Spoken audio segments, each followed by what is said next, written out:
Yo, yo, yo, yo! Hey, ooh, what's going on, dude? I think I've got the YouTube playing in the background again. Man, I hate that every time I do that. Yo, yo, yo, yo! In Did like you a get yours loop? playing too? Yeah. That's hilarious. Good morning. Well, no, it's good morning for us. Good afternoon for everybody else, probably. I don't know. It might be good morning for Tank. Good morning, you beautiful bastards. Yes, thank you. Um, we're just having a lot of fun. I mean, I'm hoping that we're going to have some fun today. We're looking to do a marathon stream to continue to celebrate the launch of our book, Ballad of the Celestials, on Indiegogo.com. Um, I mean, I'm not sure what we're going to do all day today, but Tank seems very excited to um, add some things to a drawing that he's doing, which is great. Yeah, it's very Um, cool. yeah, it's the CG Mega. Help me out, Tank. The CG Mega. I'm trying to think of the name of it now. I just saw it, and here I'm losing it. CG Mega Collage. There it is. I got it right here, and it looks really great. Um, it's going to be a lot of fun to see all the characters on there that he gets to cram pack in one pick. Um, and Tank, if you want to be drawing that, um, we would love to have you on and do that if you want to do it live. If you don't want to do it live, you can let us know, but that would be fantastic. It'd be a lot of fun. So let us know. I can send you a link. We'll get you in here.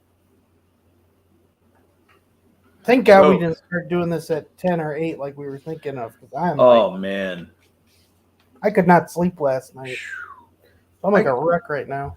so what's really weird is that I slept like a baby, man. It was almost like I went to bed and then woke up and here we are. It was just that crazy. No. Um, so okay, Tank. Yeah, give us just a minute. I'll send you the link, and then we'll be good to go. So awesome. I'm gonna have Tank in here. Um, yeah, I mean, for me, I told you a minute ago that I had to dig my wife out of the snow. Had to um, just shovel and shovel the snow and everything, and then so whenever you're already like waking up, kind of rough, and then you have to go out and push a car out of the snow. That's not a lot of fun. Mm. But here I am, feeling like I was rocked by a hurricane. So, um, sorry, that was a music reference. You wouldn't get that, Kevin, before your time. Rock you like a hurricane. All right, I'm getting that link available right now. Let's see. Copy it. Go over here. I got to find link.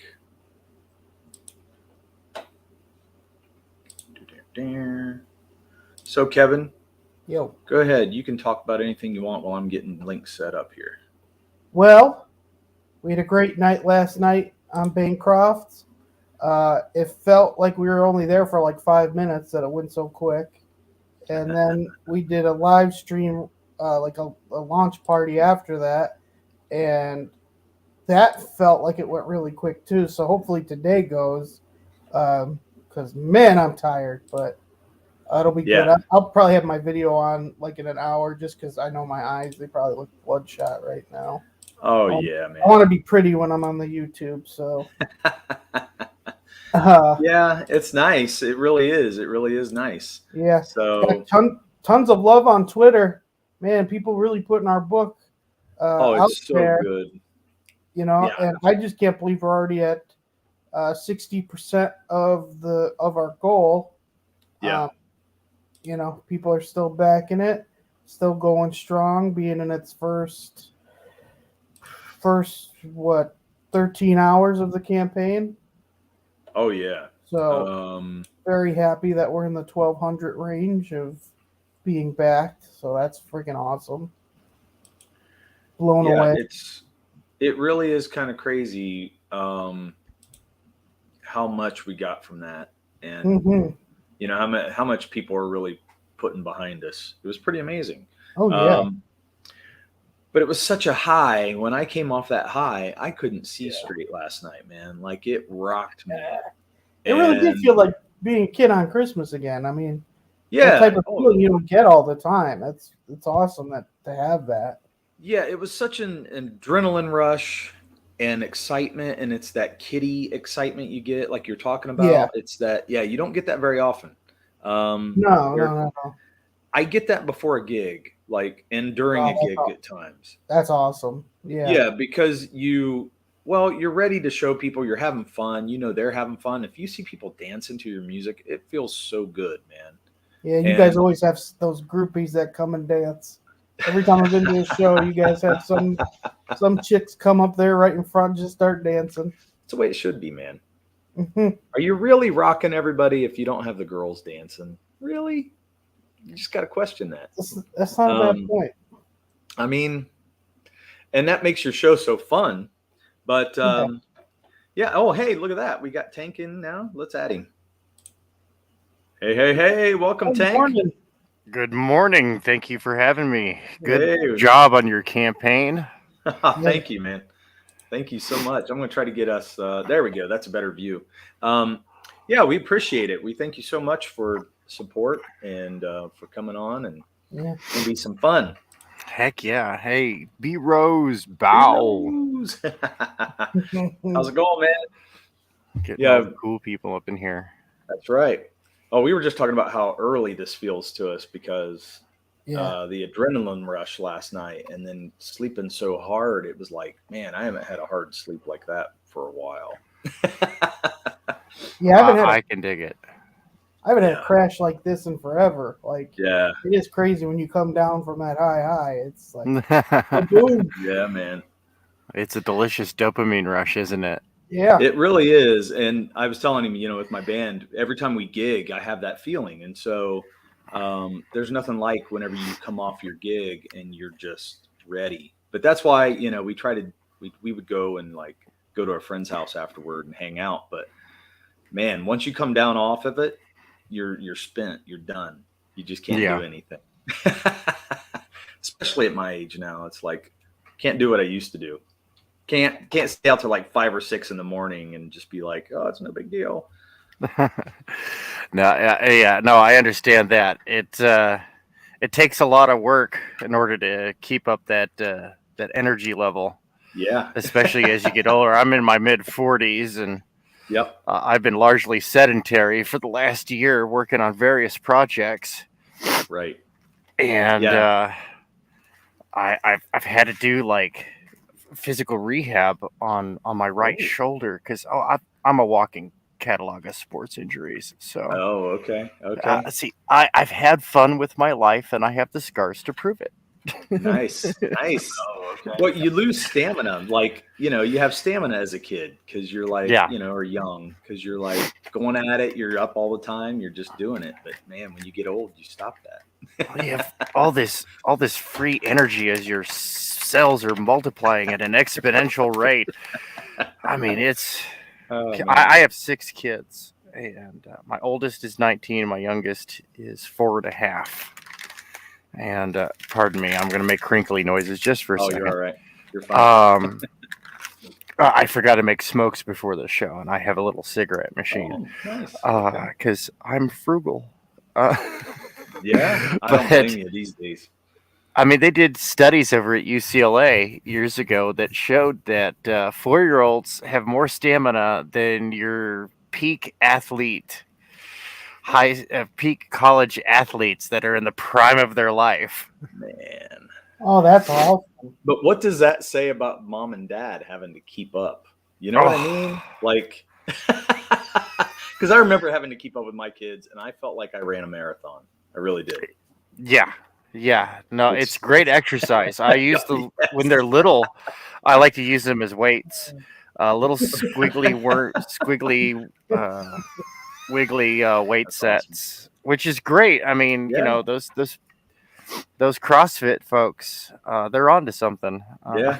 That's awesome. Sorry, go ahead.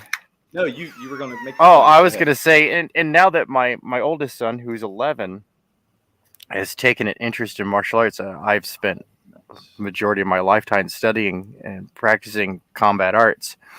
I am super excited. He's shown an interest because he's really responsible, and That's cool. so yeah, really cool. It's somebody to carry on the legacy. My daughters, my two older daughters, they're 19 and 17. They like some of the practical stuff. Mm-hmm. They like some of the mentality stuff, but they're not into actually like learning an art and getting a black belt. And I'm like, well, all right, well, I'm gonna teach you enough then. Right. Like when my 19-year-old was like, yeah, I'm gonna go hang out with some folks tonight, Dad. And I was like, oh, okay, yeah, sure. 1 second before you leave. And I walk inside the house and I come back out and I hand her a pocket knife, lock blade. That's got a quick, let's just say it's fast, but it's legal. And I was like, yep, you know how to use this. She's like, oh, yeah, no, we're good. Yep, there you go. Yeah, it's definitely a different world for females when it comes to stuff like that. Yeah. It is. Yeah, my boys, I don't know, it's weird because they really love music and everything like me. And my youngest is more artistic and musical. My oldest wants to be musical, but he's kind of dabbling. He don't know. And he's so into video games. And he loves that. So that's kind of his passion. But, it's neat whenever they follow and get into some of the things that you love. Yeah. Yeah, and I love that. My kids are really into the comic book stuff, though, because that's what I raised them on. So they really love the characters. So when they heard that we were, because in CG, you're rubbing elbows with some of those guys that have made major characters. Oh, yeah. And they kind of freaked out when I told them that, hey, I'm talking in the chat with Graham Nolan or something, and they were just like, who's that? And I said, well, you made Bane. And they were like, oh, my gosh. And they lose their mind. I'm like, yeah, it's cool, man. They lose their mind. We lose our mind. Well, we lose our mind, too. That's true. And it's so, you have those geek out moments. But it's cool whenever they follow you like that. Oh, my kids love the indie stuff more than the mainstream. That's cool. I feel like I scored a point. I'm like Mr. Indie. I checked out of mainstream comics around 97. And I've looked back a couple of times because there was some good stuff like EVS's run on Green Lantern and the Civil War from Marvel and Marvel Zombies. I enjoyed those. I enjoyed some of the overall like premise of some of the storylines, but I didn't like the execution so much. Yeah. Which I just used Comic Story to get caught up on that because I'm like, yeah, I'm glad I didn't spend my money on that. That was interesting, but but my oldest son, he's 11. He's developmentally delayed, so he has a hard time with reading, and he's been years and years like his parents were always worried. Here he is. He's got a between first and second grade reading level, and he's 11 years old, and we're like, oh my goodness, like what do we do? And I gave him a comic book for doing his chores. I try to pay out as little cash as possible, right? Smart move. Well, because that's the standard agreement. You do your chores, we provide. Mm-hmm. We provide extra. We'll provide, good food and good place to sleep and good clothes and all that stuff just de facto. But if you want something extra, I'm going to have to see some work out of you. Yes. And so he got Hybrids by Luke Stone. Oh, cool. That's nice. And his reading level jumped within 30 days, jumped to a fourth grade level. Wow, that is awesome. Like he has read, that's a high quality collector's book. I got both of them. I got the both versions, the regular and the foil. I kept the foil for myself. Sure. But that's cool, that man. one, that is great. It's already shown like wear and tear. And like I said, it's a quality book. This is how much he's read it so many times. Well, and it's probably hitting different sensories, right? So visually, it's interesting, and then he gets to read a story that's interesting, and it follows along. Whereas in school, man, like my son's ADHD, he always struggled with if something wasn't interesting to him, or if he didn't see the reason why he had to do it, he was just like, this is stupid. And he would get bored and he would just be like, I'm done. He was a straight A student. And they just almost couldn't give him enough to do. And that's what we ran into several times. And we were like, we got to keep him stimulated. And I think the schools they struggle stimulating the kids. Yeah. Yeah. They struggle with that. And unless you have a really good teacher. Well, yeah, that's the other thing. If you have a great teacher, but some teachers, they just don't want to deal with it, I mean, and not to put them down for that, because they have some classrooms are really too jam-packed, for them to give the care they need or attention they need to the kids. And so, there's a lot to that, but that's awesome to hear, man. I love that. Yeah, he's super excited. He's doing a lot of extra work around the house these days because I've got a whole bunch of stuff. I got Johnny Phantasm, Starlight Cats, and Dragon Rage. Yeah, I love. Yeah, I have not read some of the other ones because I didn't get a chance to back those yet. But I dig it. Dragon Rage is pretty cool. I actually like that. Really like the art. Yeah, the art's awesome. Oh, for real. Jimmy Reyes is absolutely. He's like, he and Art T. Bear are my two favorite inkers right now. They're like magic. Yeah. Yeah, they do a good job. It's real smooth, and it's interesting because I like to ink my own work, but there's a part of me that would love to get somebody to ink my work for me, just to save time. Mm-hmm. But then I have a hard time letting that go. It's like a control issue, I think, because I would see something and I'd be like, well, I would have done it this way. You know what I mean? Right. And that's where you come in as in an editorial capacity, because you're still the boss. Sure. You get to make the power decisions and whatnot. I often recommend that, like, as you're building your business, and that's what we're doing here. We're building businesses. You want to get the DBA, which the DBA you get hit hard on the taxes because you're paying the income tax. Ugh, right. That sucks. Get an S corp as soon as you can afford it. Right. Corporate gains, capital gains are far easier on the wallet than income tax, and then you receive your modest paycheck, and that grows and grows, and eventually you replace your day job if you haven't already. Nope. No. I understand. I would love to. That's the funny thing, it's not just pay. I don't think people realize healthcare. That's so expensive. Oh, that gets figured in. Yeah, you have to figure in all those expenses. When I was in the Army, lower enlisted often complained about their pay, and it's like, well, let's take a look at it here. You get the food, and that's worth so much, and you get the medical care, and you've got access to this service, that service over there, and you've got life insurance that's ridiculously cheap. Yeah, I think it was when I was in from 2000 to 2005. It was like $20 a month, less than. Wow, man. For $450,000 of nearly unconditional life insurance. Yeah. You guys hearing the car that's going off on mine or no? Uh-uh. I don't know. I don't hear it. No. Someone's car is going off. Oh, okay. Wasn't coming up. For me, I came from a time when our company paid 100% of our benefits, and then because I work for a county, and now we pay. They took that away real quick.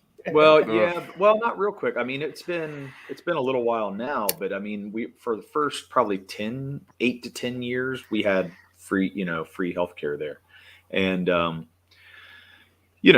it's still better than where you'll find anywhere, but I know healthcare is going to be expensive. So it's going to be one of those things that we're going to build in, eventually, but having kids, that's a scary ordeal. You want to make sure everything's going to be taken care of.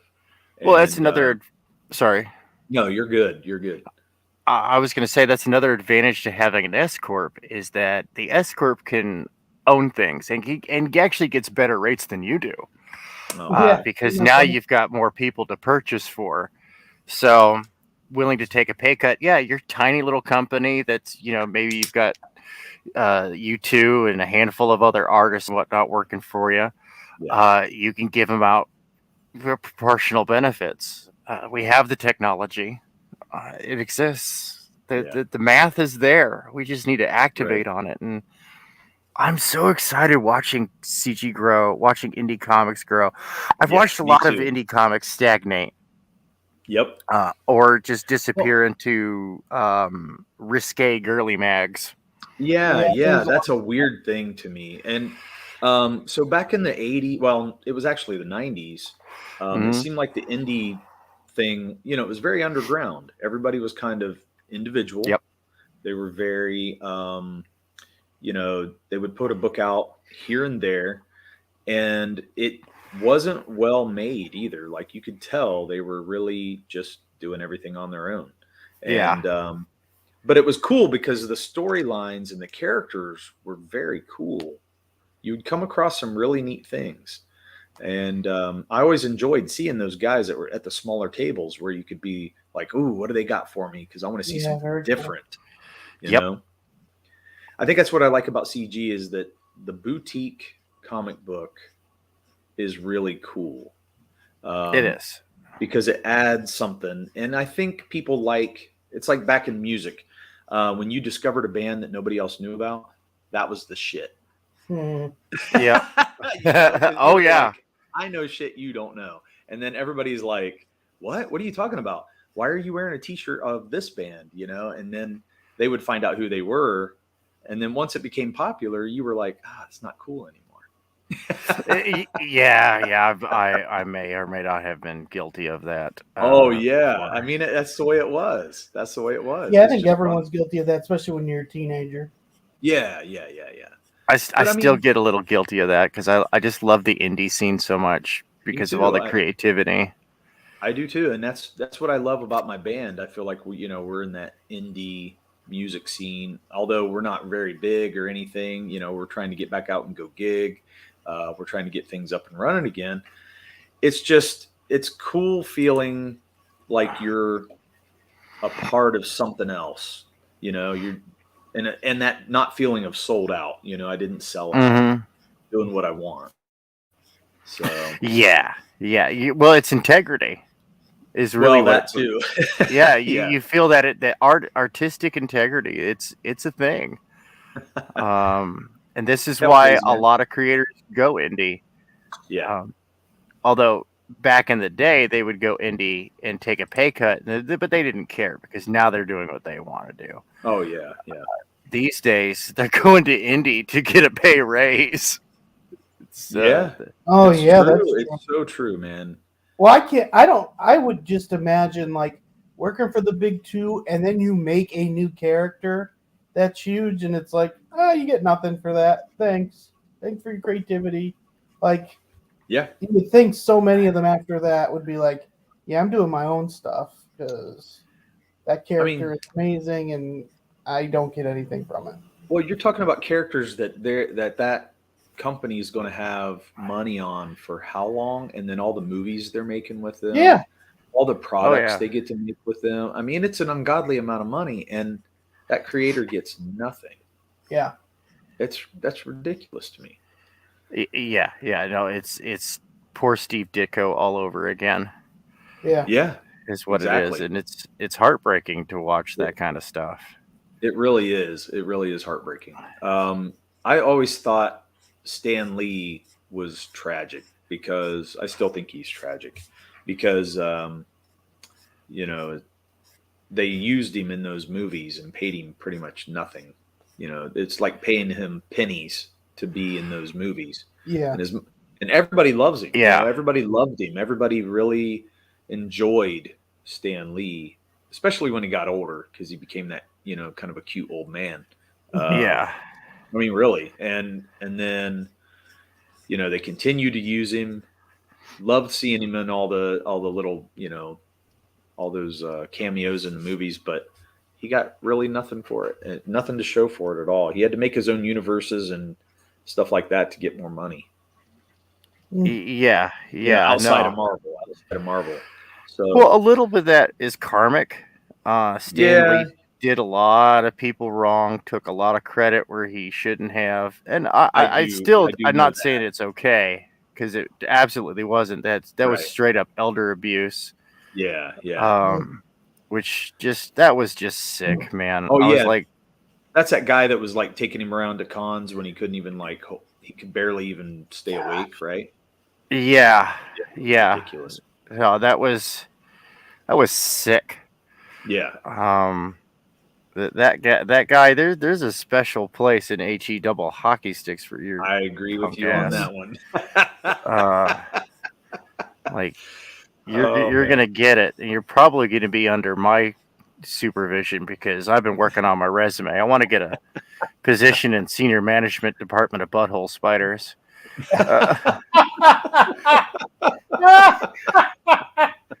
Oh God, that's awesome. Butthole spiders. Oh my gosh, man. Yeah, it was terrible because, I know that he did take advantage of that, but I see some of those older creators and they have nothing to show, man. They have nothing. They don't have money. They don't have a way to take care of themselves.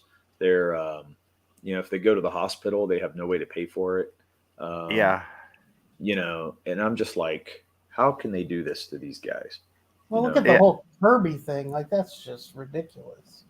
Yeah. Well, and it's weird because the fans love these creators because they're creating things that we love, right? And we follow these people.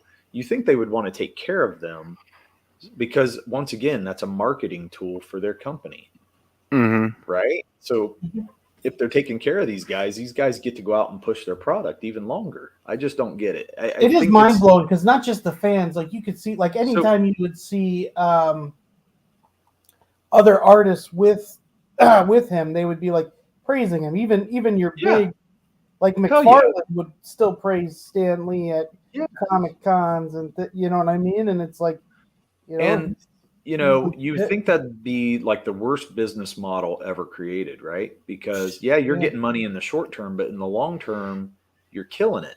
Like you're cutting it off, and it doesn't make sense. I'm like, if you want longer term money, invest a little more so that person has more to go on, because the energy they have, they're going to take that out and market it for you. So it didn't make sense to me. I was like, this blows my mind. Absolutely blows my mind. No, it's absolutely silly. It's absolutely silly. So, did you guys get any backers overnight? Oh yeah, we got after Bancroft, we got about 5 to 6 more backers after that. Oh, that's so exciting. Yeah, we got more subscribers on the YouTube. That went up about like 7 or 8 subscriptions. So yeah, amazing. I guess I didn't look at the subscribers, but 149 subscribers. I almost said subscribers. And that's amazing, man. We had such a good night. Such a good night. That is great to hear. I love the logo for Ballad of the Celestials. Thank you. I was like, when I first saw it, I was like, what the heck is this? And then I stopped and looked at it for a minute. I was like, oh, that's real clever. Thank you, man. Yeah. That was we went through so many logos too. Oh gosh, it was so laborious to get to that logo because I knew what I wanted, but I didn't know how to get there. And it just I just had to keep working at it. I had several different things that happened, and I was like, okay, this is cool. And then we'd look at it later and go, no, not right. It didn't work, it's not right. So I know some people can just do logos and it comes out great, and other people, I know they struggle, but this one was kind of a struggle for me. But I love it. Important it's important to find your brand, find the iconic, look that's going to define you. I mean, it is subject to change. I mean, how many times have iconic brands, logos and whatnot changed before they finally went, oh, okay, finally, we got a good one. Yep. Yeah, man. I'm so glad that we finally got it colored and that we're able to use it on our marketing material now, and we can put it out there because I am happy with it now, and I'm proud of it actually now because there's a lot of meaning in the logo. It's not just design. There's actually the part of the story is in that logo. Oh, I love that. Once you read and once you figure out some things, it'll come into play. I would say this early in the story, you may not get that yet, but correct, yeah. Once we but get they going, will. It will. So, yeah. Oh, Now, look at that. A lot to unravel. B-Rose says, make sure you have the campaign pinned on your Twitter. Man. Thanks, B-Rose. That's a great idea. Forgot all about it, and that's awesome. We thank you so much. Yeah, Hail B-Rose. I don't know if Crazy Mad heard me, but yeah, I want to say, hey, Crazy Mad, thanks for joining us again. I can't wait for B-Rose's new Cyberpunk. Yeah, Cerebrum, right? Cerebum. I'm totally saying it wrong. B-Rose, why are you the source of so many good memes? I know. How do you do it? How do you pin something to your Twitter? How do you do that? There's the 3 little dots in the upper right-hand corner of any post you make on Twitter. And if you'll click on that, it'll give you the option right there. Okay. I'm just touching up, doing a little colors on the cover for my book. Are you? Okay. Yeah, let me show you what I got going on here. So yeah, share with us. Yeah, just kind of screen off, and you can share stuff with us if you want to. Oh yeah, you can actually just make me big. Okay. Or I can actually share. That's not a problem either. Let me see. Solo layout. There we go. There you go. So yeah, this is the cover to Apex Predator 0 to 12, a story of a prototype cyber droid coming to terms with the changing reality now that the production models are starting to be released. So her future is thrown into question. And I've got a free ash can. Have you seen my ash can? I feel like every time I say that, it's like, have you seen my stapler? I do not think so. I don't think I've seen it. We can take a look at it right here. It's slowly turning into a preview as I get work done on it. Oh, thank you. So that's the perspective in it looks really nice. So did you set that up? Yes. Nice. Very cool. Yeah, I decided to go a different route with this cyberpunk tale, and I started it in the jungle. I mean, it's like in most cyberpunks, it's like nature doesn't exist. Yeah, you're right. It's all city, man. It's all city. So that's really cool. I like that. And I have a well-developed world, so why not the Panamanian demilitarized zone between the Panamanian Canal and the Guatemalan Canal? Which is that where you spent time? Did you spend time down there? No. I was this one time in Baghdad. I was in Baghdad when I was from 2004 to 2005. Oh, okay. Yeah. So yeah, page 1. Then I work on these in like 2-page spreads because as a designer, I like to see how it's going to look. Sure. I like the design of your pages because that really, it's got a great flow to it. Thank you. Just at first glance, that's not like getting into any details at all. I try to do that, but it doesn't always work for me. My friend is the red pen, and I will take like a red marker, and I will just straight up like go, okay, so it's going that way. We have a stop here, right? Yeah.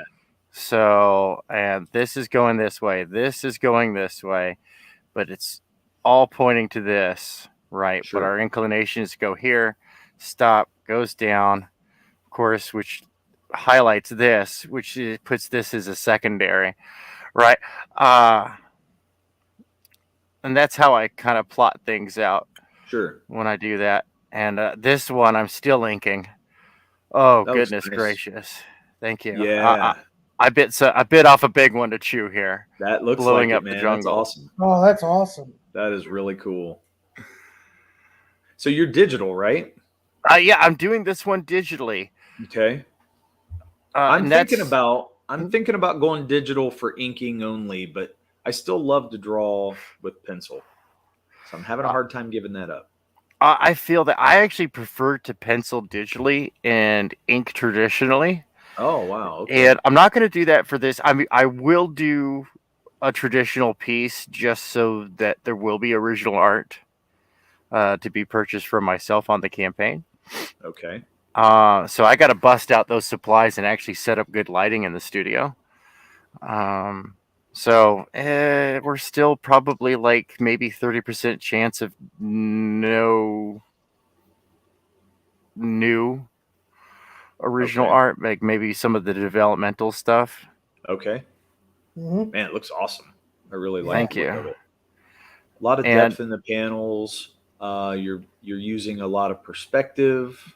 I really like that. I've seen a lot of books that aren't using much perspective, man. You can tell that they don't know much about it, so they're really not utilizing it very much.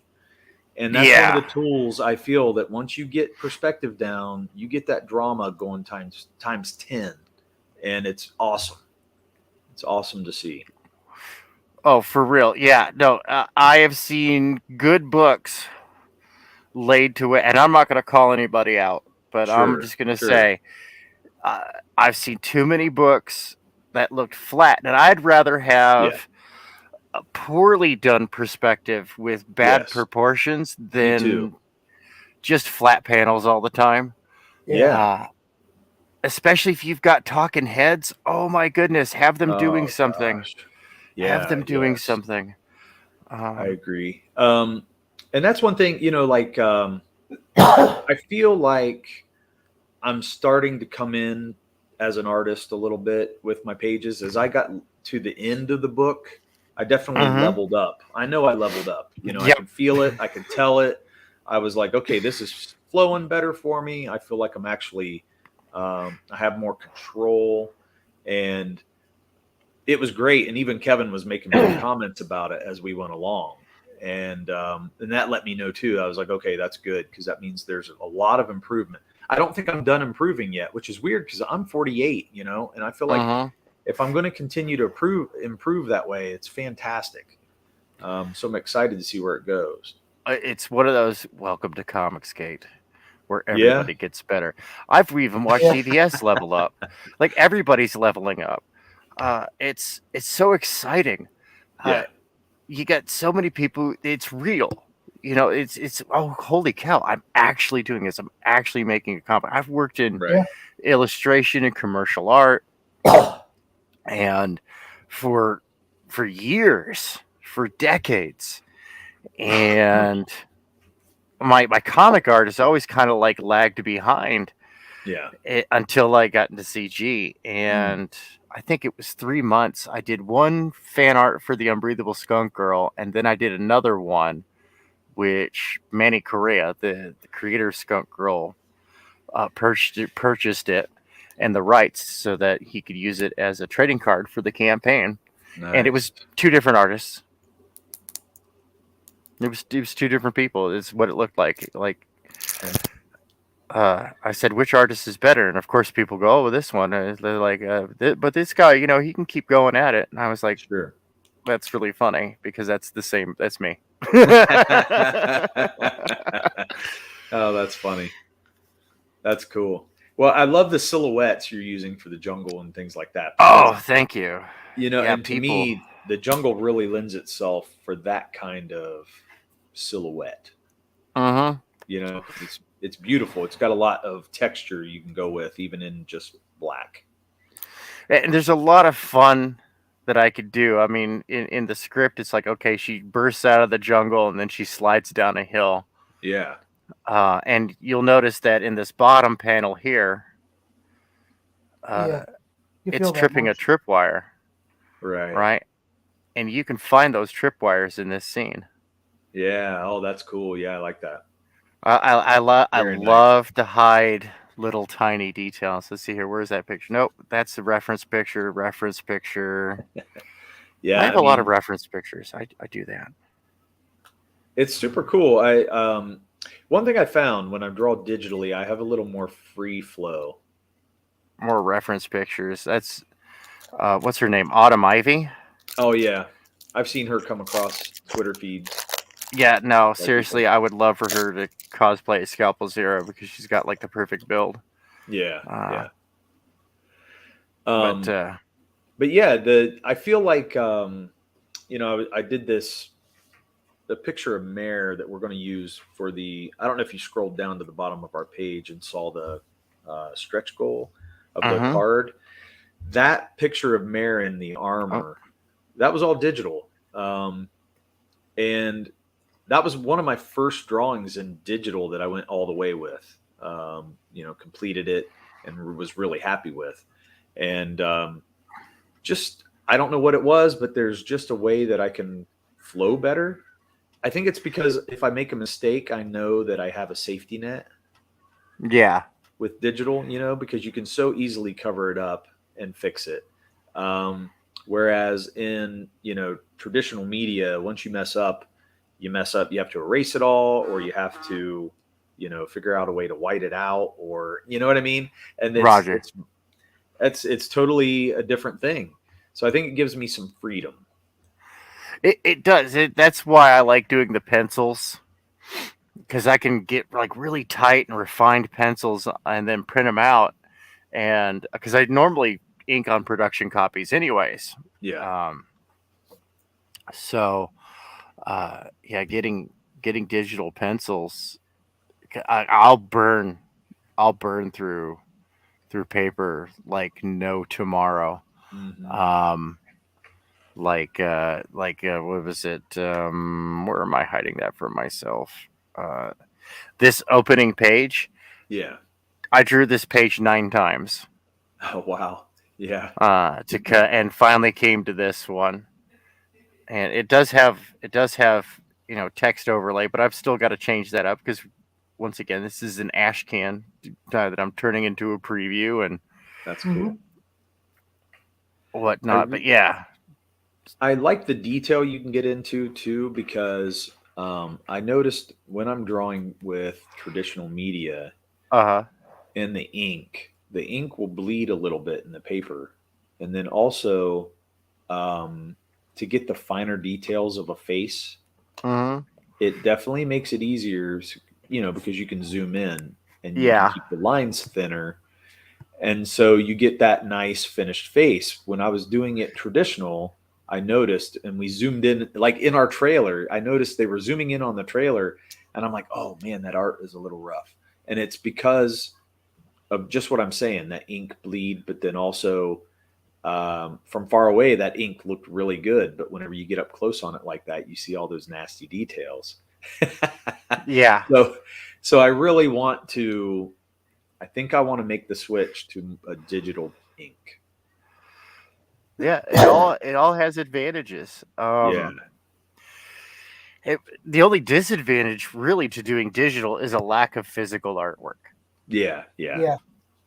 But that makes original art pieces more valuable. That, and if you really want to add value to your digital artwork, you can always transform them into an NFT. And I know that's a very tricky area right now, but yeah, they're for all those scammers out there, there are actually tons of good NFTs that have really cool stuff hidden in the metadata, because that's where the value of an NFT is. Like me personally, I'm talking with a programmer. I was like, dude, I want like with each one, I want like a poem, like Frost or Keats or somebody like that, Yeah. And I want this and I want that. And I want like, and the guy's like, all right. I like the way you're doing this. This is gonna be fun.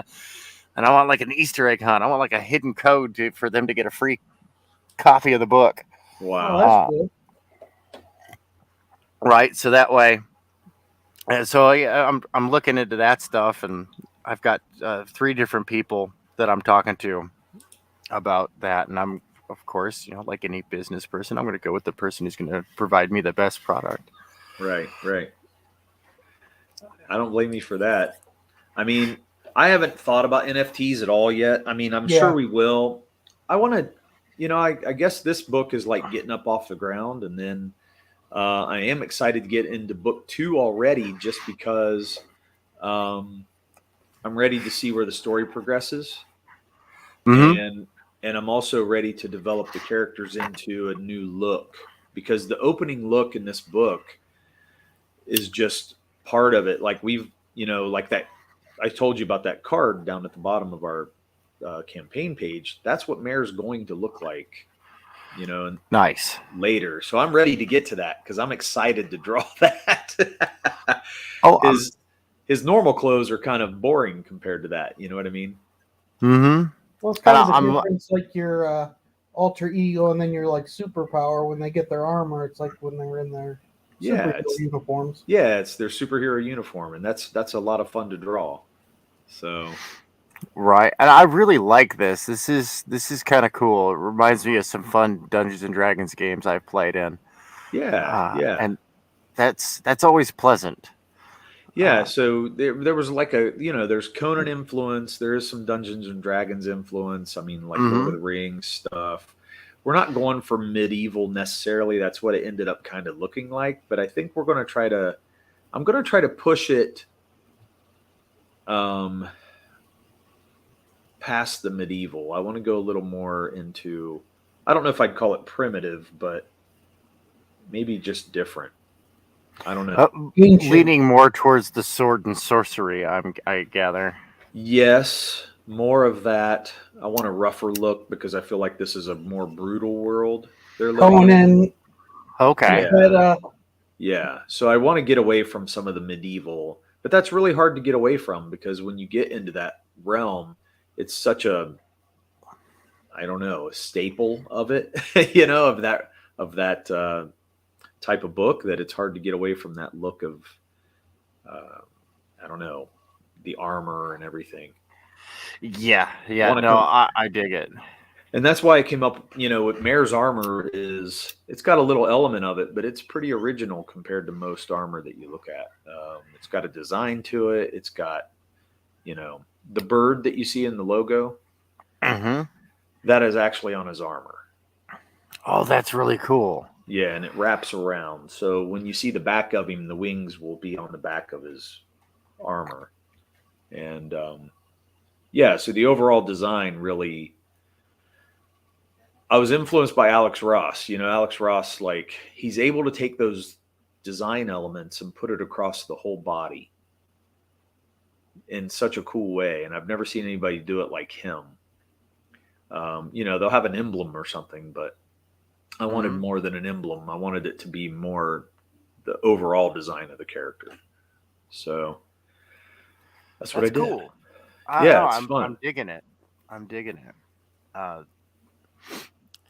I like the environmental colors are nice too. Yeah, man, the guy that's coloring, we didn't tell him the color palette, I told him for the characters. I showed him like what we were thinking for the characters, but that was about it. He took it and ran with it. Oh, Dijo Lima. Oh, Lima's fantastic. Lima really is. Lima colored something up for me for the Scalpel Zero. Okay. And I have yet to monetize that because I was like, all right, so, and I kind of have this deal with some artists. I'm like, okay, cool. If you're willing to invest your artwork, then when I monetize it, I'll let you know. Like, I'll turn it into merch and stuff like that, and then we'll make sure you get your money. Sure. And then we'll split it after you've been paid a fair wage. Yeah. And I'm totally okay with that. I believe in royalties in perpetuity, especially like per rata exchange. Definitely. I've been building what do you call it? A profit share model that it's a bit of a social experiment. It's a bit of a a capitalistic experiment, but I want to see how well it works. Yeah, that's a The cool math idea. so far, the theoretical side of the math checks out because everything's paid out of net. So all the bills are paid. The company doesn't make any money until they profit wise. They get a cut of net just like everybody else, which seemed just fair to me. With of course, the lion's share going towards the production team because those are the folks that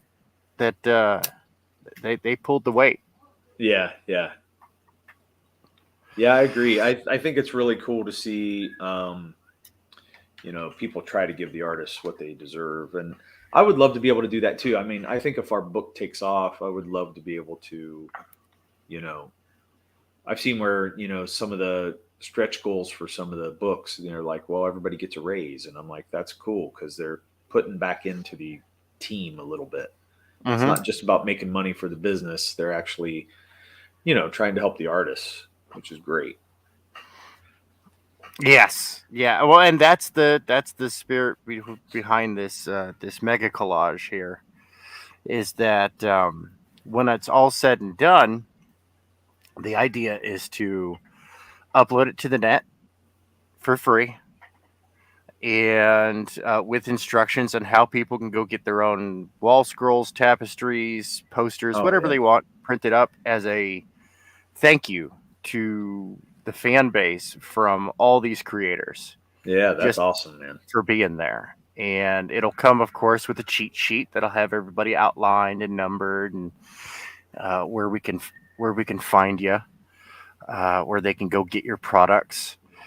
So, and it's, I mean, I absolutely love it. I got the company men on here, Ace, Tailless, Bond, Star Circuit, Bad Vibes, Gun Demons, Siamese, Sins of the Fae, Cobalt, Cross Comics, Nephilim Squadron, Shotgun Samurai, Magic Cop, Shadow Sentry, Chaotic Flux, Canadian Shield, Zener, Embrace, Black Tiger, Krishna Kid. And, that's cool. We're going to get Crom on here. We're going to get Jack the Ripper on here. And who knows? Who knows? I just... Cool. This is me just going, nope, this is the community project here. This is... Yeah, I love it, man. I think it's fantastic. And that's it. I mean, like, I think that's what's even cooler is that we're not just on the indie scene. Like, we are actually part of a bigger community. And, the community's great. Yeah, it's been awesome for us. So we're loving it. And I think, it's definitely getting better too as we go because now everybody I think knows we've got our project. We're actually putting it out. It's not just us talking about something. We're on the verge of getting that book out to everybody. So finally. So the big question is, which of these fine characters would you like added to this? What do you think, Kevin? I'll let you pick. Kevin, are you there? Eaten by wildebeests. Sad. Happens a lot this time of year. Yeah, he must have stepped away because normally he's ready to answer. I don't know what he's doing. Well, all of these... like, what's that? One of the fun things about this is that all of these characters are to scale. Oh, really? Yes. So they're all... That's another thing that I do is I make sure that all these characters are properly scaled. I didn't ink them until I did Artifice for Artifice Reanimate. I forget the character's name specifically because I wanted to decide upon an inking style because I want it to be uniform across the entire picture. Sure. Same. Awesome, yeah, kind of like as if they're all in the same universe. Even though they're not. It's like a whole bunch of different universes. Okay. Sorry, I'm back. I had to go do something really quick. I heard, Kevin, are you there? What was... Oh, yeah. We were he wants us to pick a character to put on there. Yes. who shall represent Ballad of the Celestials? I mean, I think Mare in his armor is probably the best idea. Yeah, either in his armor or not, because he's not in his armor yet. You want him in Yeah, his I armor? mean, he will be in the armor in the first comic. There will be a scene with it. Okay, well, that's true.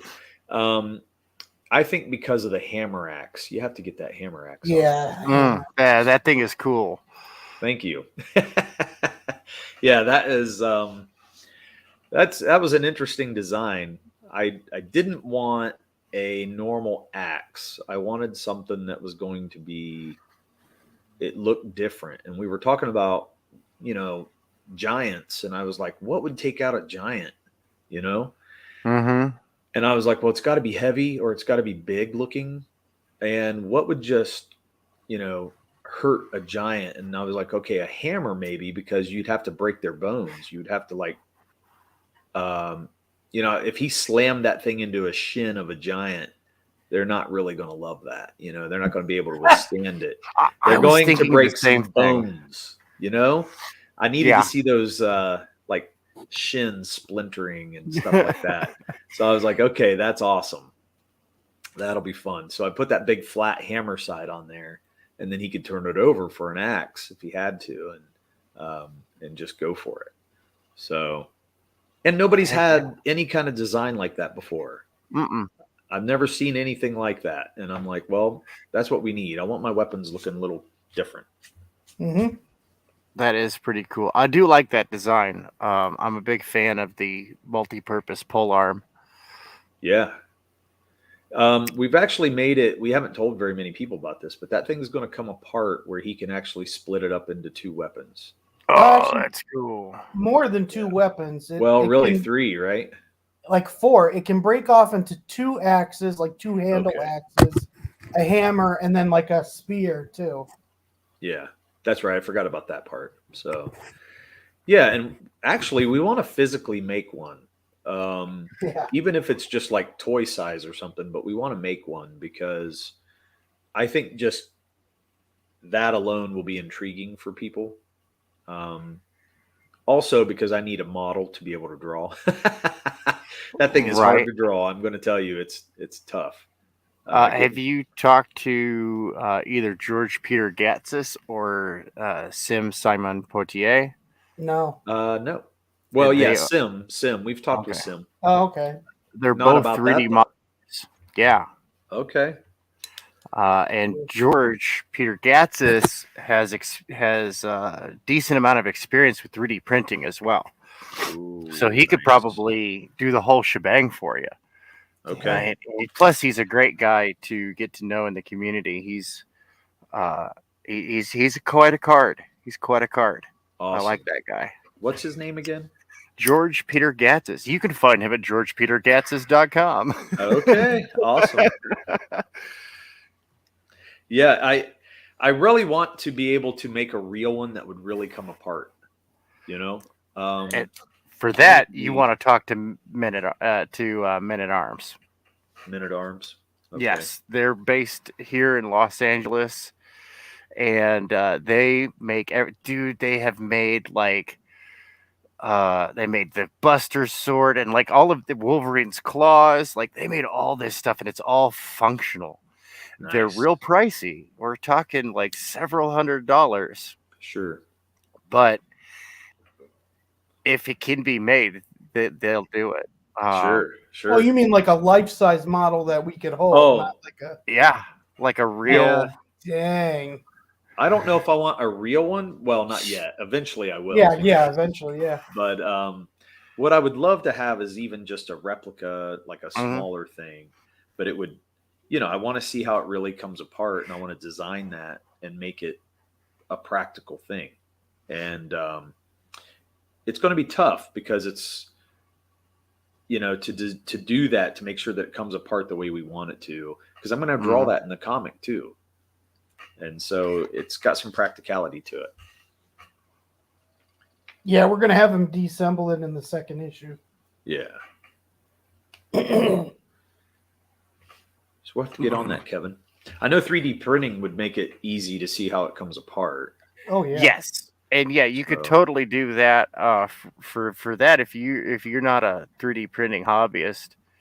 Um, I recommend you just get it modeled, then order it from Shapeways. They do really good precision work, or Xometry. They also do good precision work. okay. Shapeways, And Xometry, spelled with an X. Xometry.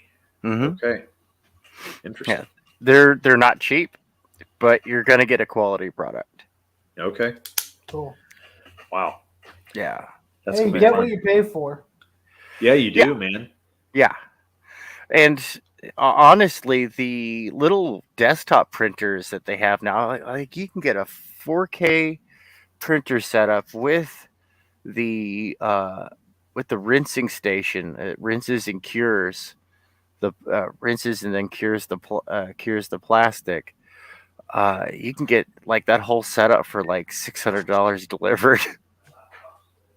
How much is the material though that it chips away? Is that stuff Pretty expensive? inexpensive. Pretty inexpensive. Oh, really? Yeah. I've got a friend who's way into it. I ran an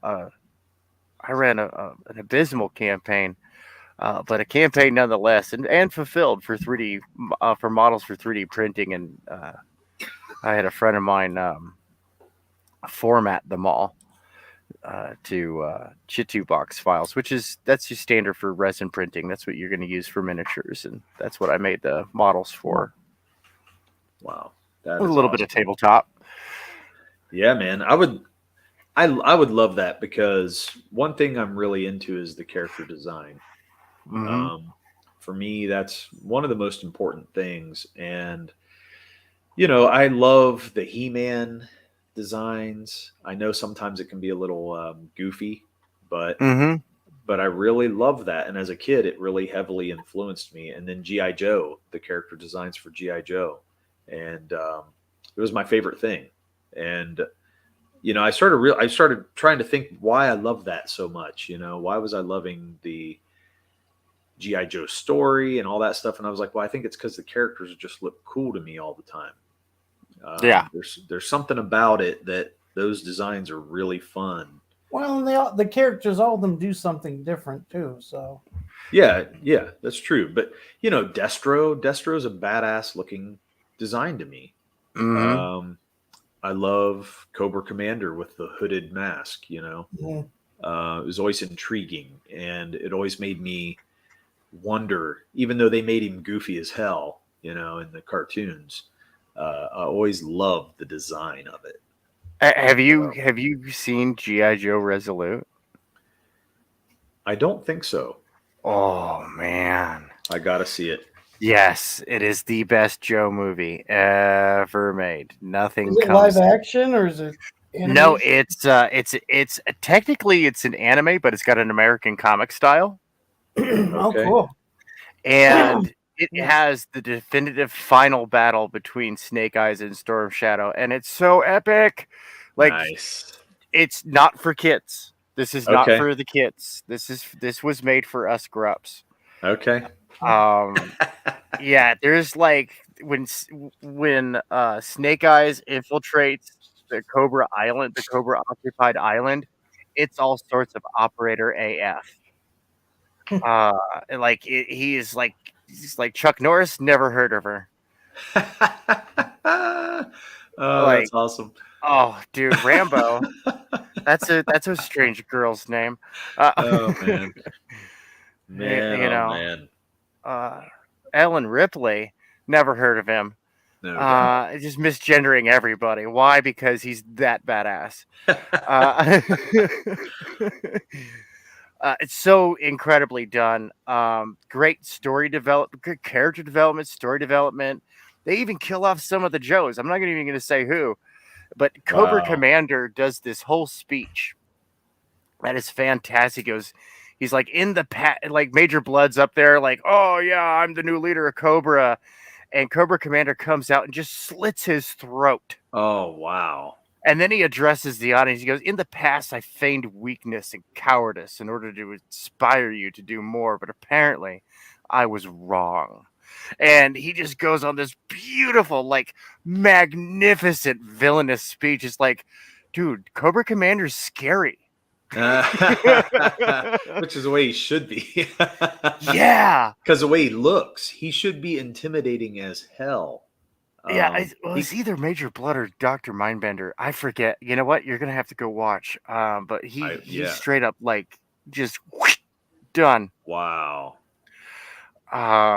And so dang good. Like, I honestly can't think of any G.I. Joe movie or TV series or comic book that portrayed them so beautifully. Oh wow, that's awesome. Yeah, those movies are pretty rough.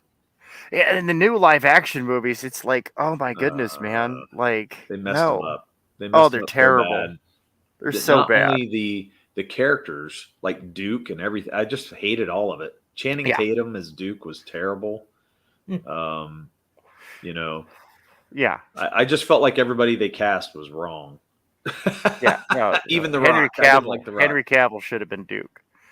That'd have been pretty cool. Yeah. Right. He would have made a much better Duke. He's got a bit of a commanding presence. Yep. You know, and they're crazy. I don't know what Hollywood's obsession is with all Asian people are good at math, computers, and martial arts. It's kind of racist. Yeah, it is. It's like, dude, optics, bruh. I always love to throw their stuff right back in their face. Oh yeah, man. Well, you know, I grew up on the goofy stuff, but you know, I was reading some of the comics, not that much. I had all the action figures, and I spent more time with the action figures, I think, than I did the cartoons and stuff. But I loved it anyway, just because I loved the characters and I loved their backstory, and I thought they were well created. You know, Zartan I still think is really cool as hell too. And then you're gonna love G.I. Joe Resolute because he's like 10 times cooler. Oh, awesome! Does he turn blue? He does have like adverse because dude, like they give so much character development. I don't want to spoil anything. Yeah. There's a reason why he does that. Why the sunlight negatively affects him, and it's epic. There's a reason why Snake Eyes never says a word, and it's epic. Yeah, I love that. I love it because that was the wrong thing for me. Was they always want to show everybody's face. You know, they always want to go into it. It's what's wrong with Boba Fett right now, and it just really drives me nuts. They did reveal Snake Eyes' face in that, but we already saw that in the comic, and they kept true to the comic face reveal. Okay. I don't mind if they show it like. I don't mind if they tease it, you know, but I always feel like it's the Wolverine thing. You know, once they gave his origin away, he's not cool anymore. Not as cool anymore. Well, when Snake Eyes and Storm Shadow face off, of course, they take off their masks because, it's so epic. You know, it's that epic battle between warriors, and they will look each other in the eye. And this is a fight to the death. Nice. And as we all know, like, there are no two G.I. Joe characters that are so evenly matched as those two. Right. Oop. Hey, I'm going to bow just for a minute, Kevin. All right. Go ahead and take me off full screen. Oh, wait. Kevin's on. Or off, too. Hold on. Uh-oh. I didn't know Kevin bowed out. Uh-oh. Oh, we must have lost him. Hey. Yeah, I got kicked. Oh, did you? I was wondering where you went. I was like, I was getting a phone call, and I was like, I'm going to bow just for a minute, but then you were gone. I was like, oh, shit. Yeah, my Wi-Fi kicked me out, but I'm back. Sure. Well, let me put you back like this, and I am going to bow just for a minute, take the phone call, and I'll be right back. All right. So. Well, I need reference pictures. You can DM them to me on Twitter if you so like. Sure. But I'm going to need some reference. I want to make sure that that's one thing that I've done with all of this. Make sure everybody stays on brand. Yeah. Because Give me a couple minutes and I'll send that. Sure. Yeah. No worries. No worries. So you and Kevin can talk, and I'll be right back. Yeah.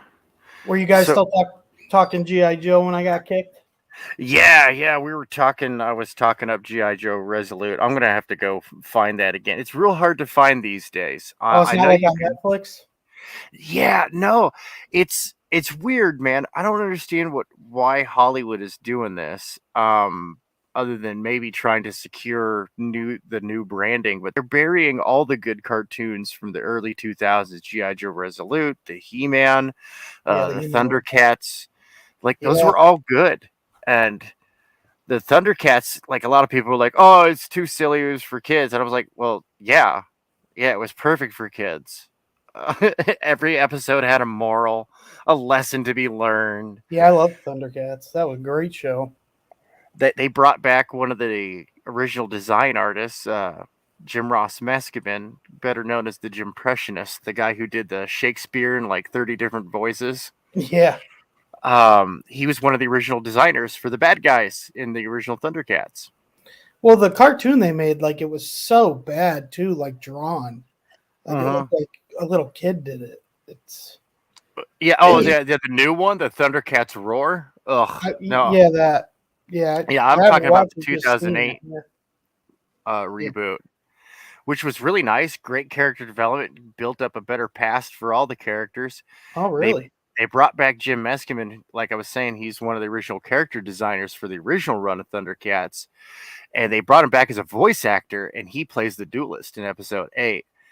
And it's epic because they gave him like the baddest character in all the land, the duelist. The show was good, just not the art. No, the Thundercats Roar is garbage. I'm talking about the 2008 Thundercats reboot, where the art is kind of simplistic, but it's good. It's actually like illustrative. It's not like Thundercats Roar, which was CalArts. It was vomit. It was CalArts vomit, and not for kids at all. Like, no way. Too many adult references and jokes. So it was just trying to be a comedy. That was the new one. Yeah, the Thundercats Roar. That's the one that everybody doesn't like. Well, unless you're a Tumblr fan. I'm surprised they haven't made a live action movie. I think Thundercats would do amazing. Oh, yeah. I wouldn't trust the current batch of creators in Hollywood to do it, though. Yeah. But the 2002 He-Man was really good.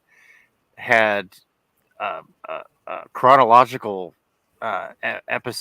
chronological serialized timeline, great character development, and it left off with it leaves off with He-Man winning the day, and Grayskull is saved, and Skeletor's got to run for it. Hordak showing up, and I'm like, cool. So we're gonna get Princess of Power next. I'm excited. Oh, this is cool. I love all the new character designs and how they really kept the original. They just spruced up the original designs for the 2002 He-Man. And I was excited when I heard about that She-Ra was coming. I was like, oh, that's so exciting. And then I saw it. By the end of the first episode, I was like, how is it that nobody has choked on their shoelaces? Yeah, to me, it's mind-boggling when these things cost millions and millions of dollars and the decisions they make. It's just, how does people still have jobs after it? I heard that that the person who was pitching the Kamala Khan Miss Marvel movie for the MCU got fired. Well, yeah, they've been having problems filming that. They've had problems with a couple of their new movies when it comes to filming and reshooting, and so MCU's having a little rough patch right now. Oh, hey, we got B Rose, Crazy Matt, and World War Hell Dan. World War Hell Dan, he's a cool dude. He's working on a book and a game called World War Hell in 1943. Demons from planet Hell invade the Earth. Very cool. And enemies find themselves on the same side, humanity. It's gonna, dude. It's so epic. I like to say that Dan is CG's Clive Barker. He has the most delicious nightmares. Oh, it's just horrifying, horrifying. And he's dropped like a few grand in developing this. Wow, really? Yeah. Just the concept art. I don't have that stuff queued up. I wasn't prepared to show that off today. But the concept art, the creatures and stuff, and the historical accuracy, Frankentanks, baby. That's right, like Frankenstein, but a tank. Thanks. Yeah, That's awesome. Very cool. Hail, World War Helldan. Thank you for showing up. Yeah. All right, so yeah, I need some stuff. I'm gonna pick a nice little blank spot out of the way. That's what I do. This picture is 36 inches by 48 inches at 600 DPI. Okay. So I have to plug my hard drive in to give you some pics. Oh yeah, no worries. So do that while my camera's off. My laptop doesn't have enough inputs that I can have a hard drive and my camera and my microphone and my mouse all working at once. So I always have to switch one out. Oh no, I dig it. My super tower's got like something like 16 USB plugins. Gosh. And they're all like I only have like a couple of them open. I have to swap stuff out when I'm charging some of the kids like drones and stuff. Yeah. That's cool. Okay. So let me get in here. I'll send you something. Boy, what was Crazy Mad calling about? Call them out, or how will they know? Oh, he was talking about the whenever he said, I won't call anybody out on using perspective, but there are some books that, really could have used it. Yeah, that could have used it. And I have contacted them privately behind the scenes. Yeah. I've spent over a decade as an art director and creative director and whatnot. So, I got a little bit, I don't have a whole lot of experience in that field, but I do have enough to say, hey, hire a breakdown artist. Yeah. Yes, just definitely. Find somebody who does phenomenal page layouts and panel layouts, and breakdowns are super cheap. It shouldn't cost you more than like $40, $50, $60 a page for like somebody who's a rock star. Yeah.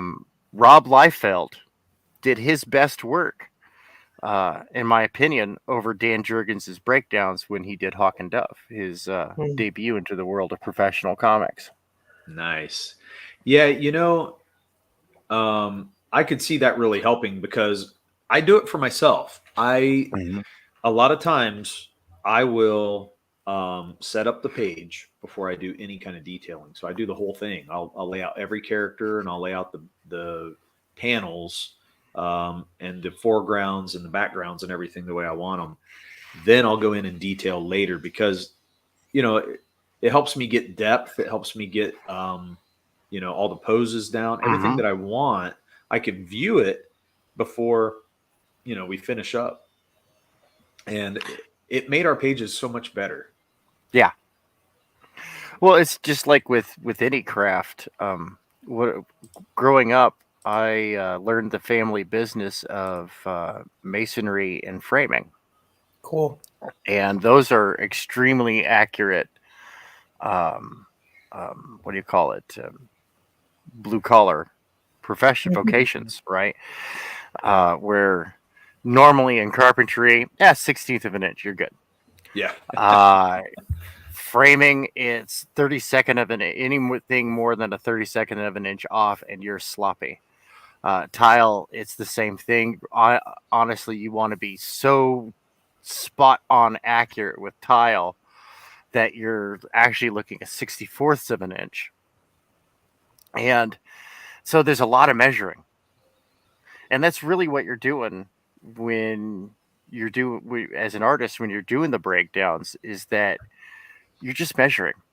you're just sussing things out. You're getting a feel for this stuff, and seeing how the page flow goes. And don't be afraid to take a red mark. Run off if you're doing physical.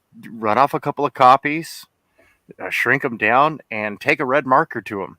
See where that eye flow goes. See where your center of attention goes. Each panel and overall, it's crazy how it works, but it's kind of like a matrix of hierarchies. Of each panel has to include elements of Fibonacci spiral, of golden triangle, of static versus dynamic, all depending on exactly what you're trying to communicate. Yeah, the Fibonacci circle.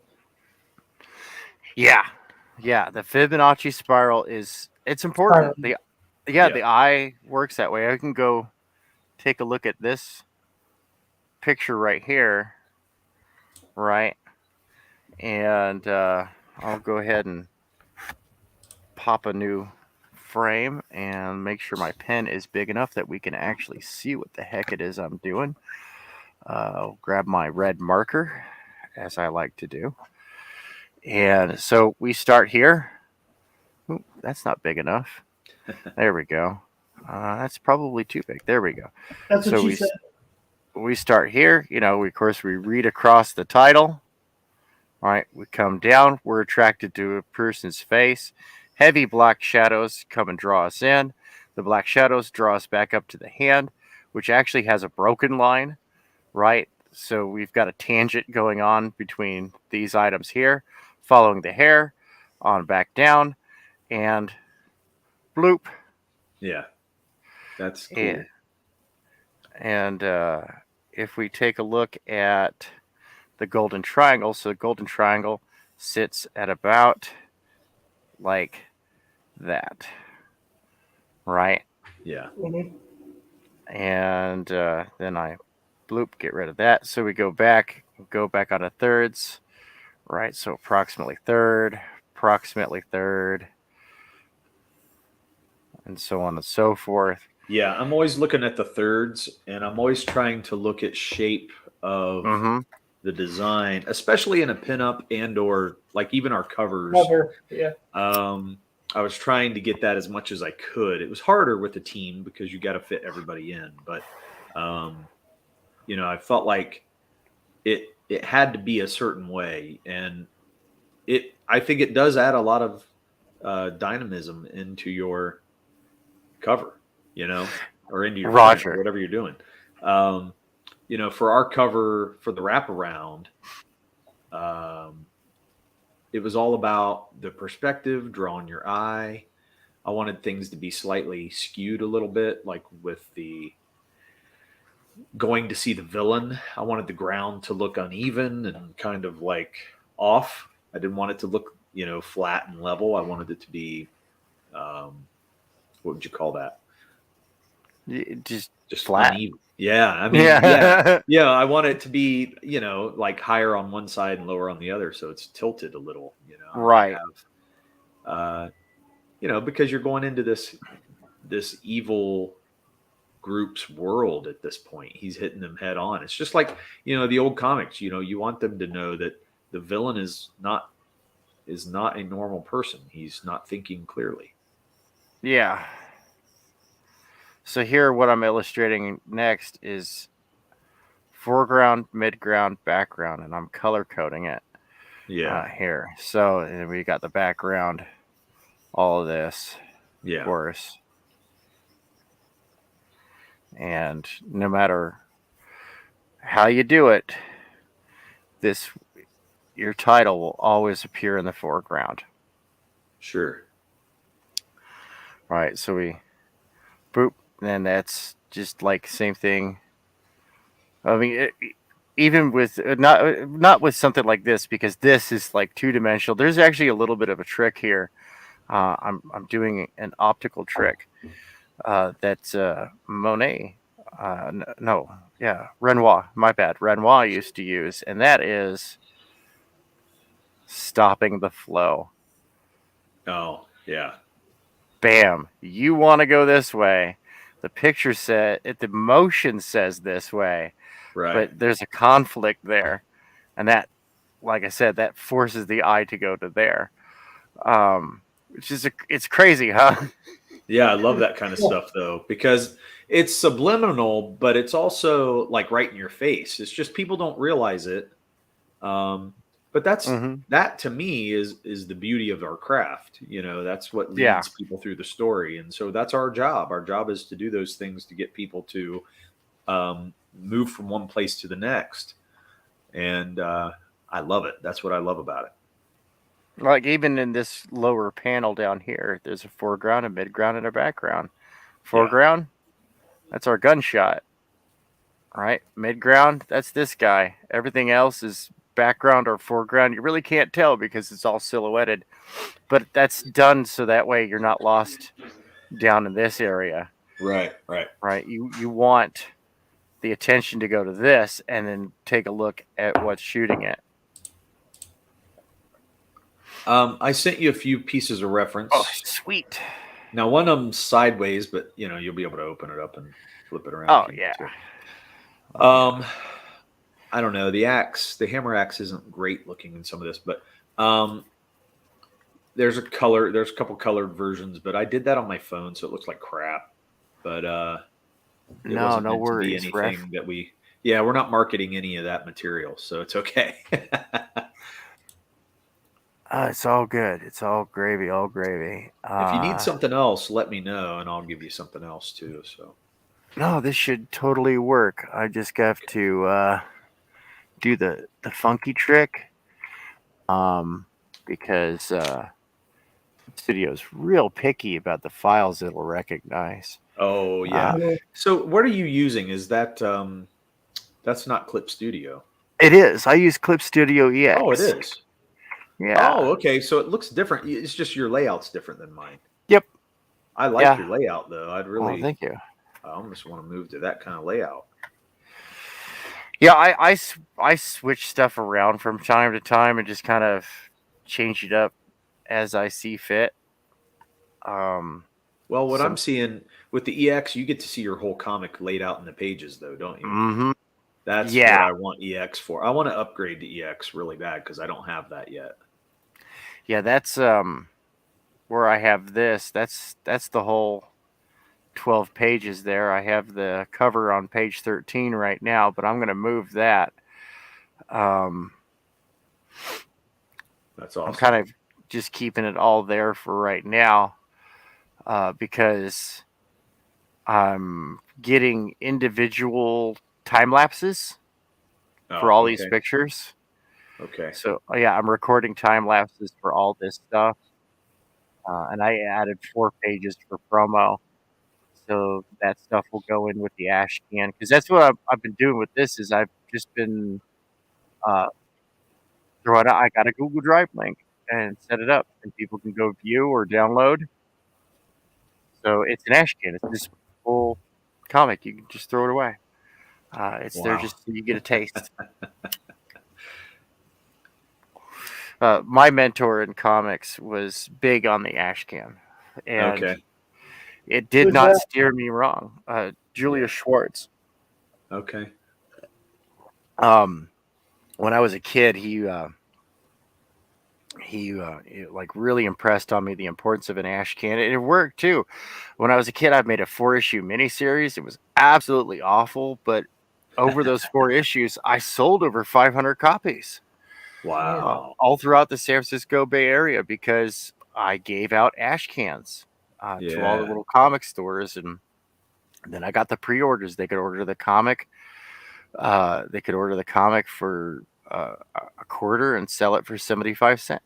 No, was it? Yeah, they got it for a quarter. They could sell it for 50 cents. Had a 50-cent cover price. Nice. And some crummy comic by some 14-year-old kid. Back when comic stores mattered, man, and they would do that shit for everybody. And they were rare. They were rare, and they were very much like the comic stores of the new nerd. I call them temples of nerd. Yeah, they had a little bit of everything. They had games, they had comics, they had toys, they had Statues. all the collectibles that you could Yeah. get from the companies and out of previews. That's really cool. Yeah, I really dig that stuff. During the comic boom, that that's when I was a big collector back in the late '80s, early '90s. Dude, I made so much money. My dad and mom were just like, they were like, you're spending too much time at the comic store. Need you to get a job. And I was like, yeah, you guys know that I'm pulling in like $250 a week buying and selling comics, right? Took me 8 months to build that business up to that. But That's after awesome. that, it was a machine. Yeah, that's cool. And I had good deals with some of the local shops because they That's one of the things. The local shop around here I went to, they used to have one. They have one real close to where Murph is, and then they had one where I live. And it it was frustrating to me because I went in and talked to the owner one day, and I was like, "Hey, what do you guys do about indie comics? Do you have anybody local that would have a comic book?" And they were like, "Well, how often are they putting the book out? Because if they can't do it monthly, it's going to be a real problem." And I was yeah. just like, "Okay." I said, "Well, what about having just an artist come in and draw in your shop?" I said, "What if they did like little sketch cards for kids or something, and just have them draw all day?" "Why would I do that?" That's what they said. I said, "Well, because it's kind of fun and it would draw some attention to your shop. And, they have a following too, those artists do. And if they know they can meet their artist and go to a cool comic store, Yeah. why wouldn't they do that?" Right. And they were like, "Well, that don't make sense. What would we get out of that?" I was just like, "Oh boy." So I went, "You know what? I don't think this is the comic shop for me." And Oh yeah. I was just like, "Okay, I'm done." But everybody else I talked to, they're like, "Oh, this place is cool. I love it." And I'm going, I don't feel the love. I don't feel how cool it is. I think it's actually not very cool. Um, they just are in it for the money or whatever, or they're just, what's in it for them. And I'm like, to me, if I was to own a comic shop, I'd be like, "Hey, where are all my local artists at?" You know, For real. that's what I would do. I had a deal with the store's now gone. They went bankrupt, sadly. But it was Games Empire, and before that, it was known as Game Zone in Pasadena, California. Okay. And I had an agreement with both the original owner and the newer owner that I'd pay them a commission Yeah. so I could set up shop. I'd sit down. They had it was mostly games. They had some comics, but I would sit down. I'd go set up shop for the whole day and do character drawings. Yeah, that's cool. I draw up people's characters. I fill in the little character sketch box on their character sheet and draw up a thing and charge them a certain amount. And then I would go and give 20% to the store, and often that was waived because I was buying sodas and candy and snacks and Yeah.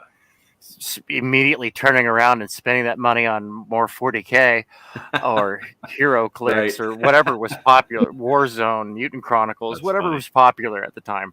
Right. I played just about every tabletop game up until about 10 years ago. That's cool. Pardon me. Hey, old Mr. Von Stugel, thank you for coming by. Yeah. Hey. And to me, local comic shops, I feel like if you stay in touch with your scene is the big deal. It's not just about you selling books. It's about the whole piece that you get kids that are excited about that stuff. They're going to keep coming to your shop. They're going to buy your products as a byproduct of being able to hang out and see cool things happen at your shop. One of those cool things that would happen would be you get to meet cool artists. You get to talk to people who know shit in the industry. You get to see that those artists are getting showcased a little, and that makes you excited to be showcased a little eventually. If artists never have a platform to be able to go and show their work off, then that's not going to excite kids to keep coming on and doing the work we're doing. You know what I mean? Yeah. Yeah. We No, got to you have keep. to encourage them. Yeah, I mean, you have to keep encouraging. You have to show that we're doing it. You know, you don't want to see this thing die. You know, I want to see comics flourish forever. You know, it's great. It's a great medium, great craft. Nothing like it. So, yeah, it's totally different, and there is a uniqueness to it. It does help kids with reading. That's what helped me, because not only are you reading words that you normally wouldn't, but then you have the pictures to help you out. So that really helped me out with school, and I love reading comics. Well, and it's an American creation. You know what I mean? Well, it's a creation by us. Like comics started here, right? I think so. I mean, well, I don't know. We could probably say that Pinocchio was probably the first one. Yeah, you're right. You're right. Well, and storytelling on the walls and caves and shit like that, I totally appreciate that. But I mean, right. But as far as like a comic book goes, I think America we're at least one of the heaviest contributors to that, because yeah, definitely, and it all stems from political cartooning anyways. Yeah, and being able to tell those stories in a way that enticed people, excited people. I mean, manga has kind of perfected it much more. Well, the Japanese continued innovating when America got lazy and just stuck spiked chrome armor on everybody. Yep, that's exactly right. I agree. And that's, I don't know, it's just kind of sad, but I want to keep it going, man. It's such a great craft, even if there's no money in it. Comic stores are going to have to evolve, I hate to say. DC and Marvel and Western comics in general are driving them into the ground. Yeah, they are. They really are. That's why it's important that we, as a independent group of people, start this renaissance. Because I do believe we are in a comic renaissance right now. Which is really cool. I like to call it the Platinum Age of comics. Platinum Age, yeah, I like that. Right. I'm trying to get that to catch on too. Yeah, I think it's cool. We need to call it something because they're not really calling it much. No. The Bronze Age has collapsed, and like the Bronze Age collapse of old, it was because of the sea people. Yeah. Well, they're calling it like the modern age of comics, and I'm like, the modern age don't do anything to tell you about what's going on. Yeah. Modern could be, there's always going to be modern. That don't make sense because time keeps going. But if we say it, if we give it an era, then you know what we're talking about. Mm-hmm. Oh, absolutely. Absolutely. Phoenix Age. We're rebuilding the comics. So you're saying that, like, you're saying that, like, we're in the Phoenix Age and next is the Platinum Age? Because it could be. Could buy that. Yeah, we could. Yeah, that's cool. Because out of the ashes we come, man. That's great. Mm-hmm. Yeah, Phoenix is awesome. I do like that. As do I. What the heck did I do here? Okay, there we go. We'll go find a nice spot. Nice. Start laying down some pencils. I don't know why this is all functified. I functified it somehow. Were those okay for you, the references? Yes. Yeah, they're good. Thank you. I mean, those were probably the clearest. That will give you a shot of his armor and everything. Word. Now that's perfect. The hammer axe has evolved probably a little bit from those picks because I don't know if I put the leather wrap on the handles and stuff like that. Okay. Handle. So, but other than that, it should be pretty clear. Oops. Wrong pencil color. Make sure my pencil's set right. We have 37 backers. Yeah, buddy. 37 backers, 65% of our $2,000 flexible goal. Dang. That is fantastic. I love to hear that. Yeah, it's exciting. It's so exciting. Yeah, buddy. So, yeah, go you ahead. guys are on the right algorithm too. You know, you want to get 20% in your first 24 hours, Nice. right? That gives you an 80% chance of hitting your funding goal. Yeah. And wow. you guys tripled that, which, well, statistically speaking, really mitigates the chance of hitting that goal up to, oh, let me think here. 95, I it's can't probably math about right now. 97, 98%, something like that. Damn, Wow. that's all. Yeah, I mean, That's there's awesome. no guarantees. It's Sure. like trying to Yeah. approach the speed of light. It's always going to be, Yeah. it'll top out at 99.99 ad infinitum. Yeah. But like warp speed. That's awesome, man. But no, it's very hopeful. Um, Now, you guys did a 60-day campaign instead of doing 30 days and then extending 30 days. Oh, yeah, I thought about that, but I wasn't sure how that worked. No, it's it's fine, but I'm going to say the same thing that Malin says, and that's like you got to do that 30-day because then you get that the mid campaign bump. But Okay. you're still within your first 24 hours, Yeah. and you're at 65%. You guys are golden. Yeah.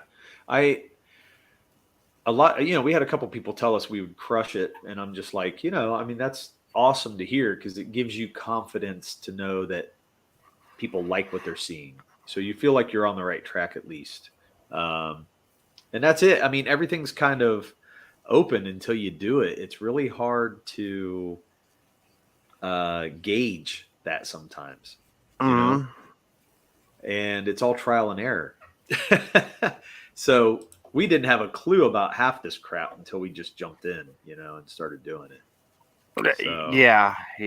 No, that's how you do it. You learn your first campaign's going to be your rough one, but if you yeah, deliver a quality product and on when you say you're going to do it, uh, then chances are your next campaign is going to do great. yeah. Yeah, we can only hope and just keep putting the work in to get it done. Oh yeah, man. So told Tank he would get 100% funded if he released my swimsuit of me, but he doesn't believe me. No, we're never doing that. I don't know why he keeps pushing that, man. Oh man, I'm traumatized. Oh boy, man, oh man. Yeah, Dan's that's cool. great, man. Dan is Dan's my part, one of my partners in business, man, over at Brain Cool. Cage. Awesome. Now I have heard of that. Yeah, So, it's started by Greg Levite. Okay.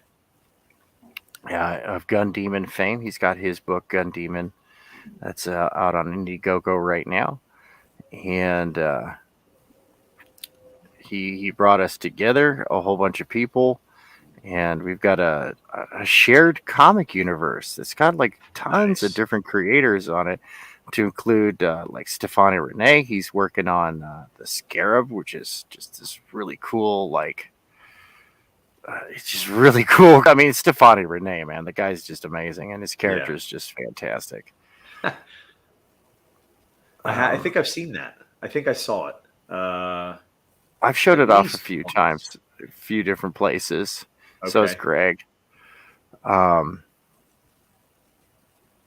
Yeah. I like the idea of people having shared universe, because it shows some cohesiveness to some of this. Because a lot of times everything feels like everybody's still separate, even though we're in the same community. Yeah. No, and it's like Dave Brink. He's doing the same thing. I've heard other creators like Joe Fulton. He's bringing something like that together, and that's always exciting for me. Because I love to see that. I want to see more of that. And I agree with Eric the Guapo. He did a great video on what is needed from Comicsgate creators. Like, what do backers want to see. Yeah. And the short answer, although I do recommend you go over his channel and listen to his breakdown because he makes a very good case for it and gives good suggestions,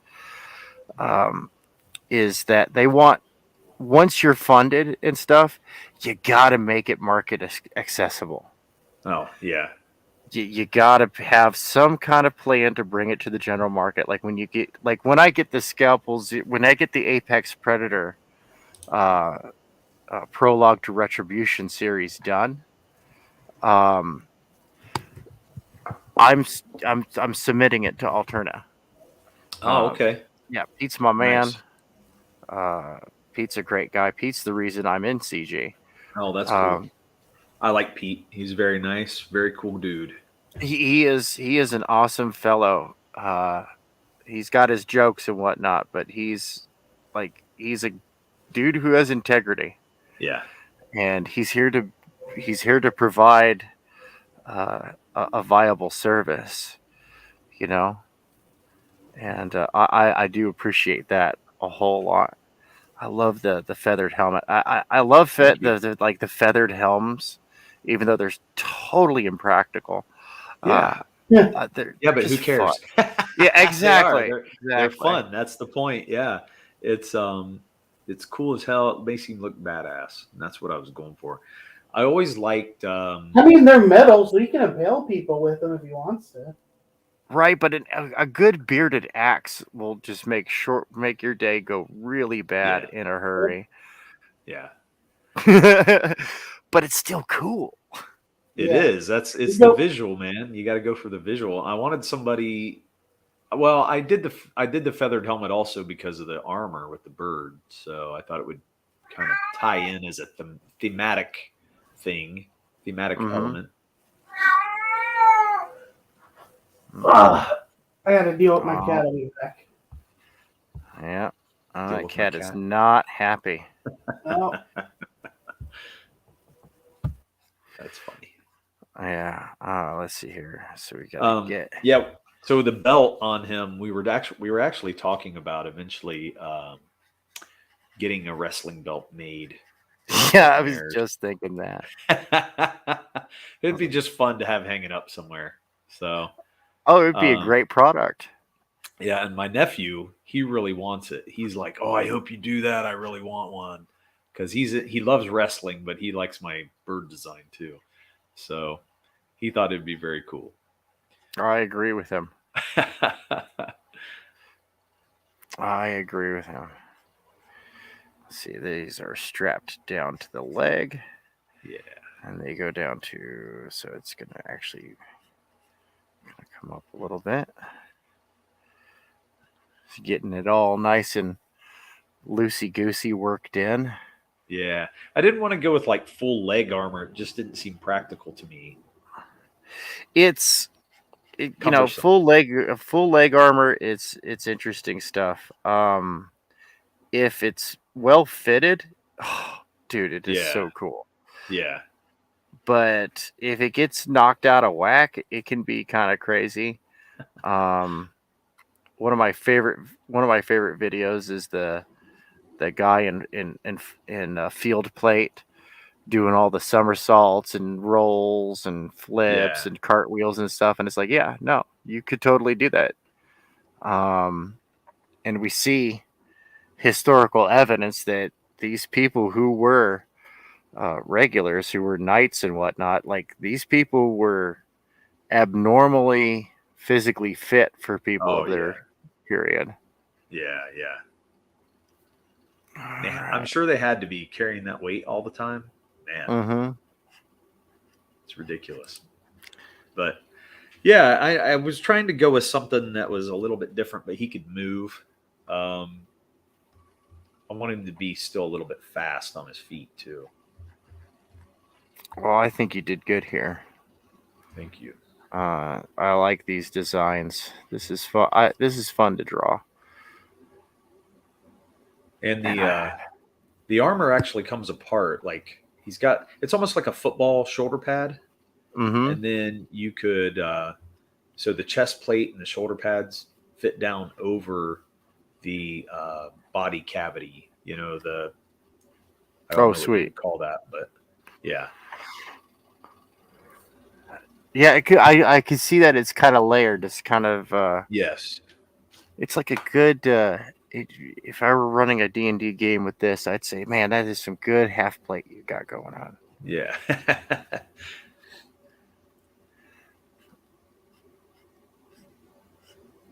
It's been a while since I've played any D&D though. Oh yeah. You know, my brother used to play all the time when it was, back in the 80s. Mm-hmm. But I never did because I was always too young, and he wouldn't let me play with him and his friends anyway. So he never would let me in. But I Yeah, still no, loved the dig that. characters in the universe. I always thought it was a lot of fun. Oh yeah, a lot of fun. All right, let's see here. We're gonna. Actually, Dan, he's supposed to be pre-flood, but we went with some armor that was kind of. It almost seems like it's got a magical element to it, but it's there's going to be a lot of technology that was going on at that time, and so they were able to make weapons, armor, things that you might see in later periods, but they had it before then. And that's really what it is. So we're kind of using the influence of medieval time period, but we're pushing it back before the flood. I do enjoy that. One of my favorite books, Prisoner of the Horned Helm, Okay. takes place in the Mediterranean before it in the Mediterranean basin. Oh, okay. Written by Frank Frazetta and the other guy. I forget his name. That's awesome though, man. That's great. Yeah, it's some really good sword and sorcery. I highly recommend it. It's where the Death Dealer comes from. Oh, Actually. okay. He's the prisoner of the Horned Helm. He's a Nice. good guy, and the helm is like super evil, but through force of will, he can overcome those evil urges. But sometimes it's just too much, and the rage takes over, and it's so good, man. Love It's that. like Conan. Never heard Yeah. of her. Right. Love All it right. though. I'm looking. Okay. Cool. So these come down. Shin guards. Look like they have a flare out right there to accommodate that. And they come into what appear to be footman's boots. Yeah, I wanted something more flexible. He wasn't going to have like armor on his feet. Yeah, no, that totally works. Yeah, that foot's completely concealed by the leg.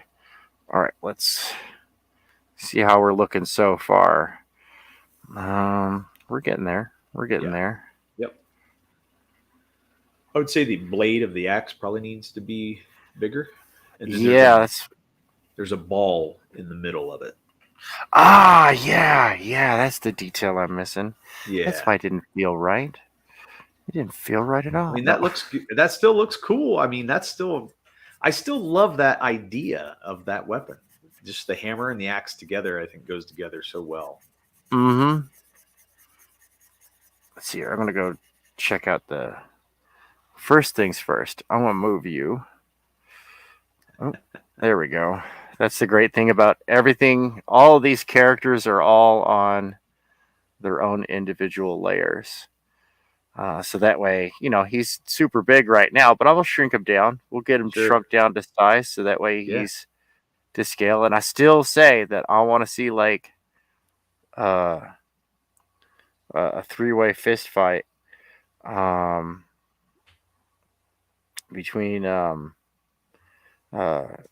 Canadian Shield, Abbott, and dang it, what's his face from Cogent from Shadow Sentry, because it's like those are the big three like brutes right there. Yeah. Right. Hey, Critical Blast, thank you so much. Thanks for everything that you helped us with. And yes, it's a campaign. Thank you very much. Dude, RJ, what's up, man? Yep. I still need to talk to RJ. I still got to work stuff out. Yeah, we've decided to go with him for shipping because, well, for one, it just makes you feel good that somebody's going to take care of that stuff for you, Mm-hmm. for the boxing, because I know I'm just not going to be good at that. But definitely, I would be able to ship out, but I just think the tediousness of it and everything, I feel like he's got this great system down and it really works. So look good to us. Yeah, yeah. No, he's top notch. Knows exactly what is. He's a logistician. Yes, right. I love that word. Yeah, no, and I definitely want Critical Blast to be handling my fulfillment as well because um, he's got it all down. And even though I'm familiar with shipping and all that stuff, it's like, oh my goodness, dude, Yeah. if there's less work I have to do, and it gets you that much closer to Critical Blast being a full time Yeah, deal. man. Yeah, Uh, it's really cool, and I see him as distributor, a yeah, distributor, um, which is fantastic, and his price point is really good, and I felt like it was the way for us to go for sure. yeah. Well, Um, and on top of that, like I want to do retail packages. Like I actually oh yeah, with money from my campaign, I want to print out actually a bunch of legit ash cans and send them out to comic stores with pre-order information that directs them back to RJ, and then I can send him the stock that's needed, and bada boom, bada bing, bada bang. yeah, Uh, he takes care of this stuff, and I think that's great because it's like, okay, cool. And he could package up more stuff to go to these comic shops and stuff like that. I encourage like people to get together an ash can, like get yeah, yeah, together a disposable comic, super cheap, low quality. Who cares? yeah, It's meant to be disposable. And I would just be like, yeah, no, sure, you CG or CG friendly. If the answer is yes, then please. yeah, I would love to have your um, ash can bundled in with my deliveries. yeah, I would actually be very happy because I don't see any of these guys in indie comics as competitors no, because less than 10% of the comic book buying market is active. yeah, right. I I think it offers a way for us to also focus on some other things, which, not only are you saving money, but you're, saving so much time that you can jump into your other, like the next book or Yes.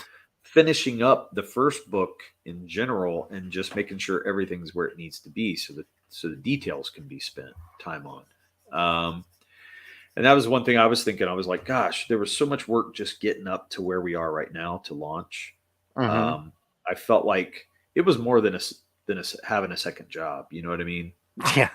The hours that you have to put in and everything. It was almost like having two full-time jobs. Oh, for real. Yeah. So so I'm like, well, if something's going to take some weight off those shoulders and help me, I'm for it, man. So much. It's it's a viable exchangeable service. I Yes. love it. Yeah, it's fantastic. I hope that really grows for him. Um, and I think we do need somebody out there trying to get the books into the mainstream, not mainstream, but like retail, you know, Yeah. Oh into no, the retail we world. definitely have to hit retail. Yeah. Um, and there's several different ways. I mean, like there's Alterna. It's you're gonna have to be patient, but Right. while you're at it, start up the campaign for the next thing, and then make it a big deal. Yeah. That way you can promote like I see a lot of these creators, alternate creators. They when those alternate campaigns come around, they're pushing that stuff Yeah.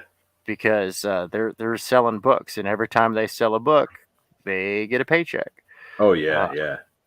It may not be a big paycheck, but we're trying to get it to the point where it is a big paycheck, and it's going to take a concerted group effort to do so. Yeah.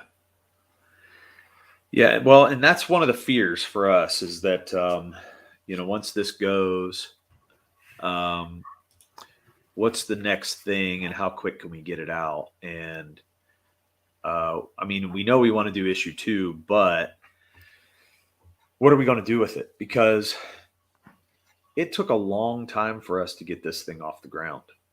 And I know that was with creating it, getting the logo was a big piece, getting, everything to where it's at. There's just a big effort. With the second book, all the groundwork's already laid. You already have your characters pretty much. You might introduce a few new characters, but it's not really going to be that big of a deal. But how quickly can we turn out a book? Yeah. And that's the big question, because people now that we've whet the appetite, now people are going to go, when are you doing your next one? Oh, yeah. So, and I think turning out a book a year seems like we could do that. But having a full-time job, being a dad, being a husband, man. Yeah. Oh, I understand. I understand. Yeah. And that's where the balance is. So we've actually thought about hiring a second artist with us to come on and, supplement the pages, because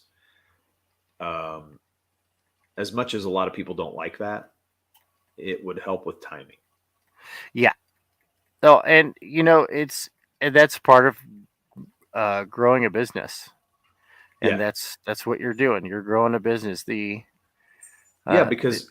I know people like to see an artist, the same artist on the work. I'll still be there, but it's like I need to fulfill the demand that everybody wants, because, or at least would hope, for that one a year at least, because I think if we can't do that, people are just going to lose interest. Yeah. Yeah, they will. They will. And you've got to, like me personally, for the Apex Predator, I'm looking at a 70-day turnaround time. Okay. And that's working on it nearly full time. Yeah. Not a whole lot of time focused to anything else. Mostly focused on like doing stuff like this, or doing pickup jobs. Like I've got a what do you call it? Internet avatar, a little internet avatar to help that I've got to do today. That's on my list, because that's my bread and butter is commission art. Yeah.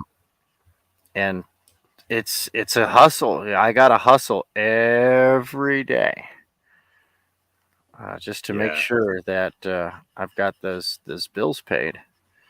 Yeah, that's true. So, Dan, he's saying, I also think that people prefer big, meaty books like manga. They want a lot of story. I think you're right. And we're in the age of, binge. So when people can just binge watch, binge read, that's what they want. And it's like, it sucks because it doesn't work for the working man. It works for people who can pull it off full time. But if you're not, man, that's a tough thing to pull off. And that's why I'm like, well, there has to be some kind of trade-off. So if they want the book quicker, they're going to have to deal with another artist coming on board with us and putting out maybe even half the work that I would put out on the book, so that we can get the story out. Because I'm probably going to end up inking the whole book. So I would probably draw half of it, ink all of it, and then do the covers and stuff. Sorry about my dog. No, you're all right. Yeah, he's a little tiny dog that likes to bark. So. Small dogs are alarm systems. Yeah, large dogs are sentries. That's so true. But yeah, so I mean, I'm not hearing a lot of pushback from people on that because I think people know that the demand is they want more books, they want more story. And I'm like, well, then there has to be a trade, Yeah.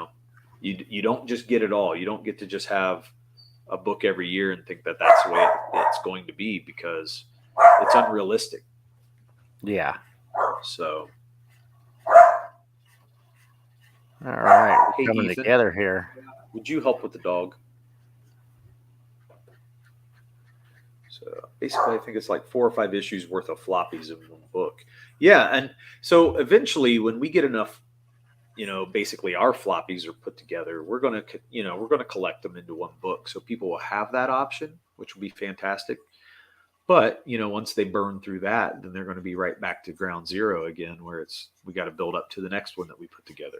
So, but that's the idea, is that we do enough floppies and build up enough story to put them all together. But I like floppies. I like being able to read a floppy and then move on to the next story and stuff, and not have to read a thick book, because a lot of times I don't have time to sit down and read that much book. So I'm probably one of the few people that will say that. A lot of people like to have a big story, and I do too, but I'm okay with taking it on, issue by issue. Well, it's also about how much money they're investing in it. I mean, if you're going to spend a decent chunk of cash, you better feel like you're getting your money's worth, Yeah, definitely. That's it. And I want to make sure the quality's high. So yeah, I mean, if I did, let's say 15 pages and the other guy did 15 pages, that saves me a lot of time. I can have those 15 pages done probably in the first half of the year. The second half of the year can be all about finishing it up, getting it inked, getting it ready for print. We have to send it off to color, lettered, and then, ready to go. And I think it gives me more time to manage the artists. I'm tracking. So, and that's really what we've been doing. I've been managing a lot of the artists that we've been dealing with. And Kevin helps, of course, but Kevin and I are doing a lot of the creation, discussion about the story, where we're taking the characters, things like that. And he's already got everything written out. He just has to script it for the book. Quick question: how tall is he? Oh, I would say he's more of a average, like probably a 6-foot dude. All right, making that big. Looks cool, man. I like it. I'm really liking that. Let me get him to like the pose. Actually, that's perfect. He's perfect size. So this, nice. Here we go. Add him to the. We'll have him leaping over from behind. Shadow Sentry. Yeah, Booyah. Cool. Added to the CG Mega Collage. I love it. I love it. Thank you. Yeah. Thank you. This is my grand project. I think it's great. I want to have it done in time for the holidays. And what's great about this being so ridiculously high resolution is I can actually just take all of this and just shrink it down and make more room. Yeah, that's cool. That's cool, man. I love it. I'm really kind of bummed that Brian Shearer's kind of distanced himself from CG, and I don't blame him. Yeah. But sure. I'm kind of bummed because I actually wanted a giant gunship Thunder Punch to kind of like take up the background. I thought that was a great looking book, man. What a great IP. So cool. And I almost backed it. I'm still thinking about going in and backing it, Oh, I totally would. Brian's a great guy. Yeah. It was a timing issue and a money issue, but definitely it's still on my radar because I thought it was so cool. So I actually follow him on Twitter. So yeah, really nice. Yeah, I mean, I understand why some people do get away Mhm. from it. To be honest, this is what Kevin and I were saying last night. We're getting away from the negativity. Good. I don't want to be a part of it. I don't want to hear it. I don't want to be a part of it. When I hear people just cutting on any IP that comes out from Marvel and stuff, I'm like, good, you don't like it, so don't talk about it. You know? Let's work on solutions to problems. Yeah, and let's talk about cool shit. Let's talk about shit you love. Let's talk about fun stuff. Let's talk about things you're interested in. But I don't care about what you hate because now you can say, "Hey, I watched that new show. I'm not really a fan." That's fine. I don't feel like Yeah. that's too negative. Um, but when all you do is get on and just cut down and cut down and cut down, I'm done. Yep. There have been several people that I started following for a while, and not CG necessarily. Right.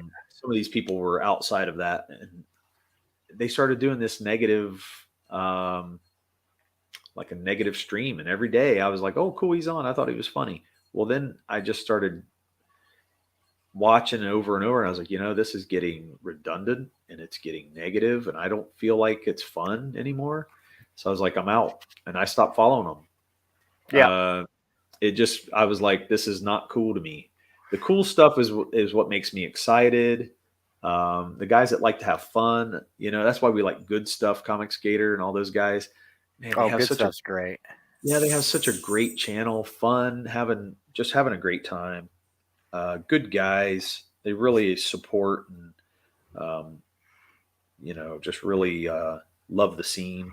So yeah, I'd rather be a part of that. That's great. For real. For real. No, I'm 110% with you. I like the good stuff. I like laughing at the internet. Heck yeah, Like yeah, with Camel Moon and Bancroft and yep, uh, Dean James and Kemosabe. yes.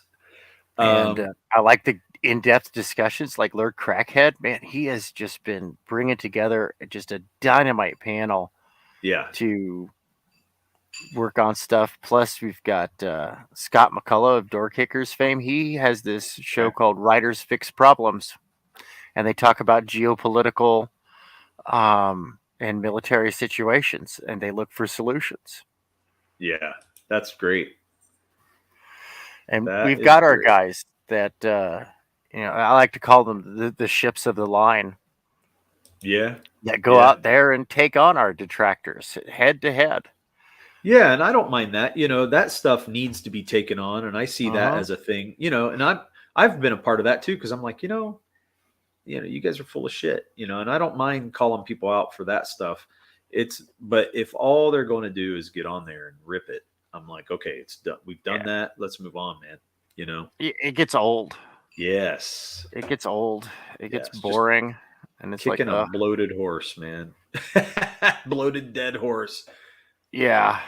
No, it gets old, it gets boring, and whatnot. So So Dan, that's a great idea, man. He goes, see, the problem is there's so much indie stuff I can't keep up. I wish CG had like a Wizard magazine so I can keep up. You're right. We do need somebody putting something out that highlights all the current projects or even past projects. That would be awesome.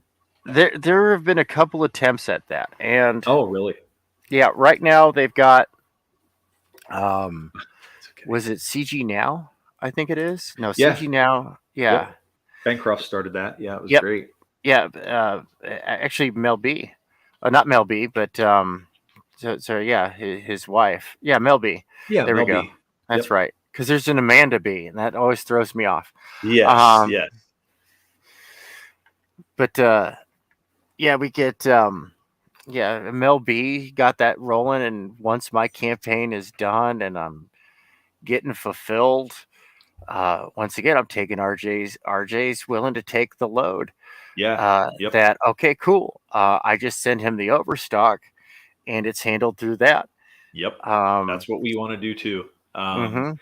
Because I think it's cool. I mean, there are so many good looking books on there. When you open that page, you can just see how many. And I'm like, man, there's so much on there. Um, and it's great. It gives you, like quick access to the book. Yep. And Yeah, I'm ready for that. I'm excited to get into that. Yeah, for real. Sometimes I just can't leave well enough alone. Even though I'm planning on inking this again at a later date, but still. Yeah, that's all right. I wonder what happened to Murph, man. Like his cat must really have taken him away. Eaten by wildebeests. That's my I- go-to these days. That's probably true. I'm gonna be like, "Where'd you go, dude?" Because I heard times are tough in Africa, and the wildebeest, they get hungry, and they've expanded their diet in order to survive, and people are on the menu. Yeah, that's awesome. He likes to let things rest on my shoulders. You know, I know how he does it. He just is like, well, Derek's taking care of it. It's like it's a good thing he's a writer because it fits him. He can just sit back. His writing's done, so he didn't have to do anything else. He can just sit back and let everybody else do all the work. Oh, he thinks that now. I know. Well, he's the one that's going to go out and shill the book now. So See, there you go. I've done all the work. I'll help shill, but only a little bit. He's going to do the heavy load there. So, okay, see, he's got these little patterns right there. yeah, I've been really up and down about those patterns. Like, I don't know. I'm feeling like I like them at times, and then times I'm going, okay, what's that all about, and why are they there? So they're kind of neat. It's a nice little. Kind of reminds me of like Armenian cavalry. They would have like little patterns on there. Yeah, and I don't mind that. I like it at times, and then I'm like, well, I just want to come up with a reason for it, maybe. Right. No, I understand that. There we go. We'll kind of lightly shade that in. So cool. Yeah, I like it. Yeah, because then it's just so I remember that when I'm coming in here with the blood, with the stark black and white of the ink, that I'm writing a check for a lot of cross hatching. Right. And I love Clip Studio because now like when I want to go ink, cool, boom. Yeah, man, I like that too. I love just that. blue. You just hit the blue button, like it's on the side, right? You can just hit it and it'll put your layer as that blue color. Do they have that? I actually went and set up a reference layer. Oh. And an overlayer for that, and I just toggle the visibility on and off. Where do you put your layer information? So my layer information, I actually have hidden off the screen, off to the right. That's why you're not seeing it. If you open that, yeah. Then like here, if I actually, I'll actually share the screen of Clip Studio Paint, so you can actually see my full workspace. Okay. Yeah, there you go. So and that's how I have it set up. So if you look up at the top of all the layers, you'll see that little to the right. Yep, you see it. It's got the blue and the white right there. Just click the blue and it's blue. Or whatever color you choose. Yeah. And it'll go right to it. It should change the layer to whatever you tell it to. Oh, crazy. But I had it set to that blue already, and I just clicked on it, and it did it, and it was great. Oh, yeah, there it goes. Yep. So I could do red if I wanted to. That's pretty cool. I never knew that. Yep. I was doing it the hard way this whole time. I just stumbled upon it, but I'm like, I'm actually getting pretty fluent in it now, but it's taken me probably better part of a year to get solid. I still don't know all the ins and outs. There are things I just still don't know what to do. Oh man, this is so exciting. But I do love I love Clip Studio though. It's fantastic. Yeah, it's a great one. And I love the fact that I got to interview everybody on this. Yeah. So, let's see here. Merchandising. Yes, because the Schwartz is with me. Yeah. Merchandising. That's on the radar. It's just we wanted to get the book off the ground, have somewhere to build from, and then go. Yeah, That's definitely where we're going. I think that that cool winged pattern. Let me The bird. reincorporate this Yeah. this back into. Let's see here. How do I do this? Okay, there we go. Boop. This pattern right here. Uh-huh. I think that would look really cool on all sorts of merch. Just simple, So, especially if it was like especially outerwear. oh yeah. We're probably gonna put it on a hat. Definitely some shirts. And that's just the basic stuff, you know. I would go with hoodie, big across the shoulders. Yep. On an overprint and just by itself. I think people would buy it. I think so too. One of the things people, you know, as soon as they see that bird, they're like, "Who did that? You know, is that yours?" And I'm like, "Yeah, I came up with that." And it was a cool design. And then once I hit it, I was like, "That's it. That's going to be like his family crest, and we're just going to roll with it." And that's what we did. Great. Yeah, I really want, like, I've just been doing a black pattern over his metal, but there's a part of me that wants to make it look like it's been engraved in it, like embossed almost in the metal. But that's really hard to come off whenever you're looking at that small of a detail. Yeah, that's a pretty big check to write. Yeah, so I wasn't wanting to go that way, but if you look at our logo, it does have a little bit of that. Like I've made it a little thicker, so it has more of that look, I guess you could say. So there will be things like that I want to do that with. Yeah, I mean, we were thinking about making a magnet of the bird. Nice. That'd be fun. Throw that up on people's fridge, you know. Unfortunately, my magnet company, based in the U.S., did not survive the pandemic. Oh, wow. And so I'm looking for another one. I've got my eyes on this company in Mexico, but they produce good magnets. Okay. They produce magnets that you can actually stick stuff to the fridge with. Yeah. Not just the little decorative magnets, like the little flat ones and stuff. Right. Like neodyne magnets. I like that. That's great. Yeah. I I'm always trying to think of things, but when I got Bancroft's hand, his little ginger root hand magnet, that was cool, man. And I thought it's good lore with his brand that makes it cool. But the magnet itself was it was interesting how they did it. And I liked it raised up like that, the way he made it. So it's very thick. And I thought, that bird will look really cool like that. Oh, that'll look gorgeous embroidered on a dad cap. Yeah, that too. That's actually what they're called. That's what they're called. Dad the old-timey baseball caps. Yeah. With the short billed old-timey baseball, because there's the old-timey baseball caps that are ridiculously long bills. But the dad cap, which is I like that. I've got my Alterna Comics cap on right now. Yeah, and that's great. I like their logo too. Cool logo. No, I got a fun little thing with Peter. I actually got him in my story. Let me go see if I can find the picture. Where am I hiding that from myself? Is it this one? No.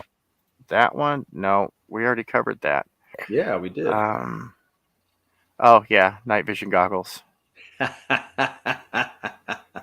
I collect memes. That is cool. I like that. Be like Zuler. And gorgeous classic science fiction art. Like, you look at the simplicity of this. Look at it. Yep. This is all just it's just slapped on there. It looks like it is. But it's great. And I forget the name. Berkey is the name of the artist here. Berkey. Okay. And I grew up with all sorts of science fiction illustrated books that had like just his paintings in it. And of course, he worked on pretty much everything: Battlestar Galactica, Star Wars, Buck Rogers, like you name a science fiction property, late 70s, early 80s, he was involved. Star Trek, the motion picture. Man, that's cool. Let's see here. Where's the picture? No, this is, love this one. Hal Comics did this. Gorgeous Scalpel Zero right there. Just captures her unwarranted brutality. Okay, where, like, for real, serious, real. There we go. Okay, so I love detail. I have in the Scalpel Zero's cyberpunk universe, Alterna Comics is Alterna Theater. So I like to represent the multiverse. Yeah. Right. So in different universes, it's different things. And I've got all sorts of people, like they've picked out like food products. Like, no, I want my IP to be a food product. I want my IP to be a toy, a cartoon. Dude, I got the Aquabats in here. Wow. And that was so cool. Yeah. To get the Aquabats, and I pitched the story idea. I was like, this is how the Aquabats is that one of the characters in the book, he bought them and revitalized them, and kind of did his self-insert where he occasionally guest stars on the show as an honorary Aquabat.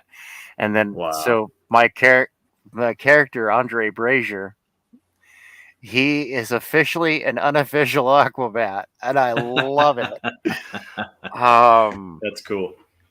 Yeah, all the titles on the Alterna Theater, and I talked about it with Peter. We're gonna make them Alterna Comics, so, and all the sequel numbers will be referenced to an issue. Nice. This guy was stabbed with a minigun. Wow. Sheesh, man. And we take a look at Zero here, and she is just chewed up. I mean, look at that. Yeah. Luckily, she's got a ballistic rating of 6. So pretty much anything under an armor-piercing Barrett is not going to cause significant damage. Wow. So state of the art, bleeding edge technology. Right. But we have here my Valkyrie sports apparel, which Shay and I, we need to talk. Valkyrie sports apparel with their of course it's my Nike knockoff. Right? I was gonna say, I was like, it looks like a swoosh. Yep, it's my Valkyrie wing, right?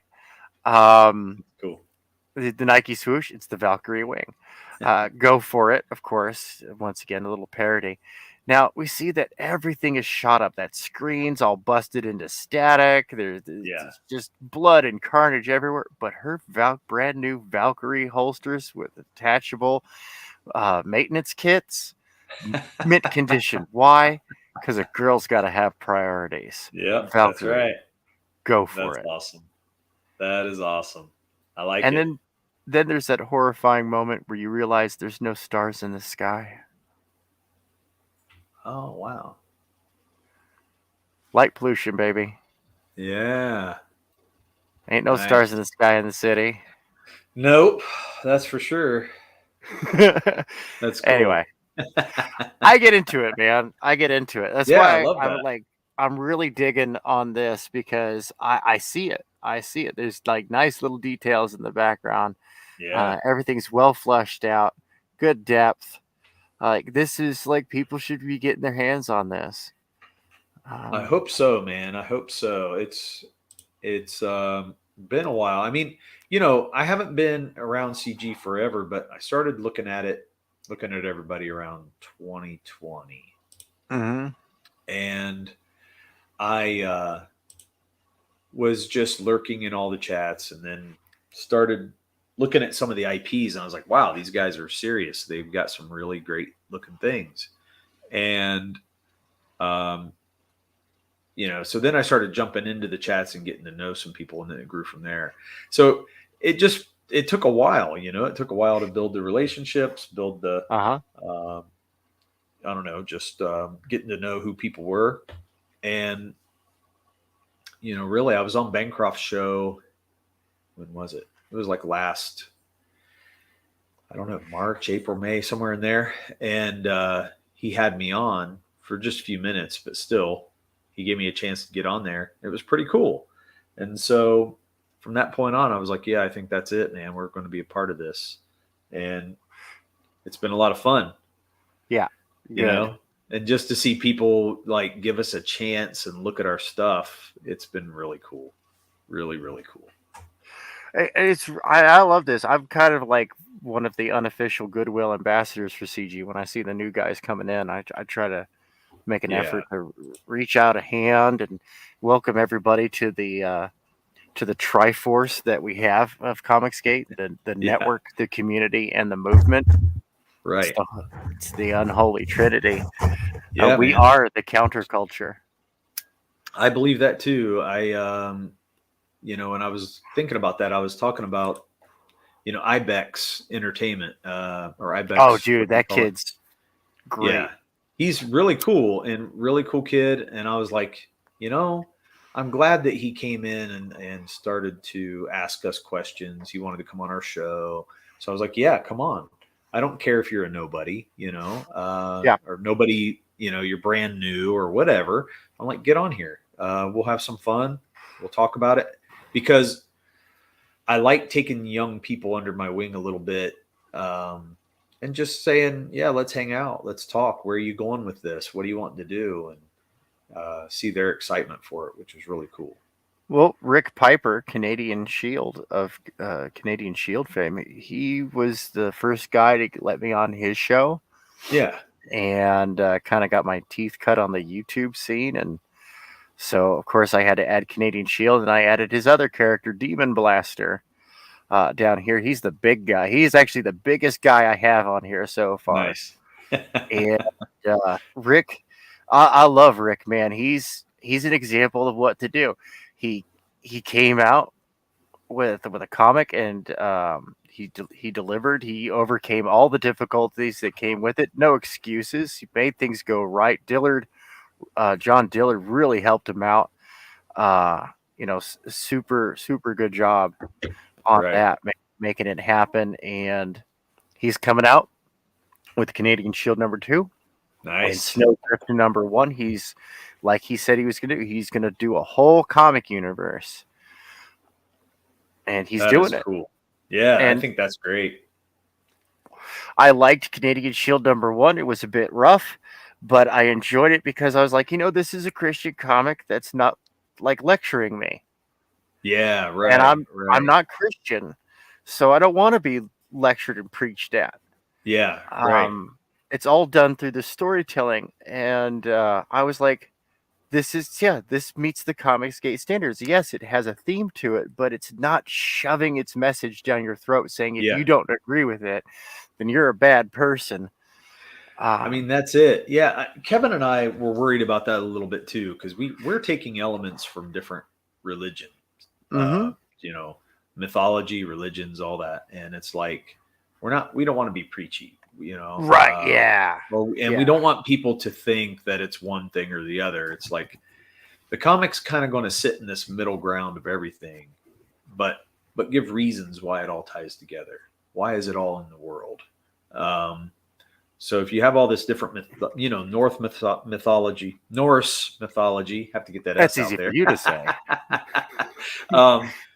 Norse mythology is way different than, you know, Greek mythology and all that. I mean, they have similar things, but there's also a lot of differences in the animals and the designs, things like that. But they all kind of share this hybrid thing where they have like hybrid animals. And we're like, why do they have these hybrids? Why does it, you know, if you look at India and they're the gods they worship, why are they half elephant, blue, all these different things that are going on with them, multiple arms? Buddha has multiple arms. You know, how does that happen? Why does it happen? And instead of getting preachy, it's more of like, let's try to answer some questions and go through that, you know. Let's explore this. Yeah, let's have fun with it. And it's pretty cool. It's a cool thing. And I've never seen anybody really go through that. They've never really tackled all of that. And I think it's going to be a great time. And it gives us so many creatures and characters to roll with. Yeah. It gives you a good toy box. Yeah. And Kevin was even talking about, like Greek and Roman mythology. They have their heroes, their champions. Mm-hmm. Let's take Achilles, for example. They have people like that. And he goes, what if we kind of took some characters based on that? It wouldn't have to be Achilles, but it'd be somebody that would give it would almost be their inspiration for that character or something, And I thought, Mm-hmm. that's kind of interesting too. You can play with so many different things. Oh yeah. No, and Greg Levy and the other creators of the Brain Cage Continuity Universe, like Ben Phelps and Dan Fogarty out there, World War Hell Dan. There's a lot taken from history and mythology and incorporated into this and it's a space opera kind of sci-fi universe in this case. And it all works out so deliciously well, because it's just well thought through and whatnot. Instead of heaven and hell being metaphysical places, they're actual planets, and the devils cool. and the seraphim are species out there. And there's other alien species that are not humanoid. Lots of them. Most of the alien species are not humanoid. There's a reason for humanoid species and whatnot. And that the most precious resource in the galaxy is not water or gold or anything. It's biological material. Right. Those organic hydrocarbons. And I'm just like, I'm absolutely in love with that, because that's where I sit on what would be most precious? Well, that which is rarest, organic material. Right. And it's fun. It's fun because fun. In that continuity universe, there's 3 rules: no multiverse, no time travel, and no magic. Yeah. And I mean, that doesn't work with every universe, because you're going to have a magic universe. You want to have gotta have magic. I like magic. Yeah, we have a little bit of that kind of stuff. I don't know if we'll call it magic, but it'll be fantastic like that. Okay. So you're definitely going to get some elements of it. So it will be some of the sword and sorcery type stuff. It's just going to be a little fun, I guess. I like that. Yeah, it's not going to be traditional that way, but whatever. I'm okay with all of it. I love it. I love magic being used in new ways. I want to see it different. I feel like a lot of times people use the same kind of thing. Yeah. I definitely don't want time travel and all kinds of stuff like that, because I feel like those are cop-outs sometimes now. Yeah. No, if you're going to have time travel or the multiverse, then you need it to be, time travel wise, like Back to the Future or Quantum Leap, or you want it or Doctor Who, where the physics of the universe revolve around that deal, or for multiverse like Rick and Morty or Sliders. Right. Yeah, there's a reason for it. You're not just going back in time to fix things. Yeah. Oh gosh, what was the new one that came out that was on Netflix? Travelers, I think it was. Oh, I don't know if I saw that. Really good. Wow, really good. I'll have to look at it. Yeah, Gosh, that's awesome.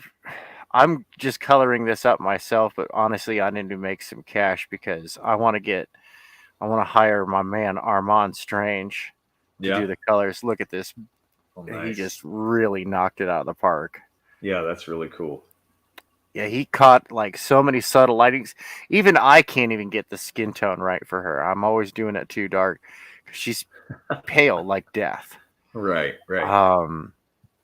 And that's because her skin is actually probably about a good 3/8 of an inch thick, and multi-layered woven armor, biological material, and all sorts of stuff, because she is an artificial being. Nice. And it's a full cast too. I've got a full Simpson-esque cast of characters, but I don't want to overwhelm the audience. We'll pick somebody and just roll with it and introduce people around it. That's cool. I like it. Yeah. Have fun with it. This is the less waifu, more manslaughter picture. 187 skulls visible. Wow. I'm one of those weird art guys where I'll hide subtle imagery and messages and stuff. So it's like 187 skulls. I was like, come on now. How much more death do you want? I know. I like that. This is totally her 4-horse. She's definitely one of the 4 horsemen. If I were to compile such a thing, she's definitely one of the 4 horsemen in this world. And oh man, it's good cyberpunk stuff, man. I got coming. That's like great. I want to say so much, but I really shouldn't. Yeah. I know. Kevin was always like, "You're giving away too much," and I'm like, "Am I?" But he was like, "Don't tell them this, don't tell them that." I'm like, "Well, we need to tell them certain things because although you don't want to spoil your book, you have to spoil a little bit to entice people. You know." Yeah. You have to give them something. Yeah, no, for real. Am I doing the right one? Okay, I'm doing the right brush. Okay, it's just too much bleed off. Well, I want to pick up some of the ambient from the surrounding colors, right? Because that's just how light works in real life. But I don't want it to be too overwhelming.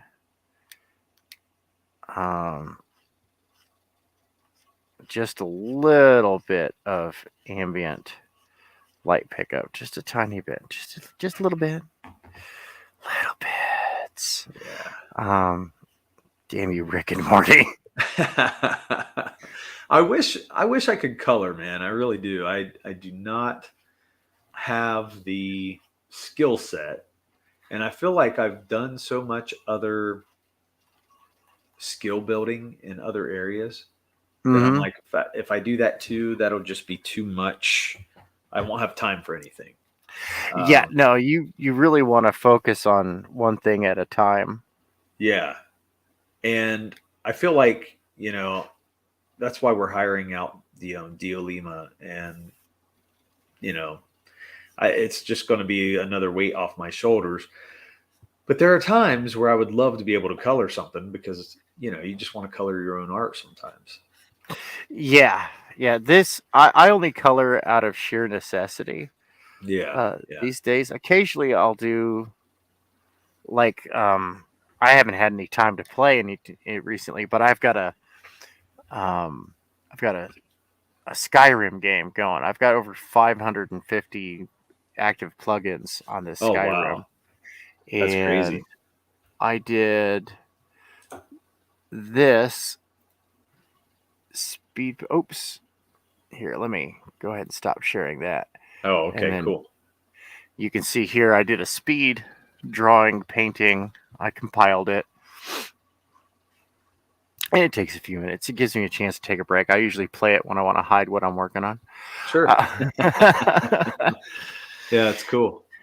I love Skyrim, and I was actually trying to jump into some places where I could do some like character designs for some of the people that are playing Skyrim. Because there are people who are doing it's almost like an RPG for Skyrim. Yeah.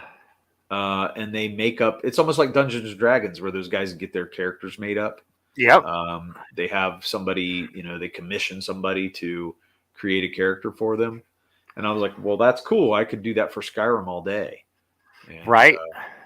It's right up my alley. But I need to jump into that more. I think I could actually get some commission work from it, but I haven't got into it enough. Well, people wanted my fans. I've been, the running joke is that Scalpel Zero is the most delayed book in all of Comicsgate, and it hasn't even run its campaign yet. Because I've been teasing at it for over 4 years. Right. And but we did ours for 4 years, man. I totally get that time frame. yeah. Hey, Mo and Raiden Radio, thank you for jumping in here. Yo, Raiden Radio, Mo Biggs, what's up? So in accordance with the fans' wishes, I took my flagship character of Scalpel Zero, Yeah. and we're doing Scalpel versus Skyrim. Nice. So far, Skyrim isn't faring so well. She's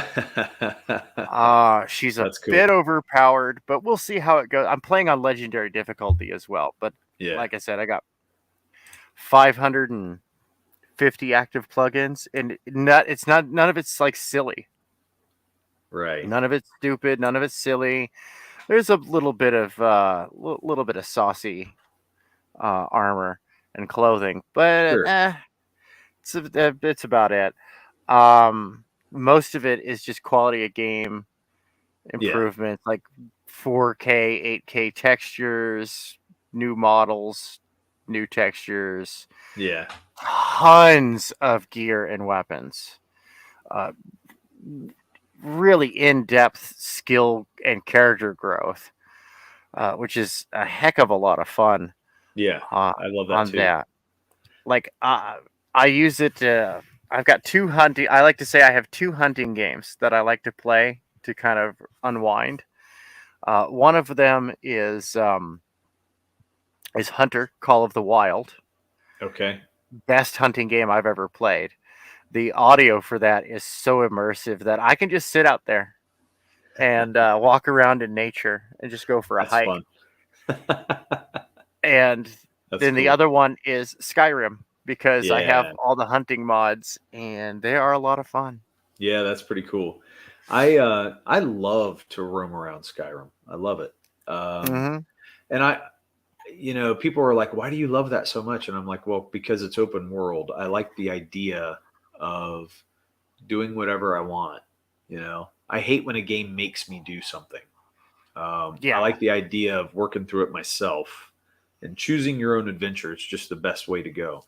And, and everybody's like, well, it's okay. And whenever they brought out like the new Skyrim Online, I was like, I don't like it that much. They make you like hit certain buttons at certain times and do certain things for the fights. And I'm like, come on, it should be my skill to be able to beat it. If you're telling me to just hit the square button, what's that going to do? I'm hitting it when you tell me. It looks like I won. Yeah. I enjoyed watching my friends play the God of War games, but I was like, man, they're okay. I mean, it looks awesome. Believe me, I think God of War looks awesome. I can sit down with a bag of popcorn and just watch my friends play that game all day.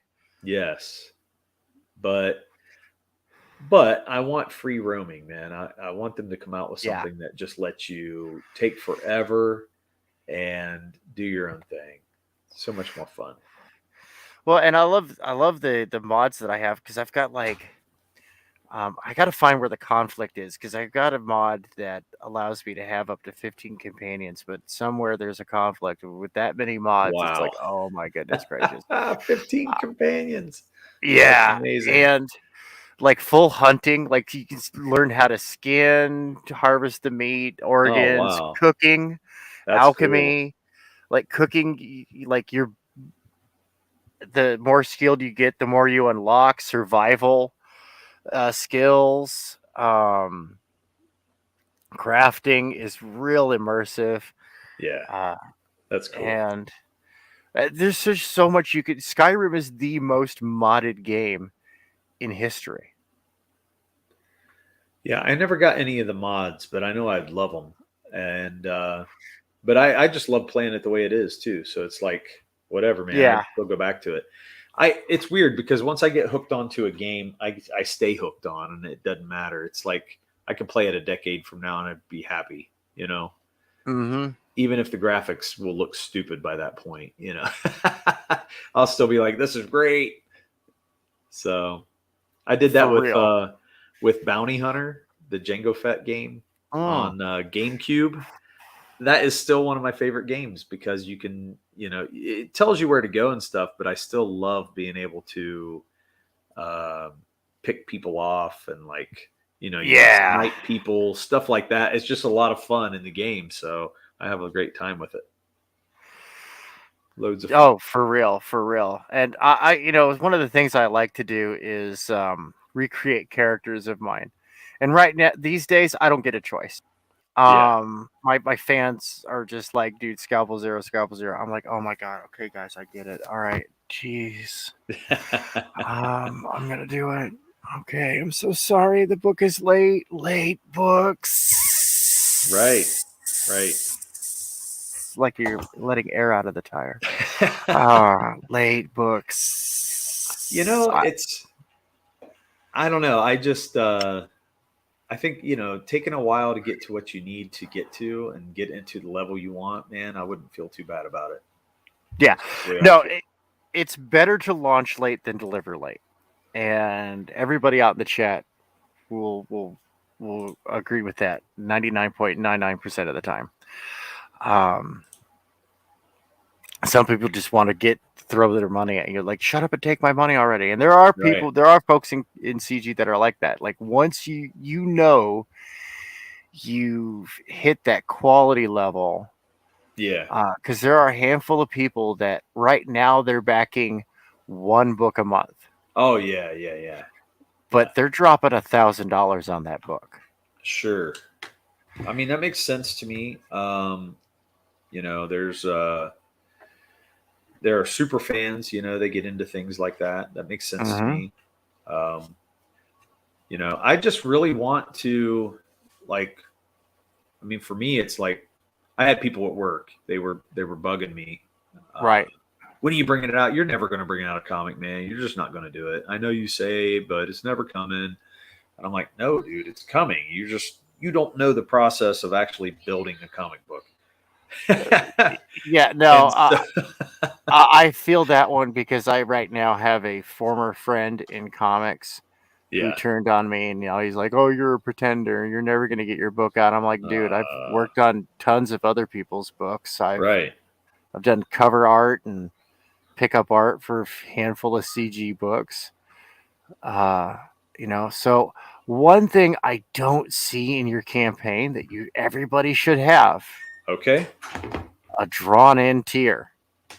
Yeah, you mean like a original art? No, what do you mean drawn in? You yourself get drawn into the comic. Oh, okay. I know what you mean now. And those are worth good money. If it's going to be a brief appearance, between $50 and $75. If they're going to appear in multiple panels, which is what people want. Sure. $100 to $150, and don't forget to include that with the drawn-in tier that they get a copy of the book and maybe some extra special stuff, because your profit margin is just fantastic on that. So you can actually afford to really give them the full experience. I like your low buy-in point. That's nice. Yeah, we really tried to get down because we're like, it's a smaller book. It's definitely not. I don't think we could justify like $25 for that book. Although some people are like, I don't care, 32 pages, I'm still going to do it. And I'm going, well, to me, it's just not. It's not good to put it at that price point. I was like, I want to keep it down where people can afford it, feel good about backing it. The shipping's already going to, just rake them across the coals. So I would rather keep the price point low. So each of these tiers and stuff like that are up here,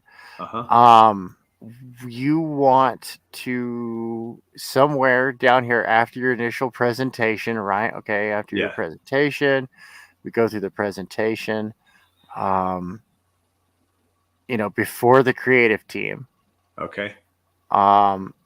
Or after the creative team, but somewhere in this area. Okay. Right, and play it by ear. You want to have written descriptions of every item that's available in there. And the reason you want to do that is because as your buying power increases, you're going to be able to pass on more. You'll have the ability to pass on more value to the customer. Now, I love that you got the sweet spot as your featured perk. Sure. Right, $45. That is the sweet spot in crowdfunding these days. Yeah. It's like $44 and change, $44 and Sure. 50 something cents, if I remember correctly. Yeah. That's great. The only out point on this is that the single cover by itself. Yeah. All right. This includes the wraparound cover? Yep. So it's all three. The homage and the wraparound. So that's great. Okay, so this is actually a $50 value. Unfortunately, you can't change it, but it's a $50 value, and unfortunately, you don't have the percentage off stick in there because that's a huge attractor. No, I think when you click on it, let me go and look. Take a look. I'm not signed in on this, so I can't accidentally. So let me look. Digital copy, 3 physical copies. So it's actually a $67 value. When we look down, I thought in the descriptor I put it's like $5 off, and I thought I did that. Yeah, it's actually more. It's actually $12 off. Really? What? Because let's take a look at this. That a digital copy is $7. Oh, that's true. Yeah, $7. Right, and we included that basically for free. Yep, and it's $50, so it's actually a $67 value. So that's something you can put down in the description right there. A $67 value. This is our best deal. Blah blah blah. Isn't it so awesome? Don't you want it? Yeah, you totally want it. Because one of my friends who's like this is one of those guys that like he takes off most of the year, doesn't work most of the year. He only works usually during tour season. Right. And he flies around the country to various malls, kiosks, shopping centers, popular areas, and he works a kiosk, and he sells pretty much everything. And like one summer he made, like over the course of 3 months, he pulled in $50K. Oh wow! Selling pens at a kiosk. And a friend of mine goes like, well, how do you do that? And he just puts the pen in his hand and he looks him dead in the eye and he goes, let me tell you about this pen. And it was just a stupid pen he had in his pocket. It was a dumb Bic ballpoint that was just not one of the ultra cheap ones, right? And the guy was convinced that this pen was absolutely awesome. And then he takes his pen and goes, and this is just a simple big ballpoint pen. Imagine what I'm going to say that costs $10 at the store. Because imagine what I'm going to sell you for $50. Yeah. And it's like, yeah, no, you're convincing them of how they need this. They need this. Right. Right? Like people need the Scalpel Zero books. They need the Apex Predator books because they need good cyberpunk. They need to get Cerebum. That's right. Yeah, sorry. I love B Rose, man. I've had him on the show when I did Cobalt. And I think I had him and another person, I think. I don't know if I had B Rose on the show before. Wait a minute. I'm not entirely sure. My memory's not good. Okay. And I may or may not have been up for over 24 hours at this point. Oh, right. Oh, man. You've been up since we were on last night? Oh, yeah. Before then, yeah. Sheesh, dude. Just work. That's crazy. Got to get stuff done. But I loved, and so drawn into here, man. Get that in there, and then a retail pack would be good for and these are, of course, I'm assuming that these are the high quality versions. Yeah. These are the collector editions. So having a retail pack that's got like 10 of them. Yeah. Right. I thought about doing that. You may or may not sell them, but you definitely want to put them out there just in Okay. case there's a store out there that likes that kind of thing. Yeah, that'll be cool. I never thought about it, but yeah, that's interesting. We would, um, we asked a lot of feedback from people before we launched because Mm-hmm. being so new to it, and also, we're new to backing too. Um, it was nice to be able to get some feedback. Like we asked from people who were just backers, and then Mm-hmm. we asked feedback from people who were creators, and Right. it was great because they gave us a lot of input, and some of it was so overwhelming. We were just like, I don't know what to do, but it was great input, and that's the only reason I think our campaign even looks half as good as it does because uh, they were able to give it that. They were able to help us. But then, we were talking to a few people and let them preview it yesterday, and they were like, "Well, make sure you do this, make sure you do that." And we were like, "Oh shit, we got to do a lot more than we thought we did." Oh, Um, but it was cool because when it's all said and done, I still feel, for our first time, I still feel very solid. So we're gonna have to. I do feel like we need to tweak it here and there. I can see if I can go ahead and add that $5 thing because no. It did what? evil on me. There we go. It was trying to sign me in. And I'm like, no, I'm not signing in Oh, on this browser. yeah, I'm signed in on the other because I have my my sign up page open. right. Sorry. Um, No, but that's exactly, whenever they were telling us about stuff, they were like, "Well, yeah, you need to go in and fix this, fix that, do that." And I'm like, "Well, okay, I need to look at it." And we did a lot of fixing, and Right. but I'm open to any kind of tweaks that we need to make. Absolutely. Well, there are some tier, like I was saying, like the drawn in Yeah, um, add-ons. Everything should be available as an add-on, which is a nightmare for your math sure. because then you're going to have to go over with RJ. Okay, let's start combining weights and matrix this out. And Yep. We did that. We already did okay, that. And good, good. but one thing that we added, because I Hmm. added add-ons yesterday for everything. So we only had it for our secret tier for a while. Uh huh. And then I was like, well, we ought to make add-ons for everybody. So if you just back the normal, standard cover, you should be able to just get add-ons of the other two if you want to, There of you the go. homage cover and the wraparound. Um, and I forgot to give Critical Blast. Yeah, you're saying RJ, right? Yeah. Yeah, he wanted all the different boxes that we're going to create with that. So I actually have to Yep. send him an update and give him the 3 new boxes that created. Yep. So There you go.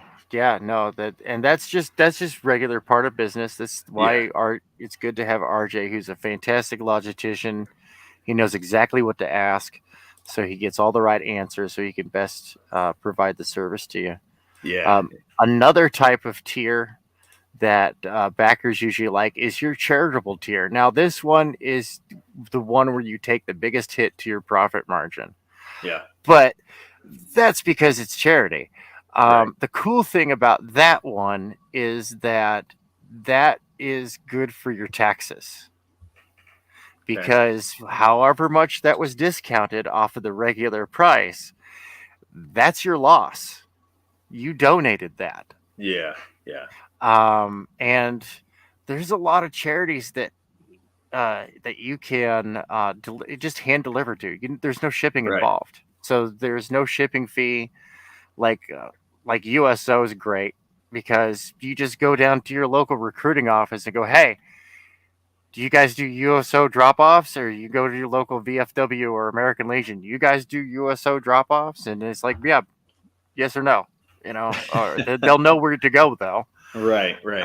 from that point. And there's like comics for kids that Pop Van Zant promotes as Yeah, well. yeah, that's cool. But with most people, I look at their books and I'm like, yeah, you're probably going to want to give that to an older person. Right, right. That's so true. Yeah, I don't know. We'll have to think about that kind of stuff. Yeah. It's Well, it's there's so stuff many to consider. peripheral things. Yeah, stuff to go It through. it gets you the capital you need to get your business off the ground and get to the Right. next stage. Yeah. And that's really the goal here. And I love this 30-page, $15 for 30 pages, very nice price. And with the wraparound cover, that's like I like that. It sets itself apart. It Yeah. says, "Hey, look, I'm the exclusive of the exclusive," Right. and Well, I like that. we heard a lot of people just saying, well, we want a wraparound cover, and we were like, oh, maybe we ought to provide that because, you know, it just gives you an extra little thing, and I'm like, if we just do the book, there's not really a lot to offer. So we Mhm. went ahead and made 3 separate covers, and went from there, I guess. Well, you guys are doing great. Yeah, well, we didn't want to add like all the extra stuff. No, We're gonna have smart. we're gonna have some stretch goals in there and have a few things, but really, to be honest, if it's anything other than a print or a card, I don't have a lot of use for it or care about it. Yeah. I like the magnet because I feel like that's useful and it sits out on your fridge and people can view it, and I see the practicality of a magnet. you know, I think that's Mhm. kind of cool. I don't see practicality in a lot of the things. I don't have use for stickers. You Stickers, know, those either they get slapped onto my computer or I set them up as prizes for my kids yeah, to yeah. earn. And that to me is, I can see kids liking it, but for most people, I just don't see it happening. And Bookmarks, I use those because I have reference books all over the place, and I'm always in need of a new bookmark. okay, I have so many scraps of paper marking a significant spot in a book, and so yeah, other little tchotchkes like loot crate stuff. yeah, It's cute. I yeah, love it. It adds to the branding. It really tells me I feel like I'm getting an investor package. Like, okay, so this is the kind of products that we're looking at offering, and I'm like, oh, okay. But once again, most of that stuff goes into the prize box for the kids. Same thing with posters because I'm a wall scroll guy. yeah, yeah.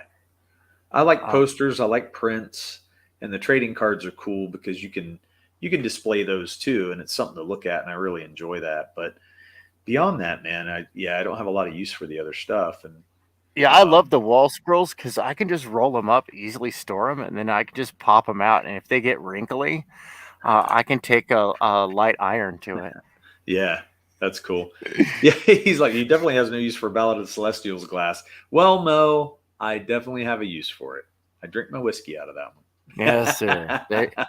See, I think that actually that pattern would look great on various drinking glasses, Yeah. shot glasses and stuff. And Yep. there's good resources out there for that stuff they'll until you've built up the capital to where it's like, okay, now I, do the supply side of these things, or Yeah. there are stores that do order on demand that will run through other stores, and yeah, it costs a couple of grand to get Well, a good storefront built on right. the web, but if you got the demand. Yeah, it'll continue to make money too, and that's really Mm-hmm. cool.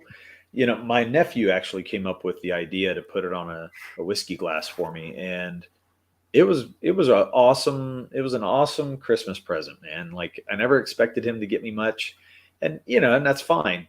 But he decided, hey, I want to do that, and it was a great surprise. And it had the logo before this logo on it, so it was one of the previous Nice. logos we did. But it's a Okay. great logo.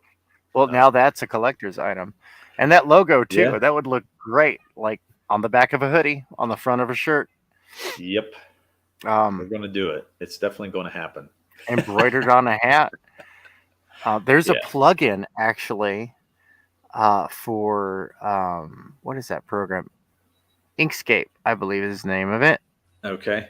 Yes, Inkscape, which is an open source Adobe Illustrator vector art program. Okay. And there's a plugin that allows you to take that vector artwork and turn it into sewing patterns that are nice. into I think there's like 6 major file formats that are accepted by automatic sewing machines. Very cool. And you get that file right there, and it's like, okay, off to the place that has a machine, and you just sidestepped a bunch of their setup fees. Right. And sorry. No, you're good. Go ahead. I was going to say that value you can pass back on to the customer, because that's like I said, Eric the Guapo really put out a wonderful video that covered a lot of stuff that I've been hearing about. All right, build your marketplace comics game. Yeah, I agree, and that's what they want to hear too. Yeah. For me, I've had, even coworkers coming up and saying, "Hey, I would wear that on a shirt. If you made a shirt for me, I'd do that." And I'm like, "Yeah, it's coming. I'm going to do that for you." That's my response. You excuse yourself. You go to the bathroom. You jump on Teespring real quick. Find out how much it's going to cost for you, because Teespring you can order up to 3 prototypes. Okay. And they're at wholesale. Oh. Nice. Yeah. So you could go, all right, cool. Order up 3. Go, hey. So I was thinking, like, would you say you'd be willing to pay, markup for that? Yes or no? Will be their answer. And if that answer is yes, it's like, order. Yeah. Right. And that stuff is coming for sure. We've had a lot of ideas, and I can't wait to see it on some stuff. Carpe Toros, man. You got to grab the bull. Yep. I agree. Man, I wonder what happened to Murph. I'm going to have to give him hell. I think he fell asleep. I bet you anything he fell asleep because he didn't sleep good last night. And he's just letting me ride the day. So well, I'll keep you company. Yeah, I think it's great. I'll be a co-pilot. I'll be a Wookiee. It's tough when you need to use the bathroom, though. You know what I mean? No bathroom breaks, but other than that, it's all good. No, I know that one all too well, and I can hold down the 40 if you have to go use the restroom. No, it's all good, man. I'll help you out here. It's just I was drinking coffee, and I'm like, oh shit. Now I can't see the YouTube chat from here, but Mo Biggs has a wrench, right? Yes, he does. Okay, good. He has a wrench. I'm not going to get up yet. I'm good for now. It's just I was trying to get a hold of him, going, "Hey, dude, you coming back at all?" But it's been an hour since he's gone away, and so I'm thinking he's got to be asleep. Well, let me do my magic. And well, I was actually going to have some drawing here later. I'm thinking about doing it tonight, though, and not now. I was going to wait and do some later on. Maybe invite some people to come and draw or just hang out. Yeah, definitely. Well, so that'll be fun. You know what your campaign is missing, right? What's that? It's missing a Vic King trading card. Because you know what they say, right? I mean, if your campaign doesn't have a Vic King trading card, is it really Comics Game? Oh wow! I started that because that's funny. Vic's my man, and it's kind of a joke because he has done so many trading cards. That's actually how he got his name out there, was doing trading cards for campaigns. Wow. And he has grown so much as an artist, and he's quite negotiable. He wants cigarettes and something better to eat than ramen. Right. Oh, man. Pretty agreeable. So here, all right. So here's what I'm doing right now. I am saving this as a duplicate JPEG. Yeah. It's going to take a hot minute, because then I'm going to open up that JPEG and I'm going to resize it, and then I'm going to go make a post to the Twitter and tag everybody who's been in this picture so far. Awesome. We're going to get the word out. We've got a addition to the CG Mega Collage. And awesome. I used to do this exclusively on my channel. Uh-huh. But I came to the realization, I was like, you know what? That's not very community-like. I'm taking this on the road. I'm gonna go on other people's channel, so that way I can expose this picture and talk about all these IPs, to a larger audience. Right. Sorry, I'm gonna make robot noises. I'm a little excited. It's all good, man.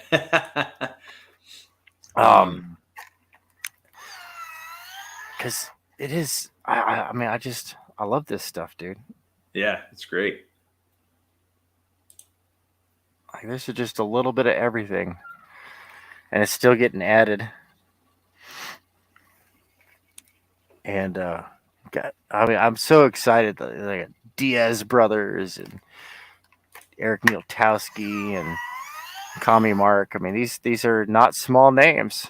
Yeah. And it's great because that's the group effort right there, man. Right. Yeah, we were going to have Eric on at one point, and he had something come up and he wasn't able to come on. But thought about reaching out to him again, see what was up if you wanted to. Yeah, he's getting back into the swing of things. He had some things he had to take care of. Yeah. Because I was trying to get Greg Levitt over onto his show, and I of course would like to go on. I love Eric's great, man. I've been casual buds with him for a long time, since the Pope Fire days. Hail Raven, by the way. I do have to ask this question now that I've brought it up. So, who's the greatest Teen Titan of all time? Starfire or Raven? Ooh, of all time? Yes, Starfire or Raven. Something makes me want to pick Raven. I don't know why. Because hashtag Earth First, hashtag Orange Lady Bad. Yeah. Hail Raven. That's funny. I'm actually like one of the OG members of the Cult of Raven. Okay. In fact, actually, for a 3-day weekend, I was Pope Raven, the Pope of all Ravens. Nice. And of course, there was Pope Fire, because she was the Pope of all Starfires. Nice. It's honestly, I'm sad that they're not like it's not really being carried on anymore, because it was the best internet rivalry to ever exist. That's pretty cool. The memes and the jokes and the trolling, it was great, and I'm trying to keep it alive. One of these days, John Dillard will sell the Cult of Raven. Yeah. I think I might try and buy off him. He bought it for $5. See, wow. That's how troll and fun, just like stupid, the Cult of Raven stuff is that, yeah, no, John Dillard bought it for $5 off of Joshua Hughes, who got it for free from Pope Raven. Oh, man. That's cool. Yeah. Wow. And Liam, the orangutan, he like totally freaked out on the Church of Starfire because the Cult of Raven came trolling him.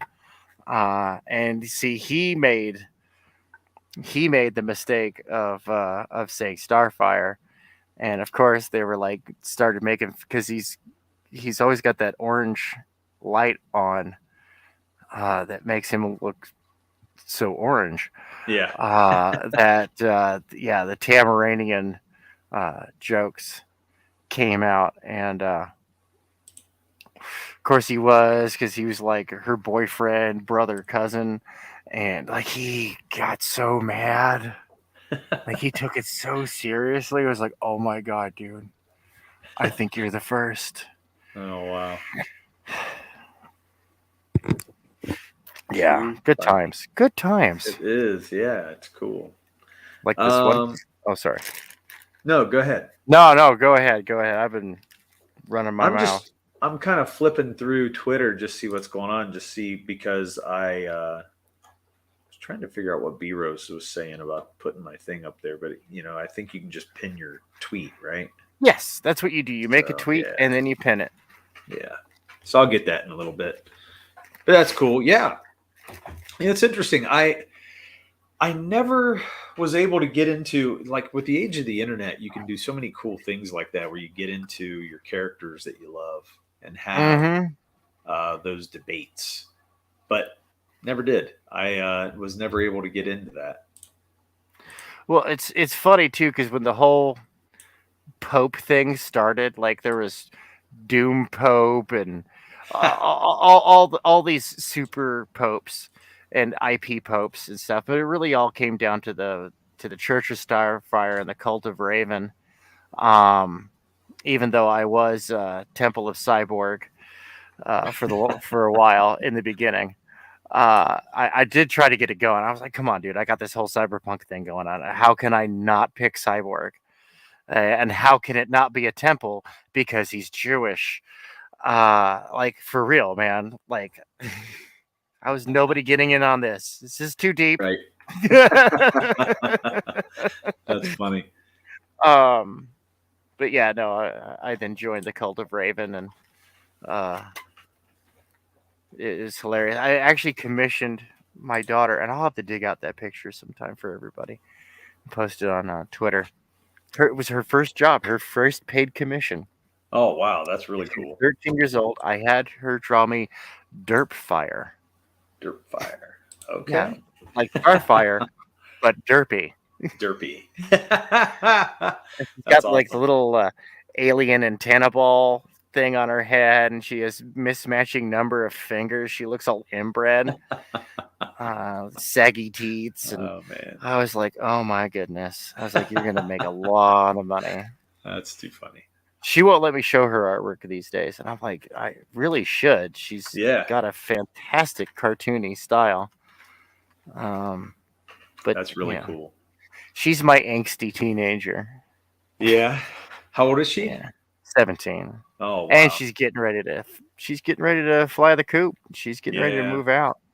Wow, She's finishing up high school, and she's got good income, and because I'm tough on my kids for a reason, because as she found out, like, she was like, dude, for a while, like, I legit hated you because you made me work so hard. But, now that I'm out in the real world and I'm making money, it's like everything is so easy. Like, everything is easy money. And I've done horrible jobs. And I was like, you're welcome. Well, and we were kind of that way on my oldest, because he got this really good job where he's getting a public retirement system. He's in that. He's getting, he works part-time, but he's just doing this. It's a great part-time job for him while he was in college, And I'm like, dude, don't try to leave that yet. Put as much service time in that as you can, because it'll roll over to other jobs, other public jobs. And he's just like, I want out. This job sucks so bad. And I'm like, no, dude, you can't quit. You got to stick it through. Don't quit that job until you have a better one. Yeah, and that's what I told him. I said, just as good. Well, I told him, I said, when you get out of school, you can go get that. He wants to go into IT, and I said, you can go get that IT job, because that's going to pay much better. I said, but until then, what are you trying to do? And he goes, well, I think I'm going to go work fast food because I'm tired of this crap. And I said, fast food is going to pay crap, and it's going to be a junkier job than where you're at right now. And he didn't believe me, but then he'd watch his friends go do it, and they're like, this place sucks. Right. I said, you need to stick it out, man. You need to stick it out. And it's one of those things where I'm trying to make him realize that you don't just leave a job because you don't feel good. You know what I mean? Sometimes you got to stick it through a little bit. Amanda, hey. Yay, Amanda B. I think Kevin is sleeping. He is slacking on me. He went away to mess with his cat because his cat was whining. and then he just disappeared and never came back. So I see how he does it. It's typical of Murph to leave me hanging, but that's the way it is. I know how he is. He wrote the book and then he just kicked back, put his feet up, and let me take all the rest of the work for him. So I hope he jumps back on soon. I mean, it's been over an hour since he left, and I'm just hoping he gets back in here so we can keep the conversation moving more and stuff like that too. All right. I've got to open that file I just saved. Nice. That is the 20th. Sorry, actually, that is the 21st character I've added to this. Awesome. That's pretty cool. Blackjack. Yeah. All right. Now I have to make it small. With Nice. the magic of magic. Beep. And make sure that's good enough. Yep. Look at even at 72 DPI, it still comes out pretty good. Wow, that's nice. And now it's a tiny picture. Very cool. Fit on your big screen TV, probably. Yeah. Well, no, because it's still 3 feet by 4 feet, but still. It's big. And standard print resolution for even wall scrolls these days, like tapestries, the print resolution's great. Print resolution's usually around 250, 300 DPI, which is the same as standard print resolution for a poster. So, okay. Heck yeah, you make a big. I'm going to be making one, just a giant wall scroll for myself, so that way I can have as a backdrop when I get my new camera set up. Oh yeah, man, that'll be great. That'll be really cool. Yeah, I've wondered what to do. Right now, I sit at my dining room table and I have a set-up table or like a fold-up table that I can draw on. But I really want to get a desk that I can sit and draw on. I used to have one, then we had kids and we had to make room for the kids. So that went out the door. But I'm getting it back. I'm going to get it back eventually. And I want a place that I can stream from, that I can, it'll look cool in the background of it. And I just don't have any of that yet. So everybody sees me in the dining room. You see this like wooden door or this picture behind me. It's really boring.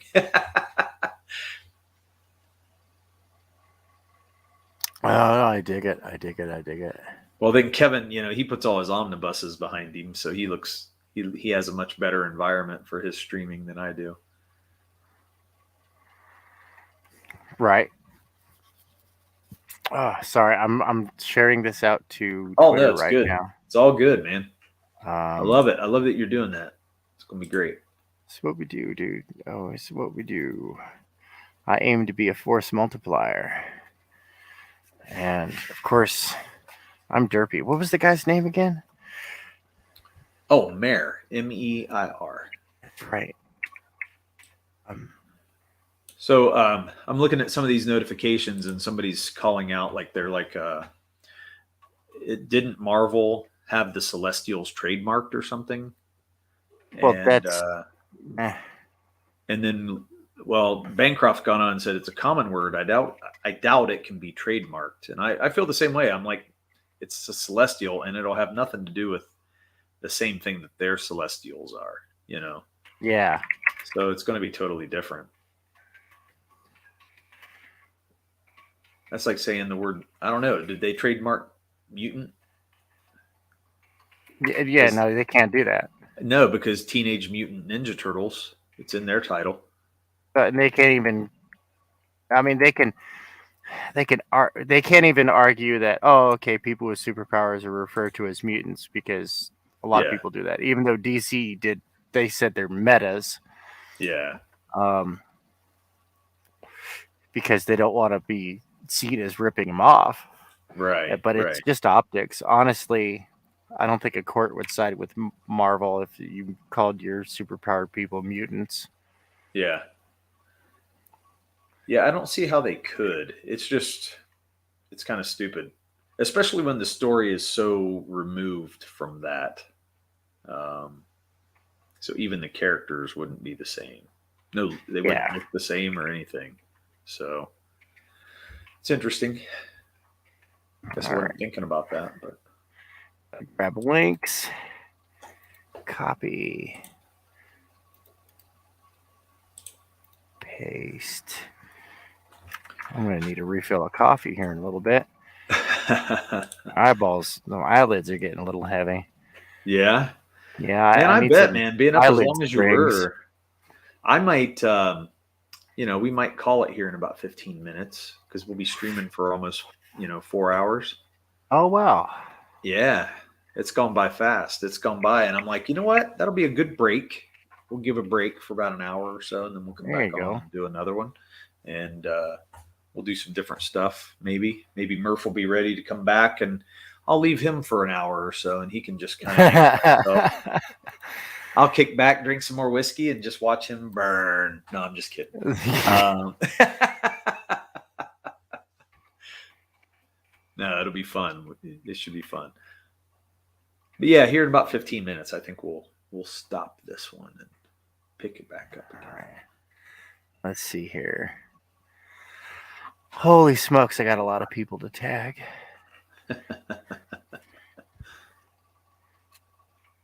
It's really awesome, though.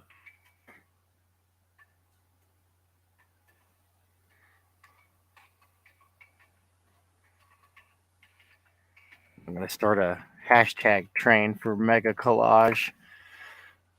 That way people can go and check out all the iterations of it. Nice. One book that I thought was launching, and I guess it didn't, was Shadowpunk. I heard there were some delays in launching. I heard there were delays, but I haven't. I've been meaning to ask the Shadowpunk about that because I'm interested. Well, we had no idea that he set up the same date as us. And then I saw somebody, I think it was Amanda, she put it out and said, hey, she put a calendar up and, and then I saw that they were launching the same day and I was like, oh my gosh. So that's weird to see a couple books launching on the same day. It kind of makes you go, oh man, you kind of want your own day and you want other people to have their own day. But, with as many people that were launching in these first 2 months of the year, I can't believe we only had one overlap. No, last year it was even more brutal. Oh, was it? Oh, yeah. 21. I think in the first 90 days of the year, something like 90 campaigns were launched. Wow. Many of them launching on the same day, and I was like, dude, if you're gonna launch the same day as someone else, then you two should get together and race. Yeah, make it fun. Yeah. Yeah. Oh, that's goodness, true. I am sharing something that's. Oh yeah, sorry, I got us caught into an infinite loop. Oh, that's all right. It looked cool on screen, but it's all right. It did. So Amanda says, I believe he got input about wanting to wait to get some more signups and gather interest. And that makes sense. I mean, hey, Crazy Matt. Yeah, the thing that we did, we were afraid because whenever we first signed up, man, we only had, or when we were first ready to go, about even just 2 weeks ago, we only had about 50 to 60 signups. And the sign-up page had been open for, a while before Christmas, and we were just like, man, we're not getting signups. We're not getting signups. What's going on? And, but then I did like this push with my phone. I went into my contacts and I hit like all the people that don't go onto social media because they don't care about it. And next thing I know, I had all kinds of people signed up and it was great. So it was really cool that we jumped up. And then by the time we launched, we actually had like 110 signups. Oh, that's awesome. I was like, well, good. We broke 100. We actually got up that far. And then we were able to launch and it was fantastic.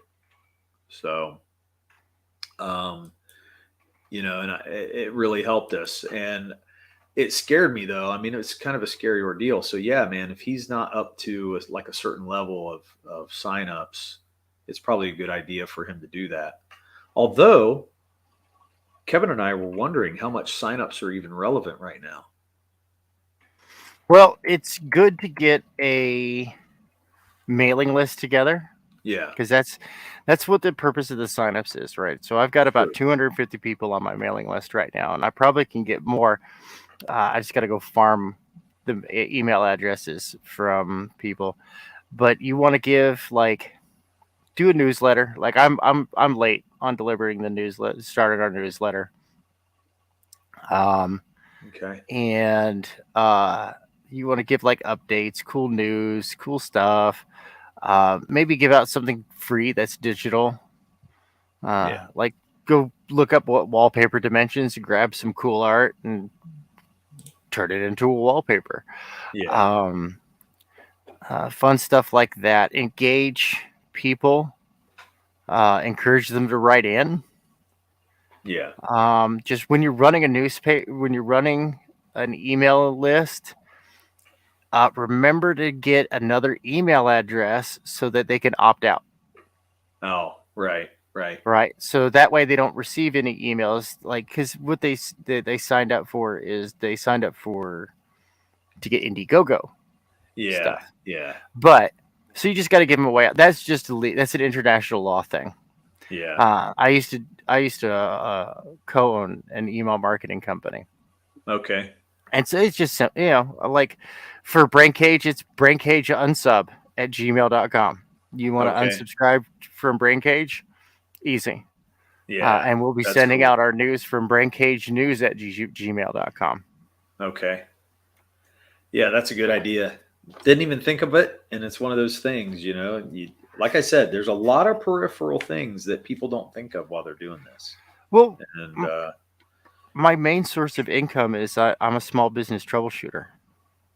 Okay.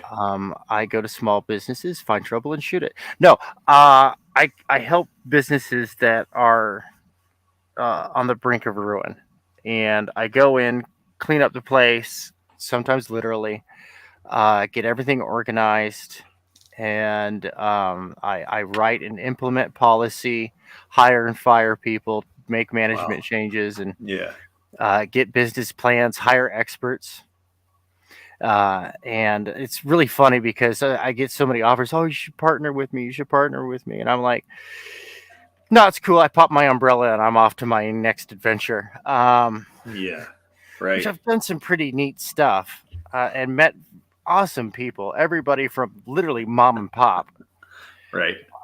To immigrants that they're building their American dream. I love it. It's a great, it's a great little line of work, but it leaves me no time to work on the arts. Right. I didn't even have time to hang out in CG. They're like, dude, we didn't even see you for almost a whole year. You barely showed up. And I was like, yeah, dude, I was working because it's a lot of late nights. Right. That's why I'm $60 an hour when I'm doing it. Is because I show up at your work and I observe and run things and get things together and for about 8 hours a day. But then I go back to my office at home and I'm doing another 6 to 8 hours of work, putting together the rest of the stuff. So that way I work my way out of a job. Yeah. That's crazy. Well, Crazy Mad says that includes mice and such. Does that include mice and such? I didn't read that right. Does that include mice and such? Yes, we stomp them. Especially the cute ones. They go first. Yeah, I want this to become a business, but there is so much I don't know about that end of things, and that's where I'm like, okay, we're going to have to get knowledgeable about this too. So, never thought I would be a person marketing the way I am. Never thought I'd be a person doing YouTube, doing half the stuff I'm doing just for this comic to get off the ground. So, you really do have to wear tons of hats. Yeah. Yeah. So Now you're welcome to the world of entrepreneurship. yeah, yeah, We know not of this thing you speak of called a weekend. yep. You It's mean true. the extra work hard days? Yeah, that's for sure. Oh my gosh. And my wife's like, "Are you always going to be doing this?" She's like, "You're just constantly doing." And I'm like, "Well, until we get off the ground, I'm sure things will change as far as like levels of busyness, but we're always going to Mm-hmm. be busy, you know." And I said, "There's always going to be things to push and trying to get, where we're going. Otherwise, you know, how else will it work?" And she was not ready for that. So, oh, well, look who's deciding to join. Look who's back. Yeah, I fell asleep. Really? Was I snoring? I told you he fell asleep. You, gosh darn it, man. Well, I owe you a Coke. Yeah, He was not look at eaten by that. wildebeests. He was not. Oh Although man. it would have been the same thing because he was gone either way. But yeah. Well, welcome back there, sleepyhead. I didn't get sleep last night, but didn't somebody have a stream where they weren't even on? The whole stream was going, and it got better ratings and stuff, and more chat. Snowdub did that. Had Puff the dragon passed out in front of the Dusk from Dawn bordello. And yeah, I checked in from time to time, cleaned up checked in from time to time, and I was just like, I was dying laughing. It was great. It was I snoring? performance art. Oh, look at that, Crazy Mad. He goes, "Don't let them shame you, Murph. I went to sleep too." I know we're boring, Crazy Mad. But Oh, man. damn. Talking all this shop and business stuff. I know. People don't want to hear how sausages are made, man. I know they don't, but whatever. How long was We're I? gonna do Wait, it. what time is it? How long was You I were out? gone an hour and a half. Oh, okay. I thought I was gone for like 4 hours. That's Yeah. not Well, now I get my yeah. You go take a break, get something to Gosh eat. darn, dude. I am going to go take a bathroom break. I'll be gone. I was getting ready to end it here in just about 4 minutes. You came back just in time because I was like, I got to take a break, and we'll just get started back up here in an hour or so. But since you're back on, looks like we're rolling. I'll be back in a few. Okay, awesome. All right, bye. So yeah, what have you guys been chit chatting about? What was you talking about? just Making the sausages? just about this and that, and just about everything. Yeah. And nothing in between. Hey. Mostly talking shop, talking business avenues and stuff like that. Exploring this, building up confidence in investors that they're not just buying a product, that they're investing. You have a greater vision here, and helping to develop that vision. Yeah. I explained that one of the things I do, my last year's bread and butter. One of the things I do when I'm in Los Angeles is that I'm a small business troubleshooter. I go into your small business and I fix it. Oh, okay. I keep mom and pop operations from going under. And I had a lot of business during 2020. Yeah, I was going to say with COVID and everything, with a lot of people kind of. Yeah. How easy is it for you to can it be any type of business that you help? Does it have to be a certain business? Yeah, no, anything. This one guy, he had the largest HVAC and cleaning company in Los Angeles by client size, but he was actually a small company. Yeah. And he was hemorrhaging money real bad. His workers were demoralized, and in the midst of a white mutiny, they were literally doing the minimum. They were just clocking hours is what they were doing. And one of the things I had to do is I went down to an HVAC convention with him down in San Diego. And his wife was, this is the early quarantines and the lockdowns and stuff, and travel bans. And his wife, who had been visiting her folks in Sri Lanka, was she had stopped over in Pakistan to go visit his folks, because that's where he's from. Okay. and she got stuck. Mm-hmm. And she runs the office, but things were a mess when I got there. I was like, none of this is properly organized. You have no client files, like most of your business should be return customers. Like you should have an 80% retention rate, Mm-hmm. right? That's ideal. You want to have an 80% retention rate. They come back to you again the next time they want services, right? None of this stuff's going on. I mean, he's got like his customers are like McDonald's and Crafts and Goya and um, military Oh, okay. manufacturers, government contracts, commercial buildings, commercial complexes. And I'm like, oh Yeah. my goodness, dude. So we get down there and, he thinks he's like this small business guy. Like he's still treating like he started with a truck, like one truck and a bunch of air duct cleaning gear. And he's built it into this really nice business. And so he goes down there. He's trying to get his wife from Pakistan, so he's got to go disappear for a couple hours at a time. And while he's doing that, we're at this convention. Dude, I do what Julie taught me best. I go and schmooze, man. I'm talking this guy up. I am the wing man. I am his hype man. I am the conductor of this hype train, baby. I go down there and I'm talking him up. Oh, yeah, no, some of our clients, I don't want to name drop, but some of our clients are XYZ. And they're just like, their eyes get big. And the world's largest, by the time he comes back down, right? Yeah. The world's largest cleaning company compromises on their uncompromisable stance that when they expand into an area, they franchise out. They franchise the local businesses, right? They turn them into a franchise. No, they wanted to work a deal where they feed him leads and he cuts them in for a percentage. Nice. And these leads were top industry paying rates, where the technicians aren't making $20 to $30 an hour. The technicians are making $70 to $90 an hour. Yeah. Right.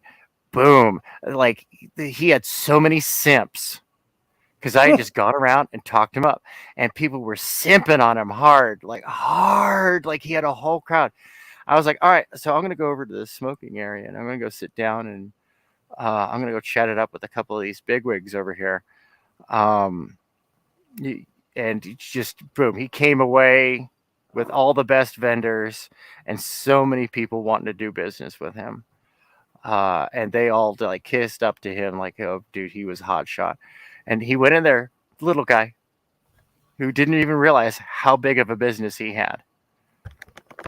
And when I was done, I tossed down the rag and I Mary Poppins it off into the distance. Because, sometimes like kitchen nightmares, you can only go so far and then you run across their stubbornness or their flaw. Yeah. Yeah. Those shows are awesome.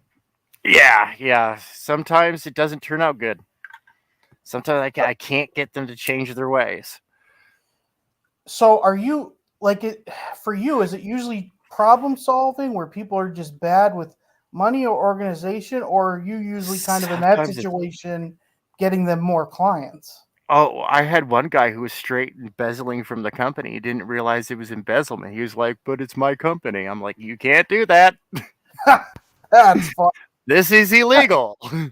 Oh, man. You're going to get in a lot of trouble. And unfortunately, he was one of the businesses I couldn't save. Is it usually the same problem? Like, do most businesses, or is it just, it can just be anything? Normally, the big failing is a lack of organization. Yeah. Like their files aren't organized, their bills aren't organized, their vendors or any of their incoming capital or outgoing debts. Like organization is usually the number one thing. The number two thing is a lack of vision. People would call it confidence, but I'm like, no.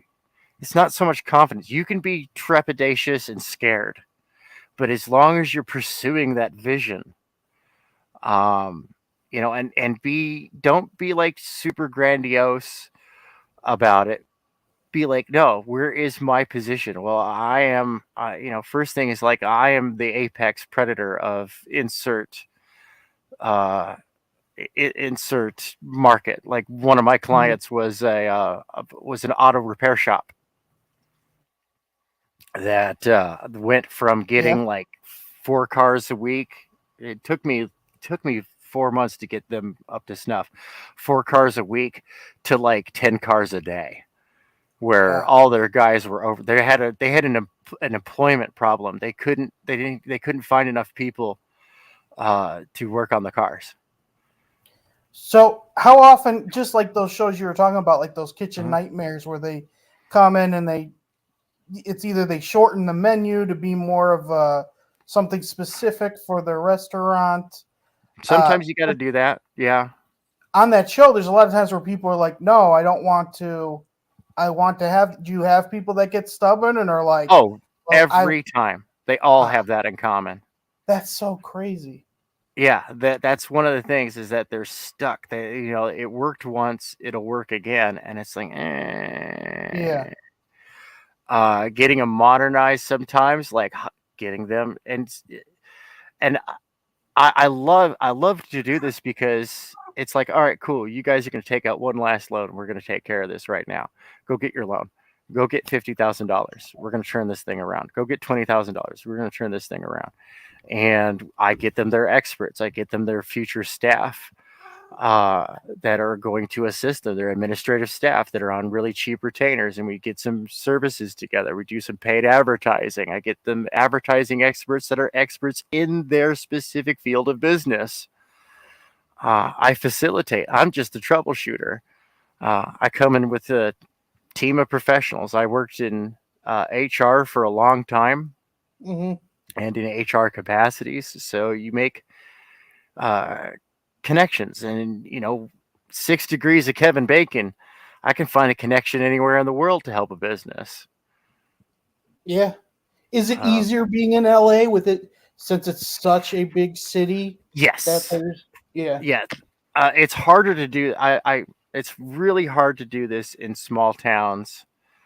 Or smaller cities. You got to be in a major metropolitan area because it's a numbers game. Yeah. And I got to constantly be out there looking. And sometimes I'll go to a restaurant, or I'll go to. I've done it with a restaurant before. I've go to a business and I see like, oh, this place has potential, but it looks like things look like a little in disrepair, like they haven't been upkept in a little while. I'm going to ask him how business is, and then I'm going to give him my business card because I'm sharp dressed right now, and I'm going to help him out, and I'm going to give him their initial consultation, $100, 2 hours of my time, and it's like, look, you can't afford to not spend the $100. It's like put the pen in somebody's hand and go, let me tell you about this pen. So let me tell you how you need this. Has a company ever been so bad where you're like, there's nothing yes, I have told people to just shut down, do Chapter 11 and restructure. Oh, okay. Like if you're serious about doing this and you want to be, you're going to have to Chapter 11 and restructure. You're going to have to give up a lot of stuff. Some people got used to lavish lifestyles, or not even lavish, but they got used to abundant lifestyles. Yeah. And when bills got bad, they just couldn't get those monthly expenses under $20,000 a month. And it's like, come on, dude. Come on. So when things are bad, like the economy, like going back in like 2007, 2008, with businesses, and even now, does it make your job even more valuable, or do people are like, they just don't have any money at all, so they're not even looking for help, they're just trying to ride out the waves? They're more hesitant. And the way I get the job is I come in and I'm kind of the nice jerk. Like I start going like, well, this is messed up and that is messed up, but you're doing that good and you're doing that good, but this is messed up and this is terrible. I don't understand how you're sustaining that. I mean, you must be bleeding what, 5, 6 figures a year off of that, I'll look at them and I have to have this mentality that money's not a consideration as far as wow factor goes. Yeah. I have to treat $10,000 the same as I would treat $1 million. And my rates, I knock my rate down for like mom and pop of like super small businesses. Like there was this immigrant couple from Mexico, and older couple. I for them, I didn't charge $60 an hour, dude. It was $20 an hour. Can small businesses actually, can they take on LA with the expenses just for like property rent and everything? Yeah. And you just got to be clever about it. I mean, I run a business out of my garage, so it can be done. Okay. I would have thought it would have been, like LA and New York. I would have thought it's almost impossible for a small business to run in either location. But I guess, it's a lot of work. It's a lot of work. Yeah. When you're like where we're at in crowdfunding our companies, getting this stuff up the ground.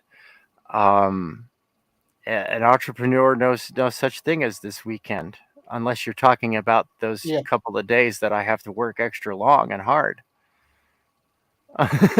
Yeah. Because everybody's got a normal job. They got the day off. Yeah. Oh, yeah. And it really is true that it takes like 5 years for people to even really starting to see anything positive with the business. Like it's just. Well, and I'm gonna give out a little secret here, and this actually worked out the way I thought it would too. In the last week and a half since I dropped. Has it been a week and a half? It's been a little over a week in the last week since I dropped the Apex Predator ash can. Yeah.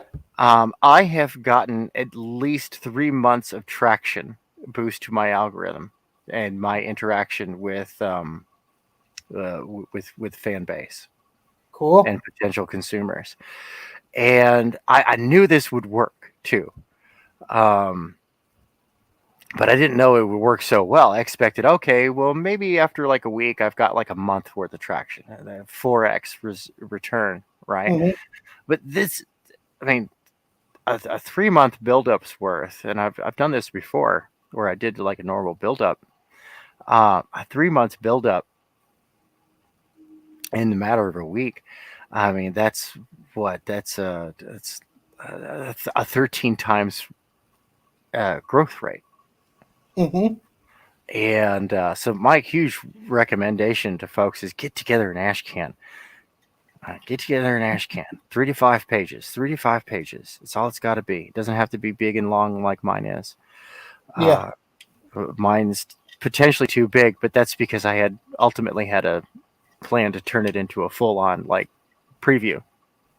Mm-hmm. Yeah. That's a full little mini story. It's act 1. It has a stop point, and to be continued and whatnot. Great for an anthology, like it came out on a Wednesday or something, right? I could cut it up like that, but yeah. And it's gotten a great response, and I'm super duper grateful. I'm glad people really like it. I've sent it quietly to, sometimes quietly, sometimes not so quietly because it's funny. I'm not a clout chaser. I like to joke about me chasing clout and how Cecil ate my clout. Cecil, how could you eat my clout, dude? It was one of those infinity pictures, take a picture of this and post it to your profile with the exact same wording kind of deal, right? Yeah. So it's that infinite shot, and somehow like a picture of Cecil was came up, and it covered up my name. Wow. You could still see my icon, but it covered up my name, and I was like, "Damn it, Cecil, you ate my clout."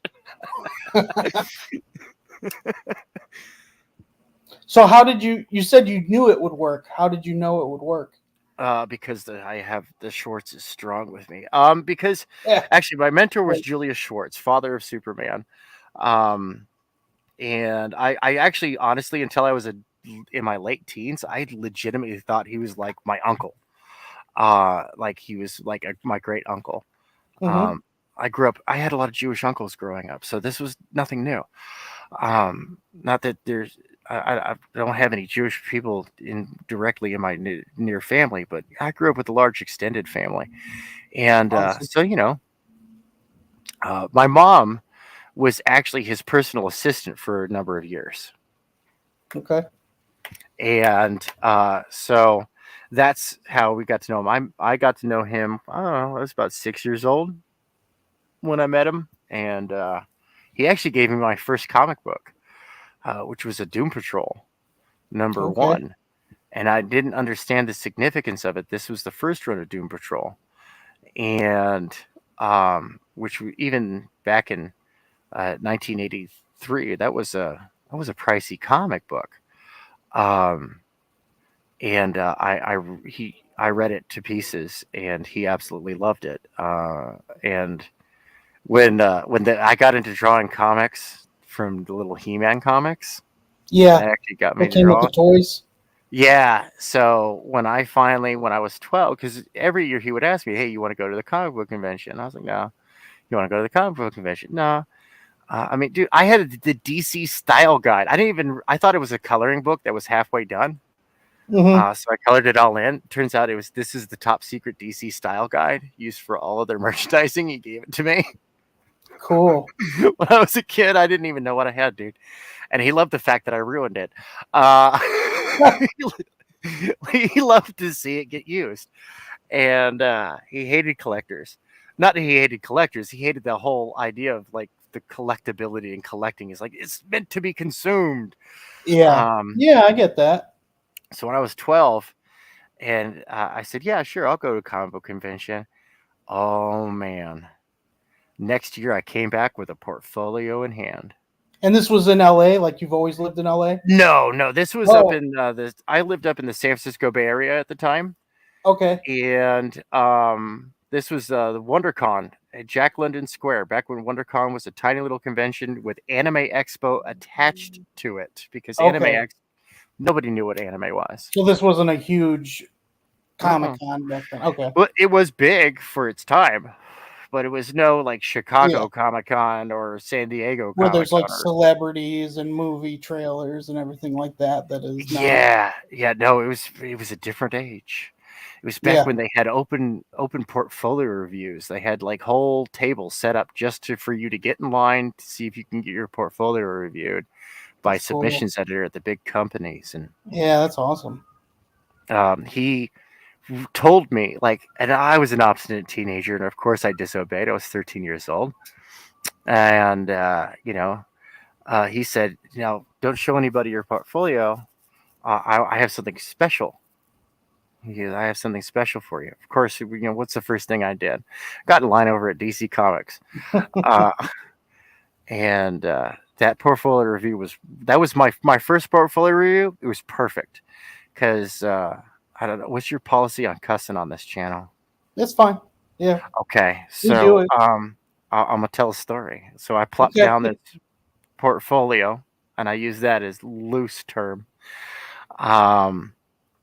And he's like, he looks at it, thumbs through it, like this guy is not having a good day.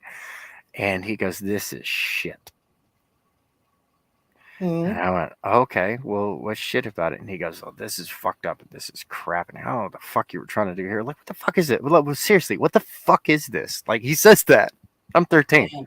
Yeah. And I'm like, "Well, I was trying to do like that light shadow, like, like you get the light beams going through like fog or something like that." And he goes, "Well, that's not how you fucking do it. It's fucked up." I said, "Well, okay. Um, what do I need to do to be better at this then?" And this guy's demeanor flipped. Are you like 180. mortified as he's saying that, or are you just taking it as good I'm criticism? I'm taking it. It's a hard pill to swallow. Okay. I thought it was pretty decent. I knew it wasn't ready for prime time, but I didn't think it was that bad. Yeah. And so, and he starts going, well, you need to do form drawing. He's like real nasty about it at first. Like, you know, oh, you need to do form drawing. And as I'm listening and I'm taking notes.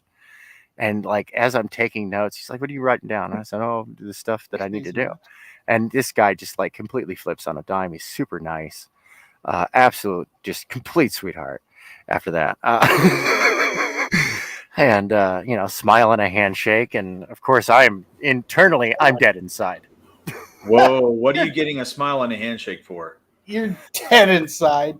That and I smile and a handshake, and I'm dead inside.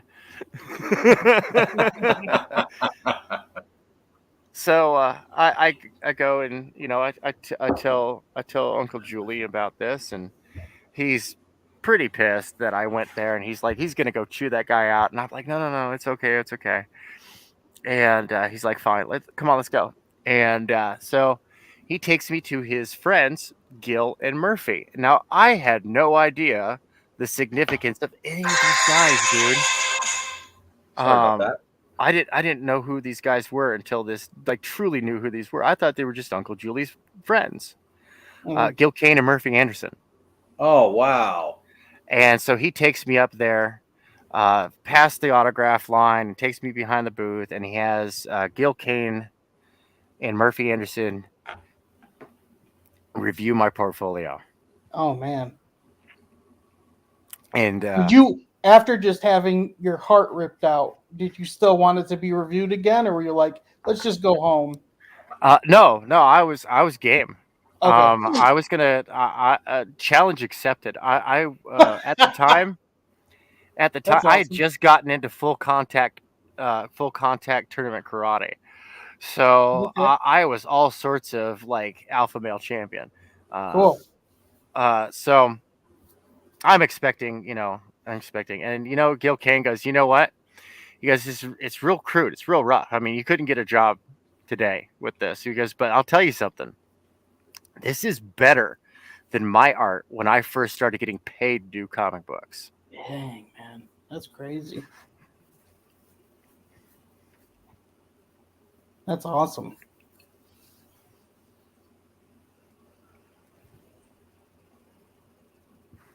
Hello? Did everyone? Oh yeah. No.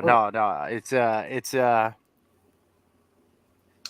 Sorry, I'm just kind of hanging in the back.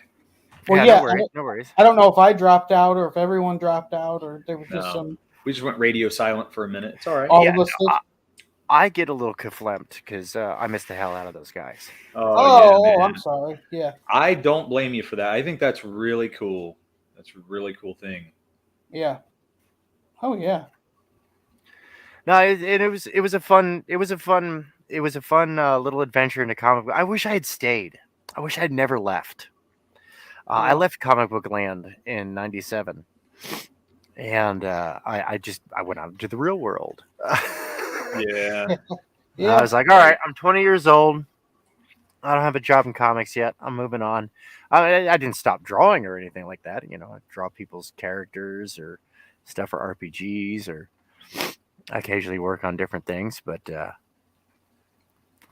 I kind of like faded out from it. But it was kind of neat. I got to meet a lot of really cool people, hang out with cool people back in the day. Got to go behind the scenes. Yeah, that's awesome. And dude, it was really neat because with Julie, if I wanted to meet somebody, like, he would make it happen. Like, I got an autograph from Rob Liefeld for free. Oh, wow. Yeah. Because Julius Schwartz Jewish guilted the shit out of him until he caved in. And Rob made me promise that I would never sell that comic. And true to my word, I read that first appearance of Cable, New Mutants, number 98, 2P says. And yes, it was the misprint cover. Huh. I really definitely super valuable. People give Liefeld crap all the time, and I don't get it. I thought he was great. I mean, I know the whole feet thing, but people get on him way too much. Well, you know what? The thing about him, I think it was just those little things, but really, when you think about what he's contributed, he's been man. Dude. Yeah, you can't really take much away from him. He's going to he's still in the legendary status, I feel.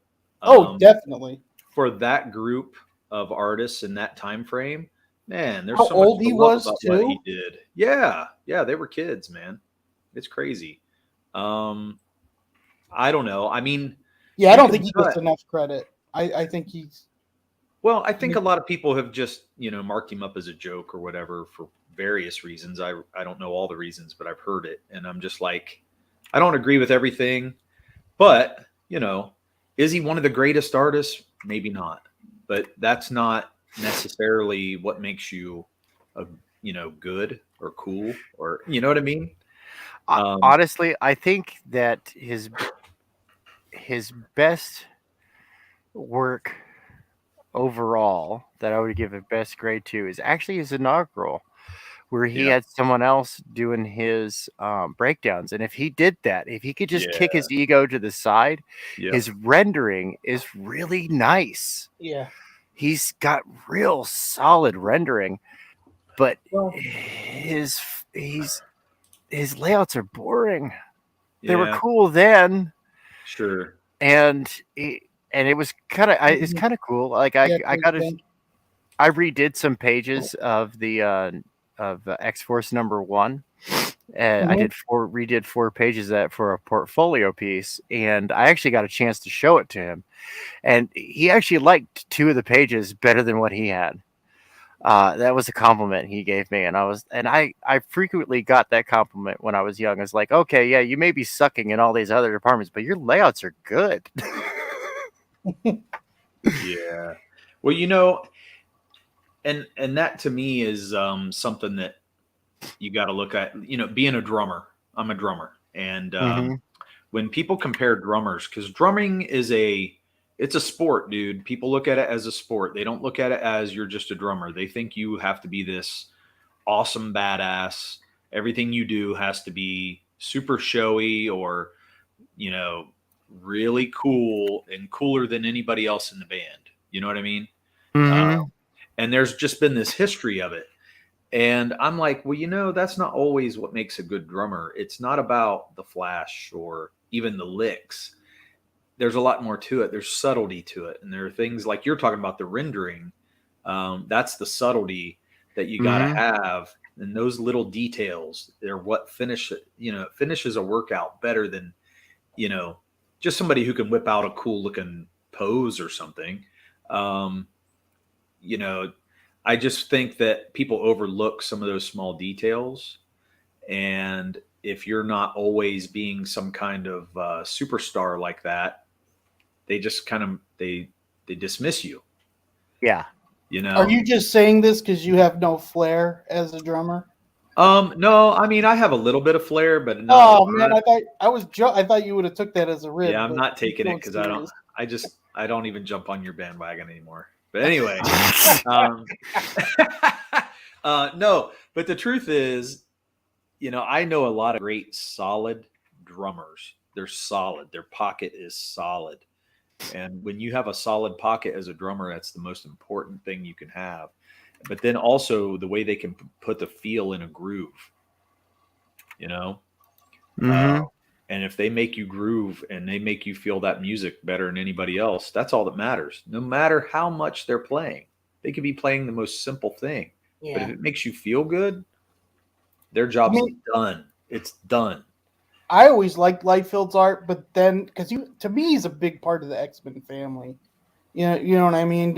Doing some of that stuff. So I'm always going to be on his side just for that. Anyone who's done anything with the X-Men, especially if you had a big impact, which I feel like he did on the X-Men at that time. She has a good personality. I know. No, but to be honest, I don't like to do that because for one thing, you could say, well, he's got a job and you don't. So what's going on there? And you could always throw that up to people who are really getting down on people like that. Because I'm like, how come he got to get a job and you didn't? So just think about that for a minute.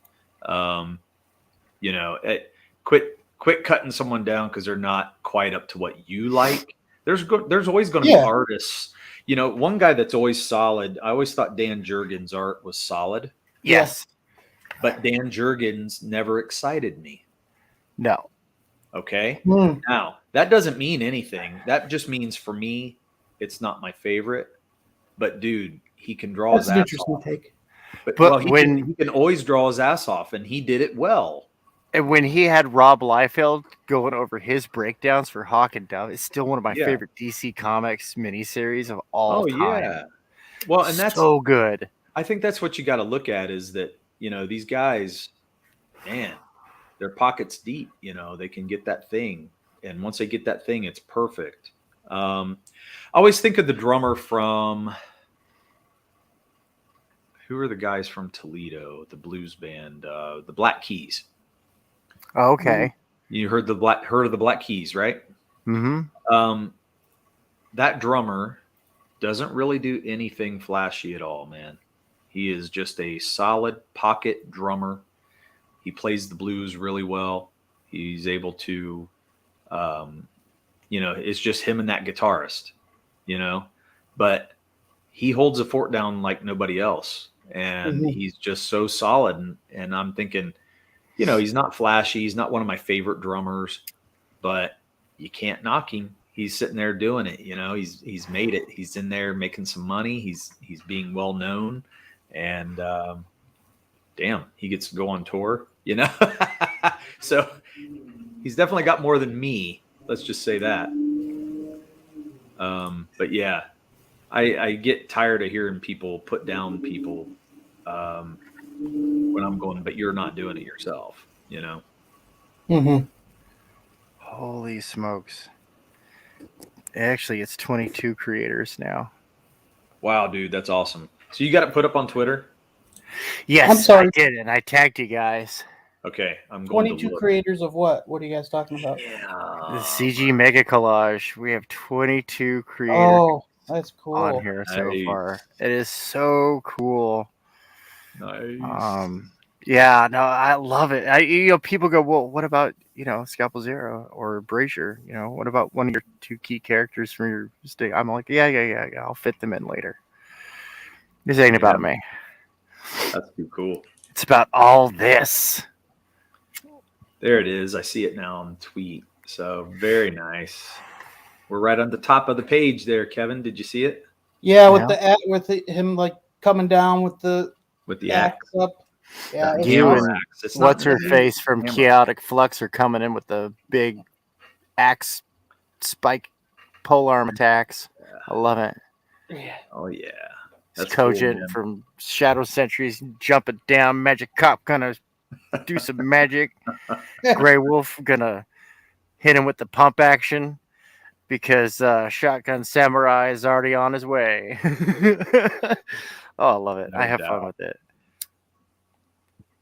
That is too cool. Trying to bring fun back, Oh yeah, man. Yeah, I want to see that kind of stuff. That kind of stuff adds the excitement to the characters, no matter what. Gets people excited about the IPs all over again.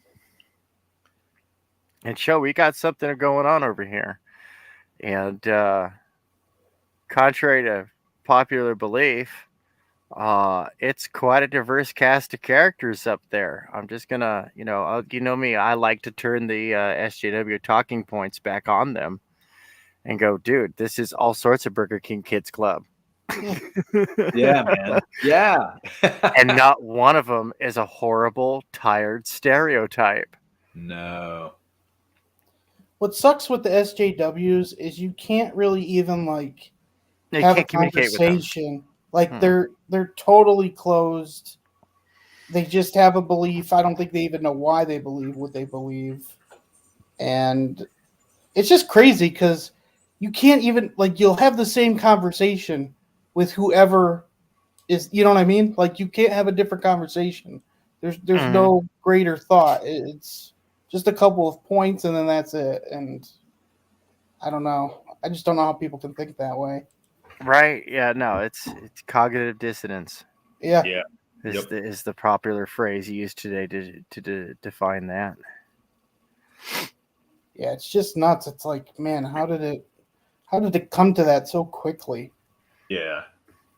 Well, I've heard a lot of things. We were talking with our friend Brent who's helped us with the book. Brent is this guy that's kind of outside of CG and all that. He don't really know that much about it, but he loves comics, and he's helped me and Kevin. And he comes in and gives us a little idea here and there and helps us shape up some things, which is fun because his input has been really good. And he was just talking. There's some people that we know. They just they hate the police. They hate this. They hate. And I'm going. It's just crazy to me. It just sounds like spewing a bunch of information for no reason, and not having a lot of reasons for why. And I think some of the people they think they have reasons, but when you pit it against, I'm like, when you say these things, what would you do in a situation where you needed those people? I always go back to that because I'm like, what would you do? You would need somebody to help you. And you would wish those people were there for you. And when they're not, because you've decided to oust them or defund them or whatever you would say, right? What are you going to do? There might be a good bystander, ready to help, but I'm going to doubt it. And I'm going to doubt that, you're going to get the help you need. And then legal action is going to be really hard. So it just makes me insane, man. I just hate this time period. This time period is so weird with that kind of stuff. Yeah, no, it's weird, and we could put on a tinfoil hat and go explore that. But man, no doubt. You should check out Night Owls over on Chester Busby's channel. Hey. That's where you go put on hats so the CIA can stop broadcasting its cafeteria menu into your fillings. Oh, that's too good, man. We have fun. Yeah, and I don't like to get too conspiracy theorist. I really don't. But that just it's almost like they're doing it to drive the wedge. That's the reason it belongs. It's only to drive a wedge. There's no other reason for it because it doesn't have a lot of substance most of the time. Some of the conspiracy things though are pretty interesting. Like I do like hearing about them, and you can go on deep dives. Like there are conspiracy where people believe there's like a bunch of aliens that live with us that are like lizards, or like there's actually like 6 to 8 different alien planet communities that are at war with each other, but they all look like human here, and it's like right. That's a lot, and they actually have like names and where they're from, and it's like, where are you even getting this from? Like, you know what I mean? Like, that's a lot to like. How would you even know something like that? These other alien species and their planets, and yep. But hey, people are into it. It's interesting. Yeah. I don't kink shame. No. Hey. Yeah, I don't know, man. I like listening to conspiracy theories, though. It's a lot of fun. It's interesting. It does make you think. Even if you don't agree with it, it makes you think, which is good. That's a good thing to do. I like I like a good bit of coast to coast AM. I ain't gonna lie. Well, Derek, I think it was you. I think it was you that told me was the first thing that I've ever heard that made sense about JFK. That there's so many conspiracy theories around that. But you told me is you feel like there was a real person that had like the first shot. That was the behind JFK, his security, that they kind of came out of their vehicle and one accidentally shot their gun, which then hit him. And it was an accident, but they didn't want to report it because then the Secret Service would be done. And I'm like, that makes sense. I could see that happening. Yeah, I mean, that's just one theory. There was a guy that did the work on it. You can look at his book, and he wrote a book about it. But I think what they say is that there were still some shots from other places, and that's what killed. That's what also shot JFK. But in the heat of that, mishap. Yeah. Or not mishap, but in the heat of that happening, the guy was trying to get his gun ready, and I think that's when it went off. Yeah, while they're hanging out of the car. Yeah, it ended up shooting JFK, I think, in the head, and that's the It's one that. To me, that honestly makes the most sense. Yeah, it's really weird, and I thought In the it. I magic thought it bullet. too. It made me go, it makes a lot of sense because that's why things were kind of hush hush. That it wasn't just a conspiracy that they were making what's his name a patsy. Yeah. There was more to it than that, and it's a bigger picture than that. And I was like, that's a pretty interesting thought, and it would explain a lot, because if somebody was really trying to kill the president like that, and it was from another country, why wouldn't they want to talk about it a little bit? Mm-hmm. Why wouldn't they want to expose some of the things? Instead, they locked it all up and put it in a file that nobody can get to. You know what I mean? Yeah. For however many years. I think isn't that ready to be open soon though? I thought we're reaching that point. 75 years. Yeah. So 75 years. I think we hit that in like the 2030s or something. Yeah. Yeah. Wow. So yeah, it's one of those things where, anyway, it just makes you think about it, and you're going, okay, there seems to be a good reason why they would cover it up. So, but I don't know. It's hard saying what really happened. Yeah, just like with Ghislaine Maxwell, what's her name? Ghislaine Maxwell, who went to prison for peddling children to no one. Wow. Yeah. Yeah, they sealed her records are sealed for 70 years too. Really? And there's only one reason to do that. That's to protect people who might get in trouble for that, who have power now. Yeah. Yep. That's for sure. And it's creepy as hell too. Yeah, it ain't right, man. Yeah. There's a lot of dark things that go on in the world. Oh gosh. I think it's kind of good we don't know all about it, because I think you'd be like in despair. Like, right. You know what I mean? Seriously, when you think of the horrors Yeah. that happen in the world, it's. Yep. Man. Well, it's welcome to planet Earth. 100% of all people who live here will die here. This place is dangerous. But don't worry, this life is just a test. Because it had been a real life, you would have been given instructions on where to go and what to do. Yeah. I love the theory that existence, because of light, that everything has already happened and we're not really experiencing it in real time, that everything happened like thousands of years ago, but because of the speed of light, we're only just seeing and experiencing it right now. That's pretty freaking trippy. I mean, I haven't heard that one. I have to. Yeah, some of your smartest scientists actually believe that. Wow. Yeah. Yeah. Okay. Time to end the stream. See you later. No, okay. Hey, we didn't mention the game or cartoon that ends stream. So if we want to end it, the whole chat leaves if we say the P word. So. Oh no, we're not saying that. Don't say that. Damn you. Don't ever say that. She is yelling every day, I'm not suicidal. Yeah. Isn't that what you would do? Frig, man. Yeah, no doubt. Mm. Damn. Crazy stuff.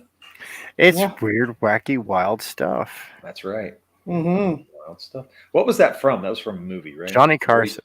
Mm-hmm. That's right. Some weird, wacky, wild stuff. Yeah. Yes, Johnny.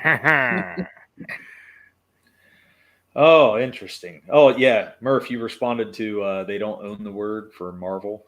I saw that. No, Celestial's a common word. Marvel doesn't own it. Yeah, that's what I thought. So, in other words, can't touch this. Oh, my bad. Yeah. I don't. There's not many like they own the word Spider-Man, because that's not a normal word in the dictionary. But they can't. Yeah. They can't own any. Like they can't own superhero. They can't own. Right. They do. They co-own it with DC Comics, but I think it's been ruled that it's kind of like a that the separated word super space hero is safe. Wait a minute. Wow. They can hit someone for having superhero, like if someone One word. said, that's crazy. Yeah, but it won't Yeah, that stand is up. crazy. They know it won't stand up in court. Yeah. They know it won't stand up in court. Yeah, that's ridiculous. It's too common of a word.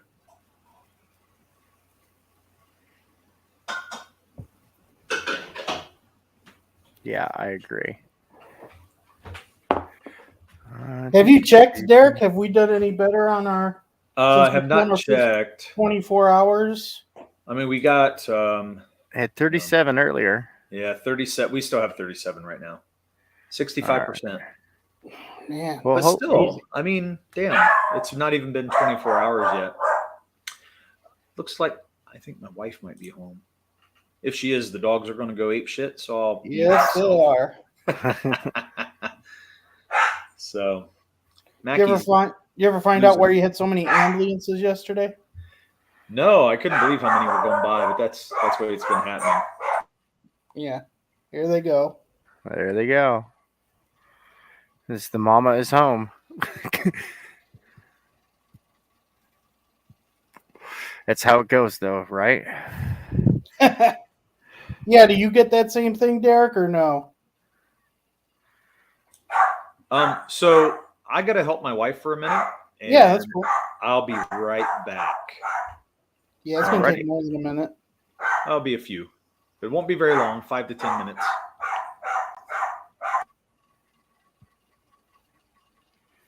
So were you, when I was asleep, were you drawing as he was talking? Yes, sir. Drawing yes, sir. The thing? Okay. We were talking about the your guys' general thoughts for long-term, midterm plans. Yeah. Like what kind of merchandise you guys looking at, and oh yeah, we got tons of ideas and stuff. Yeah, we're just, we're still listening to everybody. A lot of people said your first campaign, make it small, make it simple. Yep. Don't give too. So that's what we're doing, and it's like one of those restaurants, like the Gordon Ramsay thing, where he's like, "Look, all right, work with a minimal list of ingredients to bring a maximum number of items." So yeah, you can kind of mix and match, but ultimately, you gotta just provide. Keeping the menu simple is a great way to do that. Yeah.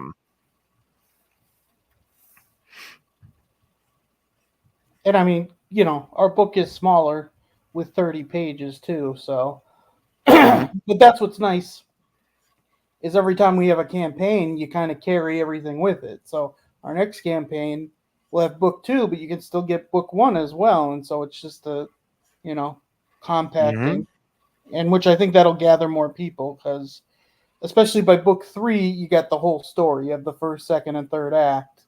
And I think we could get people a lot easier. Because that's even me. Like, I always like graphic novels better than getting a comic one at a time. I like to get the whole story in one run. That's what I did with Walking Dead. Instead of getting the comics, every month, I'd wait till they would send it to like Barnes and Nobles for a graphic novel for like 6 of the comics, and then I would get that. So I could see there being people with that as well. Oh, for sure. And like I was talking to, let's see, were you here for when I was talking about Eric the Guapo's video? About getting things down to making your product available once your crowdfunding phase is done. Get that product out into the market, and there are good resources. It's a great video. You should definitely like Eric the Guapo's been putting out some good material. Does reviews that are fair and cool. Yeah, they're good. They're fair reviews. Did Derek know of the video or no? Yeah, I told him about it. He didn't know about it before you mentioned it. Okay. No, a lot of people haven't seen it yet so far. I'm trying to get the good word out. How long ago was the video posted? Geez, I don't know. I don't think it was that long ago. Okay, not but like then again, years or to be anything. fair, I honestly haven't been paying much attention. Mm-hmm. I just stumbled across it. I was like, oh my goodness, he has a channel. Because there's a lot of people out here that don't have channels and whatnot, so I didn't Yeah. quite. Was his thing to get to make your own website and do it that way, or was it to get on the things that are already available? Get on CG now, Yeah. build a website. He was saying what I've been saying. Like, if somebody wants to set up a centralized marketplace, and I know that there was one person a while back who was talking about making like a CG like virtual mall, and I was like, that's a great idea. That is a great idea. But I don't know what became of it. I think it was just too much of an endeavor. Yeah. Yeah, that's not an easy thing to get together. So nothing ever came of that. But like with RJ providing shipping services for fulfillment, I mean, there's a market. There's money to be had. Like, seriously, like you could build a business not as a creator out there, folks, but as a facilitator. Yeah. And RJ makes good money. He just needs the volume to pick up to the point where he can quit his day job. Yeah. Yeah, we're having Critical Blast do our shipping for us, so. He's the guy to do it. Yeah. Yeah, when we talked to him, because what's even good, I didn't realize he actually has stores that he can ship our book to as well, to get it out there in physical stores, which that's awesome. I didn't think anything like that was available. So, and two, we're going to, when the world opens up, I mean, our plant, we were doing this before we were ever part of CG or even knew Comicscape community existed. We were just going to go to Comic-Cons and kind of do, but that's something we still want to do too after all this. Still go to places, have tables up, and you should definitely do that. Yeah. And hopefully next year I'll have TriggerCon up and running. Oh, what's that? This would be my comic book convention. I'm going to do it in Columbus, Ohio. Oh, really? Yeah, at one of the hotels. I'm going to, depending on what kind of interest I can generate over the next 9 months or so. Yeah, that's all. Did Derek know you were doing this or no? No, I haven't talked about it too much. I started as a joke because the name TriggerCon. Nice. But then people were like, "Dude, that's actually a really good idea," and I was like, "Yeah, no, it was gonna be Hex Allen and me. Like I was gonna be like, yeah, it's gonna be me and Hex Allen. We're gonna have TriggerCon. We'll have trigger warnings outside the convention and designated protesting space. And I'm totally thinking of doing that, like designated protest space, safe spaces set up across the street away from the convention. That's funny. Like just right into the joke, and just show some good counterculture comics, because that's what we are. We're the counterculture now. I know we were normal people 10 years ago. 10 years ago, like 6 years ago, really. Yeah, it really was. We got to get a time machine, go back and save Harambe. That's where this all went bad. That's where that was the. I thought the gorilla, save the world. But I thought Hillary not getting president was the catalyst. But you're right; it could be that gorilla. Man, that was news, wasn't it? Man, yeah. Save the gorilla, save the world. It's like, what was it? Like Heroes. Yeah. Save the gorilla. Oh man, that's hilarious. Save the gorilla. Because we're from Ohio and I live in Columbus, and for it being a big city, like it's interesting. It's not as bad as you think it would be when it comes to like SJW stuff here. Like when the riots were going on, it was very small here. Like nothing really big happened for how big our city is. Only had a few people protesting like outside of a courthouse, but nothing like your other big cities were. Even though we have Ohio State University, I'd say it's probably like a 60-40 mix when it comes to conservative and liberals here in the city. Okay. Yeah, it's not as most of your cities are usually heavy liberal. Just because that's kind of the Yeah, thing. yeah. Tell me about it. I'm in Yeah, Los yeah. Angeles. Oh yeah. Gosh, it's like, ugh. No, Some of so the people here. it's honestly not that bad. Even I have coworkers that are somewhat, and there's only a couple of them that are very, very extreme, but most people don't even talk about politics. It's a party foul, Yeah. you know? Politics, religion, party fouls. We don't Yeah. talk about that stuff. Not unless that's just the specific topic of the conversation. But then you Yeah. got to know when to just, what? I think we talked about that. Just like, yeah, I think we're good. Yeah. I mean, people will think what they think, and that's not just people. I probably have Yeah. thoughts that I'm not willing to bend as well, and perspectives change, and yeah, that's why we try to keep this channel positive. It's easy to go on the rants and raves of what they do to Superman or what they do to friggin' X-Men and things like that, but it's I look at it as a Terrible writing. positive that it's helping CG. Every time Yeah. DC and Marvel does something stupid, it's helping. It's giving us a bigger community because people Oh, are it like is. they're slowly chipping away at their fan base where It's beautiful. yeah, even people who are about representation, they're like, this is just ridiculous. And I think, if you really want to talk about it, it's not about representation. If it was, you would No. have conservative Trump voting people because that's 50% of the nation. They're not represented at Yeah. all. There's no representation. No, but according to their narrative, what white male character in any movie or comics in the last 5 years would you say, oh yeah, that was a conservative and they would have voted for Trump? right? Yeah, no, that's not. that wasn't a villain. That Yeah. seems like a trick question. Yeah. It's Right, always etch about that power. in. And that should be all the leather she has on her. Okay, it is good. Nice. Yo. Okay, what else do I have to do on this? Okay, I still got to do that belt. The defensive end of the Bengals said they're playing the Super Bowl. Did he like a joke, or was he serious about that? What's up? For Harambe, the Cincinnati Bengals player said they're playing the Super Bowl for Harambe. Crazy man, that has to be a joke because that's just ridiculous. It's probably not. Yeah, Tank, are you an Ohio boy too, or no? No, I'm in Cali.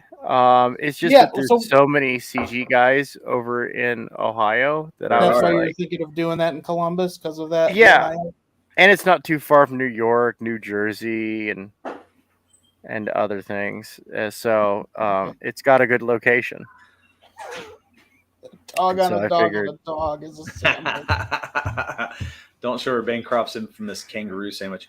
Yeah, Crazy Mad said, watch out for Casey. A dog on a dog on a dog equals a dog sandwich with her. Do you know what the Bancroft reference is to or no? Wait, where? The sandwich. Kangaroo sandwich? What is that? I don't know. Well, he said not to ask, but now I want to know. So it's.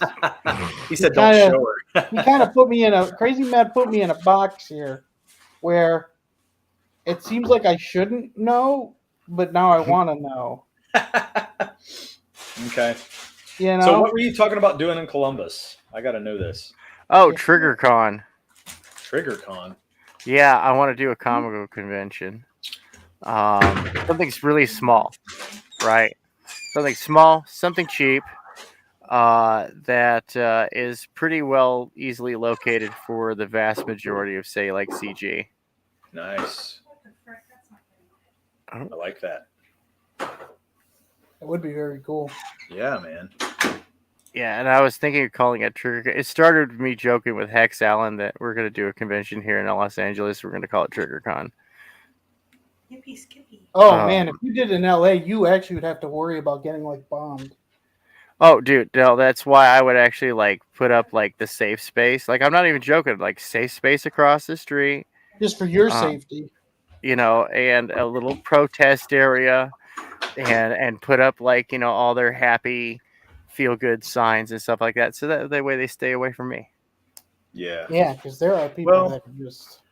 I thought about doing just getting together with some of the guys from Ohio just for fun and hanging out. Yeah. Where we could have like a central area we go and we just meet up and, everybody go grab a bite to eat or something and hang and talk. And because it'd be cool to get to know people. You know what I mean? Oh, yeah. Mm-hmm. I think it'd be fun. And it wouldn't have to be a comic related thing. It could just be us hanging together and talking. Oh, I know Greg Levitt would be down for that. He's in Ohio. Yeah, Michigan people Yeah. too, yeah. Yeah, there's so many. And then there's like, backers, people who back their part of that. So it'd be great to just get everyone together. Oh, yeah, Heck that'd be yeah. freaking awesome, man. Yeah, I think that'd be great. But who knows? This COVID thing might be forever. Nah. It'll all come to an end. You think people will This just isn't stop caring, even if This it's... isn't the biological apocalypse I was promised. I want my money back. I do question all the money we give to CDCs. They have one job and they have not got it done. Like, No, supposed heads to not have definitely these need to things roll. Oh man. Heads definitely need to roll, figuratively speaking, employment-wise speaking. Oh yeah. What the hell are they doing? This is very, very properly mismanaged. Yeah.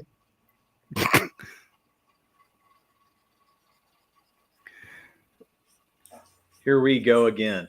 The Dog's dogs. going off, man. Yeah, it's ridiculous.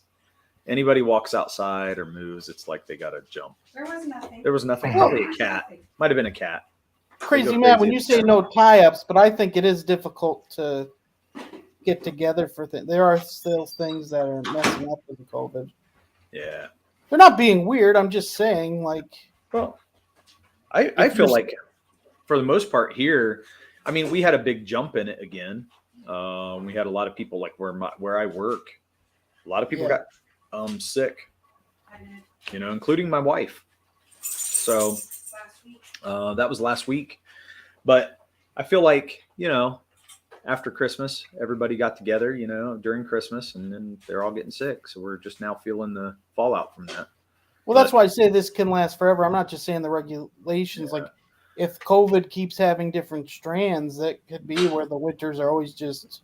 Well, but the truth is, even if it's what they say it is and how they're going to do it, it's got to get to the point like the flu where we're just like, okay, you might get the flu. You know what I mean? It's there's a large portion of scientists, pathologists, who are saying, it's endemic now. Yeah, like that's why you see a lot of the European countries starting to loosen restrictions and dial things back. I mean, they're still not to where we're at in the U.S. Like, we complain here in the U.S., oh, it's so strict, and it's like, yeah, dude, go turn on the BBC for a minute. Yeah. It gets worse. Yeah, go look at Australia. Yeah, there we go. Poor Australia. Oh, dude, I'd be so pissed if I was them, though. But for real, to me, that's what happened when they let the guns go away. So, it's funny talking to a lot of Australians. They're like, "Yeah, I've come to realize that." Mm-hmm. Talking to Kemosabe, about it, he's really upset because he was like, "I was too young to vote when that happened." He goes, "But if I would have been able to vote, I would have voted against it." And he goes, "It makes me mad because I had no say, and now I have to deal with this." And I'm like, I understand being mad about that because it's not okay, man. Like, I think people thought that it was going to be a good idea on the surface again, but it can't be good. There's just nothing good about it. So, governments are supposed to facilitate, for people, not dictate everything. It's just ridiculous. Yeah. They lose their place, so they dictate. But well, that's what's really funny is that I find it hilarious that here we are, us, up until Saint Harambe left this mortal coil. Um, we were considered the normies, and now we're counterculture oh yeah, man. because we call for reason and examination and objective logic because Yeah. Yeah. some sort of weird boogeyman they have half baked. Well, fear does work, sadly. Yeah. Yeah. It does. Oh, I just realized I had the wrong camera on. Yeah, crazy mad at my work. Everyone still has to wear a mask. We have to. Yeah, we do it where I'm at, but where I'm at is I work in a correctional facility, and being in a place like that, it's a bubble. So once one person does get sick, everybody's sick. And we would do the same thing with flu. Like when we had people get the flu, we had a big outbreak, and we had to quarantine people there and everything, because if we don't, you have about 100 men that are going to end up with the flu right off the bat. And so the precautions they were taking, I don't feel like it's over the top. I don't lose my mind because we have to wear masks or something. I get why. I get why in places like that you want to be vaccinated. I get it. I don't necessarily always agree. I don't think it should be forced, but whatever. I just don't take a heavy stance on any of it. I'm like, okay, we just got to wait for this to pass. I don't want our government like coming down on us because we don't. But really, I don't know. I just feel like I'm ready to move on like everybody else. I want to stop arguing about it. I want to stop dealing with it. It's just getting old all the way around. Right.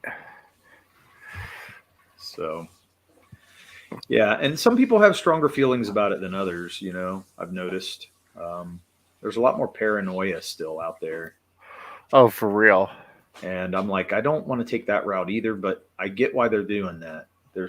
They have information that makes them feel that way, which is fine, but I'm just glad I don't feel that way. That's all. Well, and all the children, you're going to have a whole generation now that are going to be worried. Like, this can always happen again. You know what I mean? Yeah. Like, Amanda says, Kay Murphy is back. Did you get your beauty sleep? yes, I did. Well, and don't it was look any more beautiful, Amanda. I don't know what you're trying to say, but it was needed. No, it's because I'm already beautiful, Derek. oh Thank you shit! very much. Hey, we'll see you, Murph. Bye. No, I'm just kidding. I swear, I think it's the funniest thing, even when it happens to me. The kicking, I just think it's hilarious. Yeah. Where else can you literally shut a person up that quick? Crazy Mad says Amanda B, same question. Yeah. She must have fell asleep too. That's good. I love it. I love it. Well, I only got like 4 hours of sleep. I could not sleep. Like, I was so jazzed up. Like, yeah. I was like riding a high, man. Talk it about was crazy. pack. Woo. Yeah. That's what we were talking about earlier, just how much it, that come down was, wow. It was heavy. Mm-hmm. It was heavy. It's exciting. Yes. And you don't feel it till you're done. So I was telling Kevin that even, whenever we gig, I feel the same thing, because you get up on stage and you have people dancing to your music and it feels good and you get this energy from the crowd. And when you're done playing, you're still riding it for about an hour. But then once you're done and you're trying to roadie all your shit home, it's like the worst feeling ever, man. And you have I have my whole drum kit to haul in, it's just the worst. So I understand. Feel that. Well, I understand why roadies exist, It's not just because they have to carry a lot of equipment. The band is spent, man. Really. Oh yeah. They're just wore out. I wonder when there's big, we have the Rock on the Range here, where you've got all these bands all day. you think once a band they're done, like say if a band's early in the day, do you think they're still jazzed up because they want to hear these other musicians and bands they love play too? Or do you think they have that Wait, crash during the say day? that again. So Rock on the Range, Yeah. you're there, you're playing, you're going to have that high. And when Uh-huh. you're done, you have all these other bands then playing after you. So I was like, do you think they still have that high? Because they're going to enjoy those bands too and meet with people. Yeah. Do you think it's a whole day and then they crash like the next day? Oh yeah. Well, there's a lot of anticipation up till the time you play, and then after you play, you're riding that high for a while. But there is a crash point. I mean, which is why a lot of drugs came into play. You know what I mean? Yeah, that's a good point. That's a good point. And a lot of them, were doing coke and stuff, and they were just so coked up they never felt that come down. Yeah. Until they passed out. So. Or died. Well, that too. Yeah. That's sad. Yeah. Yeah, it's an interesting feeling, but I love that high. That it's a natural high though, which is really cool because when you're up there, it's indescribable. You have to experience it, and then it's cool. Wonder if athletes have that. As a kid, you're playing sports, you're big in high school, you get to college, then you're in the professional. Then when you retire, it's like you don't have anything like that again. Right. Yeah, I mean, I'm sure. Yeah, I'm sure it is. They're on a. I think at Tom Brady, he's retiring at 45. Like his whole life was that. Now it's done. Like no more. Well, he'll always be involved in football. Always. You think? He'll be involved. I mean, there are players that you never hear from, like Jerry Rice or Barry Sanders. You don't hear from them at all. He's one of Jerry Rice has a fantastic restaurant in San Francisco. That's why you never hear from him. Yeah. Does he really? He's such a homeboy over there, dude. He's like seriously, awesome. he's just he that's his town. It's Jerry Rice Aroni, the San Francisco treat. Yeah. Yeah. That's funny. Yeah. Well, it's I feel like he's the greatest, one of the greatest of all time, right? Oh, Jerry Rice is the greatest. Yeah, definitely my favorite. Well, but I mean back to what's his name? Tom Brady. Oh, yeah. Oh, Tom Brady dude. is the greatest player. Yeah. So like if the Madden games were any good now, I would totally put Tom Brady and Jerry Rice on the same team. Oh man, and it would be broken.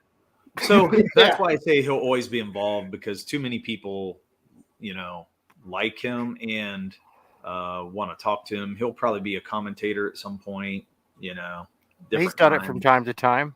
Yeah. So, I mean, I just see that going, those guys like that, they don't have to worry about nothing, man. They always have everything written. No, but you think it would suck, right? Like, well, I mean, I'm sure he'll miss it. Yeah. But also you look at it, it's like, what else can he do in football? He's done it so many times. What else can he do? Oh, yeah. I think like some guy tied his record and Jerry Rice congratulated him on it. He's such a good sport. Yeah, Larry Fitzgerald did. Yeah. Yeah. Well, I mean, when your record's that good and somebody can match it, that's a pretty big deal, Right. Well, and the pretty sport awesome. changed. When Jerry Rice was playing, they weren't throwing the ball like they do now. So it's amazing it took that long for someone to beat it. Yeah. That's when he was amazing. Playing, they ran the ball all the time. Yeah, I mean, that's those Hall of Famers, dude. Mm-hmm. It's ridiculous. Could you imagine being able to get all those guys together in their prime? Games of all of them playing together. Like Field of Dreams? Real. Yeah, really. Like they would all be on two separate teams, but just have a game with just those people. That'd be awesome. That would be epic. Yeah, it would. It'd be a pretty cool thing to watch. Pretty cool thing. Then again, it would be hyped up, and then you'd realize it's not really that good. I don't know. Like the USA Dream Team with Jordan and Bird, they were really that good. So that was an awesome thing to experience. I think that was kind of a fluke, man. How often have we seen that kind of stuff come along and then ends up being bullshit? You know what I mean? Yeah, I mean they were undefeated. They were just amazing. The Dream Team, like it wasn't fair. Is what it was. Yeah, that's true too. But like when you see, I always hate hearing about super groups with music because you hear of all these like great players coming together, right? We're going to form this super group. And their music sucks, dude. It is how you and Matakonski say, womp womp. Yeah. I mean, it's super true. And I'm like, I just don't I don't always like to hear it. Howdy, Casey Clay.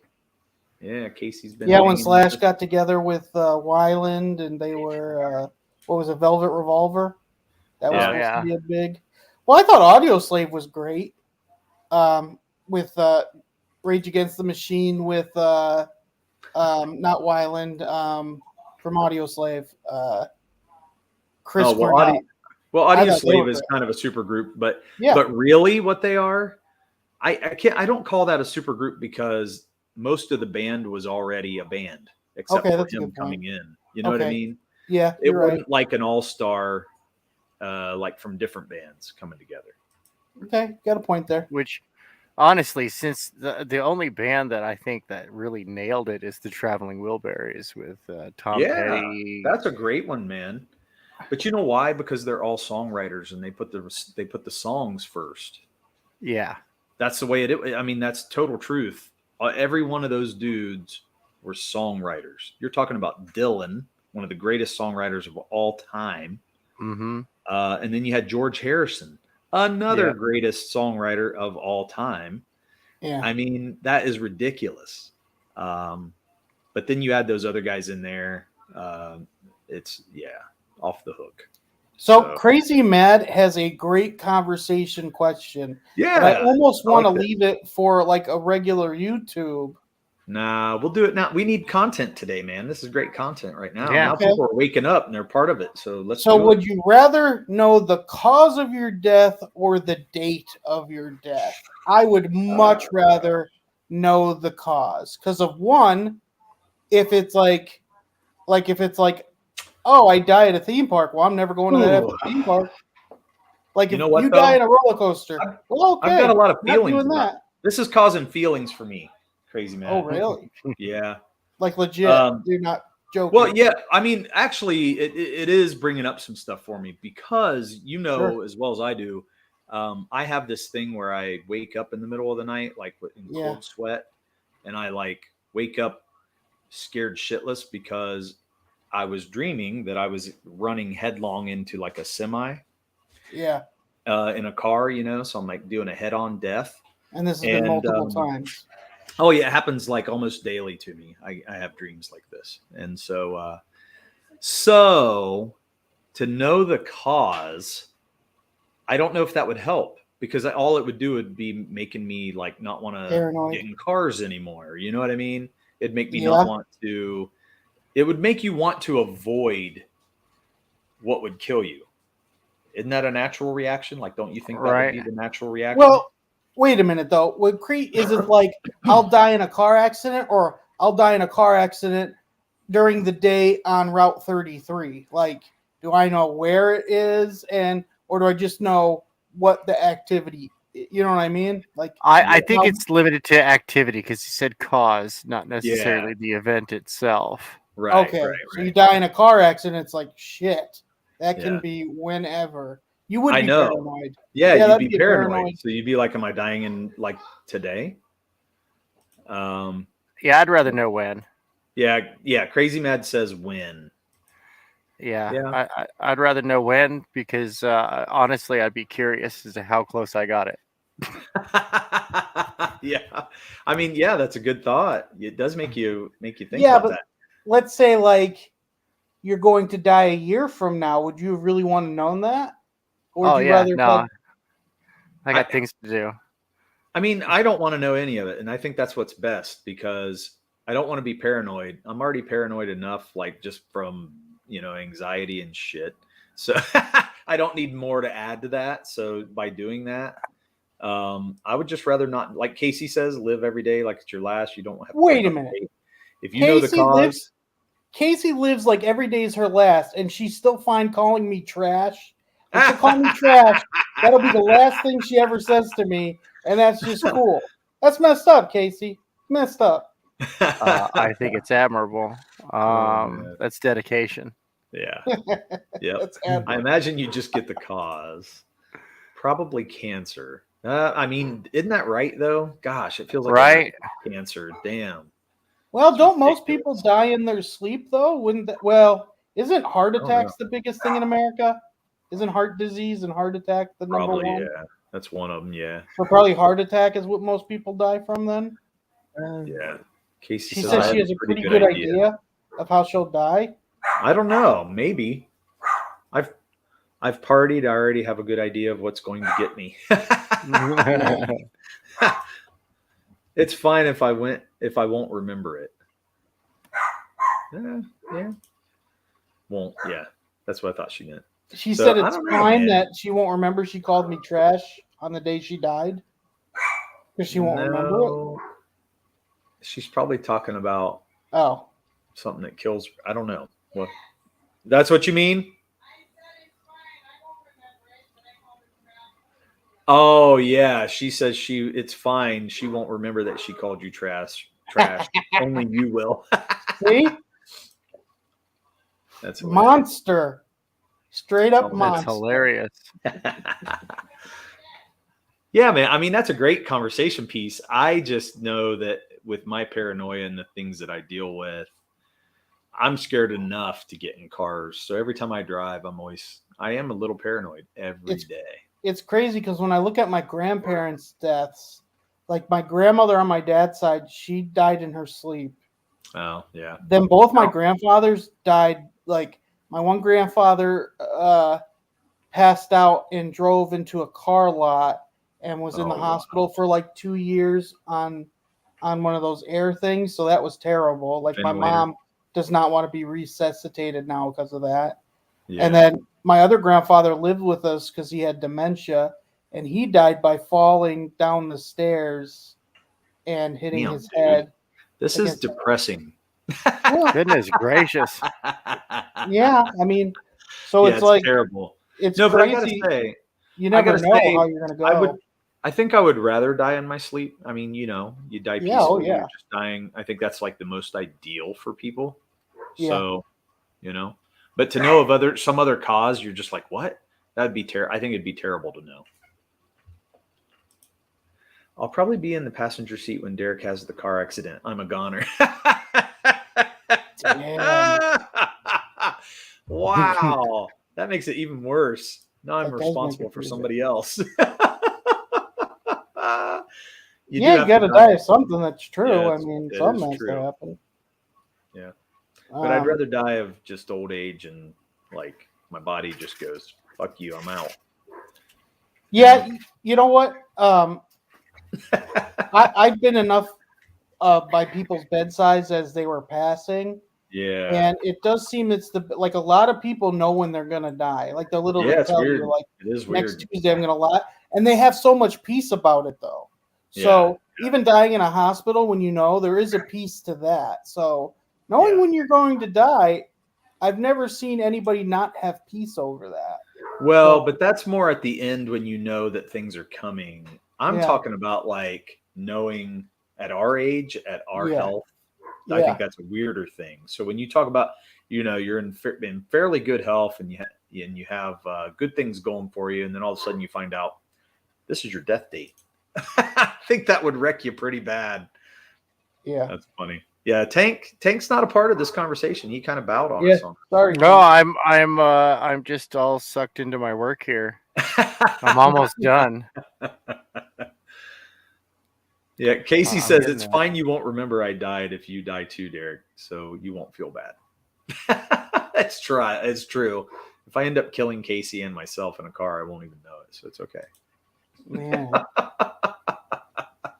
That's terrible. We got to pick a new subject. We are amused. I wonder though, like if you found out you're going to die in your sleep, would you automatically think, "Oh, I'll be old," or "I'm going to die in my sleep tonight because I ate too many cheesesteaks"? Yeah. Cheesesteaks. But they're so good. Well, and that's the other thing. Like certain things, the choices you make, you're like, you're going to deprive yourself of. I would think you would. Like if they're like, you die of a heart attack because you do that, like, wouldn't you? Or if someone told you, hey, you're going to die of lung cancer, wouldn't that stop a person from smoking? Because I feel like they even smoke because they're like, I might not ever get it. So, you know. I don't know. I've heard, I mean, even when people are having throat cancer, or lung cancer, they still go ahead and smoke. So I don't that know. is I don't true. think You that's are always right. That is current, true. You know? That is true. Where people get like their chins cut off and they're still smoking. Oh, gosh, man. I hated those commercials. Didn't you hate all the damn commercials they would put out about that shit? I'm like, I don't smoke. I don't need to see this. You know, that's terrible to think, but still. No, you're right, though. Yeah, I don't know. Anyway, let's get on to a more positive subject. I think I'm done. Are you? Awesome. Nice. Yeah, I think I finished this. Very cool. Well, except for the coloring on the logo, but that's just a placeholder anyways. Yeah. It's kind of nice being white though with the black background though. It makes it pop. Right, it kind of adds to the emptiness. Yeah, it does. You're right. Crazy Matt said, I think it'll be Casey's fault. She'll be oh my God. and grab the wheel just to prove a car on a car on a car equals a car sandwich. Thank you, Crazy. Oh, that's so good. That is her so final good. battle cry. Car sandwich. Too good, man. Too fun. I'll kill us both. That is friggin' awesome. I need to save this. That is funny. Hey, you remember our friend Jordan, the guy who set up our Comic-Con here in town, Kevin? What? Oh, yeah. The library one? Yeah. He said he's so excited for us today, so that's really cool. That's awesome. He's supporting. He put out a retweet, or not a retweet, but Facebook post of our stuff, which is. Did we even post stuff on Facebook? Facebook. Yeah. It's never been good for us. Yep, it's on Facebook, but that's because you got to have people who will put stuff out for you too. He's one of the few people that are into comics that I know, so he's actually sharing this stuff and asking people to go in there and look at stuff, which is great. Look at our campaign. You should refresh your campaign. Okay. Yeah, we had 38 backers. We had 37 earlier. Yes, we're at 38 backers. 1330. All right, 66% of the goal, man. It's so good. Buddy.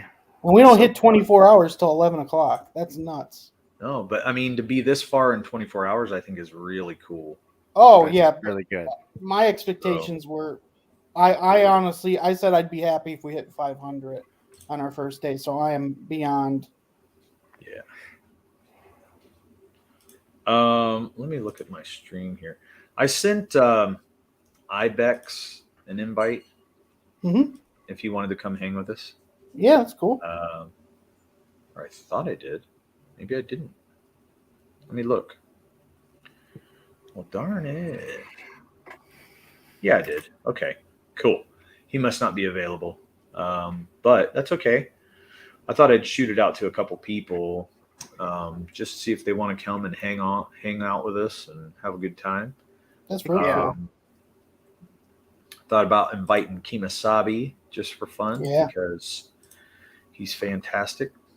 Oh, Accompaniment is that's a top-notch book. Yeah, I backed it finally, and I'm happy I did. It took me a little while to do it, but I did it, and I'm glad because I wanted to give him support for one thing, but also because I'm excited to read it. It's really good, really, really good.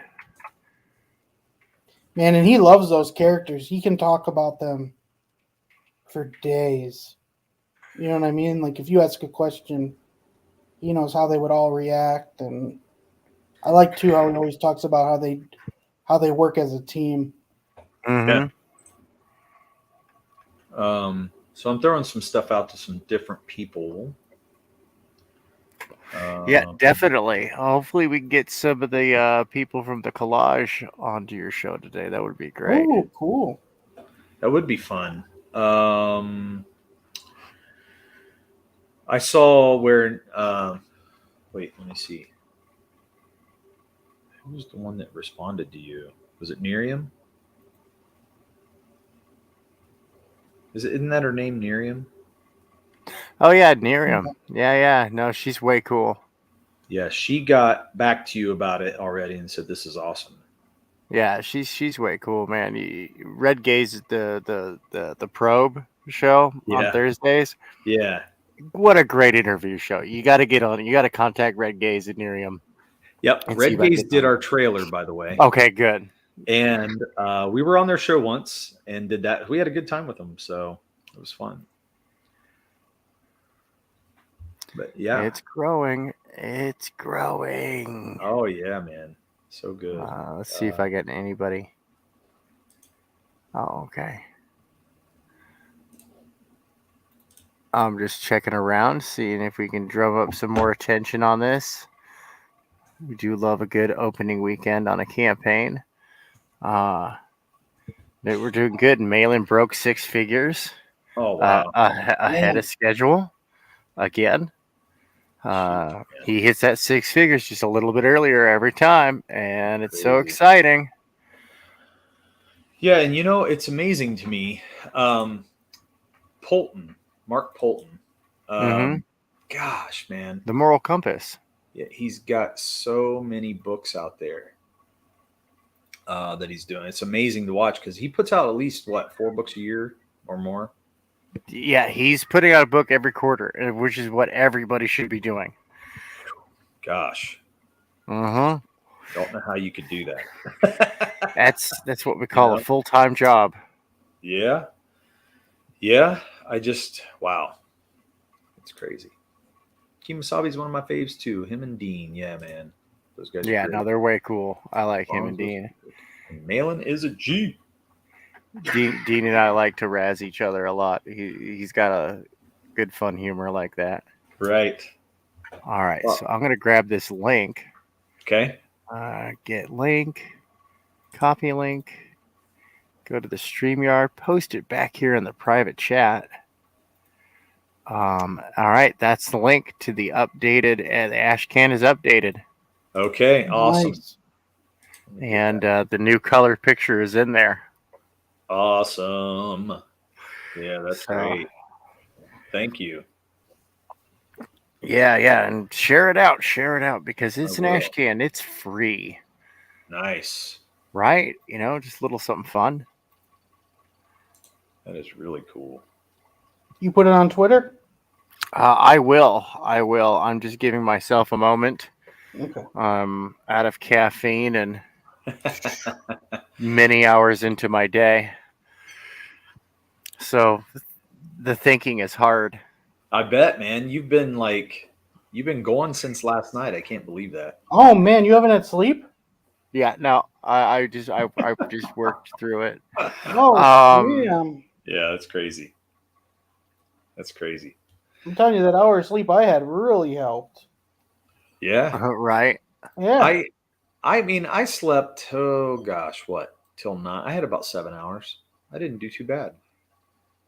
So Yeah. I got to sleep, I think, maybe at 6 or 7 in the morning. Maybe Yeah. even. I just wanted to make sure that I could, I had to crash because I was coming down, but I definitely wanted to feel good to be able to do this today and to be able to just sit around and talk and chill out. Yeah. I didn't want to do Understandable. what you did, Kevin, and fall asleep on stream. At Good least thing I your didn't camera snore wasn't on stream. That would have been terrible, wouldn't it have been? Yeah, it would have been, dude. I'm a loud snorer too. That would have been. That's cool. Would have been hilarious. I mean, it could still happen again. Like there's no. I'm one of those people. Like I can't at work, but at home I can fall asleep, like that, Yeah. and I don't even mean to, and I've had that happen. So Right. it could still happen. All I have to do is close my eyes. If I close my eyes, it can easily happen. That's cool. Oh, Yeah, man, I mean, I thought about getting my drawing stuff out and hooking up, but I'm still wondering. I'm waiting to see what I want to do. I don't know what I'm going to draw if I do it. So, I dig on no, that. it have been great. What is he? I did not fart on the stream. That's hilarious. I think you did, Kevin. I think we heard it. Well, you know what? Next time I have to, I'm just letting it go since it's already out there. So, I mean, you might as well. Tank, were you going to say something? I thought you were getting ready. Oh no. I'm I was just doing something real quick. Okay. Yeah.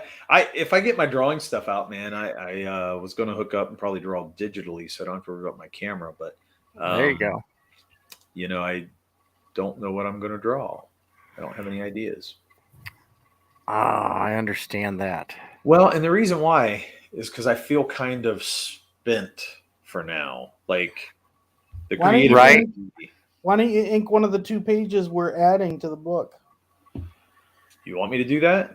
I think that's cool. Okay. Well, you know what? I do have them scanned in. I can go double check and make sure I have them scanned in. So let me check. That is a good idea. That will help. And people get to see, it's kind of a thank you. People get to see a little bit more art that we haven't shown. Yeah, that'll be cool. Clips for days. And if you're drawing, that means I can take over the stream and I don't have to listen to your bullshit. That is awesome. That's great.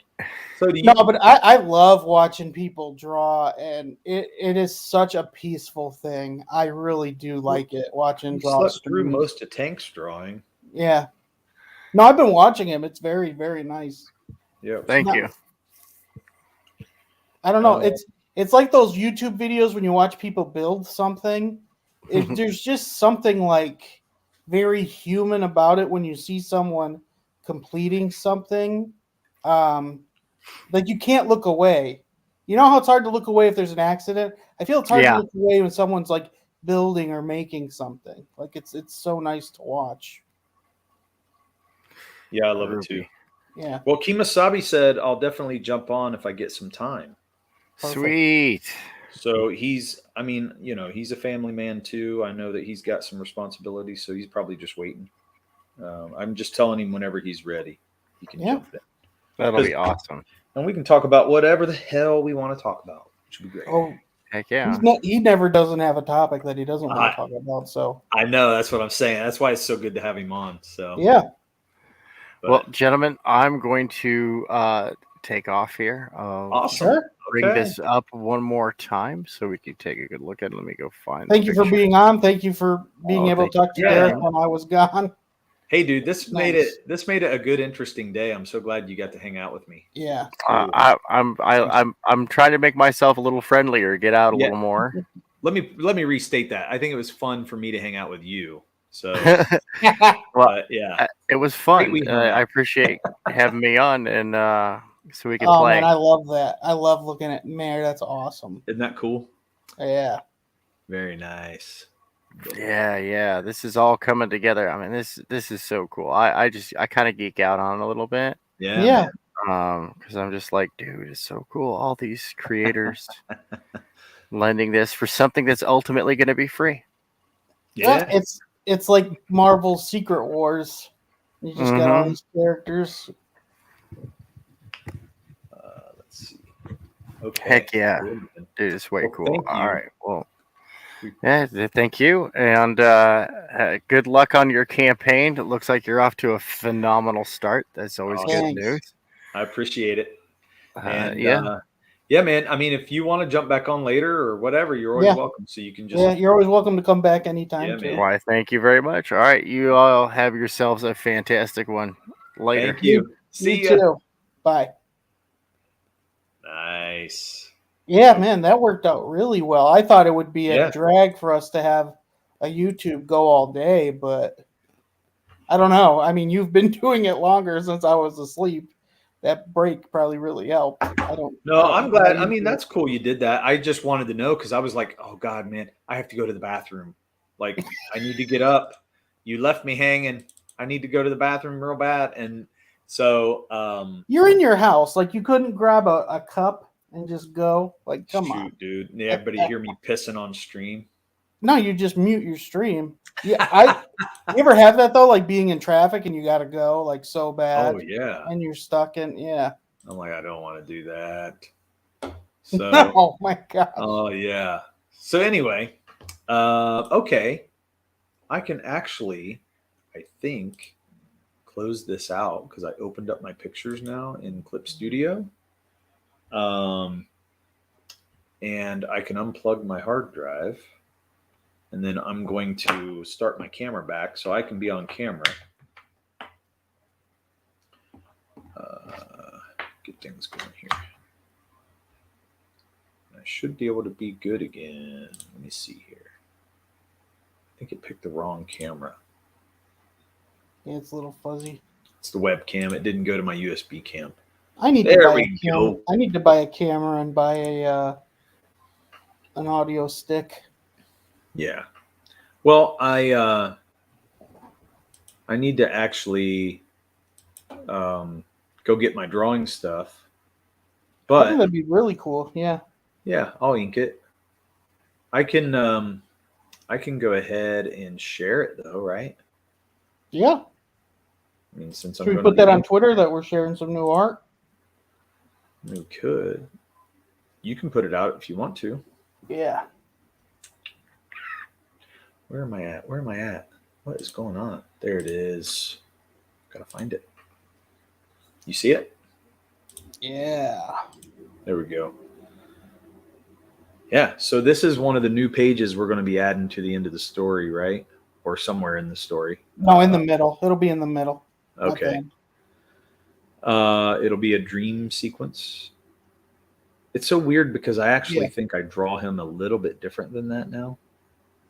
But not a lot. I mean, it's just, you can tell this was one of my earlier drawings as far as Mare's look. Uh-huh. And I mean, you can just see it in the drawing. So Casey said, peace out, Tank, and out. The court. What? Try people just pull over and go in the ditch, apparently. What? Oh, she meant out in the country. People just pull over and go in the ditch, apparently. Laugh out loud. Yeah. What's that in reference to, Casey? Oh. Oh, when you were talking about people going in the bathroom, she said people just pull over and go in the ditch. Yeah. So the other day, I have a funny story. Ethan and I were my youngest and I were driving in town, and he was going to a friend's house, and we ended up turning on a side road to cut over to another main road that we do to go to town.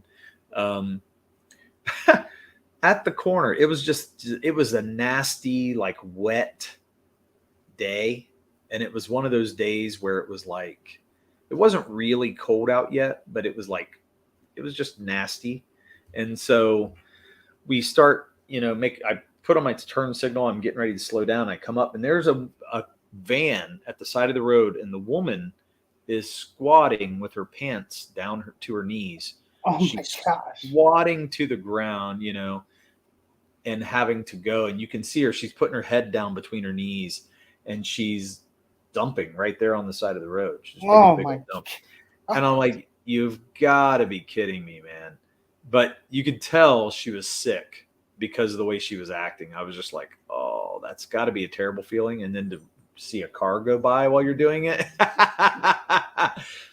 that's got to be a terrible feeling. See, I shared our YouTube on Twitter, but whenever I share, it only shows the link. It never shows the picture of our YouTube. Really? Yeah, I don't know why. I can't ever do it. But I put as a thank you, we are showing a new page of our comic, which D-Rock will be inking live. Come join us now. Link below. Okay, cool. Out in the country a minute. Yeah, it's true, Casey. Yeah, I mean, it is, man. People just go. When you gotta go, you gotta go. Yeah, it's true. For some reason, my chat's not scrolling down all the way where the comments, they're not coming through. Wonder what's Mo happening. says, where did Derek get this new hat that looks like the top of his head? What? I've never heard someone say something like that. That's funny. That's well, just, the truth man. is, you know, it's like a swim cap, Mo. You just put it on around, covers up all the hair. It's all good. Although I have a story about last night too, man. I was so friggin' nervous last night because nervously excited and like so jittery, I guess you could call it. I shaved my head last night because I always shave my head. And I took the razor and I apply pressure with my fingers on it so I can get a nice smooth shave whenever I take it back. And at the corner here, I don't know if you guys can see the Band-Aid, but that's a hunk. I took a dime-sized piece of skin off my head last night because I was so nervous about everything going on. And it happened before I knew it. Like the razor it slid back real fast. And then I felt the sting and I was like, oh no. And it almost made me sick where I was just like, ugh. And then it wouldn't stop bleeding, dude. It was just bad from that point on. Because when you're jittery and nervous, that's when you should take a razor to Yes. Oh, damn. That wasn't a bald joke. That was I've never seen you without a hat on joke. I know, Mo. It's just, I should do this more often, right? Or I might make the camera flash the camera with shine. But yeah, that was a crazy thing last night. So like right before I'm trying to get ready and do everything, here we go. You've never been bald on live stream? I don't think so. I think I always wear a hat. I think on our show I always put a hat on. That's interesting. If I haven't, it was like maybe on a draw stream. But for the I'd have my video on, but I still look like a wreck. My eyes look terrible. Well, I'll have it on while I talk to people. I don't mind that, But I'm going to be getting my drawing stuff out and getting hooked up. I'm going to have to get hooked up here in a minute. And that's an A. Is that how you say that? Or eh? Eh. Eh. You know what's interesting? I may not be able to have. I got to think about how I'm going to hook this stuff up. I may have to go to my computer and let it be the mic and even the camera. Because it's I can't have my mic and my camera on at the same time.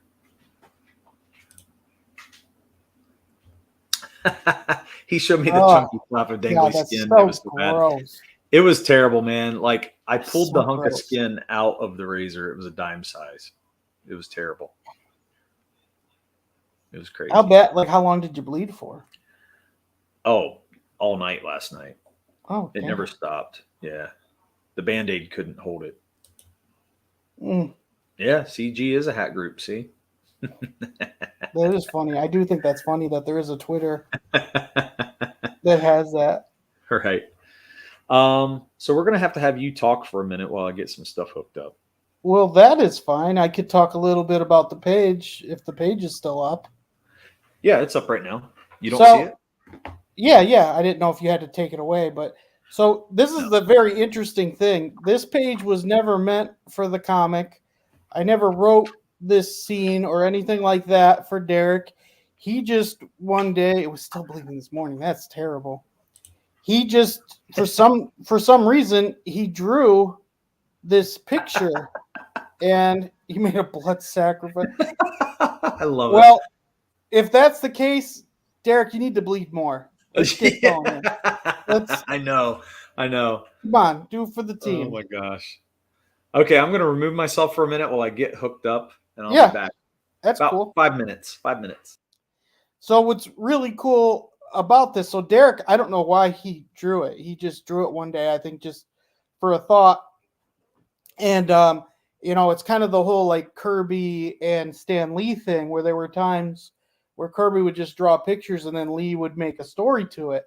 So when I saw this, I just initially, and he has another page that continues from this same scene, and I thought, oh man, I got some really good ideas for this, and we won't show the next page today. I don't think we will. I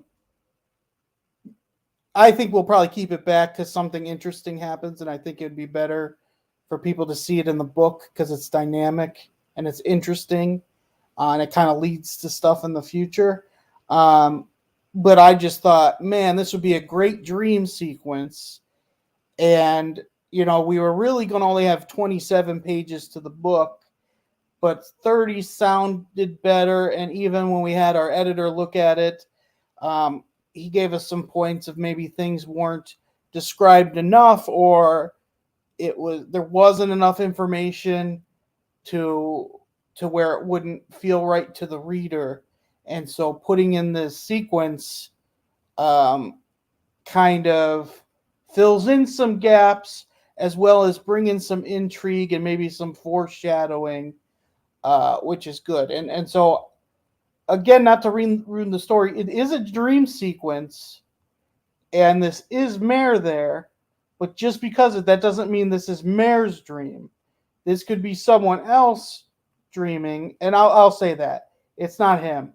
Someone else is dreaming this, and the person dreaming it is actually going to have the narration part of talking to someone about this dream, and he brings it up for a reason, for the conversation that they're having at the time. So it really works. We already had a certain conversation without this, but it kind of goes into it more and kind of links even more things to the past.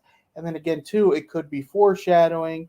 It could be maybe just someone's having some anxiety or questioning, or, just thinking about Mare. So it'll be interesting in the book. I think it'll help answer some things, and again, be intriguing. And it's really good art.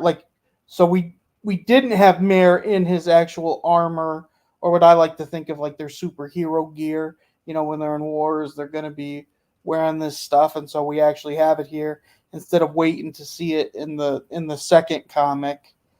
Even though Mare doesn't have access to it right now, you get to see what he'd look like in it. And there's even a point to why the armor is in this dream, but again, I don't want to give it away. But the person having it will kind of explain it and give some even information on the armor and any significance that it has to the story, or to the character having the dream, or to Mare having it, or it could be all of those.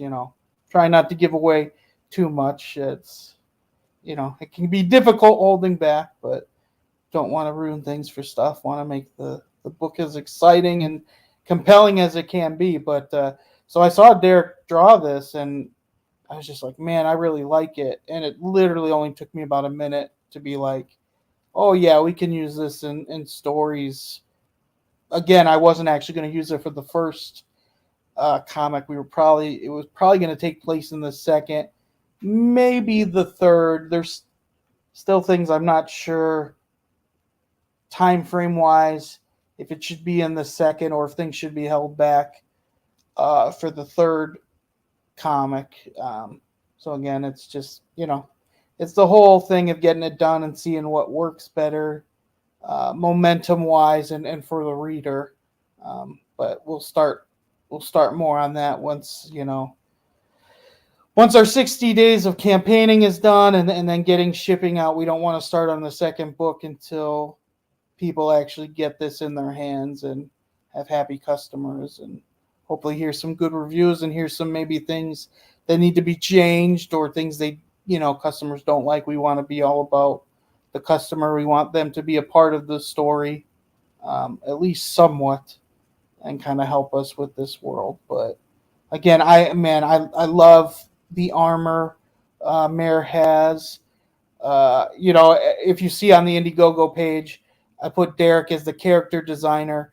When I come up with the characters, the more things I think about them is their personality, their belief system, their fighting style. I don't really think much about their appearance.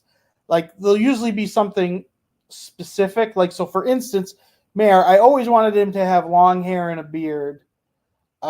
His regular clothes, I didn't care that much about. The only thing I really wanted him to be represented is I liked how Wolverine and Rick Grimes both had that jacket that would have like some fur around the neck, and so you can see he would have more of that. There is some stuff that needs to be changed in this picture, but you can see in his regular clothes in the first comic he kind of has that.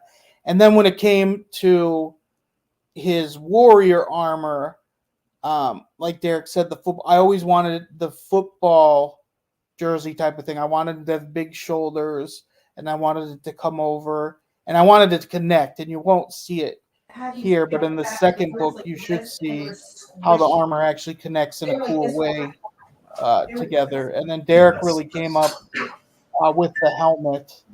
I think the only thing with the helmet I really wanted is I wanted it to cover his cheeks too, and just have to open his mouth and his eyes. But the wings and how the helmet is, that's everything Derek came up with.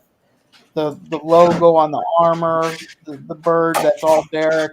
I don't even know where he came up with his bird design. Putting the chainmail around the neck, he came up with that, which I really, really like that. I like that he has chainmail that comes outside of the armor and to his back. It's really cool in action scenes that it's something that can have movement, and it's unique. I can't think of anyone else who kind of has chainmail coming out of any type of armor that they have. So it's interesting kind of how we bring the characters to life. And we kind of we work that well. We work really well feeding off each other. And I hope we get more of this where Derek just kind of draws something and then I think of a story around it rather than me thinking of the story and thinking of what each panel should be and look at. And of course, after I write it, we do get together and storyboard. So a lot of times those things do change from what the first script is. And that's what's so different about writing a comic than like a novel. You really have to pay attention to how things are moving on the page, how it's moving for the reader. And are you able to hear now, Derek? You said yeah, but I can't hear you. Yes, I'm able to. Can you guys hear me okay? I was telling people about this page that you just drew it out of nowhere. Like I didn't write any of this, and it was kind of like Kirby and Stan Lee, where you just drew something, and I'm like, oh, I can make this into a story. I can. So I told people this is a dream. I didn't tell them who's having the dream or why. So I'm holding that back. But just that this is a dream sequence that we are adding late to it, that instead of 27, we're having 30 pages. Yeah. And just that this foreshadows to things. But I tried, I'm keeping back outside of it being a dream of what's going on and who had the dream and why and all that. Yeah, I was listening to you the whole time. So it's all good. Okay. You're still, go for it, man. Just go at it. So did that sound right, though? Like how this, and even the, because I try to remember character design. I feel like when it came to Mare, Casey wants to hear what's happening. I didn't give you a lot of direction for his armor. That I just wanted the football. Because I don't think I did anything with him having the wings or anything like that. Right? That was all. Your design. That was so.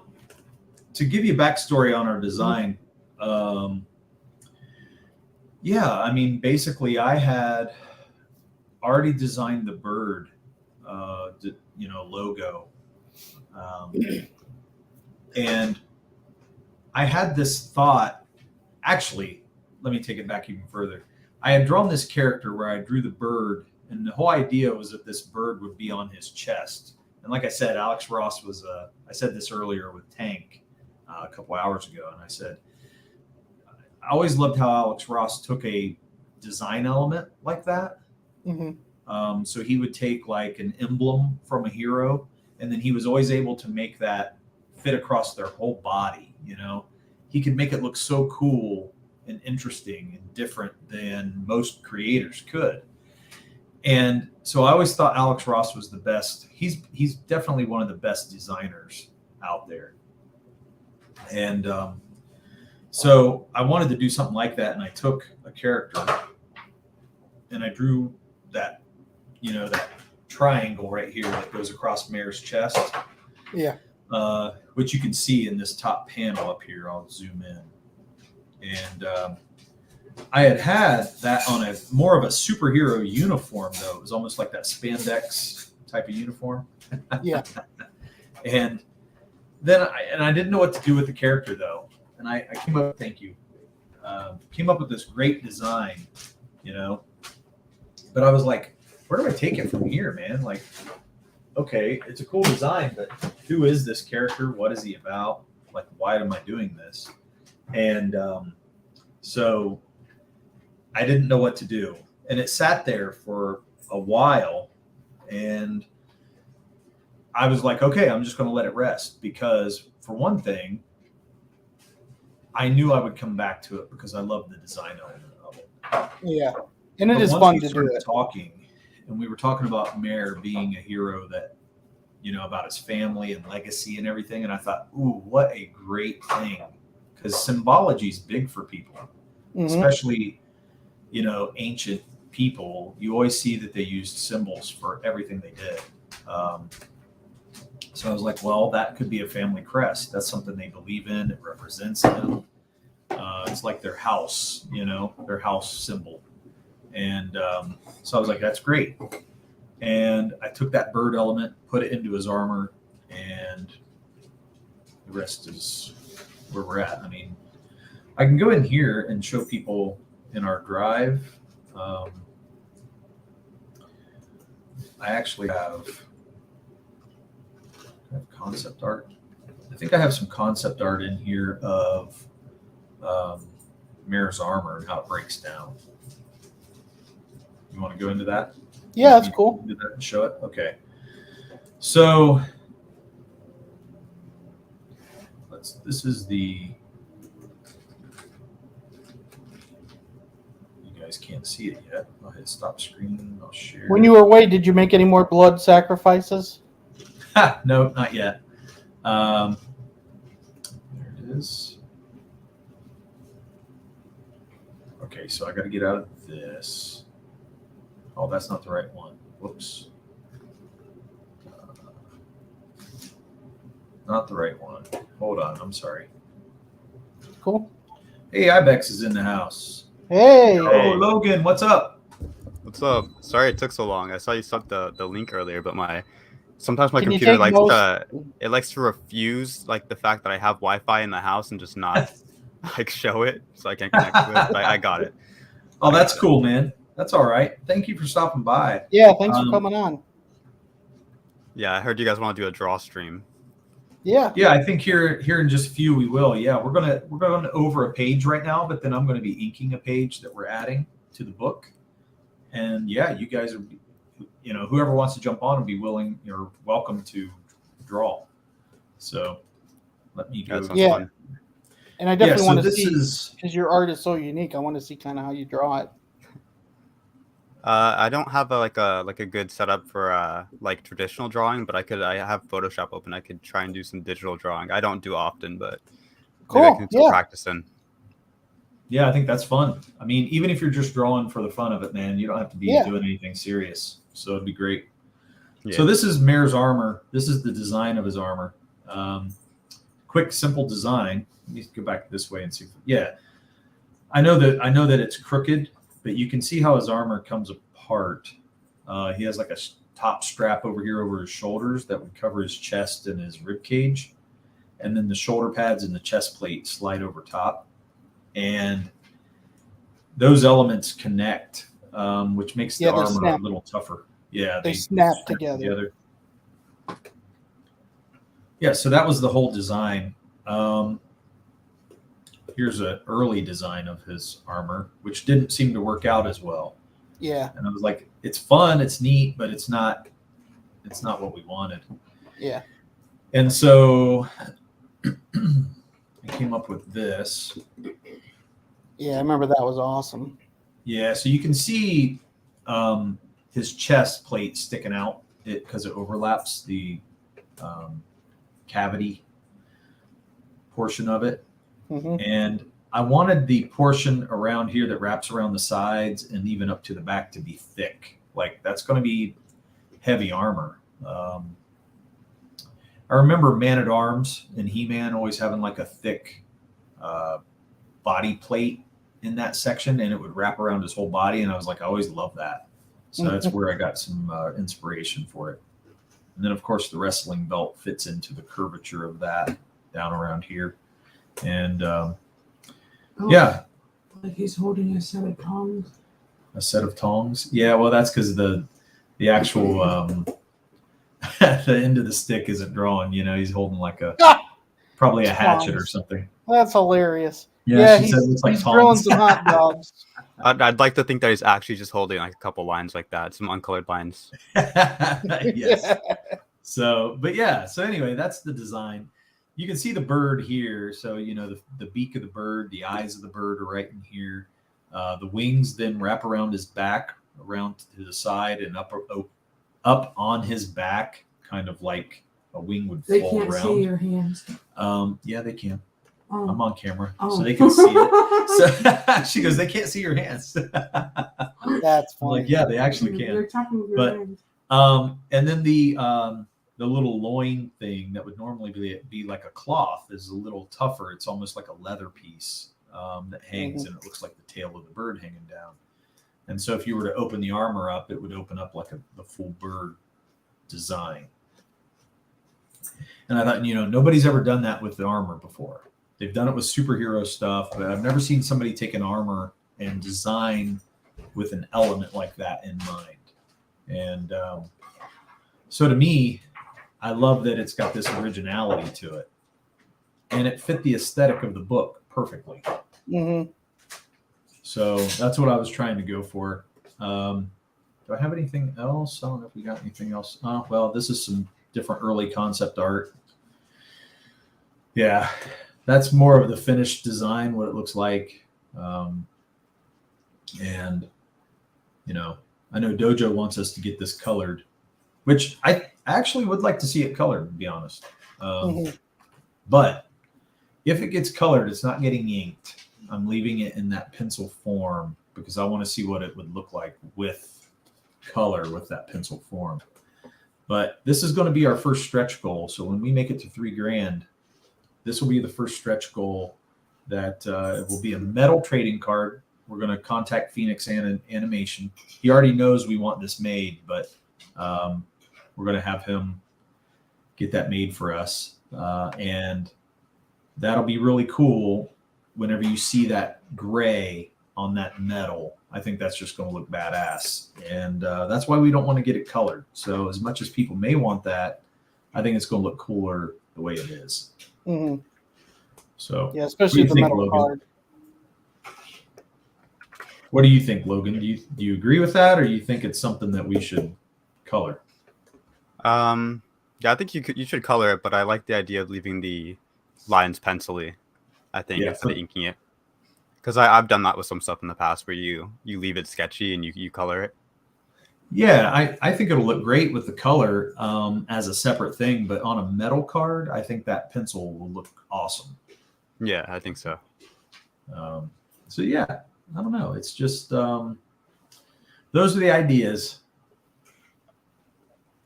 So what have you been doing today, Logan? Not much. Mostly sleeping until like 3 in the afternoon. That's like all my days is just sleeping. That's funny. Did you get hit with the storm or no? No, not that I know of. But it wouldn't be like unbelievable if I just didn't know that there was a storm because I was sleeping. So I don't know. Nice. I don't think so though. I don't know where you are. Because we're in Ohio. So yeah, I'm down in Florida. Oh, okay. Yeah, you weren't. Yeah, you wouldn't get any of it. We got Yep. tons of ice on snow, so it's been bad. Yeah, it doesn't sound fun. Yeah. Yeah, I mean they said we could have lost power, but it didn't happen because of all the Right. ice. So at least that'd be terrible having no electricity. Ugh. All you could do is read then. Read with candles. It's kinda Which is crazy. for nerds, Yeah. not manly men like us. Yeah. I'm actually eating some sandwiches, so I killed my camera. Hope you guys That's don't care. funny. No, that's cool. Because I make sandwiches. My wife made me some Sandwiches? sandwiches. So is it a thing and a thing and a thing? Yeah, it's a bun, a chicken, and a thing. And a bun, I mean. So it's all good. It's a rotisserie chicken sandwich. So do you think with the inking, do you think you'll change anything? Because you were saying you draw them different. Is there anything you're looking at where you're like, Well, oh, I want this changed? No, I don't see a lot. Okay. I think the overall design is still there. Yeah, I didn't either. That's why when you said it, I thought that was but I thought maybe there was something. Well, you I think it's just my style has been a little bit different. Yeah. This was early on, so now I'm going to have like probably different detail I might add. It might change. It'll probably change in the detail, but it's not going to change what's happening or anything. Mm-hmm. But that's okay. I still like the page a whole lot. Oh, I always love this page. Yeah, it's pretty cool. Yeah, so I don't think we've ever really talked about it. Where did it come from? Like, where did you even have the well, idea? I had this inspiration thinking about the giants, thinking about him fighting giants. And I was like, well, what if he's like walking through the woods? Could you imagine being in the land of giants where you're walking through the woods and, he kind of hears a noise and he looks up at the trees. So that's the first panel. And then he grips his axe, his hammer axe tighter. And you can see him gripping it, And in that third panel, he's like determined. So he's like, all right. So he's on alert, It's kind of like Wolverine. He's like, all right, get ready for the battle. Well, then the wind picks up, blows the leaves. He's kind of, like, what the hell? It's almost like he's walking and there's just these leaves blowing. And he turns around and there's a bird that flies by him. And I was like, well, I was thinking at one point that we were going to make it where we were going to do another page and have him get scared by the bird. But then when he fully turned around to get it back on his path, there would actually be a giant standing there on the next page, Cool. And I was like, oh man, what would he do? And what would he would have to fight at that point. So it's just cool thinking about that. He's alone. He turns around, there's a big giant. He's going to have to fight the damn thing. So, yeah, we just never got that far. Yeah, but I always really liked it. And so is it a gust of wind and it scares the bird, or is the bird making the wind, or what's going on? Yeah, no, it scares the bird, and the bird takes off, and that's why he's kind of startled, like, holy shit, Yeah. So he's like, whoa. The bird's creating the wind. Yeah. The bird's Well, secretly the wind god. Well, hey, it's a dream sequence, so That'd be pretty cool. it could be symbolism, or it depends where we go with it. But so yeah, there's a lot of things we could do when it's a dream sequence, because you can put voices in or different things. Not saying we will, but Yeah. there's pretty much a dream. You can do whatever you want. So Well, you can always revisit the dream as well. yeah, that's true too. It could be a And then reoccurring. add elements to it later. Yeah. Yeah, it's definitely true. Does that taste okay? Hope my crunching isn't real loud on stream. How are you able to show you and him inking at the same time? Well, there you go. I don't know if we can. Yeah, I have it. I put it to share the screen. I'm not sure if you're able to show both. Yeah, I can share you. I'm already And blocking then away what I'm some wondering, warm-up stuff. Well, that's cool too. You just go back and forth to see. yeah, Logan, keep talking and let me see what happens. Okay. Just I talk don't- about I- what you're drawing. Right now I'm drawing a muscular man with a sword. I thought it was celestials. Okay, so Just for- if more I pull you, then I can't hear you anymore. So Oh, that's weird. I'm trying to figure out a way. Yeah, we want to watch him draw. I want to watch myself draw, but I can't hear Logan when. It would be pretty cool if there's a way to get both up there. Well, I know people do it, so I know people are able to. Maybe the mighty chat knows. Well, I think some people they put their camera on it, or they. Yeah, you're right, because you can only share one screen, so then your Yeah. main camera would have to be on the drawing instead of it being on your face. So Yeah. I think that's what you would just have to do, Derek, right? Is get it to be. Yeah, I'm not sure how to do that. Well, we could always go back and forth. I have my phone camera, but I don't know how to hook it up to the computer. So Yeah. Or we could just go back and forth, right? Oh, look at that. Pops. Hey, Pops. How you doing? Thanks for stopping by. Yeah, hey. Nice. So is this a character we've already seen, or is this something new? Or I think this is evolving into a He-Man. It seems like. okay. That's cool. I remember we were talking about the Masters of the Universe the other day, so Heck yeah, man. you got to Love do it. a He-Man as your warm up.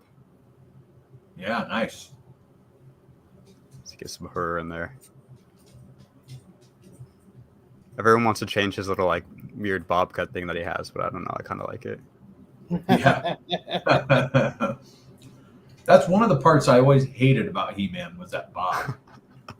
I feel like it's just kind of distinct, though. I feel like if you took it away, it wouldn't look like him. Thanks, Pops. Yeah, that's Yeah, awesome. thanks, Pops. We appreciate it, man. It's like Thank you very Superman's much. like spit curl. Like when you see it, like him without it, you're like, I mean, he's wearing the costume, but it's like, doesn't really. Yeah, look like I kind of Superman. wanted him to have a little longer hair. That's why I like the most recent versions of him, like the early 2000s when he came on, the new Oh, cartoon. yeah. I was like, that's a much better design. And they stayed true with more of the other characters, too. Why? What haircut did they give him in the newer ones? It's longer. It's like Conan. Yeah, it's more Conan.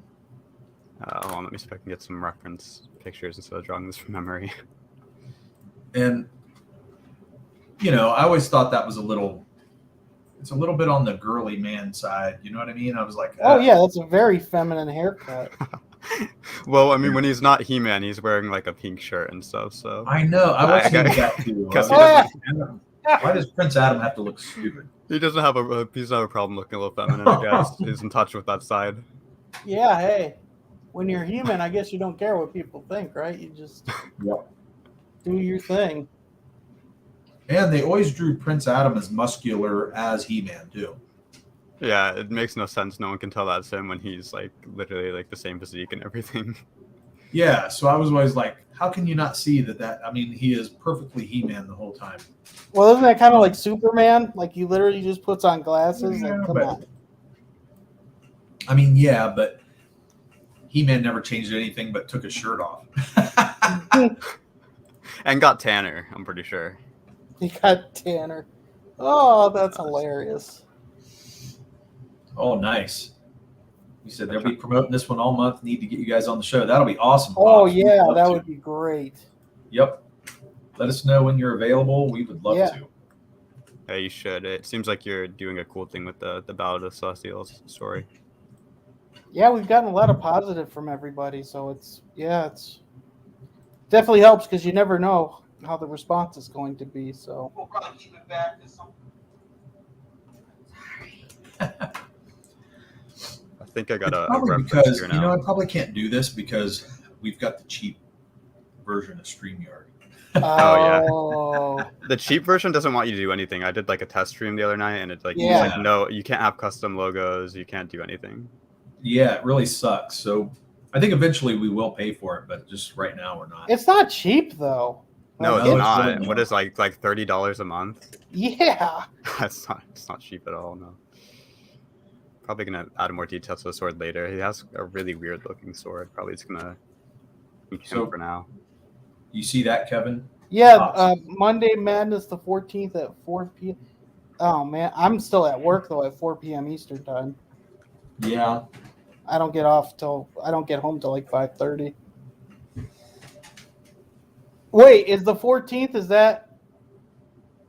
Is that President's Day? I might have off. No, it's Valentine's Day. Oh, yeah, I can't do it. I don't- Monday, Matt. Yeah, I don't have it either because I get off at 4:30, so it's like I'm pushed until that time. That's really tough. But I mean, we could. I don't know if we could set up like come on late or something like that. Might maybe be able to make it work. Or even the Monday after, because have off for I think President's Day, right? Oh, is it? Yeah, the Monday after. I didn't think maybe about the that. That'd be 21st. something. You got another bot. Not bad. Let's see, how do I get the pressure sensitivity on here? I think this pressure sensitivity. Okay, yeah. Okay, yeah, I'll text you on Twitter to make a day and time that works. Thanks, Pops.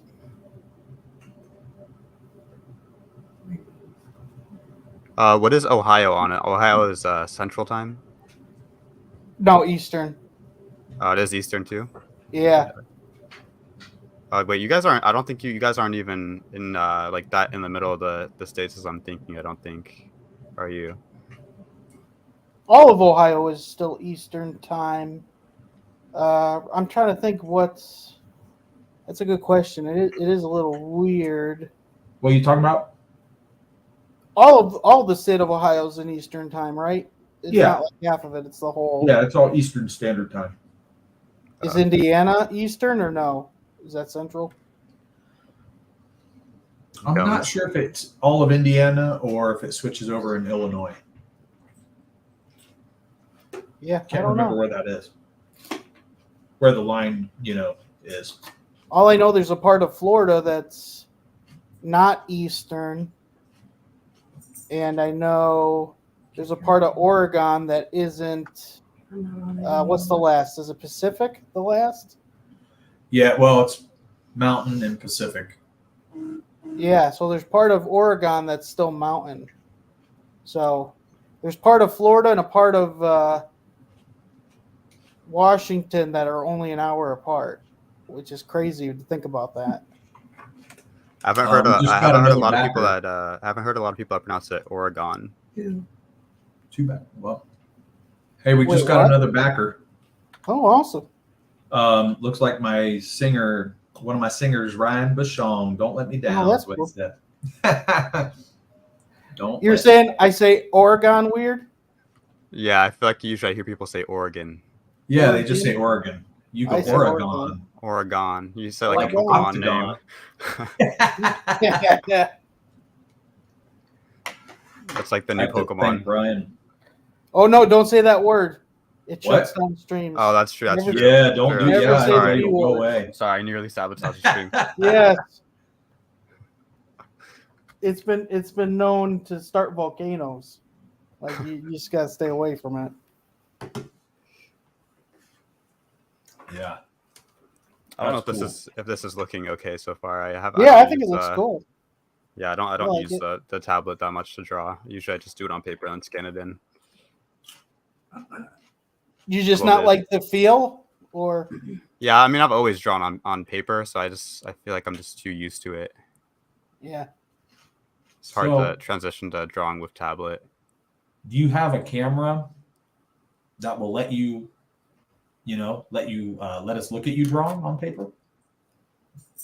No. Except for my Okay. phone camera, but I don't think you can't really like get that to hook up to the computer, I don't think, right? You're crunching too much. Maybe you can, but I'm I like don't. crunching food. I'm sorry. Yeah, you can jump on the stream yard on your phone, and it'll be on your camera, and it will show. So if you're able to hang your camera or something over your drawing, you'd be able to show your drawing.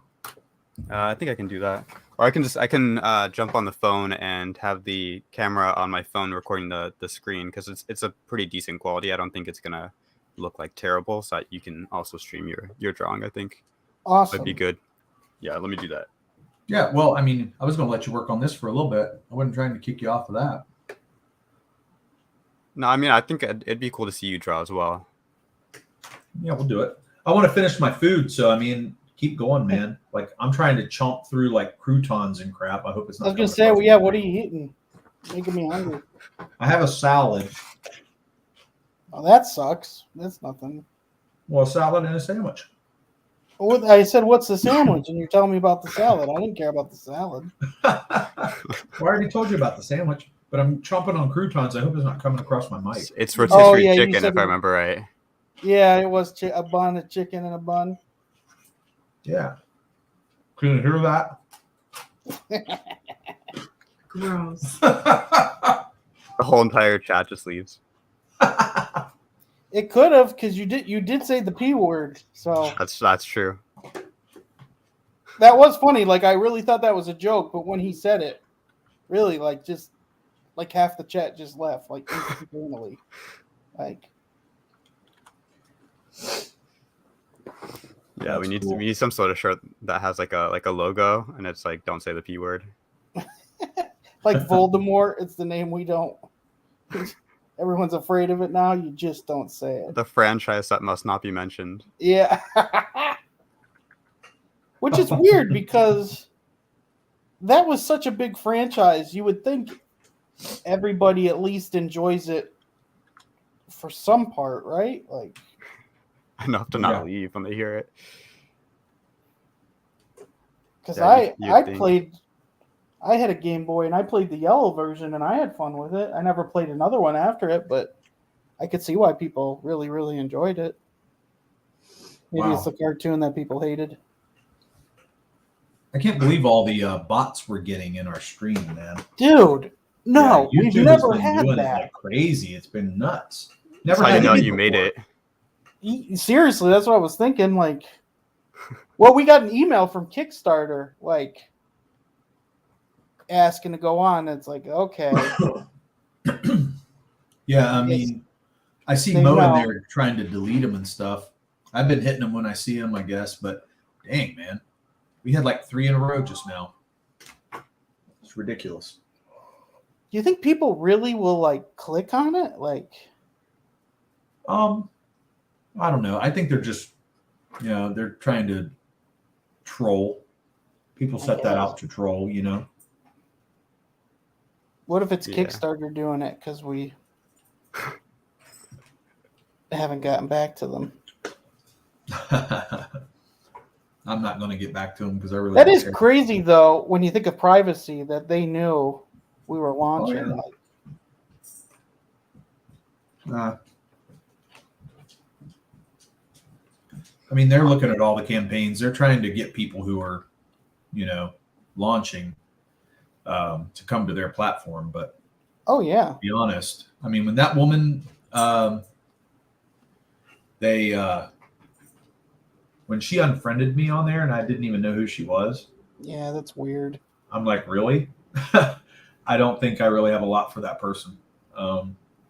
So it's like a Kickstarter representative that you're talking about? Yeah. She got really pissed at Comicsgate for no reason. So basically, she blocked anybody associated with Comicsgate. That's like Comicsgate's like whole existence. They got mad at you for no reason. Yeah, really. And that's exactly what she did, and it's like I have nothing for that company then, because they made her basically like the president. So I'm going, okay, we don't need you. Yeah, no, it's definitely. It's crazy how people can just like hate and not even try. Yeah. It doesn't really make a lot of sense. You would think that comic state would be like, I don't know what the right word would be, like revered, because like Mhm. I feel like it's a cool thing that there's fans that just don't like how the direction of like their favorite medium is going, so they're putting their Yeah. own talents in and making their own stuff. I think that's pretty cool. But Yeah, well, that's the way it should be. I People mean, just if you don't don't care. like it, then go and create something that you do like. Although I do think fan service is a good thing too, though. Yeah. So, there's a balance to be had in all of that. Your fans are who give you the money. So if you're not trying to make them happy, then I think that's a problem. Although you got to watch, because sometimes fans will try to dictate everything that happens, and I don't think that's creative freedom at that point. So there is a balance between it all. yeah, that's what's happening in Halo. I keep Yeah. seeing every time that I look on Facebook, there's like a bunch of people having a flame war because they want something to look different, more like the games. Yeah. But then you have Star Wars, who just says, fuck you all, we're going to do what we want. We don't care if the fans want anything, and we're going to ruin Luke Skywalker forever. Well, have you watched the new episode? We're gonna have him drink weird green milk out of a creature's boob. Yeah, that was weird. And it's like all over him too. Like, Yes, I did watch the new episode of Book of Boba. I thought it's gotten a lot better. I really liked it. I was gonna ask, is it good? I'm not really a Star Wars fan, but I was thinking of maybe checking it out. But yeah, so I thought it's good. It's interesting because it got better in the last 2 episodes because it really of one did. character. So I try not to give a lot away, but that one character comes along and then it makes the whole show better. I don't know how that works, but that's what happened. Well, because he has relationships with people that Boba Fett don't have, and those relationships are awesome. So yeah, but let's be honest, that show should be badass, and it's not quite at the badass level. And it seems like they kind of knew it to bring in that extra character, right? Because basically Boba Fett wasn't in a whole episode, so yeah, they must have knew when they were doing it that it wasn't working. There was an episode of the Book of Boba Fett that didn't have Boba Fett in it. Yes. Yeah, they do have him in it, but I just think what they're doing, he needs to be more of a badass. He's not enough of a badass. Oh yeah, definitely. I'm not entirely sure what I'm doing here. I'm just kind of Oh, it's good, man. Just keep going. Yeah, I like it. Just going with it. I think some of the proportions are going to be weird because I'm not entirely used to drawing this way. It's all right. But I take liberties with proportions anyways, so I think it's okay. Yeah. Yeah, I think that what makes your characters unique too, that you do that. So yeah, I mean, that's one thing I always notice. Everybody's like, no, you should draw this way. And I'm like, I do have a tendency to want to do that. But then again, I'm like, if I tell you that, that'll alter your style. And I'm like, why? Just let you draw how you want to draw, and you'll come up with your own way. I feel like my lines are kind of shaky because I'm not used to drawing on here. I found that with digital somewhat too, but then I got better at it. But it depends on what you're drawing on too, I think. Don't they have a thing that straightens out your lines? I think it might. For some reason, yeah, there's like a not setting available. Apparently, it doesn't want to smooth. Yeah, I'm not sure. I never mess with the brush settings in Photoshop, really. Is this Photoshop or is this? Yeah, this is Photoshop. Okay. And usually I just kind of do stuff all sketchy. Like this is something I did yesterday. Yeah, cool. It's this character. She's like a Halo AI, and you can see the lines are all just like really sketchy. I don't usually try and do like super clean, refined lines on digital because, like I said, I'm not really that used to it. I need practice. Well, you got to worry then it starts looking fake too if it's so clean. You know what I mean? Like it's. Yeah, you have to balance it out. There's a way to make the line a little smoother, but you don't have to do that. Yeah, I've seen that. And it becomes like vector art. Yeah. Mm-hmm. Yeah. I guess I'm just gonna go with how unstraight these lines are. It's okay. It's his hair. It's wavy. Oh, Daddy, Yeah. baby. Yeah. The best episode. What's the Vespa episode? Where everybody gets on their Vespas and they're all multicolored. Oh yeah, that was terrible. There's Vespas in the Boba Fett. I mean, basically, yeah. Yeah, They make these hover bikes look like Vespas, and I'm like, That's ridiculous. nice. They're super shiny and gaudy compared to Yeah, it's everything terrible. else. Manufactured by the Space Italians. Yeah, even Mo says. Then I saw the Power Ranger scooters and thought, yeah, this isn't worthy of my time. Yeah. That's what everyone was saying. Well, it did draw me out of it, but then they've kind of picked it up since, and I do think it's getting better. Oh yeah, I thought the last 2 episodes were really good. When I hear that, I literally just think of like if like the Razor scooter company had scooters with the Power Rangers like on them as like decals. Imagining that, but like Boba Fett riding one. Yeah. Yeah. So Pop says, I'm going to watch it someday for the comedic value, but not interested in it as a Star Wars show. Well, I think only a couple episodes are that way, but the rest of them are, I think, as an average show. But then the last 2 episodes have been above average. So I'm going to give it that because I do think they got better. Yeah, that's the kind of the thing that I've heard from people on Twitter, even in Comicsgate, that it's gotten better. Yeah. Mhm.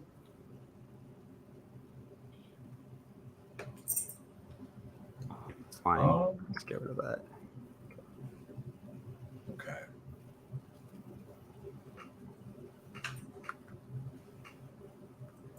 Makes me wonder. What? Well, I'm trying to see what I can do with this instead of making Logan change. I'm trying to see what I can do with it to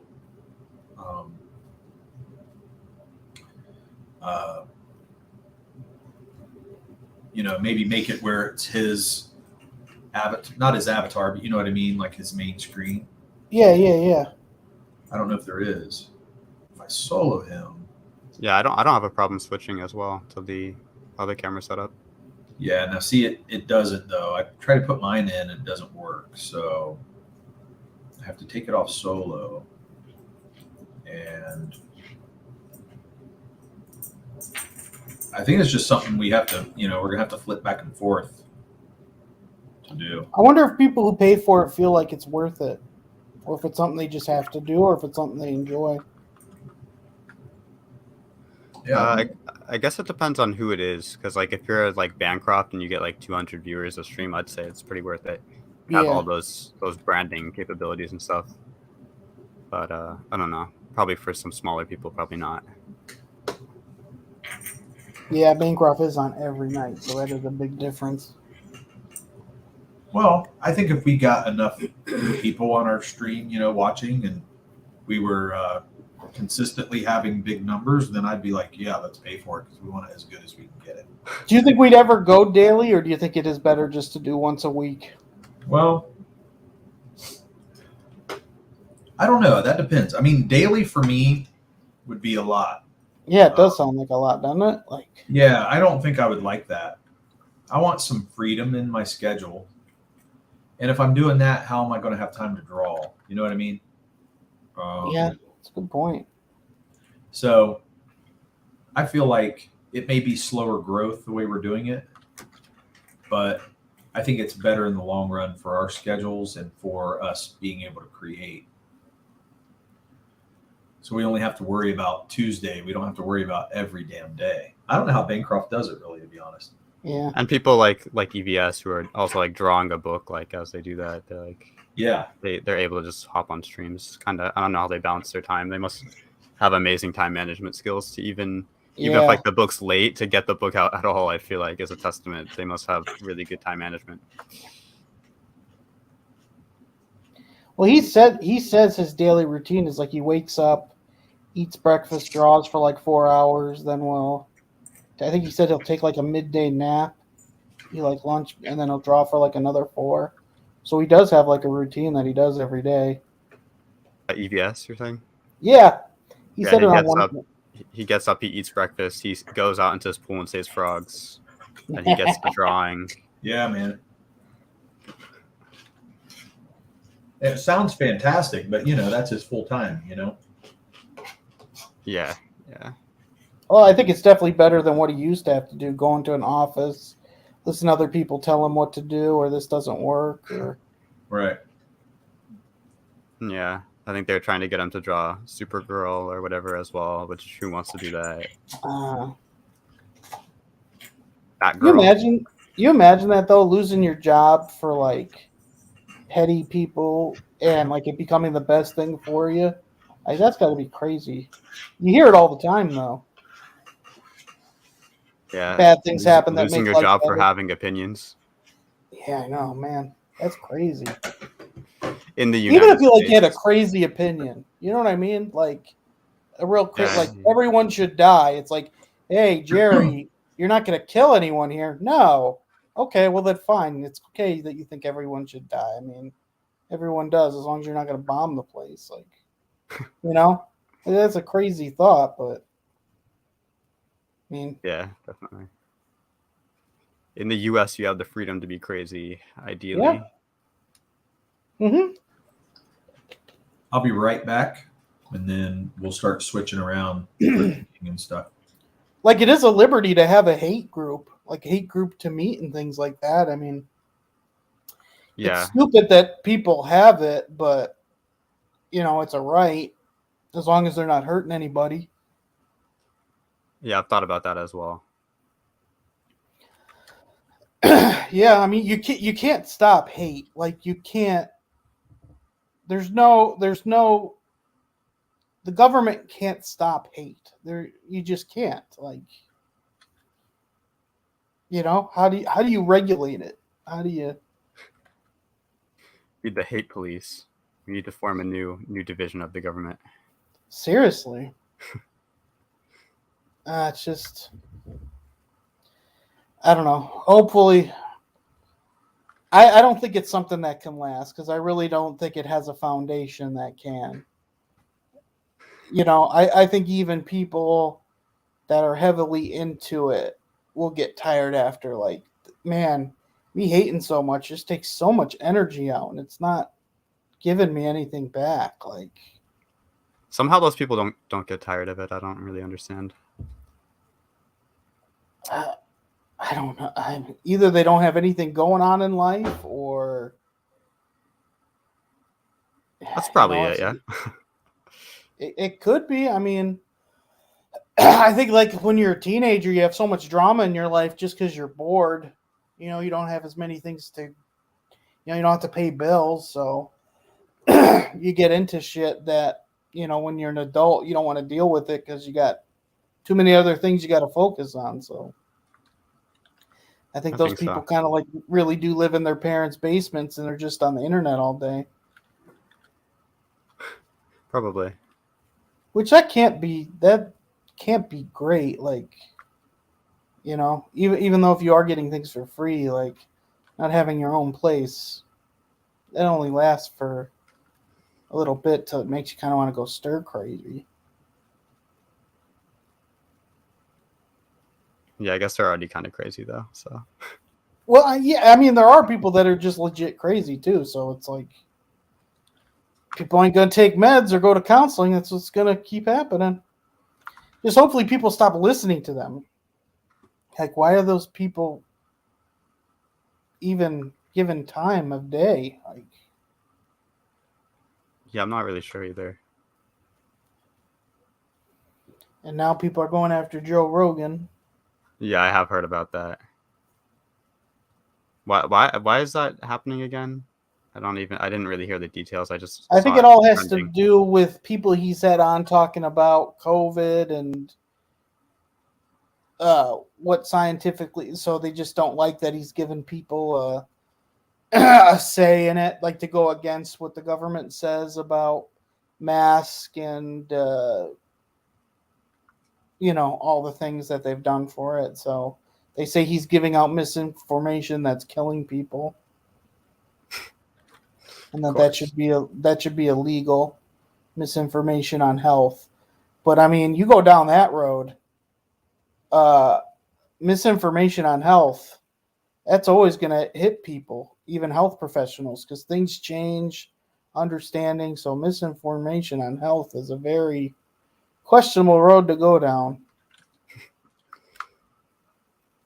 Yeah, there's a lot of misinformation on health as well, so it'd be hard to crack down on it. Oh yeah. And it's one of those things like cancel culture, it hits everybody, so they're going to regret it when somebody on their side does or says something and gets nailed for it. Which seems to happen a lot. I feel like they eat a lot of their own, that cancel culture crowd. Mm-hmm. Yeah. Kind of weird.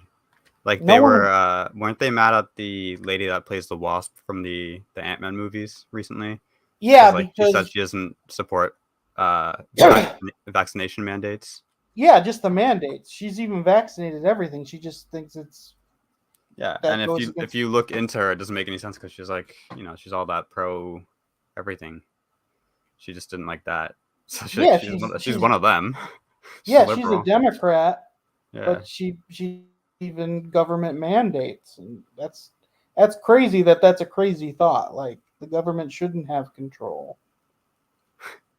They wouldn't want government mandates when Trump was president. Yeah, that's true. They didn't want travel bans or anything like that. Yeah, they wouldn't want him to control their lives. So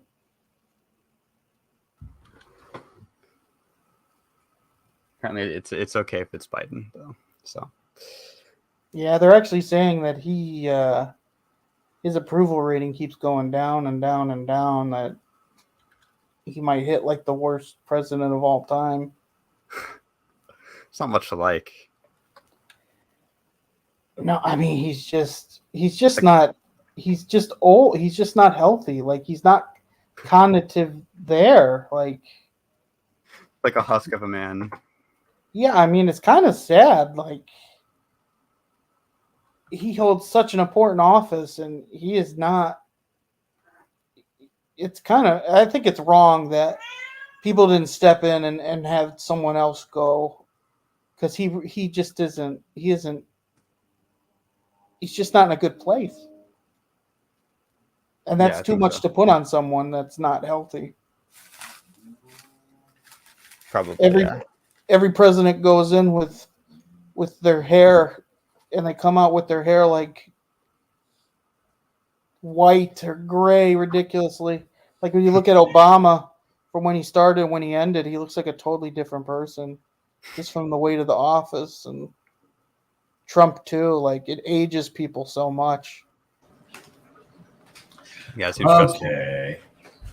So I wouldn't be surprised if Biden actually dies while he's in office. Could happen. Oh wow. 40 cats. I have one cat, Rock today. and you can hear her now. She's bossy. Yeah. What'd you say? I don't know, 40. Let's go, Brandon. I agree. Yeah. No doubt. Yeah. So. Yeah, I'm still open to getting my camera on the phone set up and doing that, so that you can draw on your screen. That'd be great. Apex is back in the house. Thanks for joining us again, Apex. Thank you so much. Apex, Ibex, nice. Nice. Yeah, you know what, Logan? You feel like doing that? That'd be awesome. Yeah, I can do that. If not, we will just flip back and forth and be done. Do it that way. It'll be fun. Did you make it so I can't hear anymore? Yeah, I'll try and get that set up right now.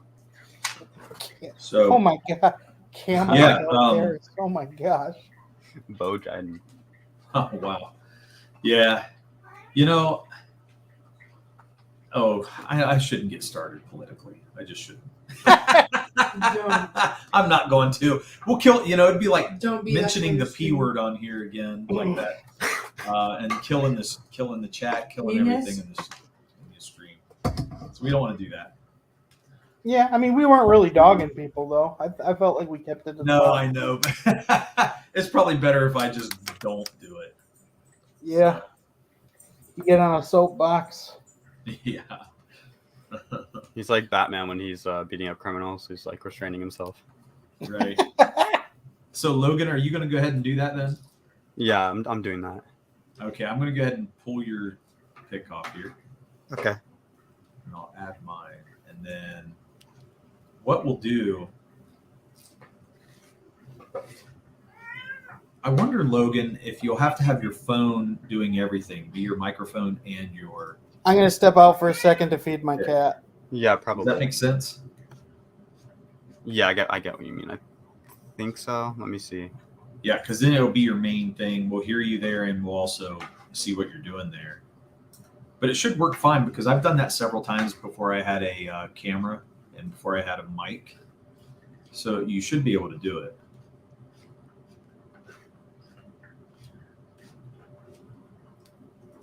Yeah, let me try that.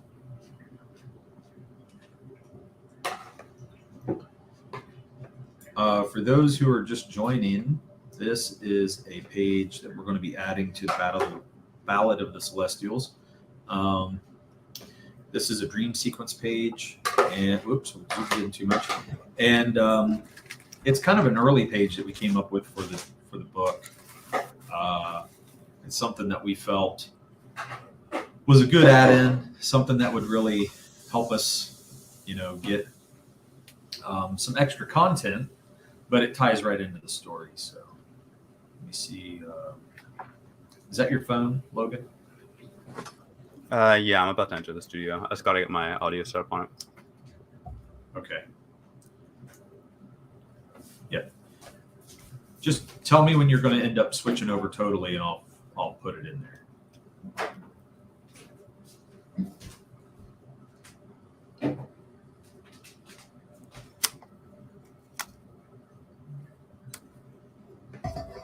Okay, yeah, should be good. Okay. Can I hear you? Let me just fix the stand a little bit.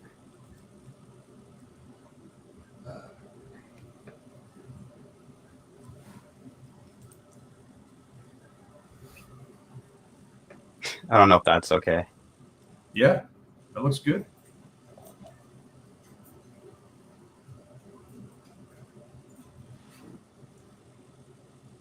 To get closer, I think.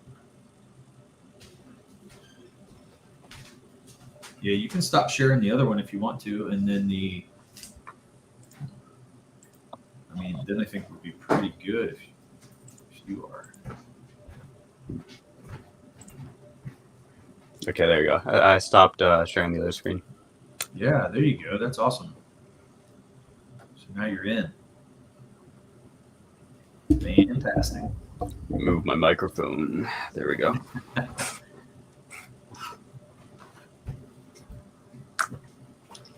Okay, back to my very weird looking He-Man. Nice. It's a little funny looking, but it's okay. I actually should have made Kevin switch over where he had to run this now, and then he could work the chat while I'm drawing. Yeah, that's probably a good idea. Yeah, so truth is, while I'm doing this, I'm going to have a hard time running the chat while he's, while we're all talking and stuff. So if I don't get back to you guys real quick, you'll know why. I'm not gatekeeping. I'm just busy.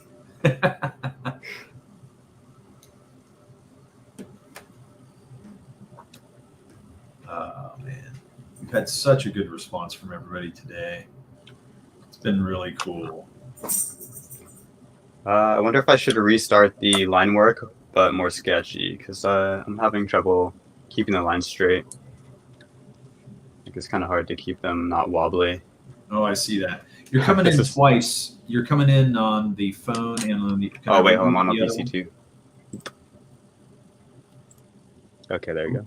I was wondering why I was echoing. I thought it was just the phone audio being weird. Yeah, there you go. I'm going to remove the other one, and we're just going to have this. Can I still hear you? You should be able to, yeah. Awesome. Good. Yeah, we're good to go then. Great. And I'll switch and put you big on the screen here and there, and that'll be great. Yeah, like this is my attempts to draw straight right here. not great. That works, man.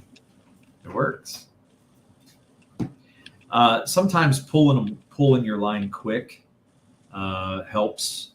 Yep. See how much more smooth that is? Now, when you're trying to trace on a line, that's really tough. But when you're hashing, when you're doing your hash marks on something, you can pull them kind of quick, and then it'll be good. So, how are you drawing? Are you drawing on a flat, like black pad? Yeah, one of these. Ah, okay. Now I see what you're doing. Okay. Yeah, just I will say I tried that. I have one at home that I was working on, and oh my gosh, dude, it drove me nuts. I can't do it. Yeah, I much prefer the ones with the screen, but they're expensive. The Cintiq ones. Yes. Well, I actually have a Huey on. And yeah, that's slightly cheaper, I think, right? Yeah, it's a lot cheaper. And I found a used one. So a person was getting rid of it, and they only charged me like $25 for two tablets like this. Or no, not two, one tablet.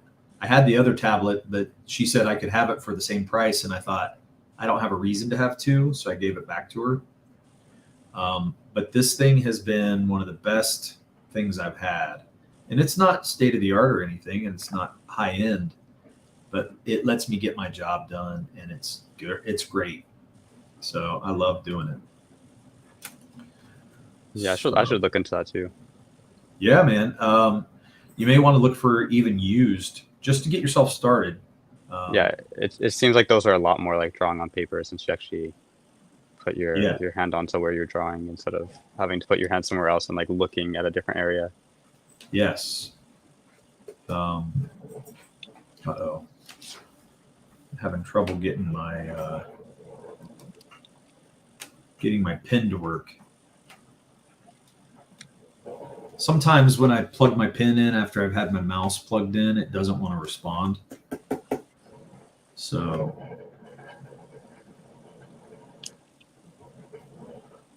I don't know why it wants to do that, but it does it to me often. Sometimes electronics just kind of hate humanity. I don't really know why.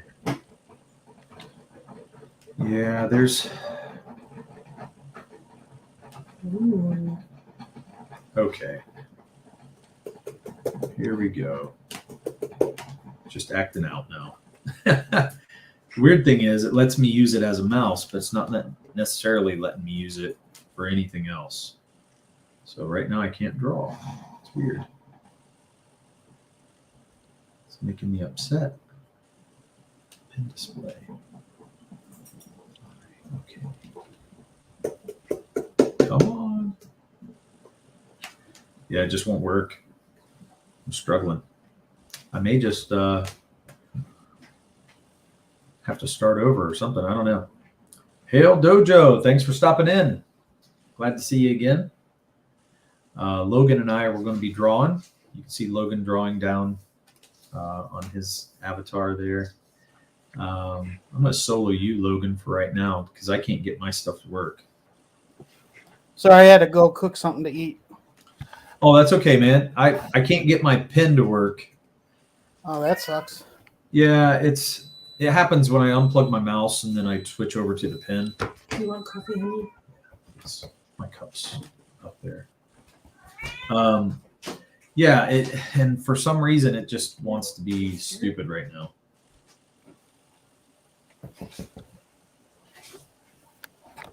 Got to get it working. I don't know how it's going to happen, but it'll work eventually.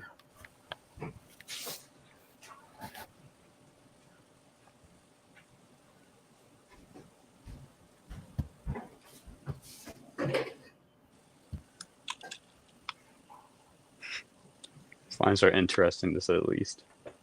Yeah. They're questionable. I might restart with smaller lines and I can probably just get more sketchy with it. Yeah. This is just acting stupid. It's almost like my computer is just being ridiculous. Computers do have a tendency to be ridiculous. Yeah, it's... Don't know why it's doing this, but it is. Do you have to put a battery in it, or is it plugged in? No, it plugs in like a USB, but the problem is it just doesn't want to act right if I don't start the computer with it. Oh, You know? so it's like a startup issue. Yeah, and it bothers me because I'm like, dude, I should just be able to flip it in and out and not worry about it. Hey, so we got up to 40 backers now, $1,406. Wow, Woo! that is awesome, everybody. Thank you so much. Yeah, we're at 70% of our 70%, man. 70%. Wow. Your That put us celebrities. to 70%. Yeah, so cool, so fun. What we ought to do, Kevin, is share this out to everybody that we're on stream. But wait till I get my pen working before we do that. You wanted to do what? Wait till I get my pen working. Sure. Come It here, works I as a said you mouse. were It's not working as my pen to be able to draw though. Sorry for the Really cat. making me mad. The dog's here, the cat. Yeah, my dogs hear your cat, by the way, and they're losing their crap. Rookie was looking for Kevin. Rookie too. just jumped when she went. Meow, my dog just jumped. That is awesome. He also was looking for you. He heard your voice. And he Oh, knew- that's cool. Yeah, he could hear you, and he was just like, "Where are you at, man?" He was looking everywhere. All the That's time. better than Max always trying to bite me whenever I come in the house. Yeah, Max goes insane. Those are love bites. yeah, they're love bites. What are you talking about? They're love bites, yeah. Oh man, my dogs like you though. They do. Oh yeah, yeah. No, your dogs are awesome. Okay. Seeing if I can get my pen started. Otherwise, this is really getting stupid.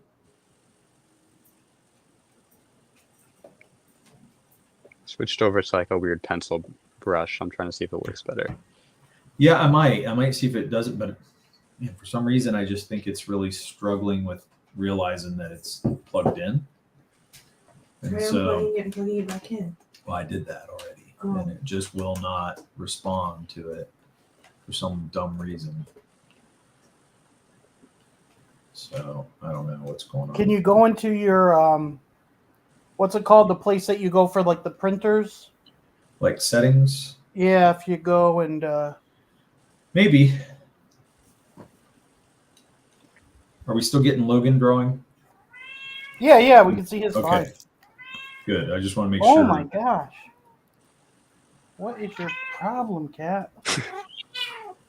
It's a very Um, unhappy cat. Cussing you out. Oh, Yeah, man, no, she's like I better cussing you out, dude.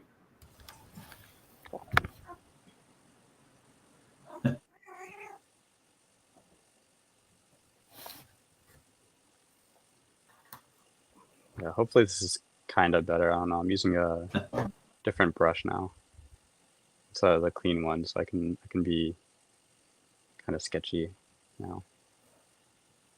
So the chat, Again, let's I don't know what a hail is, but Apex says, Murph Dirk, you can come on my live stream and sell your book tonight if you want. Dojo says, I am super jelly. My campaign stalled at 19 backers. I'm, however, going on some shows and planning to do the grind. Casey Clay, hi, y'all. And she says it like the Southern, hi, y'all. Dojo. Instead of hail, it's hi y'all. Dojo says, hail Is that what it the means? Clay better half at Casey Clay. What does it mean? Hail Apex, means default. hail Logan. Apex, hail Casey. Casey, howdy Dojo. And then Casey again, hi Apex. Nice. Thanks for catching us up because I was way out. Apex, that's really nice, man. What Yeah, time we'd is your love to come on. stream? At least one of us could go over there and do that while the other one, hangs out Yeah. here. So that'd be awesome. Yeah, Apex, just let me know what time. Yeah, that'd be great. Yeah, Dojo says hi to my wife. Did you say hi? I said howdy, Dojo. Oh, yeah, howdy, she said Dojo. howdy. Dojo. Just like Howdy. here in Florida. There she is. You can say howdy in Florida. She said hey to Yeah, Apex. too. everyone says y'all here a lot. Yeah. We say y'all for fun, but it's not because we normally say Thank y'all. God, country girl. You know, it's not part of our norm, but it's like it's kind of part fun of to my make norm. fun. Logan, do you have alligators in your part of Florida? Yeah, I've seen a couple. Oh man. Yeah, Wow. right here in the neighborhood, actually, there's a canal, and sometimes you'll see baby alligators in there. Oh, Luckily, that's never cool. a full size one. So you've 'Cause never that- been attacked? That would be great. No, luckily not. I don't know if I would survive being attacked. As a very, very scrawny young man. Well, I mean, they're Yeah. ridiculously powerful. They grab someone's arm, their arm's gone. Yeah, I would hate that. So this says, what nights do you stream and at what time, Apex? And then Apex put on there 12 a.m. tonight, which is 2/6. Apex Comics on YouTube. Nice. Perfect. Yeah. Yeah. So, Murph, you want to go on there tonight? That'd be Yeah, awesome. I got it. I'll go on. Saturday night, Sunday mornings, midnight. Awesome. Okay. We'll And that's definitely- Eastern time, right, Apex? 12 Eastern tonight.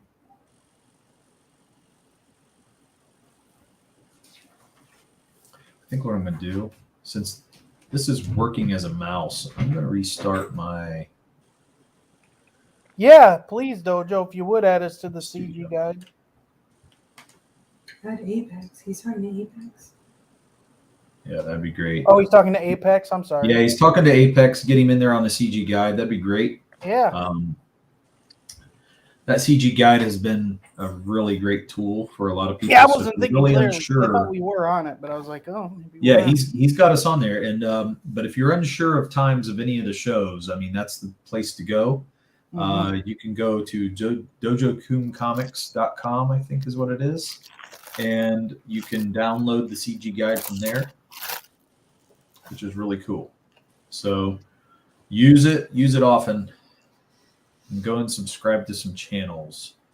Have we tried to get on Red Valkyrie? Not yet, Mo. We that's something that we will try to do during our campaign here. So that's going to be a person I definitely want to talk to.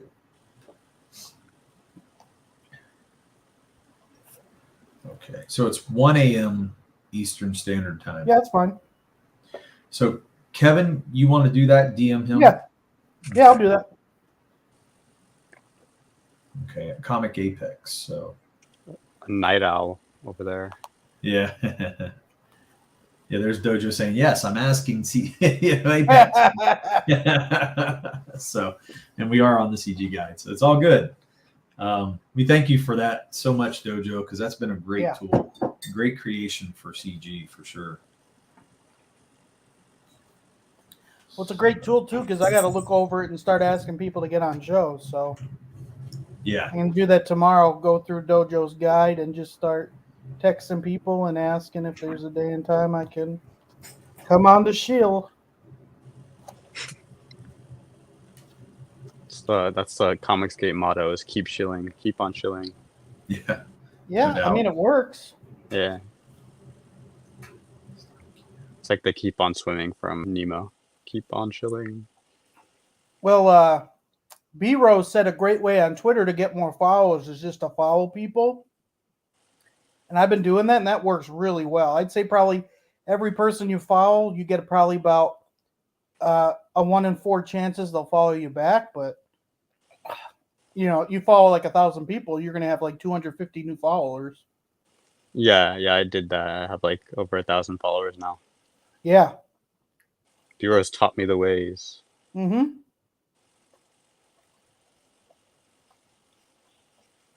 Now I got to figure out how he gets so many YouTube subscribers. Yeah, I don't know either. I have a couple videos that are, I think, underperforming. So, like, for my newest one, I tried to do a Q&A video, and it has like, I don't know. Last time I checked, like 20, which is weird. 20 views because my other videos have like 90 or 80. Yeah. So I was kind of confused on why that is, but yeah, I don't know. Maybe B Rose knows the secrets. Yeah, he's definitely doing something right. Because I think he reached 1,000, I believe. I can't really imagine having 1,000 subscribers on YouTube, to be honest. Yeah, it is amazing to think about like how many people are out there in the world. Yeah, definitely. Like people have millions and millions of subscribers. Like, man. Okay, I'm back. You guys hear me okay? Yeah, we can hear you. Okay, so now I think I can actually share my screen. Jeesh. I had to restart my Clip Studio. I've never used Clip Studio, actually. I've heard good things, though, about it. Yeah, I know Derek likes it. What's that? Clip Studio. Yeah, man. It's a pretty cheap thing. You can get not the professional version, but you can get the cheaper version, and it has tons of tools. So the only thing the EX offers that this doesn't is like it lets you lay out your comic pages, so you can see like your whole comic book laid out, which I think that's really nice. I'd love to have that feature, but it's not a necessity. I think that'd be pretty good. I have to practice my sequentials. Yeah.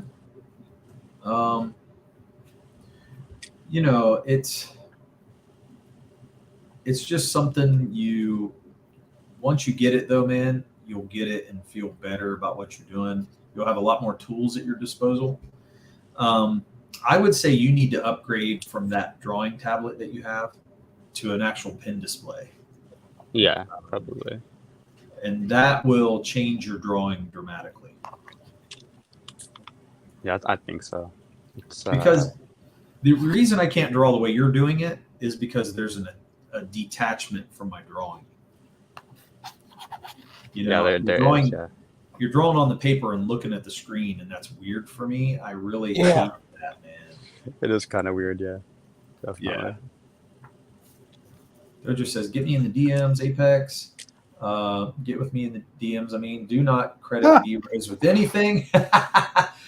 About 6 months ago, B-Rose had about 350 subs and we get 15 viewers per stream. See, I mean, that's it. It's just like there's growth. That's a shit. 350 subs would be awesome. Yeah. Phoenix got them for him at the cons by offering a discount on his metal prints for anyone who subbed to the channel. That's fantastic, though. Great marketing. Wow. It's blackmail. Great marketing, I man. love you. Bye. Bye. Casey's going away now. Now he has over 1,000 subs and gets 15 viewers per stream. That's probably because he talks about the P word, Mo. So That's true. Yeah. I know he killed this. He killed our chat by talking about the P word. It was terrible for us. We had like all this big group, and next thing I know, they jumped off the stream in 2 seconds. We even had Shelly LaCrusty here, which is crazy. Yeah. You see what Mo says? He goes, to be fair, it's not always 15 for B-Rose. The other day he brought on a Dragon Ball Z voice actress and got 13 views. Right. I don't think like I know that a lot of people think that like comics and manga are like pretty similar, like they have the same audiences. I don't think a lot of people in comics are that interested in manga. I feel like they care more about American comic books. Yeah. Superheroes and all that. Yeah. Okay, let me see what I got here. Okay, cool. So That's pretty crazy that he got the actual voice actress of that character. Yeah, that's pretty cool. It's pretty cool. Yeah, that's awesome. Let me see what I got. Boy, I haven't warmed up here, so I know for me this is going to be weird. I'm surprised that she sat down with somebody of a hate group, though. That is surprising. As a public figure. Right. See, I'm already messing my lines up. A member of such a heinous group. Criminals, yeah. thugs. Worse than the KKK. Did someone really say that? I wouldn't be surprised. Oh, God.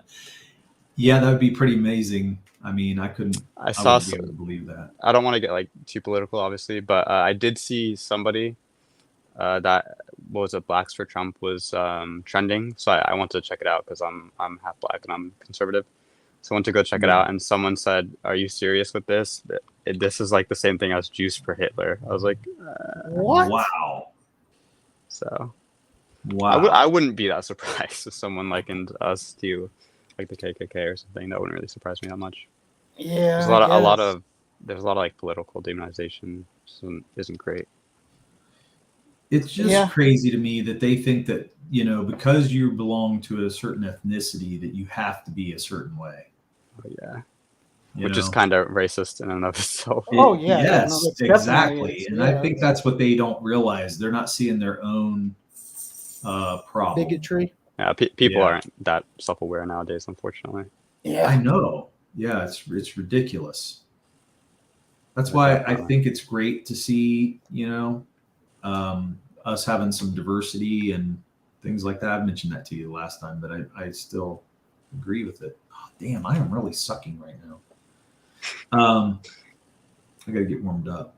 But that's what I was surprised about Comicsgate, that it isn't political. Like, you know what I mean? At least for the channels I watch, people don't talk much about political. I mean, I'd say EVS does, but I mean, that's kind of his thing. But outside of him, no, it's not. Like I was on a Shane Davis stream the other day, and they were watching a lady get adjusted by a chiropractor. Like a lot of people get into politics, really. Yeah, for the most part. Those videos are awesome though. When you hear those noises, like the crunks and like shit, man. Like no, it sounded like she was dying. Oh, it was a little bit I don't concerning. like It was one of those. Or like it's like an ASMR video at that point, Yeah, it was like the wrong type of crack. Like it just didn't sound like it sounded like maybe she has to go and get surgery on a vertebrae or something after that. He's slowly killing her as he's snapping things. Oh my gosh. It was a Russian guy too, so everyone was joking that he was like a KGB assassin, like killing her. It does look scary when they do the whole neck thing where they take like a rubber band and then they literally take all their strength to like twist your neck. Do that. I don't know. think I could do that. Like, I'm not sure how they like perfected that so they don't hurt the person. It's kind of crazy. Yeah, that's scary as hell to me, man. That's. Have you ever been to a chiropractor?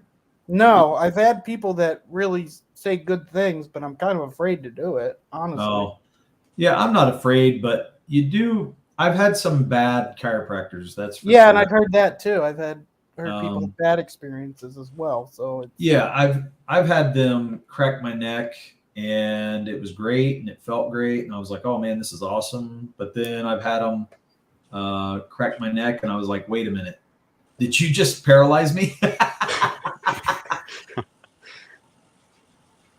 Because it can be scary at times, But I had a guy that he grabbed my head like a football, and then he, like a linebacker would run towards the end zone, man. That's what he did with my head. And so he put it under his arm and then went away, the opposite direction of my feet. And it was like he was just elongating my spine every time. It was definitely like a torture device. Oh, it didn't even feel of a relief or anything. I mean, there would be some relief, but then my lower back muscles would be tore up from it, Damn. Yeah. I've had good experiences. I don't know why. I think it's because I'm an artist, but even though I'm young, I do sometimes get like neck pain and stuff. So I've had good experiences with those, but I don't usually go that often because they're kind of expensive sometimes.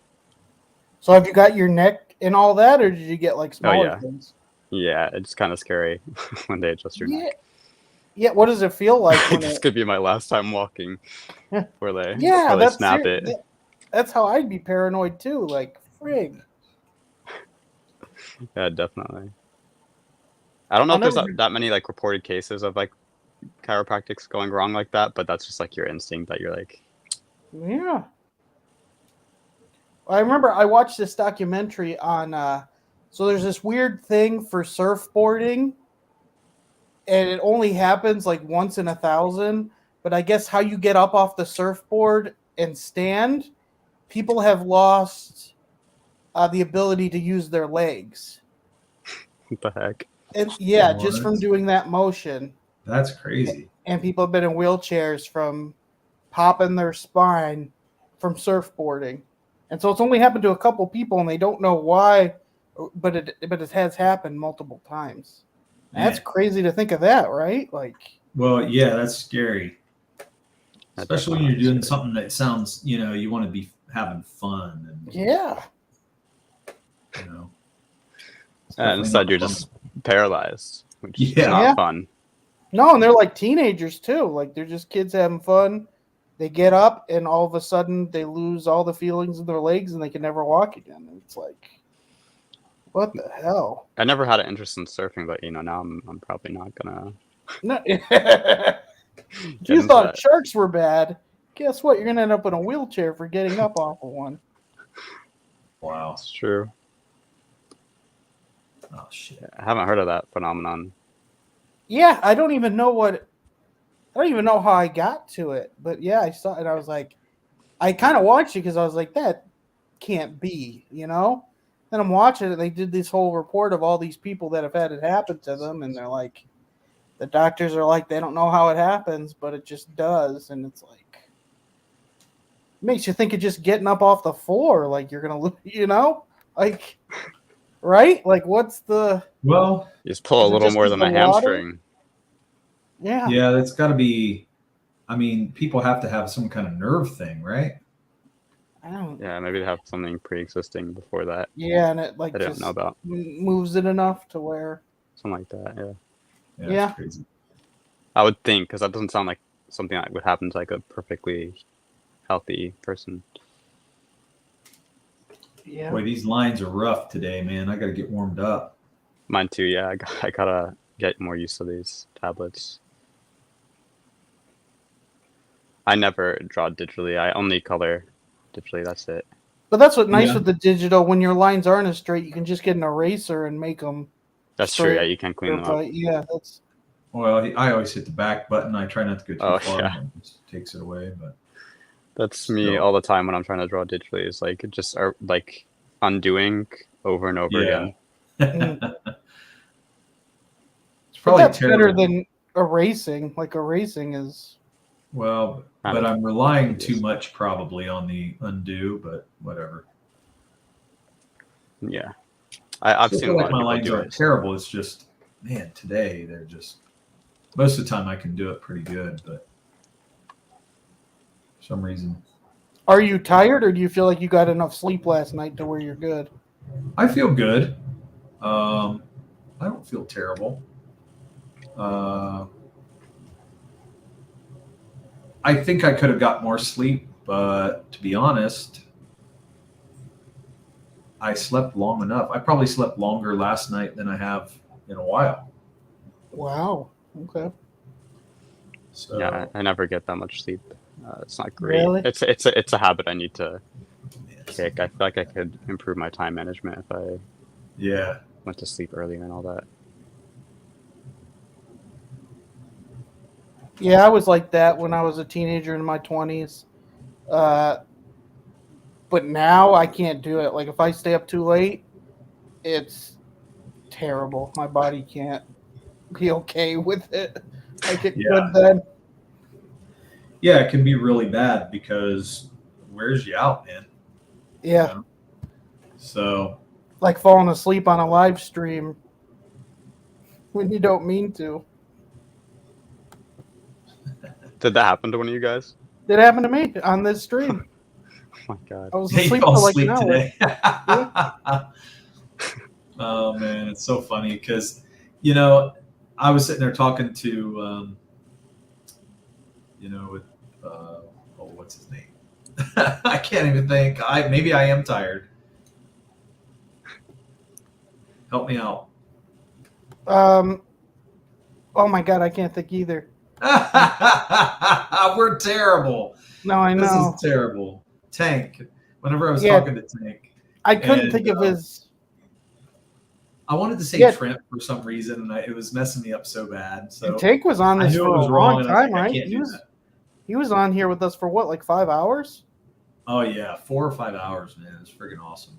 But I was on there talking with him, and I tried to get a hold of Kevin. I was like, "Hey, Kevin, because I had to go to the bathroom. I was like, we've been streaming for like 3 hours, and I was going, I really need to go, and I could not get a hold of Kevin.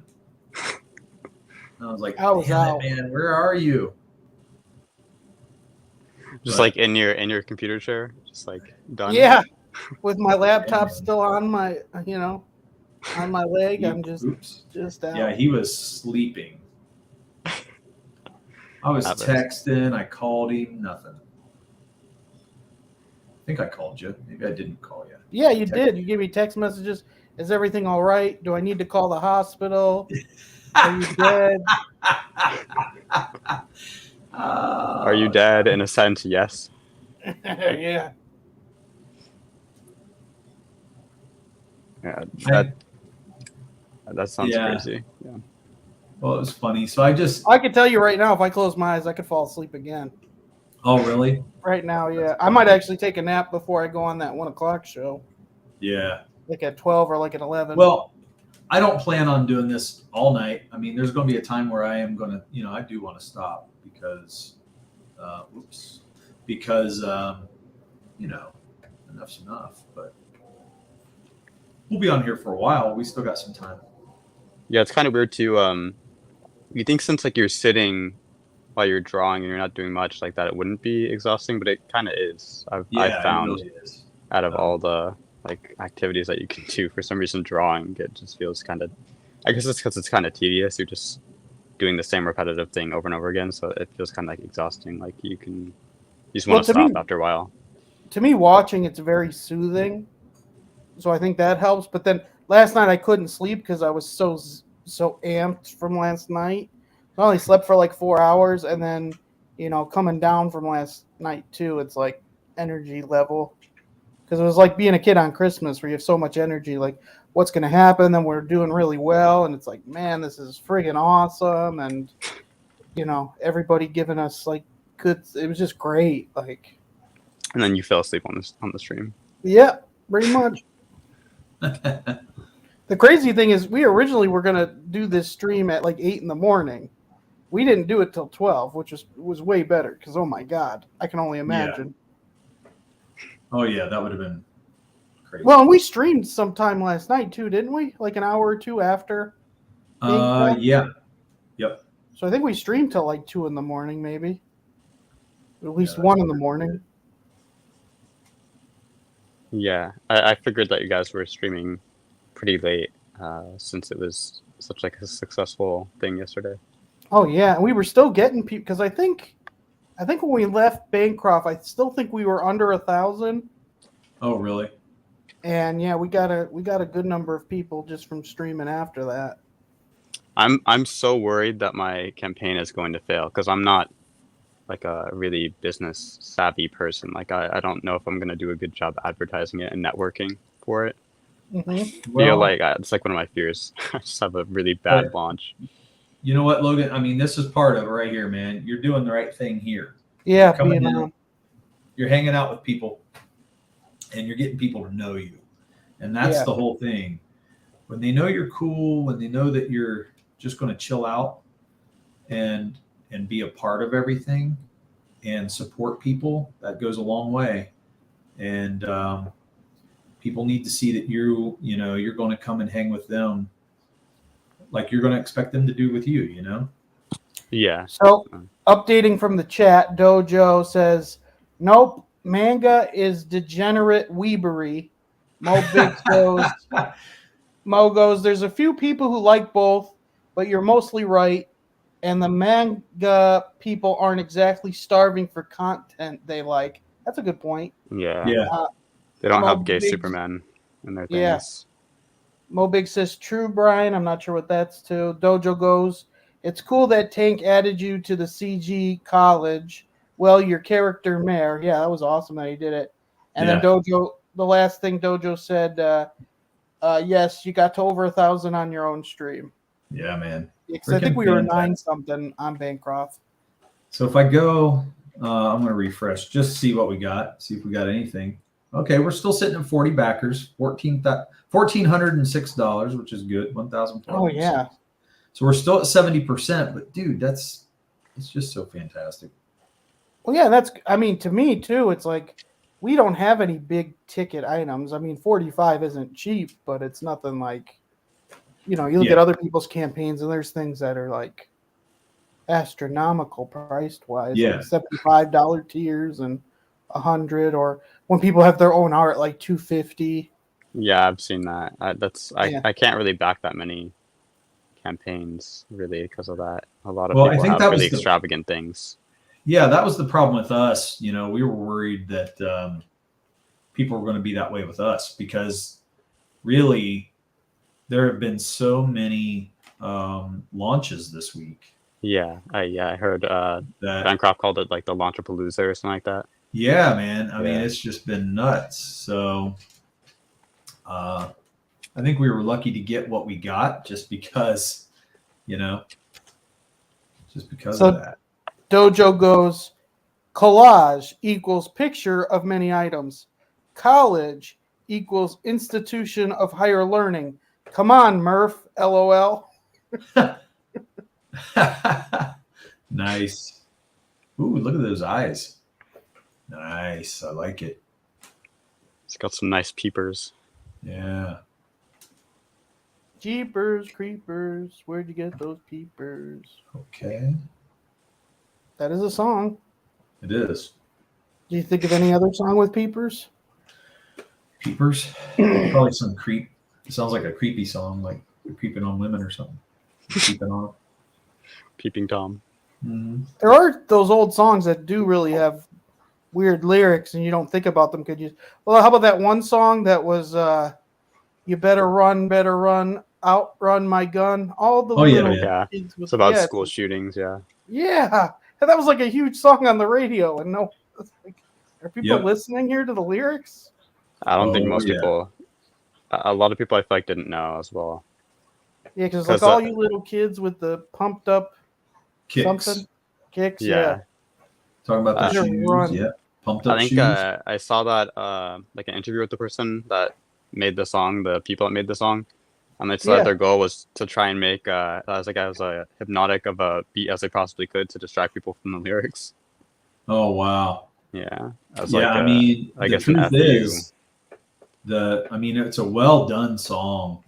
Yeah.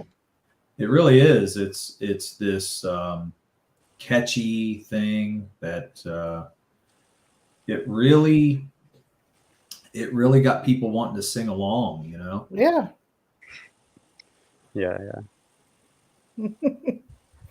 But then Imagine singing that like if you're walking like in a mall or something, and you're like, what the hell did you just say? Yeah. Everybody starts looking behind their shoulder. You get the mall cops to take you out of the mall. So with that interview, did they say they wanted it to be controversial? Like, what was their whole point of? Apparently, the one of the things that they wanted to do, like when they thought they wanted to make it catchy, was because like, I guess at that time the whole like hipster thing was pretty big. So they said I was like an FU to hipsters that don't listen to the lyrics and just listen to whatever is trendy, I guess. Yeah, they'll sing whatever and then realize, oh shit, and then want to cancel everything because they don't agree with it. Okay, so Dojo typed this, so don't be mad at me. What? But he typed it like I'm supposed to sing it, but it's I always feel like there's someone watching me.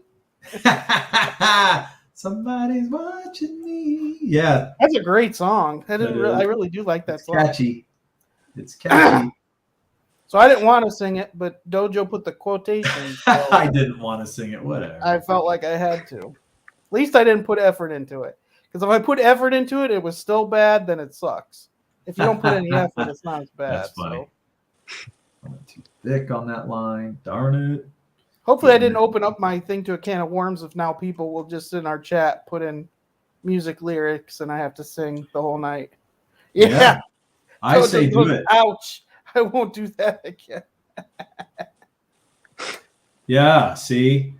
There you go. Well, they're good. It works. That But you know Pandora what? You box started is off closed. good. You ended it wrong. Like, Well, you yeah, ended because it- then I thought about it and I don't want to go down this box. It was a strategy, Derek. Self-sabotage. Yeah, hey, sometimes that's the best choice you got. I'm not going to disagree. I actually think that it does work. That's why so many people do it. You do it at the workplace, then they never ask you to help out with other stuff. Like, they'll ask the good employees to get things done. It's, you know? Oh, that's the good employees. You know that's true, though. The hardest workers are the ones that people always depend on more. So it's like... Yeah. I know. I always get called in for shit. Mm-hmm. I tried Maybe to teach you got to be this. more like Murph and just like purposely not do good. It's true. It's so true. Okay. Well, when you try to work really hard and you don't get anything from it, it's like you got one or two choices. Keep working hard and hopefully someone will see it, or just take the easy route. Yeah. Which I definitely do think people do that. Oh, There are yeah, people man. that are just gonna, they just want to clock in and not help anybody else or anything, and just Yeah, definitely. That's most people. Yeah. yeah. Not a lot of people have a good work ethic. Yeah, I mean, I've never worked a place 20 years. I would think the longer you work, though, at a place, the harder it kind of gets, right? You kind of get jaded and... Possibly. I don't really know. I'm It an infant. depends, man. Like, I've been at my place for, 22 years? Yeah, that's a long time. And I don't know. I'm a little bit jaded, but I'm not, like, burnt so bad that I can't, I don't...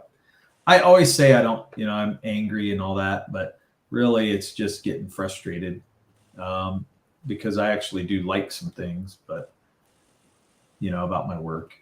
It's just you get frustrated after a while. Mm-hmm. So, how's the drawing coming along? It's pretty good. I'm going pretty sketchy with it. I got like a pencil brush that I'm experimenting with here in Photoshop. Okay. I think it's okay. So you said you like Photoshop, right? Yeah, I like Photoshop pretty good. I always use it for coloring, so it's usually my kind of go-to application. I was gonna try and like migrate over to Adobe Illustrator, but Adobe Illustrator is kind of hard to use if you have a lot of detail in your drawing. Yeah. Because you can't really, I don't know, I can't really like draw with it. It's like use like a pen tool and kind of you can create like very basic shapes. It seems like. Right. But you do get like that unlimited resolution thing, the vectorized. So that's good about it. But yeah, I don't that's know. nice. I think usually if you just make a big Photoshop document, you can get kind of the same thing because you'll have a really high definition look anyways. And you don't really need vectorized stuff. So. Mm.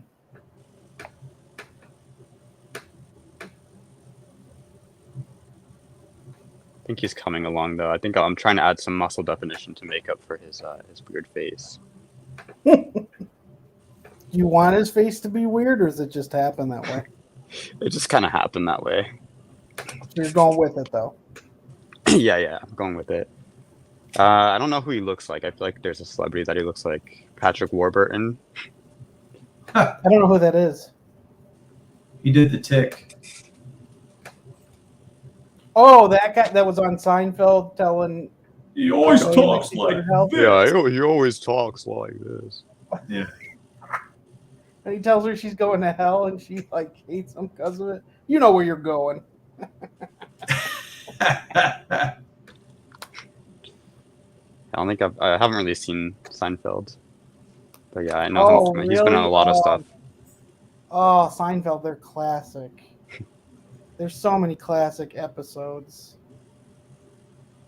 I feel like all that I know about it is that a lot of like the people that used to star in it have gotten like people are like trying to cancel a lot of them a lot. I don't know. Well, what they because did. Kramer said the N-word multiple times on a stage, and it wasn't in a joking manner. He was talking about he's like kind of brought stabbing. some of that on himself. You know what I mean? Oh, that was terrible. Like, my God, like he was was not just talking about slavery, but talking about like being executed and being stabbed with forks and stuff. Yeah. He was saying some dumb stuff. I think a lot of it was because he was like wasn't he getting razzed or something? Like he was doing a live stand-up thing, and a guy kept haggling him, and the guy was black, and Kramer started saying he said it a bunch of times too, and it was just, it's not, if you look at it, it's just crazy. Like, man, he'll never work again. Like, there's no coming back from that. Like, my God. And then Jerry Seinfeld's gotten in trouble because he said something like, funny is funny. It doesn't matter a person's gender, sex, or race. And he's like, they're always asking him, like, why doesn't he have more diversity when he has something going on? And he's like, I just get comedians. I don't care about numbers or anything like that. And so they don't like that he's not more diversified and when he has comedians on, like, stuff that he's doing. Well, and he's thinking business minded, which makes more sense because it will, it does draw more people in. I don't understand why it's taboo to value merit instead of stupid stuff like race. Well, because it doesn't check a box, man. That's why. I mean, it really comes down to checking the boxes. They don't care what your feelings are. If you're not hitting that box, then you're wrong. Yeah. Yeah, it's bizarre. It is bizarre. I agree with you. That's what this era has been about, man. It's been a bizarre era. But I think Seinfeld just uses it as comedy. I mean, look at Chappelle. Like, Chappelle just uses it back at them with comedy. Like, people love it. So it's it's true. I think that's the best way to go about it, is just make light of the situation. How can we get stupid on our streams, man? We have like it's heckling, not haggling. Haggling sales. Wait, what? Yeah, when you haggle somebody, that's when you get the sale to come down. Who said anything about haggling or heckling? You said haggling whenever you were talking about. Funny. I didn't even realize I said it. Yeah, well, and I said it too, and I was like, and it's heckling. Yes, I am the writer here. LOL. See what I mean? Oh my gosh. Hey, this is our stream. I don't have to be proper or anything. I don't watch my words. You don't have to. You got that bob going good, man. I like it. The bob. The He-Man bob. You need the bob. So the other two, I haven't heard of anything of them being canceled, of Elaine or George. I mean, Kramer's was bad. That was. Yeah, I'm not sure, but. And Kramer's was like 10 years ago too. Yeah, that's true. That is true. Yeah, I'm not really sure. That's all that I really know about Seinfeld, though. Is that there's a lot of controversy with the actors in it. Yeah, I don't know if there's anything for the other two, but almost nowadays, who isn't in trouble for something they've said? Like, yeah, that's true. Nefarious, hey, thanks for coming on. He says, congrats, dude. Oh, nice. Ballad looks badass. Thank you. What did he say? He says, congrats, dudes. Ballad looks badass. Thank you very much, man. I think that's cool. Thank you for coming here tonight, too. You know who else was very bad during his stand-up routine? Brad Garrett, Ray Romano's big brother on the sitcom. Oh, man. What did he do, Dojo? I forget what he did. Huh? I remember he was in a lot of movies for a while. Yeah. And I think you didn't see him after a while. I think he's still working. What'd he do? Well, maybe he's not working anymore. He was working for a little while, but he might be gone now. Do you know what he did or said during his I don't know what he said. Oh, yeah, Dojo, you got to let us know about that. I never heard of that either. Wow.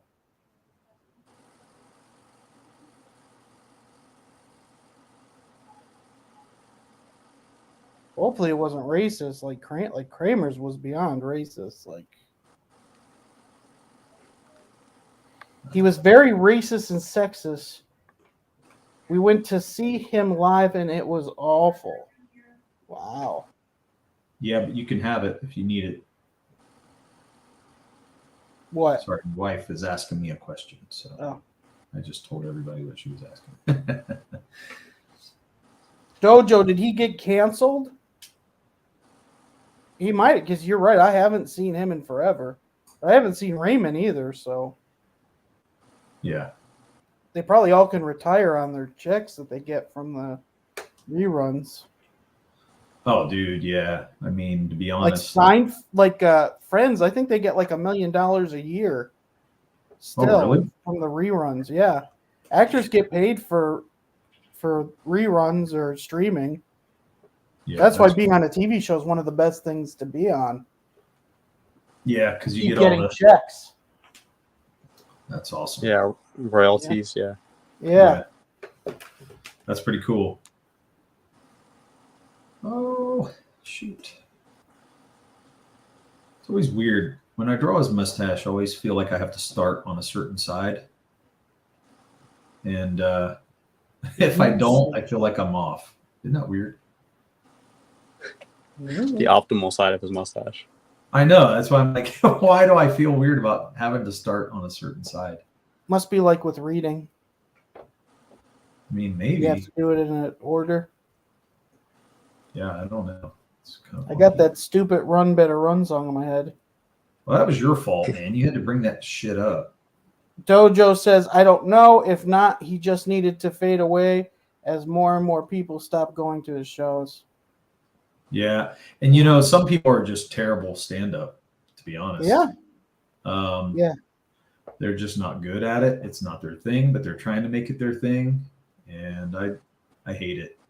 I got to be honest. There are times where I'm just like, these people should never have tried to do stand-up. I always didn't like Bob Saget, so everybody's like, oh, I loved Bob Saget. And I'm like, he was very dirty, so I think that's what people liked about it. Because he was like America's Dad with Full House and America Home Videos. So people grew up with him in their home, and then you hear his mouth and his jokes, and it's like, what the heck?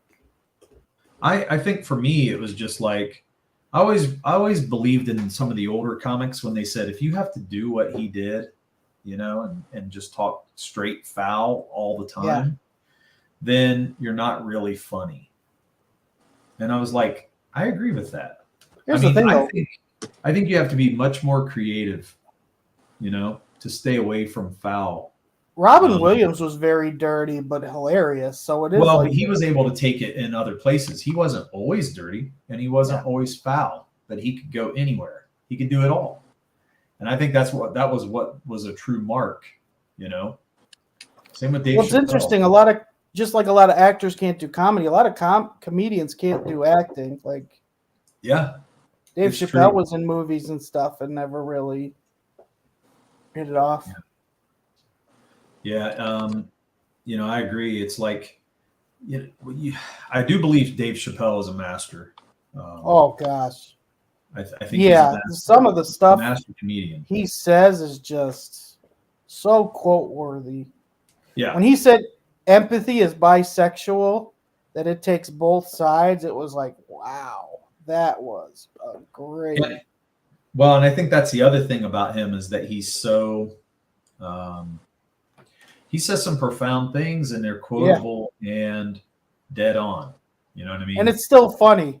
Like when he talked about some of it's very funny, and other like, pieces of it, it's like, oh my gosh, it's almost. When he talked about abortion with female and male rights, he's like, if you can murder the baby, he should be able to abandon it. Abandon. Yeah. I was like, that's just hilarious. It's awesome, and he's right. Yeah. But there's a lot of people that don't want to agree that he's right. But when he did the ABC car thing about gay, lesbian, trans, that was just hilarious. Yeah. To me, it wasn't offensive at all. That was just hilarious how they were sitting in the car and everything. Oh my gosh. I was crying laughing at that. Man. Yeah. He's fantastic, man. Probably one of my all-times. He's Yeah, easily. And he's currently an Ohio boy, which is great. It's fantastic. Yeah, that's true. Lives right here in Ohio. Dojo says witty and clever comments about race can still be funny, but Kramer and Brad were neither of those things. Oh yeah. Yeah, I agree. Yeah, I mean, if you're doing it just to be hurtful, yeah, there's a whole different ball game going on there, man. No, because there are things that different races do that's funny. Like, I mean, it just is. Well, you got to go back and watch some of those older comedians because they were able to take that stuff and they could talk about race, but it was awesome, you know, and they did it in such a way that, you know, you're just laughing about it. You're not like taking that out of there going, this person's terrible, you know? Dojo says, careful, don't call him boy. I don't know what he's referring to on that. Don't call who boy? I don't know. Him boy? I don't know. I don't know what he's talking about. I don't either. Unless I said something that I'm not realizing I said. More than likely. Like Adam Sandler, I think, is a better writer and actor than he was a stand-up comedian. I don't know, man. I feel like there's times where he's been great. There's times where he's not a bad comedian. I just think his movies have been so good. Dojo says, if you made fun of Italians, I am able to laugh about it. I don't get all butthurt about it. Yeah, I think making fun of Irish people are fine. I make fun of Alejandro from the Infinity Network all the time. So. Oh, Dojo says Dirk called Chappelle an Ohio boy. Oh, okay. Yeah, well, you know, that's all right. I didn't mean he was a boy, but I'm just saying he's here now. Yeah, he's a proud Ohioan. Yeah, he is. Talks about it a lot. Yeah, he really is. I have howling dogs in the background, so. I thought it was Derek's dogs, and I was like, what's going on? They sound very different. I'm not really sure what they're howling at. They're just trying to protect the property.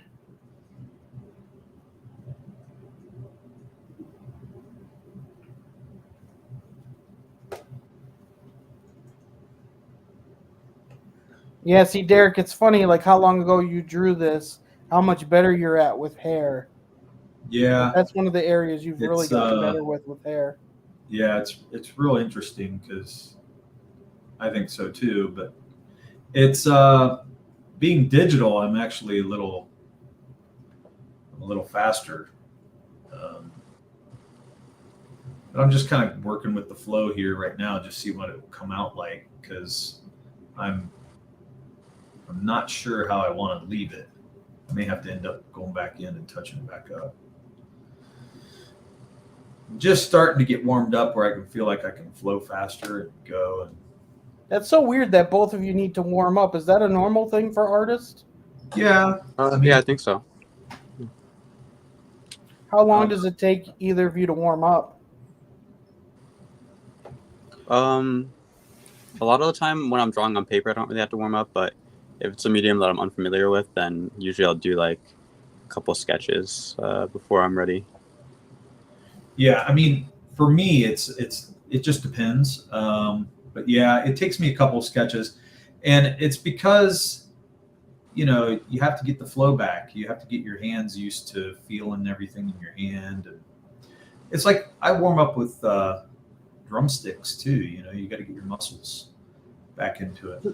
So when you both warm up, do you actually have to draw something, or do you just need a pen or pencil to get your hand in motion for like muscle memory? I like to. I mean, I want to draw something because it's about hand and eye coordination. You know what I mean? Yeah, me too. Yeah, you're getting yourself back in the flow. Okay. I don't know if it would do me much good to just hold a pencil. I don't know if it come back to me from that. Right. Well, I didn't know if just like touching the paper or something and just doing strokes were kind of like a thing that I helped. don't know about that. Like a robot, you just like interface with the pencil. You're like Yeah. Bluetooth connected. Right. Now, on here, like even this, it's like I'm starting to get the feel, and I can feel myself. I'm adding layers, but I'm actually getting like the shading in and stuff like that. It's getting my eye again. Cool. That's part of it. So Dojo says, "See, guys, you have to understand. As a fraud examiner and internal auditor, I am programmed to listen carefully to what people say. As a vocalist, I too have to warm up. It's a muscle memory thing." heck yeah, man. That's what it is. You're flexing that muscle. It is totally true. It's totally true.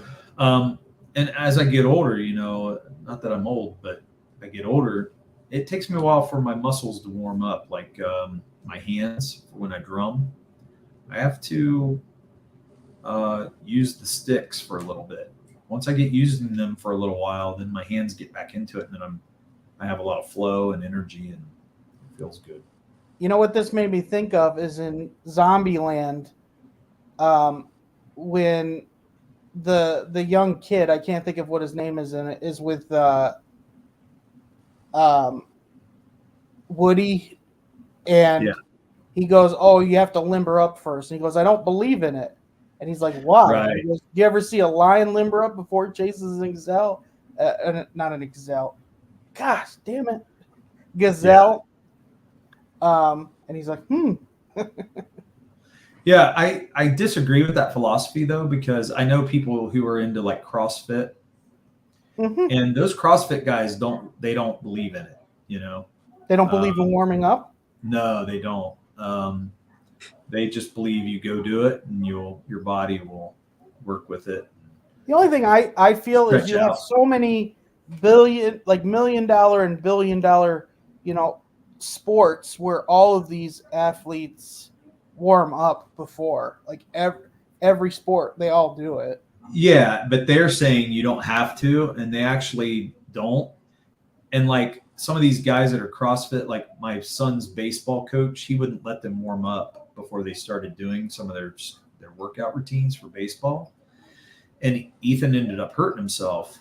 But the guy was like, "Nah, you don't need to warm up. Just get going," and he would have him do these workouts, and then he'd have them max out, And I'm like, why is that happening? Well, max out has a lot to do with CrossFit too. You know that. Like that's what they do. Wow. They do a lot of maxing out when they work out. And I just think it's bullshit, really, to be honest. I'm not saying all CrossFit's bad. I'm just saying I think if you don't get yourself stretched out, you can definitely pull muscles and, really hurt yourself, especially if you're an older person. The coach was like, "I don't believe in stretching. No yoga ever." Yeah. Yeah. I mean, look at yoga. Look at that. That's a great example, because why does yoga do so well for the body? And it's almost indisputable that yoga can be very beneficial for people. So, yeah. So I have a lot of argument, I think, against that. But how's everything going? Looking at your drawing, Logan. We're taking a look at it. What I have so far. Okay. Very nice. I like it though. They'll just work on me. You do have a unique way of drawing. It's interesting how you do legs. Man, I love that sticks. haircut. But what? What'd you say? I said I love So the hair. the legs are like sticks. Yeah. I mean, so are you doing that on purpose, or is that just way? how you learned, or what is that all about? Yeah, doing it on purpose. I feel like I like those older cartoons because I when I was I feel like I didn't always draw comic book characters. I would always draw cartooning stuff. I was more Sure. into cartooning. I wanted to be an animator. Yeah. Oops. And so, they always draw the buff cartoon characters with like the small legs. Yeah. Like that. So yeah, I feel like that's what I like to do is always like bigger top half and then, tiny little legs. Right. Always looks Nice cooler. callback. I like that though, because whenever you do that, it does give you a style, and so if you can hone that style in, it'll be really great. One thing I would suggest for you would be to work on your line weight. Okay, you know what I mean by that? Yeah, the line weight, yeah. Yeah, like where the heavier shadows are, go with a little thicker line. And because you have a cartoony style, that'll work with that really nice, and it will accentuate the cartoon style that you already have. You know what I mean? It'll go along with it really well. Yeah, I could try. Yeah, and you don't want to go heavy on all the lines. You want to only do it like underneath that leg right there, that thigh you've got to the right. Go heavy on the bottom side, but don't do it on the top side. Leave the top side thin lined. Does that make sense? Yeah. Yeah, because it'll really. Line weight is gonna be kind of weird in this because still kind of trying to get used to the tablet right now. But yeah. That's okay. Does it do pressure sensitivity? Yeah, it does. Yeah, you may just want to go up in a size of the brush, just like one size, and maybe it'll give you the right depth, the right weight that you want. Yeah, see, that's great. You just get a little heavier, and because I think that's one of the things that makes cartoons look really cool is when they're able to play with those lines like that, because they are they're doing it on purpose and they're putting a style to it.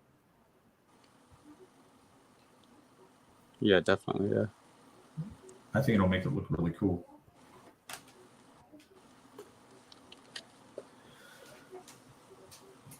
It's weird. I didn't realize how realistic I try to draw sometimes, and I don't always mean to.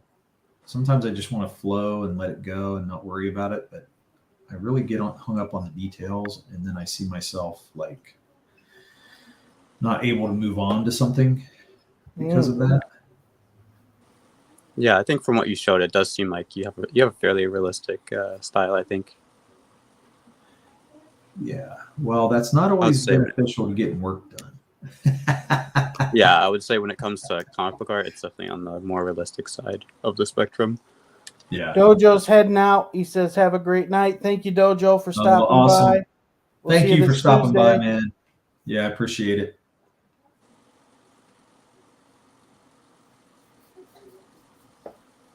Man, that's crazy. We've almost been going for 8 hours. Yeah. It doesn't feel like 8 hours for me. I wonder if that's because I was asleep for a bit of it. Probably. Dang. Sheesh, dude. That's probably why. Yeah.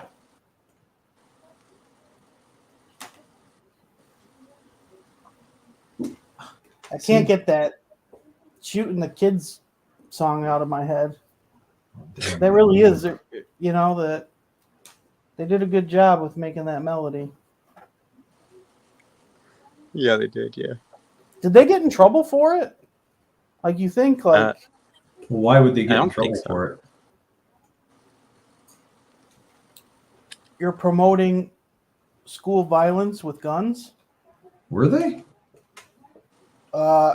You kids better outrun my gun. Yeah, but they're just saying what happened. Like, they could be saying this is something for the state of today, That sounds like a threat, though, when you're saying you better run out my bullets. You know what I mean? But sorry, what'd you say? pretty sure it was based off of a real shooting too, not just like the concept of school shootings, because they said like a name in it. I'm pretty sure that a lot of people think it was based off of like a real thing. Was it when that school shooting when like 20 kids were killed somewhere in Northeast America? Was it Connecticut? You're talking about Sandy Hook? Is that the name of that event? Sandy Hook. Yeah. No, I don't think it was that one. Oh man, it was an obscure one that people think it's about. Okay. Yeah, that Sandy Hook one was. Whew. And there were tons of conspiracy theories with that. That's a rabbit hole. There was. Yeah, you're right. There really was. Yeah, it's kind of confusing too, because it's not like I don't think the kid was bullied. Obviously, not by like the little elementary students that he killed. So it doesn't make much sense. Well, yeah. I mean, to me, he obviously had tons of mental health going on. Yeah, definitely. To do something like that. Yeah. Yeah, very, very sad. But I remember the conspiracy theories were interesting just because of how some of the parents were acting and things like that. But then like people were actually like harassing the school and saying like no child were killed, and like that's just crazy. Like yeah, I thought that was really rough. Yeah, you can't like let people grieve. Like no doubt that's preying on people in my opinion. Yeah. But it was weird that one dad that's like laughing, and then he did the interview and started crying. That was weird. Well, he's an emotional. But again, grieving is weird, so it's not a. Well, that's what I mean. Like people don't understand the grieving process, you know. Yeah. And people barely understand mental health, so. Yeah, it seems like people don't understand a lot about how humans behave. So. Yeah, that's true too. I mean, we really haven't been studying it that long. When you think of all of history, like. Yeah, definitely. So. Yep, that's very true. I don't know how to approach this sword because his sword is actually really weird looking. I have a reference image in the corner. It's pretty. Wait, what's going on? So I'm not really sure how to approach drawing his sword. It's actually kind of like a pretty weird looking sword if you look at it. He-Man's. Yeah, I can show you. Let me go over here. I'll show you in this blank part. Can you see it? You see my lines? Yeah. Yeah. So he's got the outside part, and it kind of goes like that on the outside. You know. So it's like a sigh. A little bit, yeah. I think they're closer than that to the blade, maybe something like that. But it's something like that. I'd have to look it up to be honest to see everything, but I'm pretty sure that's close to how it's. I'd have to go look at it again, but I'm pretty sure it's pretty close.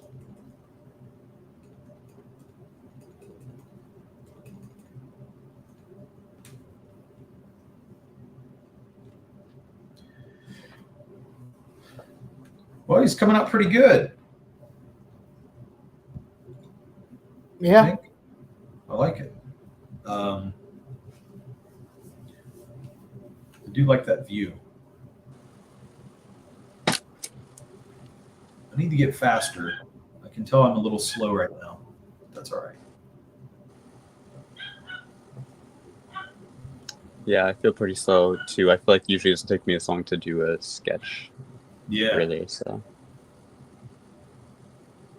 I feel like there's always a line work that takes the longest amount of time. But this time it's just, even the sketching is slow. Yeah, man. Normally I'm much faster than this.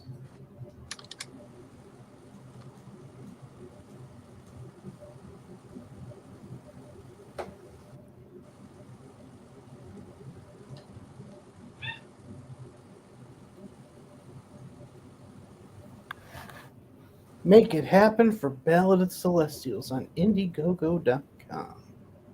Who did that? Was that us? Yeah, you have it on the thing on the Okay, on good. the stream. Did you put the thing on Twitter? I What's just put that? my to pin it to your Twitter No, I haven't done it yet. thingamajig. I will, but I just haven't got that far yet.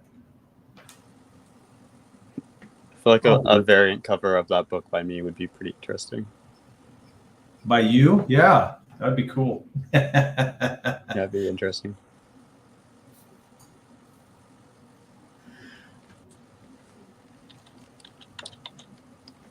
Let's see. I'm still working on like the shapes of his sword. I do have a reference image.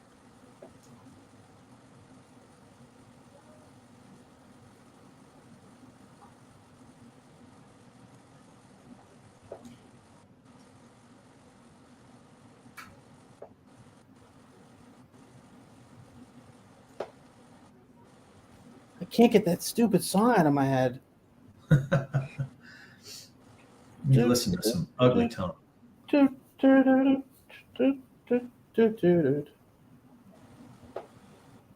Nope, too much black.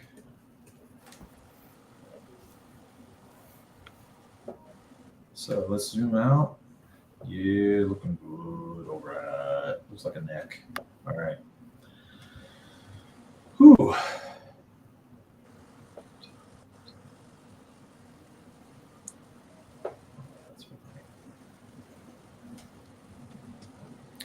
Hey, Derek, now that you're going to start using this page to kind of do on live streams, do you want me to start showing it, or do you want me to wait till you're done inking it to show it when I go on other streams? Because I can still... Yeah, I think it's fine if you show it. Okay. Oh, no. Is it in the Google Docs? I can just download it? Yes. Wait. I don't know if it is. I'll have to check. Okay. We can make sure it is. Because I could show that tonight. Yeah, I'll try to make sure it's on there. Dang, I did that too. I put these lines on there and it was on the other layer. I hate when I do that. Oh man, that sucks so bad. I inked right on the pencil.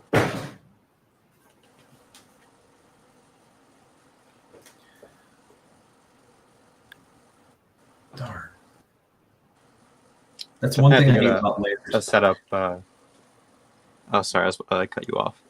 No, go ahead. I was just gonna say I definitely have to get a setup to stream, or even record, because I want to do some recordings for my channel, for a traditional for sure. Because I don't know how great I am with digital inking right now. Yeah. Have you done that on your channel? No, not yet. I kind of wanted to wait until I had a good setup for it. Oh, sorry.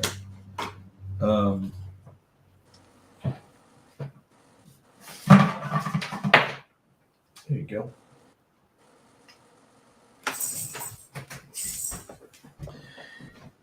Yeah, it's something you'll get better at for sure.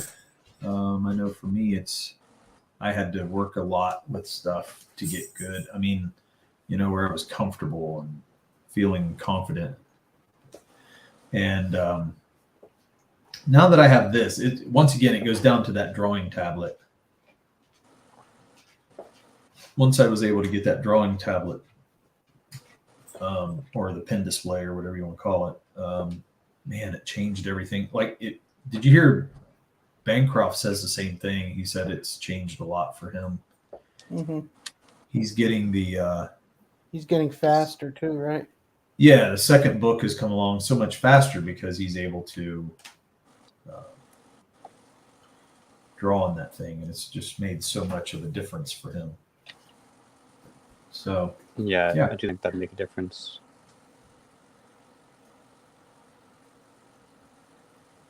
We still have 2 people watching. That's good. I think that's us. It could be.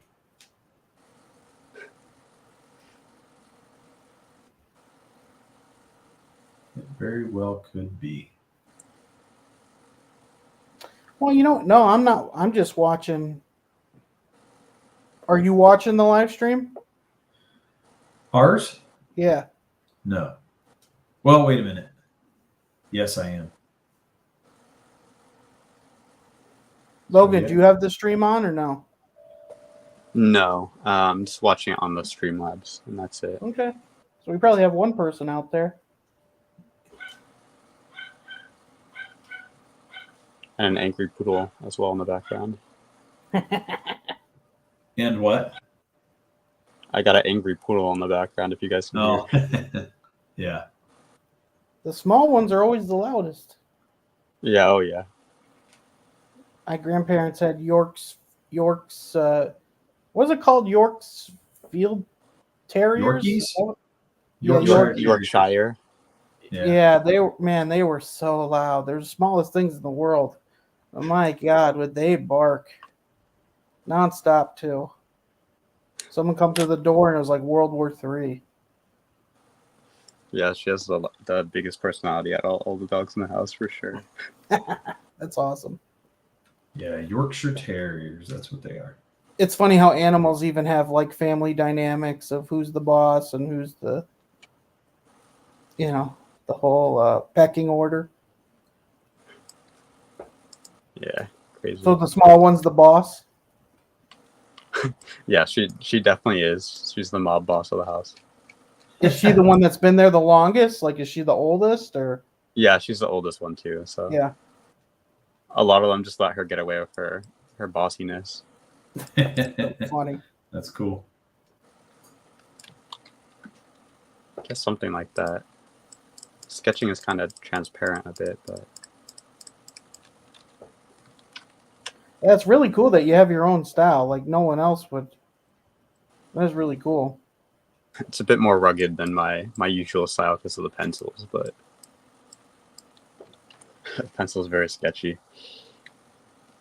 Oops.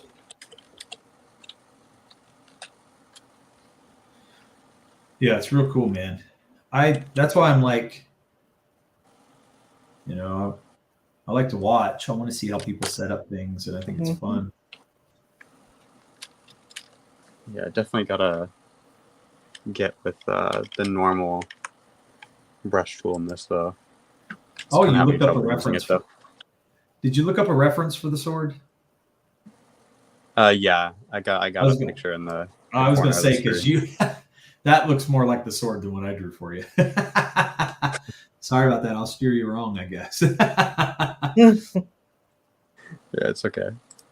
Okay, let me get this again. Yeah, what is the middle thing in his chest? What is that logo supposed to be? I don't even know. It's like a crusading cross, it looks like, or something. Derek, do you know? I mean, it's really like an iron cross, but that's a no-go now. Like they wouldn't like that.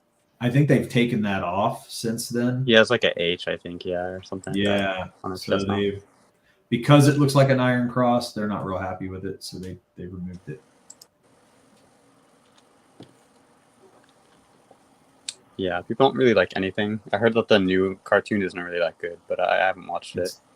No, I mean, the problem with the new cartoon is it's more about the other character, that Tila, than He-Man. Yeah, isn't he dies in it actually, right? If I heard right, he dies in the first episode. And to me,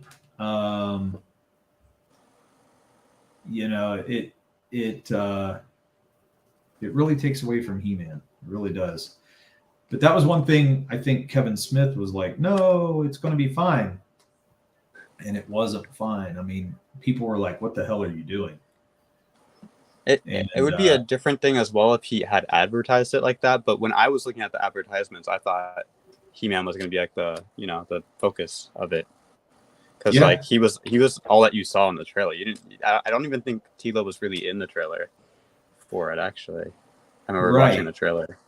It was all He-Man. And that's because I think they knew that if they put her as the main, people were going to go, what the hell? And then they weren't going to get any views. But if they teased the wrong thing and people watch that initial show, then they're going to get those first initial views at least. So even if it's hated, they have the show that got watched. You know what I mean? Yeah, and then they can So they can put out there that it guarantees- was one of the most Yeah. watched shows of whatever. Yeah, it guarantees viewing, at the very least, which is sad because. Yeah. Well, what really piss people off is people thought Kevin Smith was one of them, like King of the Nerds, and then he kind of went SJW, and it's like, so a lot of people felt backstabbed by him. Well, yeah, and it's because he always has been one of us. And so, yeah, for him to do that now, he's Hollywood, though. And that's part of the problem is that because he's Hollywood, he has to kind of conform to them or he knows he's never going to make another movie. Yeah. And then he came out, he said that, like, Netflix was like, oh, we don't care what the fans say. We make all this money anyways. And it's like, damn, dude. Yeah. Well, that's part of the problem. That's why we hate that Sounds shit. about right, yeah. Yep. So, and then look at him. He's crying on the internet again. You know what I mean? Literally. That's like the MCU. Now they're doing all this weird. They're starting to get into like the weird territory that the comic books are in, and they're like, I'm sure that they don't care because they have Disney money to blow on that stuff, so they don't even care if it sells. I don't think. Yeah, you don't like the new MCU stuff? I liked the No Way Home, but I feel like they're gonna start doing weird stuff because they had Captain Marvel, but they also have a Miss Marvel show planned. You know the what's her name, Kamala Khan. She's gonna get her own show, which is bound to be kind of trash. Yeah, and it then sounds like it's bad. Yeah, America Chavez is also confirmed to be in the next Doctor Strange thing. They have a screenshot of her in it. Yeah, which I knew she was going to be in garbage it. character. Yeah, I she's knew like she was broken. gonna Like she can do anything, right? Like. Yeah, and of course comes from like a planet of lesbians. Oh, I didn't know that. interesting. That's funny. Yeah, like they everyone on pretty her much planet's female. overpowered her. Is what I've heard. Yeah, it's weird. Which, I mean, I guess I'd give it a chance though, because for me, I feel like as much as some people complained, like I really liked the Celeste or the what is it called? Eternals. I loved the Eternals. Yeah, I thought the Eternals was well done, and a lot of people are like, "This sucks." So I don't always jump into the whole hate wagon because I'm like, I was worried about it because they were like all about the diversity in it, but like the movie doesn't make any note of them being so diverse and nothing about like white man bad or anything or conservative, nothing. They actually bring up some pretty good conversations like about war and how even though war is bad, it increases technology and medicine and helps life too. And so it's like, wow, that's some pretty big things to talk about. Yeah, I like that. And you and I had those discussions. I was like, that was actually pretty cool to watch. And I think people that hate it just, I think they're kind of already hating most of what Marvel's putting out anyway. So, well, Black Widow was not good. Like that was boring. Black Widow's movie was not a good movie. Yeah. I like Shang-Chi though. I thought Shang-Chi was cool. Yeah, I really like Shang-Chi. In fact, I think I liked it better than Eternals. No, I really like Eternals. Like it's probably in my top 10 of the MCU. Like I really like it. Yeah, to be honest, I didn't really understand the Eternals movie. I watched it, so. You watched You it? did watch it? Yeah, I did watch it, and I didn't understand what was happening at all. I thought the writing was kind of like confusing. Oh, really? That's interesting. Yeah. I liked it because I felt like it delved into a different side of the MCU that we're not used to seeing. And then I think also, just like what we said, it did have some commentary that I thought did a good job. Well, the interesting thing of like overpopulating a planet makes enough energy for the Celestial to be born. It's like Thanos was right. Killing half the population stopped their planets from exploding, birthing a Celestial. So it does make you wonder if he knew about that or not.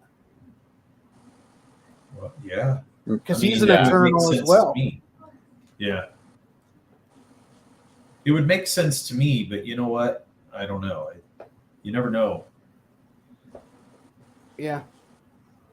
Yeah, I thought that concept was pretty cool. I don't think that was even included in the Jack Kirby stuff. I think they just made that up. The thing about the like a creature hatching out of the world, I think is a cool idea. Yeah, For it sure. was. Yeah, Yeah, I liked you know that. what?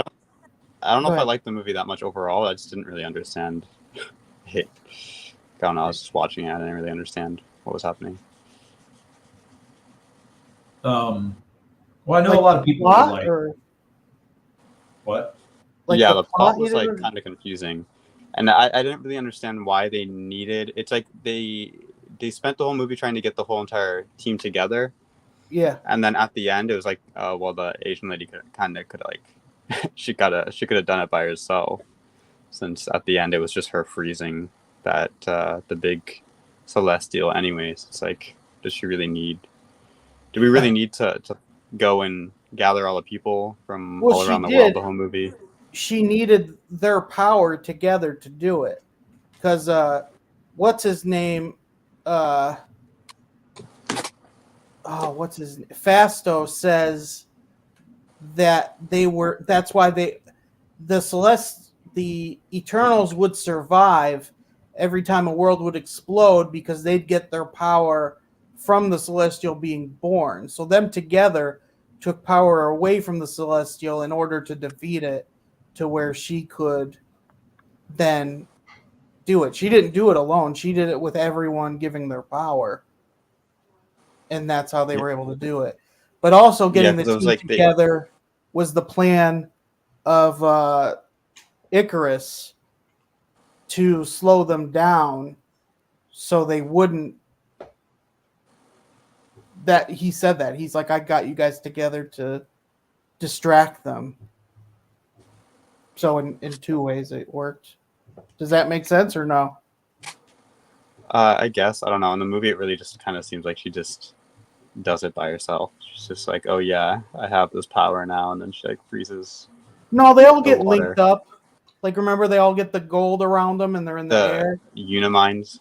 Yeah, because even Icarus, who's standing next to her, he was gonna shoot her, but he remembers he loves her, and then he gets into it too, and so she's able to do it with all of them. She didn't do it by herself. Yeah, I don't know. It seemed like that movie when I Sure. was watching it. I've watched it like 7 times. I really, really liked it. So It was also kind of weird. Like she wasn't like a little kid actually, but yeah, she had the body of a little kid, and she was like crushing on Icarus. Was kind of weird, but yeah. I guess age doesn't matter when you live forever, right? They were all like 7,000 years old. yeah, Yeah, it just seemed weird because like the actor was a kid. So yeah, it was like, it's weird, when you think about reality, but I think as a character, I thought that was really good. yeah, Because I mean, it makes sense that she would like other people that had like the bodies that were actually like their age, but like I don't know. yeah, Mhm. well, I think what I liked, it's that whole Peter Pan thing. She wants to be a real adult, that she feels like she isn't. But yeah, and also I kind of understood that, but at the same time, I really didn't. Like when she, at the end, like I'd rather just be like stuck in the body of a kid forever instead of at the end she gets turned human and it's like, oh well, now you're gonna die. It's like, yeah. Yeah. Well, I think it's because I'd rather be it. An immortal she was always kid. treated badly though for being a kid, Yeah. It was one of those I'd take things the where, immortality. yeah, she was like, even though I'm as old as all of you and I have a lot of powers that you guys respect, you still treat me like I'm a little kid. Mm-hmm. Yeah. I would probably stick with the immortality though, anyways. Well, I would too. I mean, really, to be honest, yeah. But I guess we didn't live that. But yeah.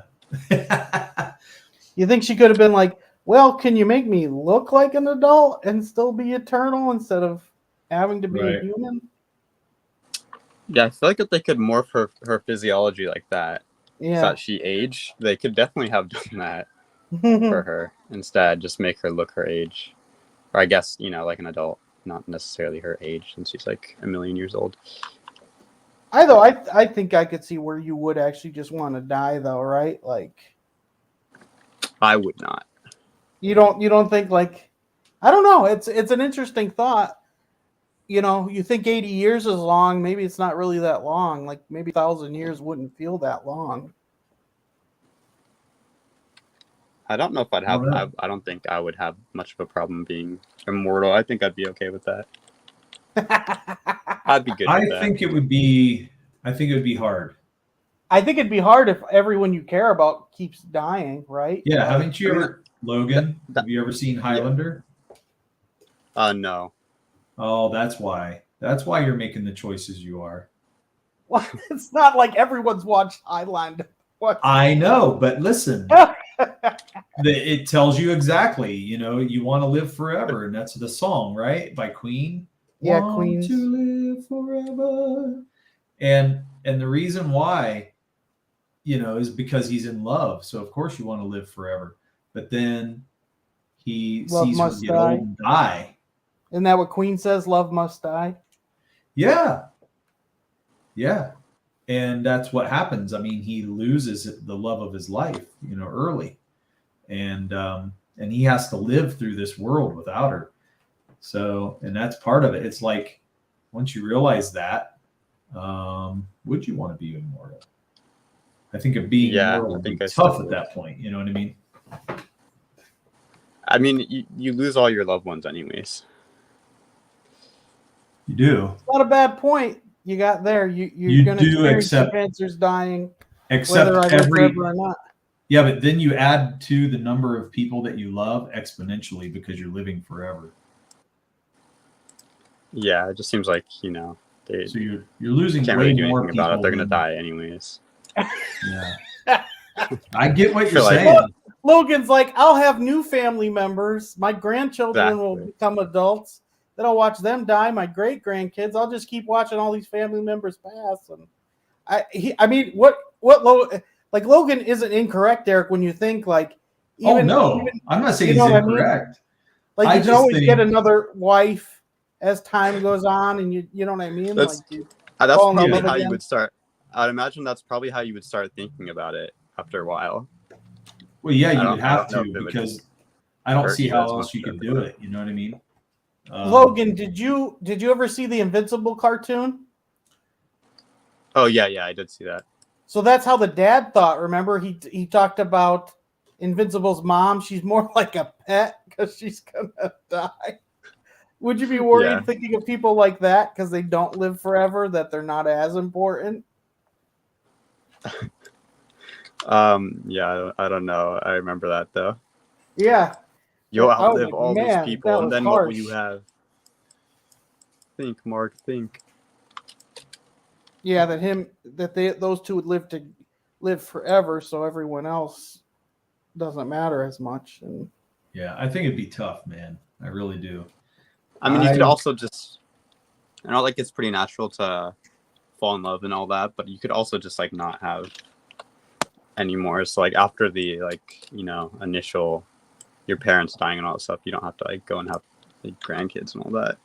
You're compromised. You don't have to keep having like, because you said your great grandkids and all that.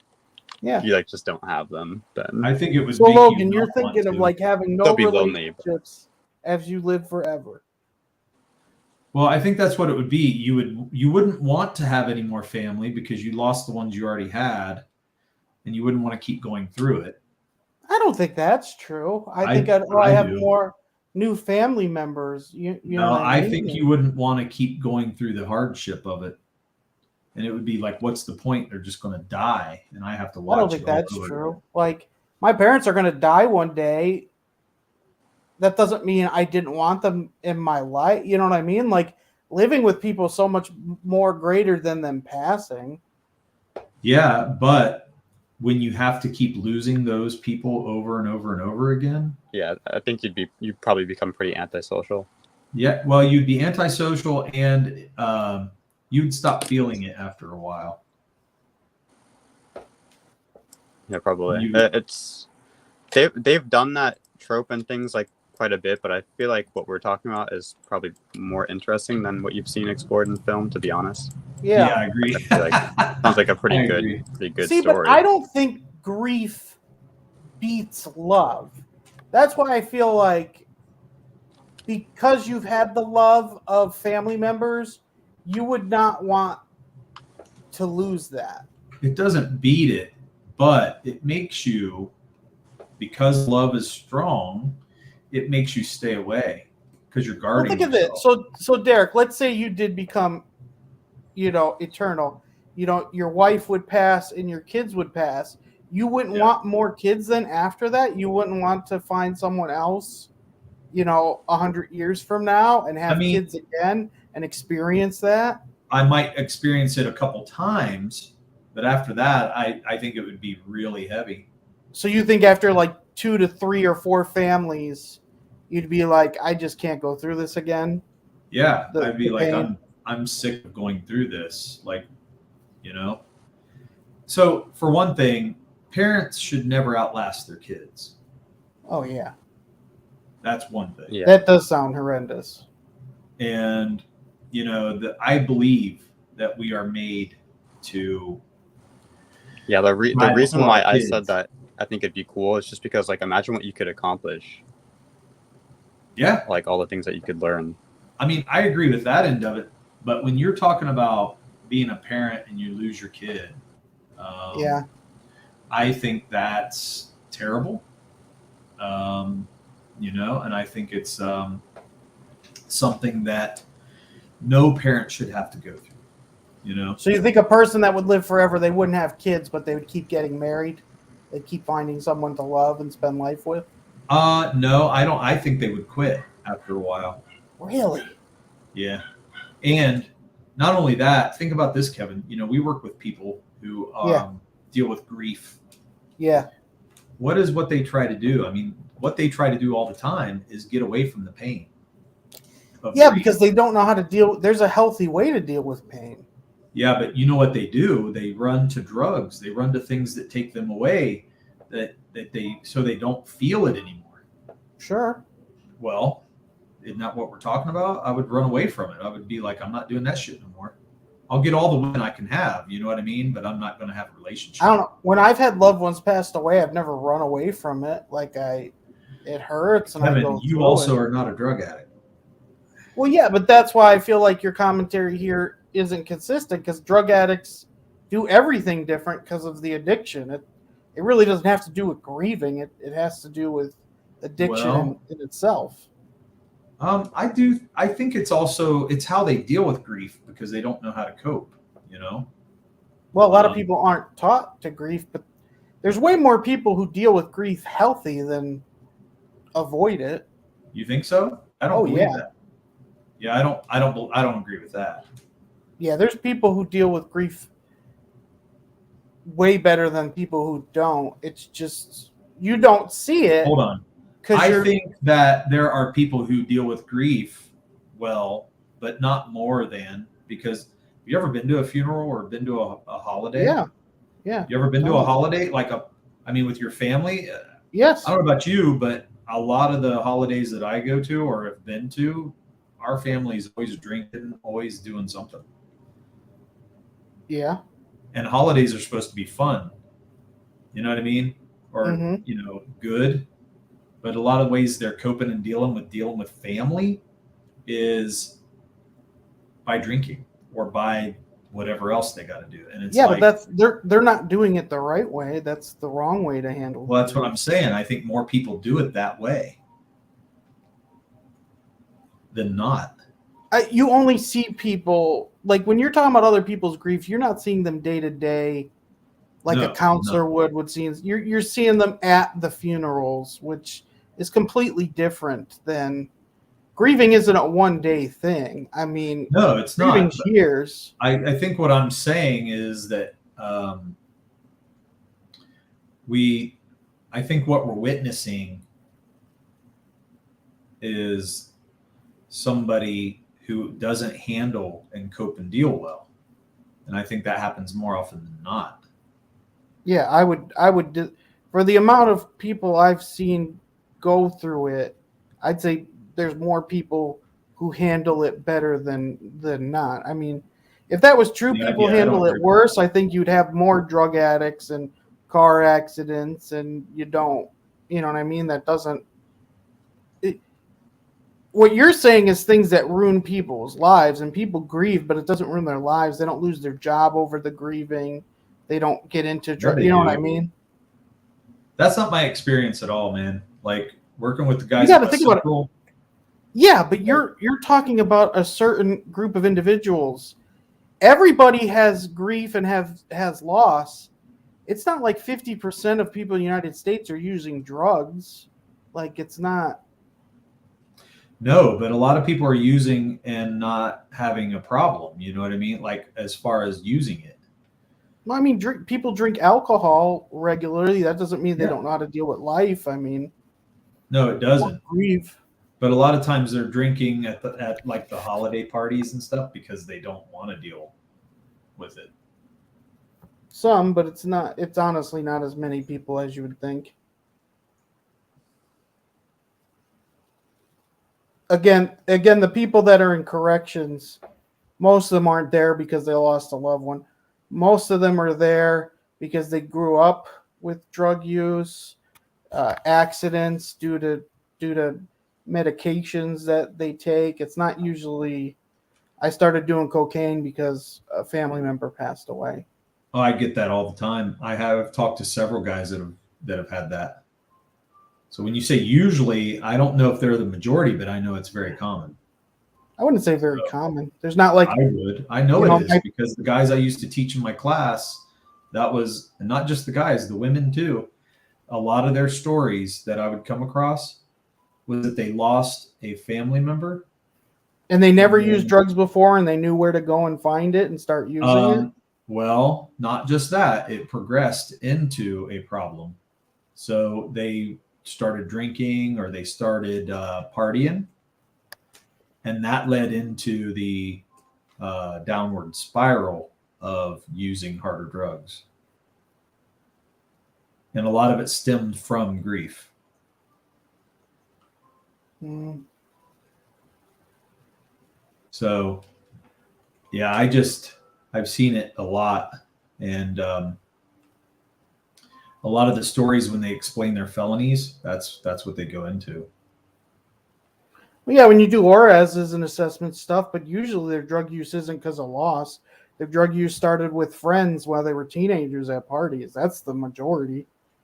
Not with what I hear. Not with what I've heard over the years. It's really been because of some of it's the parties, but the reason they're partying and not caring is because they've had something happen, like a divorce or somebody doesn't have to die to have grief. Mm-hmm. Oh yeah, there's all tons of grief. Yeah, definitely. But that's what I mean. So I think a lot of the grief comes from like families splitting up. Yeah, there's all kinds of things. Yeah, I'm just saying most people in the world have grief and don't start using because of it. Most people use for grief because they were already using before they even ever had that.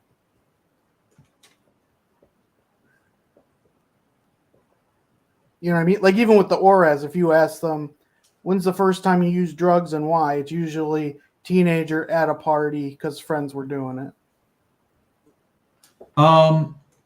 Yeah, but they're saying it. That's bullshit most of the time. When you dig and you find out why they really did it, they'll tell you, they'll get down to the nitty gritty and they'll actually say, well, I didn't want to admit that I was struggling with blah, blah, blah.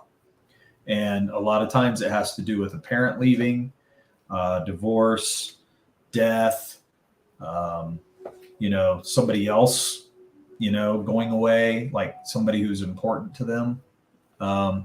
Because a lot of the partying is kind of what would you call that? A symptom, of the loss, whatever kind of loss that is. I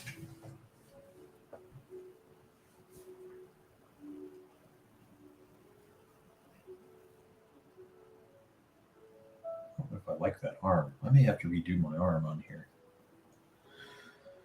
Wow. When did I subscribe to Danny's channel? What is going on, Mo? What the hell? You saying you're talking like Danny? That sucks. Yeah, but why would he say that? It's a terrible thing, man. Because he's saying you're a liar. Oh, because I don't want people doing crack. That's why. Is that what he said? Probably what it is. That's funny. That is funny. Well, Mo, you got to understand what I do for a living.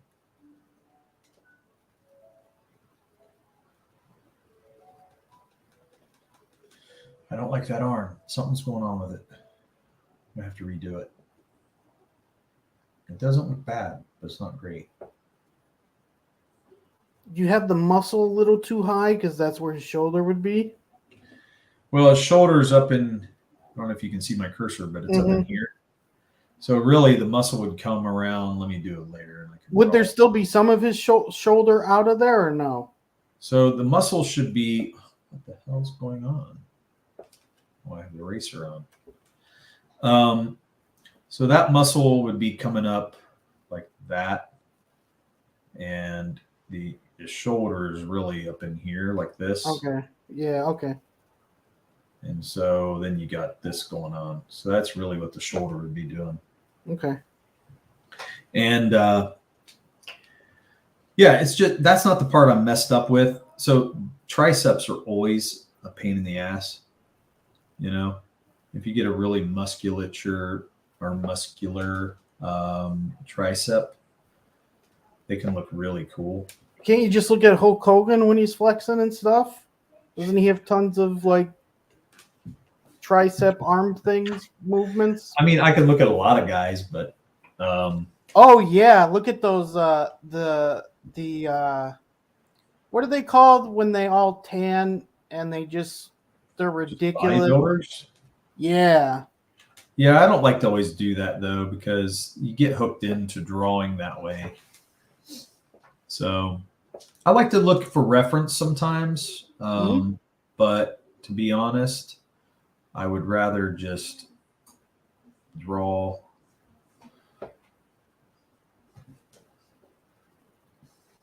I don't mind looking some, just to get a reference. That's not bad at all. But I just think you gotta watch. Mo Big says, if you want to see some real flexing, study the mind of Viper.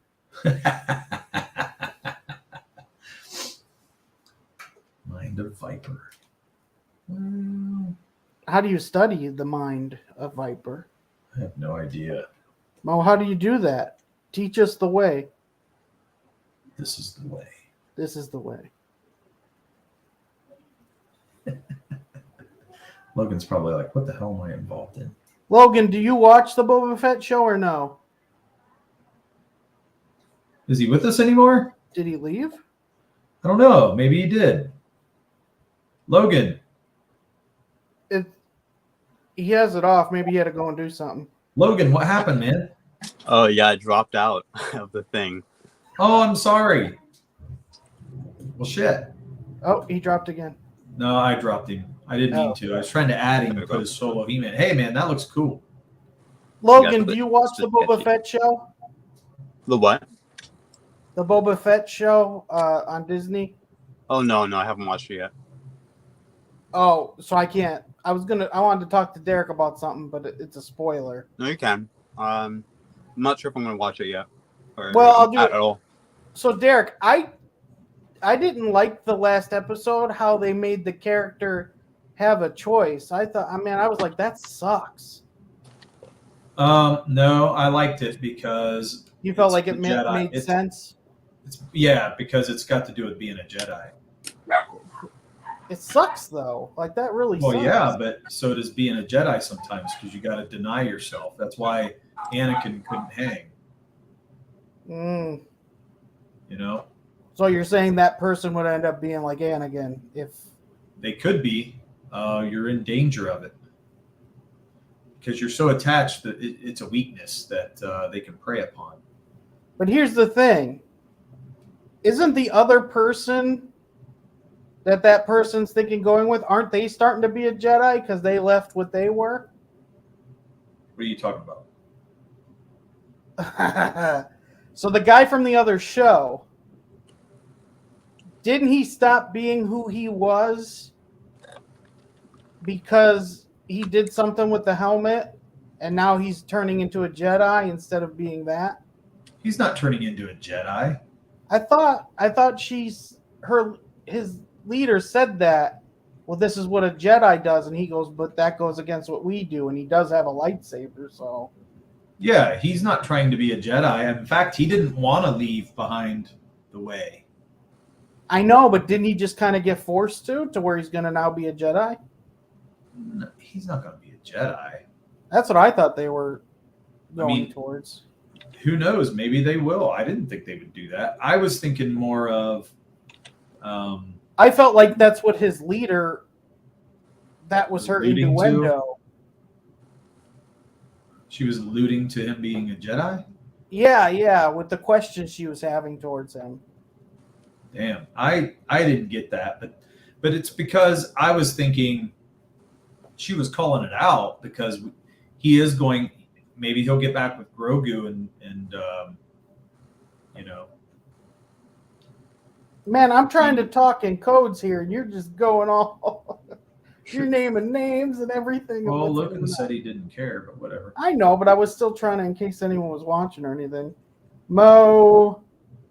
I don't know if anybody's really watching it. Huh? I don't know if anybody's really watching it, but you think it's done that bad with the other episodes that I don't know. I think it's weird. Like for me, I don't mind the show. I think it's been good now with these last two episodes. Yeah, they were very what I don't like, and I'm just going to say this out with everybody, is that spoiler. Why did it take the Mandalorian to come back to get the show on track again? Yeah. It sucks. Yeah. I'm like, come on. Boba Fett's awesome. Give him something, you know? I heard that their version of Boba Fett isn't that awesome, though, apparently. No, it's not. He's like, because everyone liked him because he was like mysterious and stuff. I heard that this version isn't very mysterious. He's like, he takes off his helmet all the time and he doesn't really behave the way that people think he should and stuff. Yep. Yeah, and that's one of the worst things. It's not. I could deal with the helmet thing if he was also being a badass. Yeah. But because he's not, it makes me just go, you know what? Why do I care about this? Well, I mean, I thought that the like first couple episodes of The Mandalorian, they had kind of the same problem, where like, you know, the female character that Gina Carano was playing was kind of like outperforming the Mandalorian a lot with like badassery, and then she was a badass. Yeah, I feel like in the second season they found out how to like balance that a little bit better. Yeah, showing both of them being like badasses at the same time instead of it feeling like, you know, woman power. Right. Mandalorian was being like embarrassed. Yeah. Okay, so Mo says, "Hater, you don't even smoke crack. You a snitch, fool." Sorry, Murph Mo. Got confused by the Luke Skywalker cameo. That wasn't the Mandalorian without his helmet. Don't say Grogu. They ruined the character with that. He already had a name. The last name is Yoda. First name, Baby.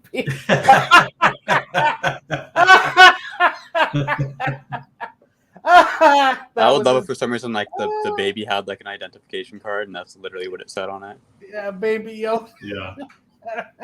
Ridiculous. Or if it was like Yoda, comma baby, like the last name, first name. That'd be pretty funny. Yeah, I mean, I actually like all that stuff they're doing with it. I don't want it to be Yoda because if it's Yoda, it takes away from Yoda. So I'd rather them stay away. You think it's like Yoda reincarnated? No, I do not, and I hope Well, it's not. Well, then how can it be Yoda? It's not Yoda, but everybody's like calling it Yoda, thinking it's Yoda, Oh, and I'm like, please don't, because it's not. Yeah, I know a lot of people didn't like the Baby Yoda character as well because they said that it's going to take away like the mystique from Yoda's species.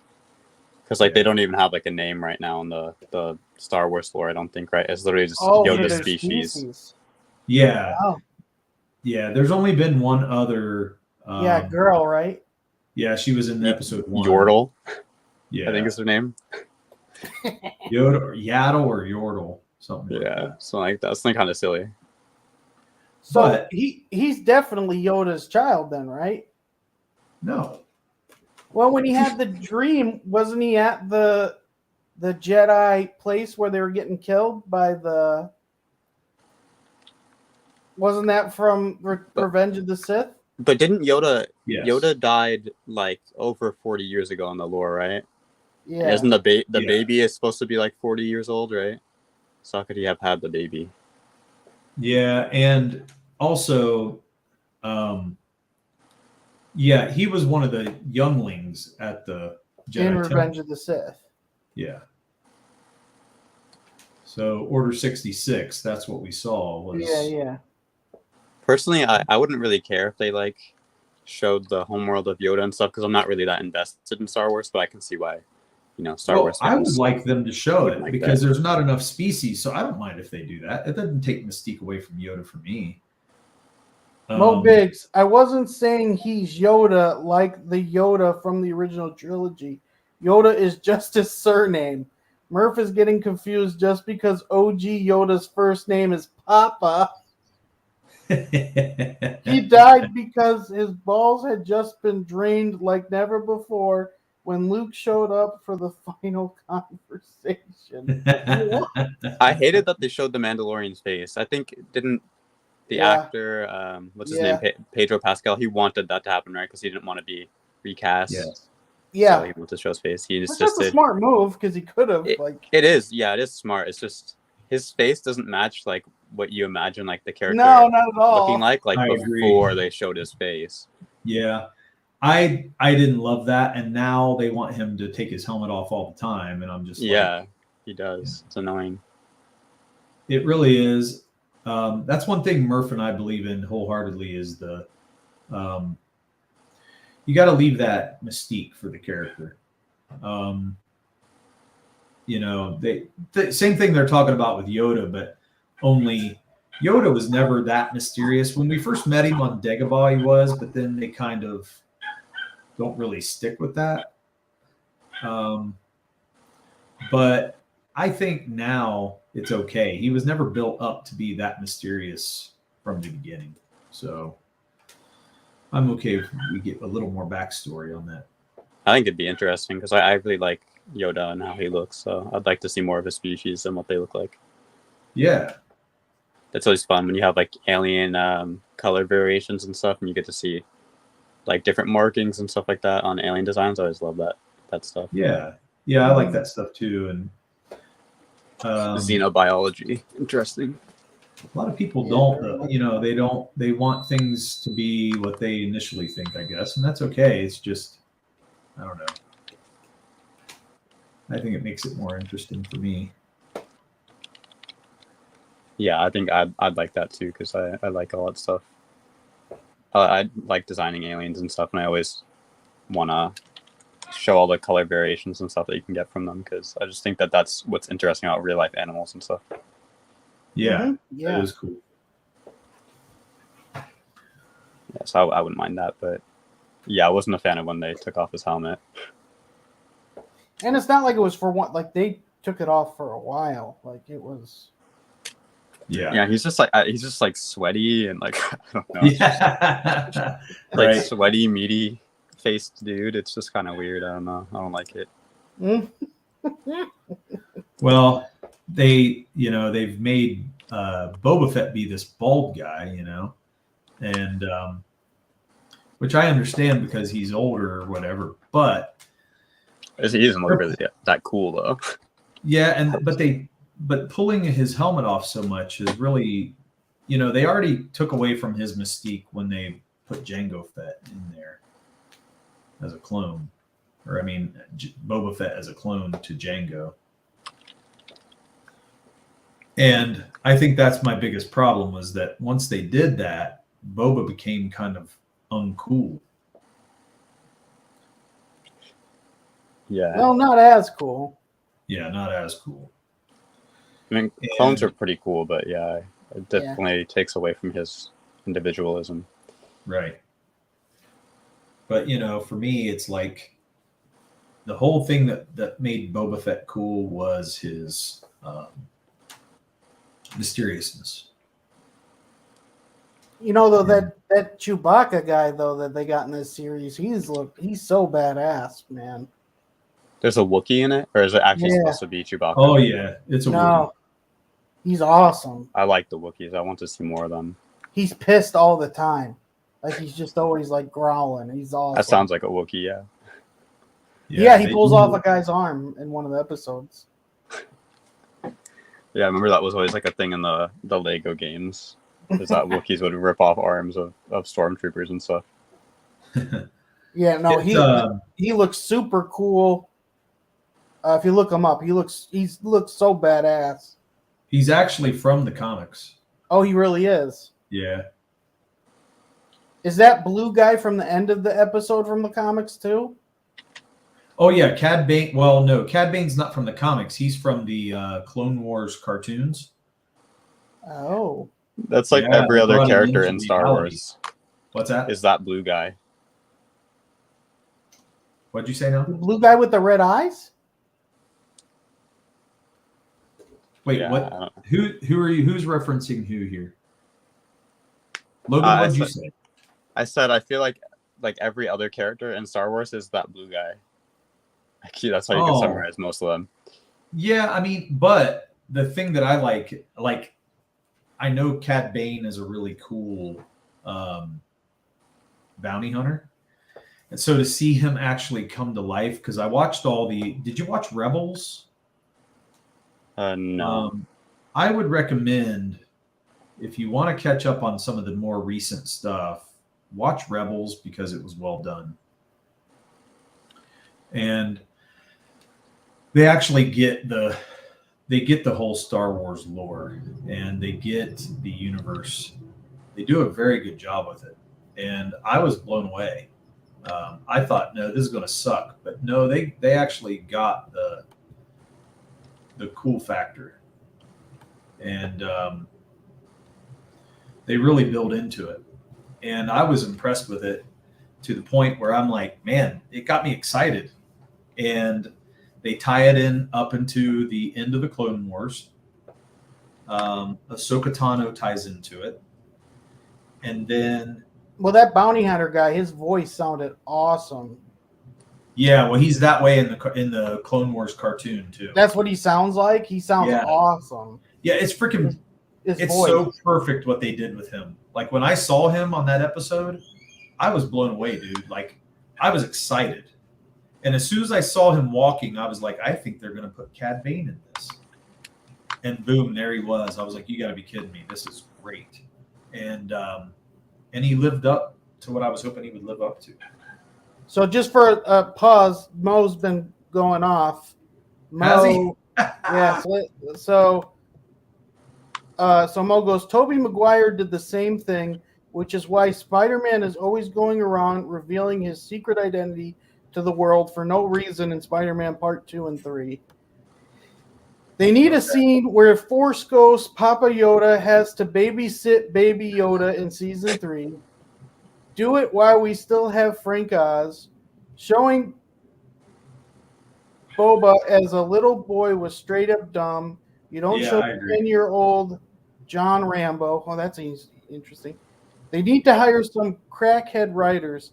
Back in the day, they were all coked out of their minds, and that's where the magic came from. You probably thought Rebels would be lame because the character design is trash. It's Lucasfilm, and it looks like some first-year computer graphics students interning on the weekend. Yeah, I don't disagree with some of that. I mean, the Boba as a kid, I really hated, and they left the kid in there with a speech impediment, which I don't want to make fun of anybody with a speech impediment, but I just thought, really, that's like the normal Boba right there. Wait, the kid had a speech impediment? Yeah, he couldn't say his R's. He said his A's. And I did not notice that at all. oh yeah, man, like that's in there, and I get it. Can Boba not say his R's in the movies? He can say, yes, he can say his R's, but you just gotta Are you go. sure? I mean, why? he only has like 2 or 3 lines in the original trilogy, so Yeah. he might not say anything with an R. It's a in little it. weird baby, man. But it still makes you question, like, what's the point? You know, you took a badass character and you did that. It's just so weird. So, no, I get it.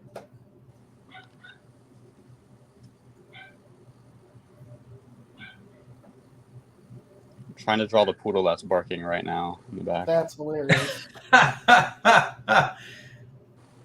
Nice.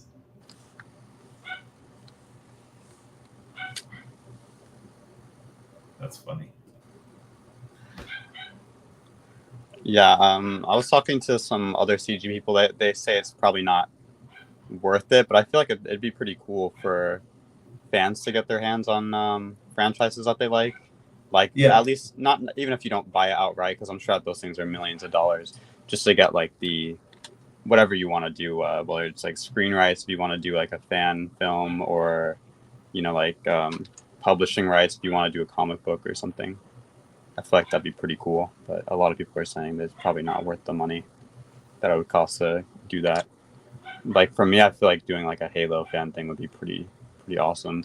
I know a lot of people out there in Comicsgate like Star Wars a lot. I feel like it'd be pretty cool to see some fan things like that. Yeah, it would. Yeah, I'd be curious to see what people would do with those franchises that they like, to try and do something better than what the corporate people are doing with a lot of those franchises. Yeah, definitely. Like Master of the Universe, I would love to do like a reboot of that. That'd be pretty fun. Yeah, Mo's not wrong. That could be cool, but man, some people have ideas just as dumb as the ones that Hollywood comes up with. Yeah. I mean, and that's what I was saying earlier. There is a balance in creativity. You have to not let your fans tell you everything you do, but you do need to listen a little bit and go, yeah, people would love that if that happened. You know what I mean? And go, okay, is that worth doing? And incorporate some of those things, because it's fun and they have a love for the IP. So wait a minute. Mo said that's not a speech impediment. That's being from New Zealand. Right. That could be cool, but man, some people have been okay. Yeah. And he says, man, in my movie, Chewbacca becomes a Jedi and finds his twin brother, but his brother is a Sith. Nice. There's been Wookiee Jedis, I think, hasn't there, in lore? Not sure if there has been or not. I don't remember. I'm pretty seeing sure it. every species has probably been a Jedi, right? Wouldn't you think? I don't know Probably. about In the that. war. I don't know about that. Like with Chewbacca and that, I don't know if there has been any Wookiees. I feel like I did see a Force sensitive Wookiee. It was like in a book though, or something. Oh, it might have been. I think the whole where Sith came from, I think that'd be an awesome movie. That there was a planet like where they all lived on and stuff. That's freaking awesome. Yeah, here's There Kurlaka, was. apparently. Yeah, that is a thing. Yeah. Where they were all together like that, but then they started killing each other off. So then they were like, there can be only a rule of 2 because they all want to die or they want to kill each other. According to Google, there has been some Wookiee Jedi, which is kind of cool. Okay. I don't know how, because like they can't really speak or anything, but What do you mean? Well, they have speak? language. It's their language. Yeah, they have a language. yeah, just like not English, right? They can't learn, or what is it called in the Star Wars universe? Galactic Basic. Well, Yeah, probably common tongue. no, I don't know, because Han Solo understands everything that. Yeah, but Chewbacca understands English because he understands what Han's saying. They just can't speak it, I guess. I think it'd be pretty helpful though, as a Jedi, to be able to speak English. So but there's a lot of species in Star Wars that don't speak English. Yeah. And like even that, you know, when Boba Fett goes into the mayor's office at the beginning of these episodes, you know, and that mayor isn't it a hammerhead? Yeah, I think it's a hammerhead. And it has to put on the interpreter, and the interpreter speaks for it. Oh, yeah, you're right. Yeah, it does. And that's because it's interpreting his noises because it can't speak English, but the interpreter makes it come out as English. Yeah, it's probably better because if they made them talk English, it'd probably sound racist like they did with those trade fish guys in episode 1 where they're doing like a terrible Asian accent. The Gungans. Oh, yeah. Yeah. Misa? Yeah. No, the fish guys. They talk like they're, I guess, Japanese, I think it would be, and it sounds racist when they're talking, like they're doing a bad. You know what I mean? Like, I know a lot of people said that about the Gungans, like Jar Jar Binks. They said that they talk like Asian stereotypes. Maybe. I really hate the Jar Jar Binks thing and the Jar Jar Binks is the Phantom Menace. He was. Oh, damn it. Why did you have to? Okay, now we're going to lose our chat. All because you want to get on that again. It's great. It's as bad as B-Rose in the P word. Mo Big says that was supposed to be an example of a dumb idea. Even my intentional trash ideas are pure gold. It's a curse. Jar Jar sounds Jamaican. Yeah, he does. He does, actually. Does he? Yes. He puts who did his voice? Like even the all the Gungans have a Jamaican accent. Who was the person that did his voice? Was it a white guy or what? No, he was a black guy. But was he Jamaican? General, whenever he goes, he was like talking to Jar Jar when he gets on that machine. You know, he jumps on the Gungan ship, or not the Gungan ship, but the robot ship. Yeah, like and a tank. Makes it crash. Yeah. All because he was just having slapstick humor. And he goes, Jar Jar, you have to go here. You know, he was totally sounding like they were totally getting ethnic on that one. It was ridiculous. Well, Jar Jar was doing the drunken style of karate. Yes. The Trade Federation sounds Asian. Because he's the Sith. Yeah, the Trade Federation sounds Asian. He's right about that. Yeah. Because they go, and like not like regular, like a bad, you know, like ooh, I also saw, you know what I mean? Like not a good. He was ironically named Ahmed Best. That's true. I'd like to see him with like a full-fledged Jamaican accent now. It'd be kind of funny. Yeah, well, it had full-fledged, but it was borrowed. Yeah, they borrowed bits and pieces of it for sure. It's like, hey man, Luke Skywalker. It'd be great. I'd love if he was just. Yes, that is very close to what they did. I think that probably would have went over better, honestly. Yeah, you're right. It probably would. Than the Misa. Well, the Pig Latin didn't work at all for me. That's what it is. It's Pig Latin, right?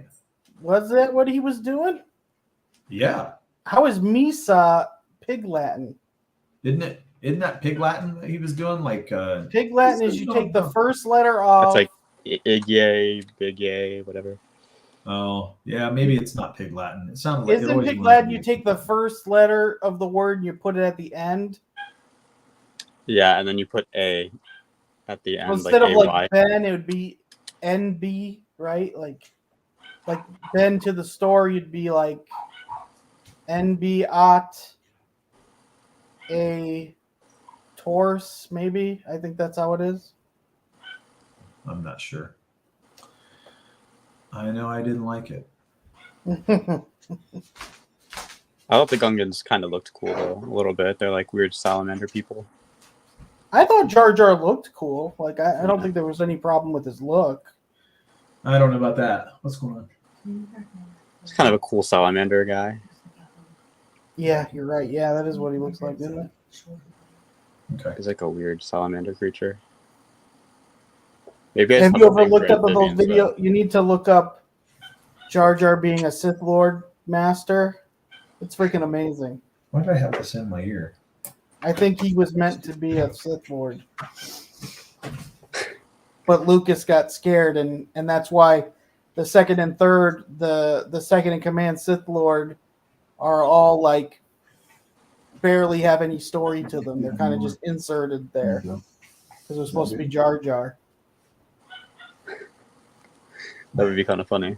If the YouTube video is awesome. The guy shows all these scenes. He shows Jar Jar talking while other people talk to not Obi-Wan but Qui-Gon. So he's like doing the whole Force manipulating somebody, and they go into all this thing like even his fighting style is drunken master. And so it's like, to me, I am convinced he was supposed to be the Phantom Menace. And after the bad reviews of the first one, he got scared and didn't go through with it. Yeah, it's possible. No. That's pretty good. Oh, sorry, Duke. Love you, night. You're going to bed? Look it up. It's really well done, I'm the sorry. person that did it.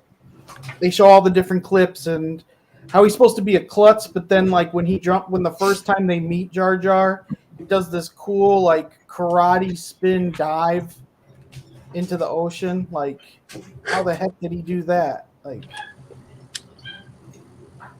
so I'm convinced.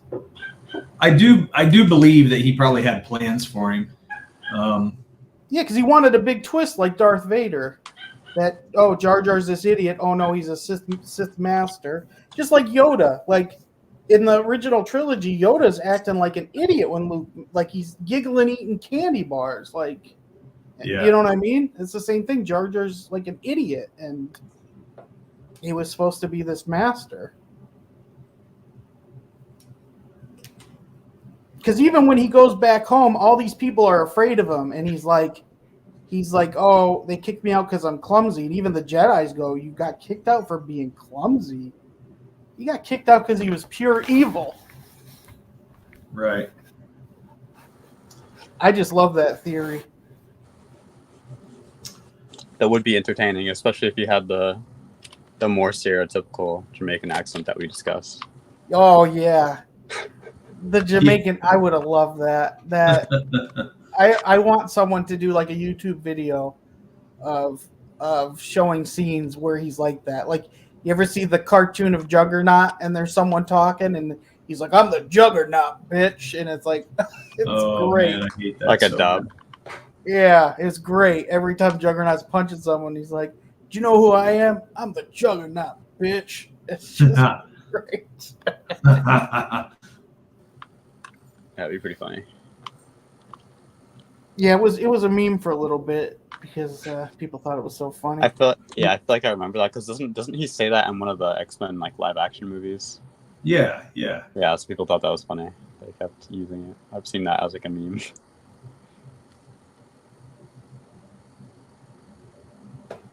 Shit. I wonder what's gonna happen when they bring the X-Men into the MCU because there's a lot of good comic books about them that they could draw inspiration from, but I know that the more recent ones have been really weird. I've heard the X-Men is one of like the more SJW kind of titles, like regularly dives into weird stuff that just probably shouldn't be a comic book. I don't think it used to be, but I mean it is probably now. Yeah, I think now it is. Yeah.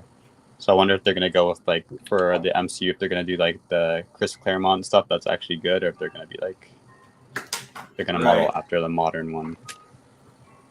There he is. No, I hope to God they do the Chris Claremont stuff. They've got like, Oh man.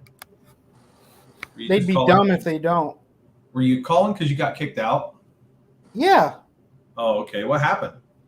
you kicked me. I didn't kick you. I think you're lying.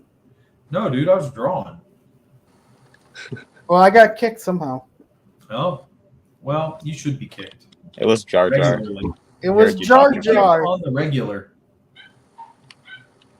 But yeah, no, We've the been X-Men sticking- movies aren't even close to as good as the comic books are. Even the cartoon that's good is still not as good as the original comics. I hope to Yeah. God MCU doesn't make them SJW. Right. They might. Oh, I hope to God not. There's already lesbians in the Deadpool movie that is obviously X-Men. When he was at the X-Men mansion. I wonder though. I mean, that's one thing. Like the X-Men, like they've had gay characters way before that was even cool. So they might have been lesbian, honestly, in the comics. I'm not sure, but because he wanted to make it where what's her name impregnated Mystique. Derek, what's the girl's name that can see into the future? That was always by Mystique. What? What's her name? She's in Days of Future Past. In the I comic. don't know. Oh, damn it. What? She could always see in the future? Yeah, that's her thing. Damn. Oh my God, it's killing me that I can't think of her name. Yeah, I'm not sure, dude. I don't like that. I don't know. I mean, I'm sure I'll know once you tell me, but How did she do that though? Did she just like make her believe that she was pregnant so like a baby just grew? No, that Claremont was going to have that Mystique can have male and female parts, and Mystique would impregnate her with having like a penis. Oh, that's interesting. Destiny, yeah, that's what I thought. You know who Destiny is, right? yeah. A stripper? Yeah, that she was part of the Brotherhood, and Marvel wouldn't let Claremont do it, but Mystique was going to form male genitalia and impregnate Destiny, but Marvel said no. And that's going like in the 70s, so It's Damn. probably for the best that they said no. Sounds kind of weird. that they probably would have gotten in big trouble for it back then. Like that probably would have been a Oh, that would have been weird as hell, man. I feel like even now though that'd probably be kind of weird. Like I feel like that's something that you see like EBS or something talking about. Yeah. I guess. I mean, I guess so. It makes sense with Mystique's powers. Like, It's not Right? that She it could- like doesn't make sense. It's just like I don't know. I feel like there's like a line that It makes sense. No, it don't make sense. I mean, because to she me, can turn into any gender. yeah, she can turn into her skin. Underneath her skin, she's not any gender. She has to have a male voice. Everything has to change. She's got a Yeah, lengthen but that vocal doesn't cords. mean she has sperm and a set Yeah, of her balls. DNA changes. Every time she changes into a person's DNA. No, that's not true. That is true. She can't do their DNA. Yes, she can. That's what her So can power she- isn't like Okay, Can but she let me use tell a you how mutant's dumb power? Can I tell you how Huh? dumb that is? That's not the dumb. reason That's her thing. No, it's dumb because here's the thing. All she does is look at a person and be able to get their DNA. That makes no sense. What are you talking? People can fly because their DNA is different. Why I'm can't talking a about DNA? Mystique being able to turn into me because she looked at me. Wasn't that what Transformers do? No, dude, because to see their DNA, she would have to know their molecular structure. That makes no sense. I mean, that's just her. No, you're making excuses, but I'm not I making. How would I she think turn into that's a like stupid- Colossus if her DNA didn't change? She could look like him, but that doesn't mean she's him. Being able to change your outer structure doesn't mean your DNA changes. You can't change your outer structure without changing your inner structure, your bones. No, that's not true. How do you get taller without your bones? She makes her outer structure look like everybody. It's not an illusion. She actually turns into them. She didn't use their powers though, right? No. Like if she turns into another Well, mutant, there she are does not some use their people that powers. do let her use it. Like even in the movie, when she's Wolverine, he cuts her claws and her hand doesn't fall off. he just cut off the claws she had as Wolverine because she made them. Yeah, but that's because it's an outer structure. Again, it's an extension of her, but it's not him. It's an extension of her. Well, here we can easily look up her power, because wasn't that the point of her DNA could change into anything in the If that's what it is, movie? I think that's the dumbest shit I've ever heard. Days of Future Past? Wasn't that why the Sentinels were able to change? Yeah, but that's the because of movie, DNA? dude. I'm talking about the real character here. The movies are going to do what they want. You know, they're going to alter the character. I think that's the dumbest shit I've ever heard, to be honest. Yeah, I'm not sure how her powers work. I'm not really sure. Okay, Derek, so it says she's a shapeshifter, Yeah. mutant shapeshifter with the ability to psychonically shift the formation of her biological cells at will to change her appearance and thereby assume the form of the other humans and animals. She Yeah, can the also form. alter her voice to duplicate exactly the other person. Yeah, the form and the voice. That's it. That's something different. Of her biological cells, though. But that doesn't mean DNA. What is the? Well, let me look up what a The skin cell is different than like her organs. Her organs are still her organs.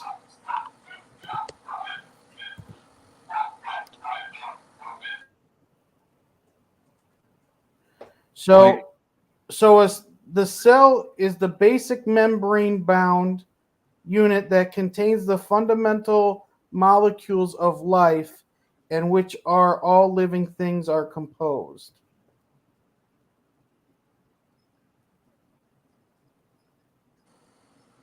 Okay.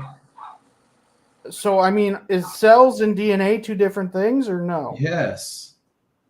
What's the difference? A cell can be in the skin, but the DNA is deeper than a cell. DNA is inside of the cell. Cell structure is different than DNA.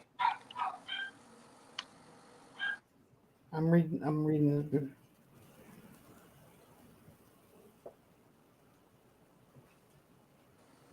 If you look up like DNA versus cell on Google, you Yeah. can find like the exact difference. Yeah, that's a good point. Instead of reading all this, Yeah. I'm starting to get into cells. Yeah, I'm just saying, if you're going to make a character who can literally become that person, like a clone of that person, and I think that's a little overpowered and kind of stupid.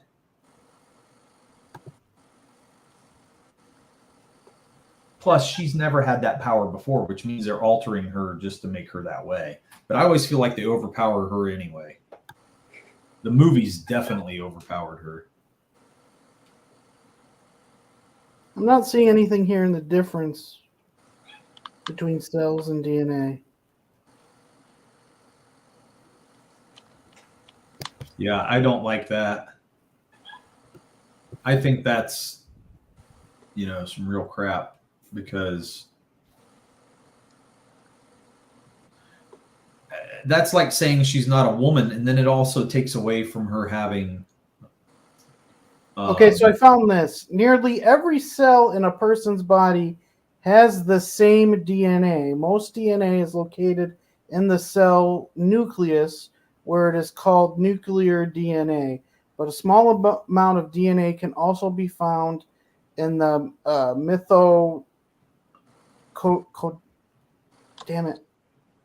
mitochondria. I don't know what that is. Oh, what? Are you talking about what, mitochondria? Yeah. Yeah, mitochondria. Yeah, that's exactly. What did I say? Not close to that. Yeah, I don't think you were close. Like mitochondria or something. I don't know. Like a name.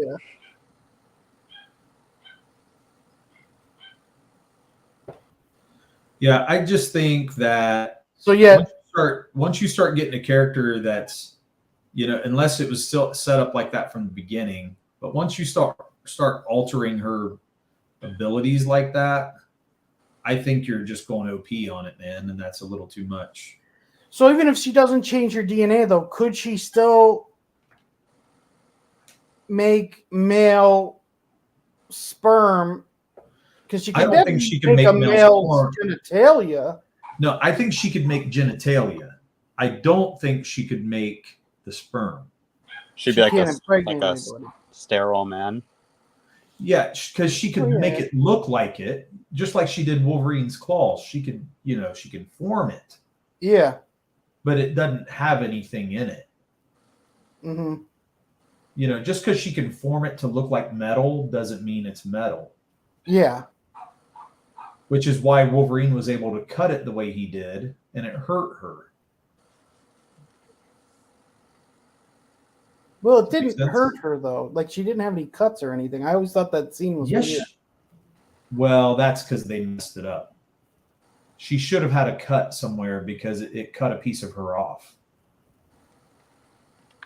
Yeah, wouldn't it have? Yeah, it should have, and that's why the movie's stupid. That's why I told you they suck. But that's just my thoughts. What do I know? I get sick of that crap, and I really do believe they overpowered her. So though, when she changes her look, is she kind of like Reed Richards, where she's like stretching her body, like to be like Colossus? No, because I think she can do it. She can do it at the cellular level, which means she can do it in a much more defined way, which is why she's able to shapeshift into any, looking person. But do you think like her bones are changing too, or no? Everything on the inside stays. Well, in the movie, they make her like Peter Dinklage, right? Yeah, they did, right? Yeah. Yeah, which I'm like, I don't know. The comic books have never tackled that. That's a good point. I didn't think about that. Yeah, how does that work? Yeah, I think that was a little too much, to be honest. Once again, they always made her OP, man. But I mean, when you think of Cyclops, like his eyes are beaming out another existence. Like, yeah, but that's a dimensional thing, and that makes sense. That's actually fun. That's it's power. Very cool. You don't have to over-explain that. It's a hell of a power. Like he can blow mountains apart. Sure, it is, but it's not. But it's not like, I don't know. I think it takes away from her being a woman. I'm going to be honest. That she could impregnate another woman? Yeah, I think that's bullshit.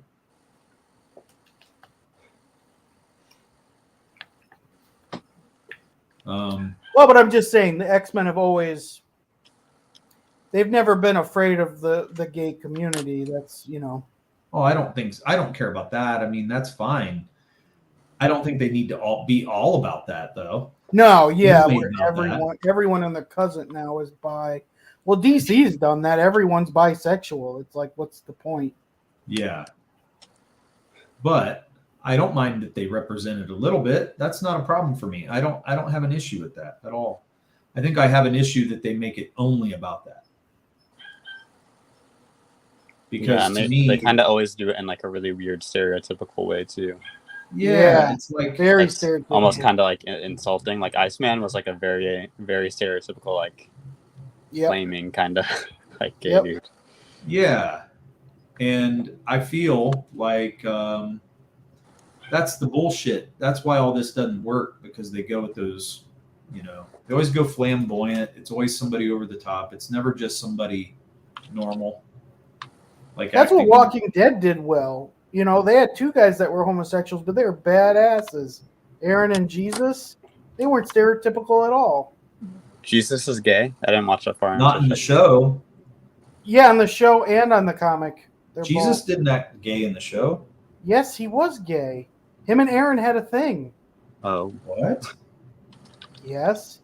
After Aaron's husband died, the season later, him and Jesus are like dating, and then when Jesus died, that's what made Aaron so sad.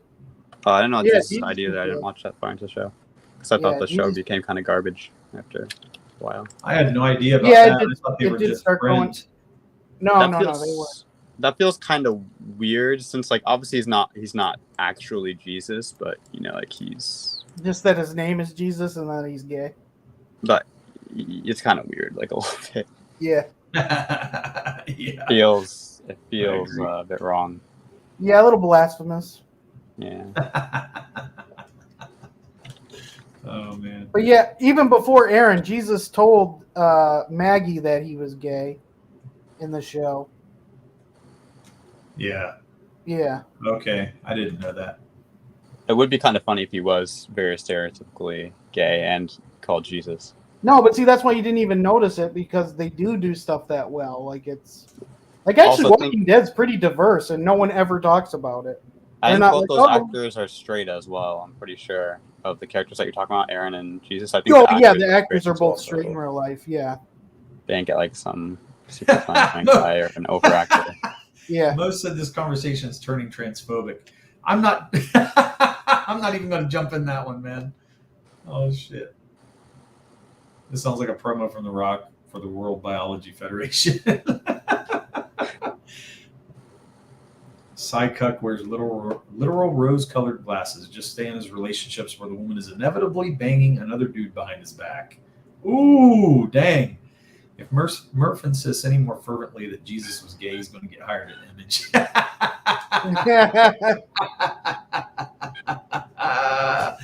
Oh, damn, You dude. missed so much gold in the chat, Mo. Yes. Hey, we got Noah in the house. Thanks, Noah, for coming by. I hope you're still hanging. Hope you're still here, man. 9:27, yeah. Thank you for coming in. That's just too funny. We're just hanging out and drawing. We got Logan. Talking about gay Jesus. Yeah. Yeah. Logan in the house drawing, having fun. We're just here having a good old time. So yeah, I feel bad because I'm drawing something really cartoony as you're drawing like cool, realistic kind of style. But yeah, but that don't matter. Now, if you show that picture to your dog, will your dog understand it or no? I'm not sure. They say poodles are pretty smart.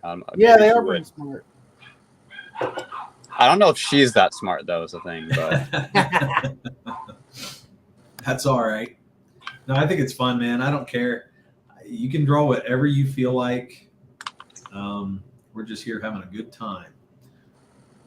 So, just talking and drawing. And Mo Big says, I demolished the dark jar theory. No, you didn't, Mo. People just didn't want to hear me talk about it anymore. No one brought up any argument against it because it's true. Jar Jar is the Phantom Menace. I don't know, dude. Not Darth Maul. Darth Maul didn't do anything menacing. He was kind of menacing, dude. What? Darth kind Maul of really quick in the movies, though. Where the hell have you been? All he did was kill Qui-Gon. That's the only thing. All he did. That's all he did. What else did he do? Ever. He killed the coolest Jedi ever, and you say all he did. What effect did he have in that movie to be a Phantom Menace? Not a Phantom Menace, but actually, I always took Darth Sidious to be the Phantom Menace. Well, what did he do? Well, he orchestrated all the shit with the Trade Federation and got it started. So what do you mean, what did he do? What did he do that was actually a menace? Like it was basically an inconvenience through the whole movie. I just say the Trade Federation? What are you talking about, man? I don't know, Derek. You need to watch that movie again. Okay, so wait a minute. So NTM says, I don't get how people can think Jar Jar was a Sith. Then Mo says, go read my comics. Read them and weep. Darth Maul wasn't the Phantom Menace either. Darth Maul wasn't important, and neither was Jar Jar. Palpatine was the Phantom Menace. If Darth Jar Jar was the Phantom Menace, where the hell was he in the original trilogy? Yeah, these are prequels. They are leading up to the original movies. Well, none of. Oh, hold on. I know that. Yeah, I'm considering Palpatine. Trilogies. Huh? Wait a minute. I have to jump in on that. What's he say? You want me to read those all again? Yes, I agree that Palpatine was a Phantom Menace. That's what I'm calling, Sidious or whatever. So there's but I don't feel like he did much in the movie either. No. Yes, he did. He did tons. As Palpatine, but not as the Sith Lord. but he was, dude. That's why he did it, because he is the same. That's why it's Phantom. No, that's why it's Phantom, because you never see him become Sidious very much at all. They never show him and Sidious in the same room. Like, well, yeah, they barely even show Sidious. Yeah, he's in like a, the hologram or whatever. Yeah. But that's the whole point, was that you think that Palpatine's this, senator, but then you realize he's moving. He's making his moves. Moving the chess pieces around, not striking. Yeah, that's Phantom Menace. He's moving. He's exactly what Mo's saying. So that's why he was the Phantom Menace. But I don't mind thinking about Jar Jar. It's kind of interesting. It makes Jar Jar interesting, but I don't like him. Doesn't make me like the character anymore, though. No, but it makes more sense of what he was doing with Jar Jar. Like, if you take that away, it really is like, what the hell was he doing? What was Lucas doing with Jar Jar? Like, what the hell? Right. To me, it's the only thing that makes sense why Jar Jar did the things he did in that movie. Because really, in the second and third, it's like, yeah, what the heck was Jar Jar? You know what I mean? Like, what the hell? Yeah, what's going on with that? Yeah, it was a hot mess. But it's also, once again, it's Lucas coming in behind the fact and going, yeah, I meant for that to happen. NTM says Jar Jar was cool. Really? Wow. You don't hear that very often. Mo Biggs go, what he was doing with Jar Jar was what he was doing with all his other terrible prequel ideas, pandering to his dumb kids. That goes all the way to making Greedo shoot first because his daughter didn't like that Han is a murderer. Yeah. Yep. Yeah. And Greedo, I never heard that. He really changed things because of his kids? Yeah, he made it where basically Han didn't shoot first, and Han did shoot first. If you go back to the original and watch, I watched it in the theater, and I remember Han shooting first. Oh yeah, I remember that too. So he definitely did. He changed it when they put it back in the late 90s in the theater, right? The expanded. Yeah, they took that away and made Han shoot him after the fact, which was bullshit. So it's probably not common to hear, but I like Greedo quite a bit. I like the Rhodians in general. Yeah, they do look cool. I remember. I like the Rhodians. Yeah, I thought they always looked cool.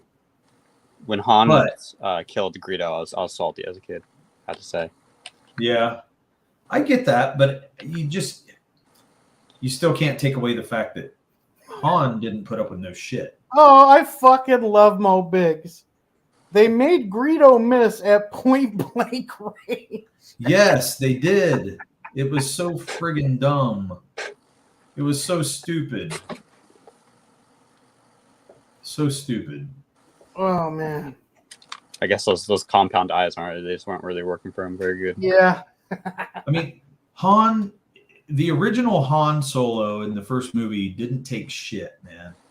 He didn't take shit off people, and it was great. And it made you think of the old Westerns when he sits down at that table and Greedo comes up and Han don't put up with his shit and he takes him right out. And it's perfect. And it fit the more smuggler aspect of what Han was and made it cool.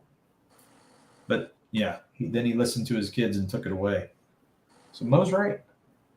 That's sad. I didn't know that. Yeah, it's bullshit. And that's, Lucas did that shit all over the place. And then he was like, well, I meant that for originally when I came up with it, that's what I meant for it to always be. He's full of shit.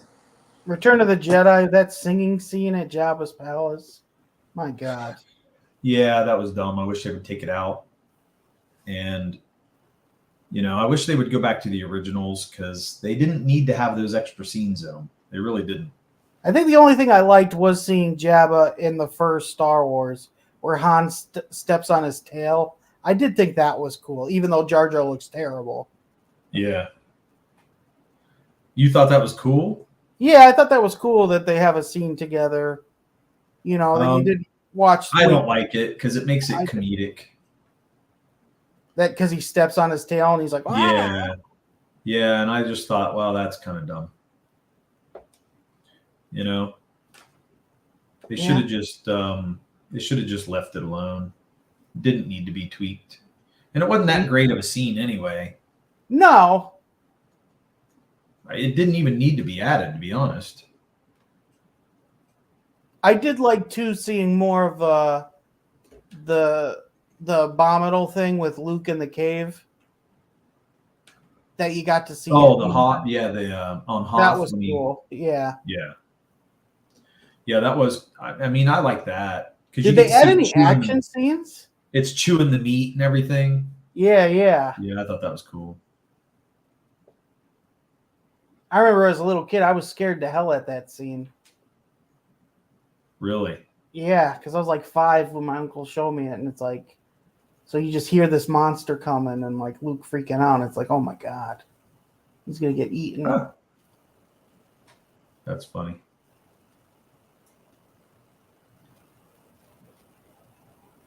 Yeah, what else did he add to those movies? There was like a lot of little stupid things that were unnecessary, like robots and shit. Yeah. Like, one thing I did like that he did was he cleaned up the AT-AT scene where where it made it very clear in the snow, and you could see the original footage how much it was damaged. Oh, and really? And he actually made that look badass. So that kind of stuff was cool, and that's the stuff that should have been done. Yeah, because he puts windows in Cloud City, so it's not just all walls. You could see. Yeah, that updated it, made it look really nice. I like that kind of stuff because it didn't change the story at all, but aesthetically it made it really cool looking. Mm-hmm. You know, so he went back and kind of remastered,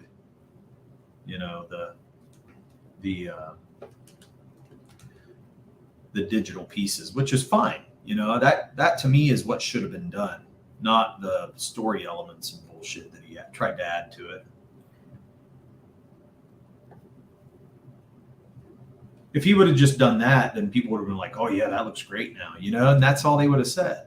So Mo goes, I didn't like them adding in Jabba because they made him look terrible. Yeah, the CGI is terrible. You're right. Also, Yoda looked terrible at that time. They should have just done the puppet and forgot about it, but they tried to make him look young, so it changed him, and I thought that was shit too. Mo says it's cool as a deleted scene, but it's lame having it in canon. Some of the updating of the effects was good, except for when they get ridiculous with it, like making Tatooine busier, looking like the Grand Central Station. Then we got one of those Chinese bot things, or whatever language it is. We got one of those Chinese bot things. Then, yeah, we're getting them now. We must have made it now that we're getting those. Yeah. NTM says, LOL, Mo didn't like my Jar Jar comment. Haha. Honestly, he wasn't cool, but he wasn't bad either. Then Mo goes, he also dubbed in Darth Vader screaming, no, at the end of Jedi, just to troll fans who made fun of the no at the end of Revenge of the Sith. I hated the no. I hated it. Wait, yeah, for Return, but what is he talking about? No, at the end of Jedi. So, when does Vader say no in that? Hang on. He dubbed in Darth Vader screaming no at the end of Jedi, just to troll fans who made fun of the no at the end of Revenge of the Sith. What is he talking about there? When does Vader say no in Return of the Jedi? I don't know. Does he say it when killing Palpatine? I don't know. Remind us, Mo. Yeah, I didn't. It is terrible. Oh, that's right. Yeah, he screams no. But he don't do it so weirdly. It's not the same. It's really not the same as that no in the yeah, it is very at the Revenge of the Sith. Revenge of the Sith ends up going no. so dumb sounding. What sucks is because it's a great scene too. Like the mask and the breath. Like that's an epic scene at Revenge of the Sith. Like, yeah. And then he like everything starts getting wrecked because she died. But then he says that terrible no. Yeah. Yeah, like, it ruins the mood of it. Yeah, it really He should have been cold like a robot. Yeah. You know, watching him stumble on his new legs was kind of cool. Yeah. And if they would have left him kind of cold and not saying anything, or even if he just went like, like they could have made him. No, they could have made him go, you know, something like that. Yeah. That to make him go. I was like, okay, I'm out. You're right. It sounds just like that. It did sound like that. Stupid. Didn't it? Yeah. Yeah, it's the delivery. NTM's like, why is it no bad? But it's because of the way it sounds. It sounds like a dumbass overdub. Yeah, it really did. So it was very cringe, and it took away from Vader. It took away from the cool factor. So they were already ruining the movie, but just to see him get, I love when you hear the noises of the helmet getting put on him. Yeah. And you're looking through his mask. I thought that was brilliant. Yeah. It was brilliant. I was like, oh yeah, he's getting the mask on. And then he stands up and then he finds out she's dead and then he says no. And I was like, okay, I'm done. Ruined the whole damn thing.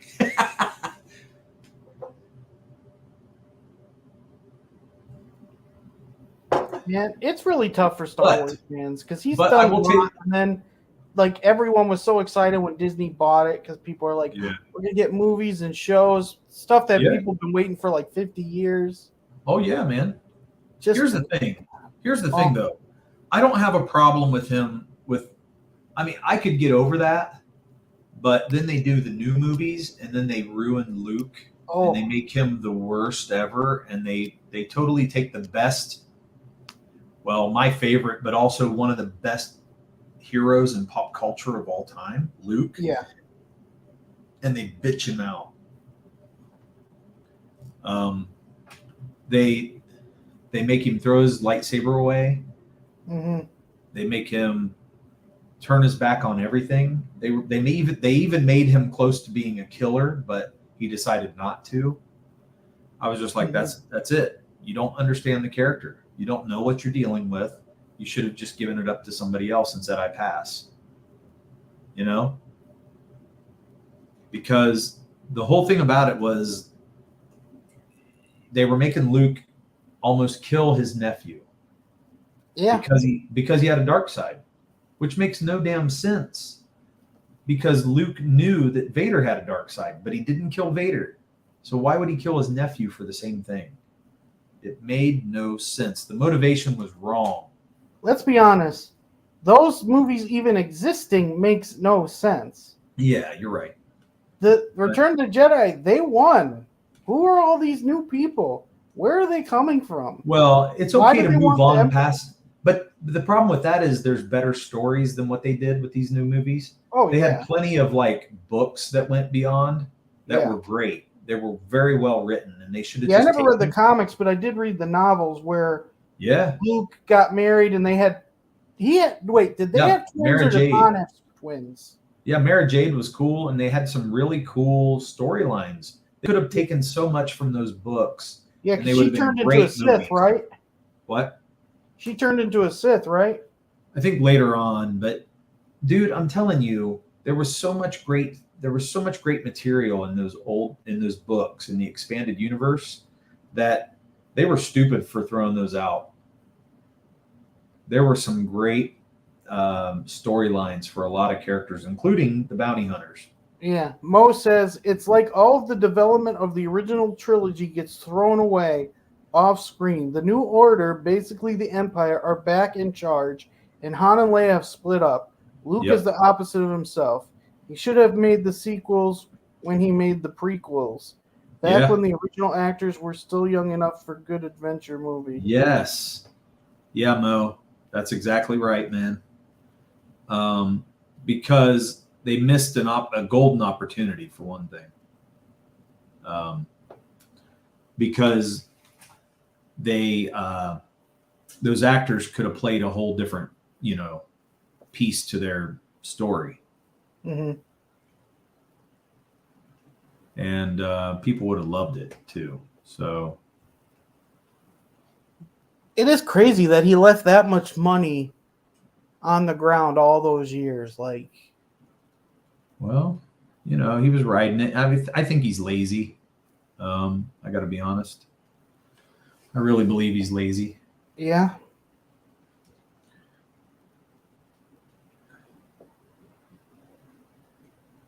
Yeah, right. That's the only thing that makes sense, isn't it? Like, I mean, yeah. In my opinion, maybe I'm wrong, but I believe that's what it is. because you could have made, like you said, bounty hunter movies. Like, you could have made tons of Oh, stuff. yeah. I mean, think about that. That was a cash cow right there. Like, people would have ate that up so quick. It's ridiculous, man. Yeah. It's ridiculous. Very sad. Well, I think I'm going to go and take a nap since I got to get on that 1 o'clock show. Okay. I'm going to continue to draw. Is Logan still in the house? Logan. He might have got kicked off. Logan of the Hill People. Go back to our 3 screens and see if he's moving. His mic's muted. He muted himself. He stepped away. Okay. It's like all the development of the original trilogy gets thrown away off screen. Okay, we read that. So NTM has... Yeah. There should have been 3 Star Wars movies. And Mo says later, Murph. Okay. Good night. Yeah, man. Hey, man. So are you done for the night then? Yeah, because I'm going to go on that 1 o'clock stream. Yeah, man. That's awesome. I appreciate you doing that. I'm going to stay on a little bit. I might finish this panel. And let's see if we got any other. Oh, yeah. We haven't shared that in a while. I shared it on my Facebook. Got some likes. But I can share it again on Twitter. Well, I'm going to share it here. Okay. Because I want to get in and show it on our stream. Yeah. So let's go in and refresh. Okay, we're still sitting in the same spot, but that's all right. Fun times. Hey, good first day. Oh, dude, fantastic first day. I'm so happy. Not much we could have done any different and better. I just feel like we kicked ass today, man. It was great. So much fun. All right, dude. Good day. I'll be talking to you tomorrow probably just to see where we're at. Mm-hmm. And we have to get set up for Dojo for Tuesday. So Dojo will be on our channel on Tuesday. That'll be our next stream probably on this channel. Mm-hmm.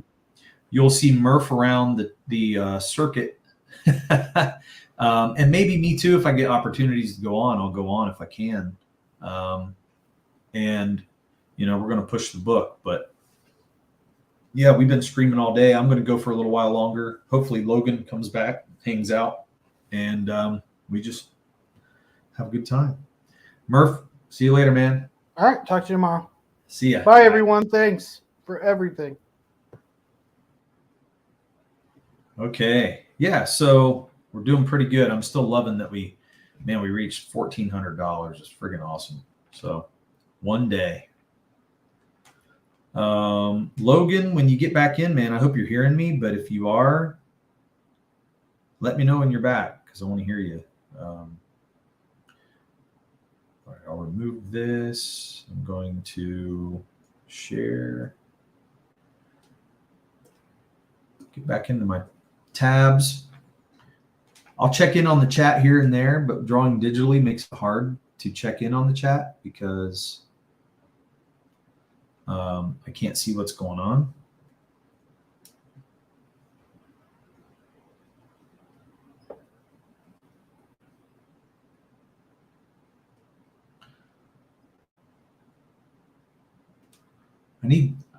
Didn't StreamYard add music or something? We need to have some music playing or something while we're doing this.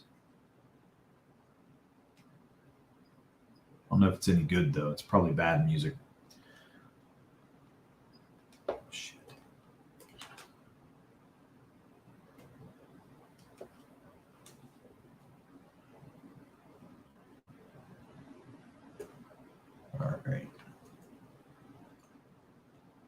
Oh, the eraser on that wasn't good.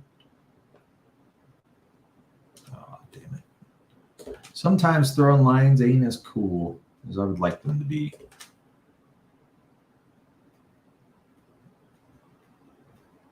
There we go. It's a little better.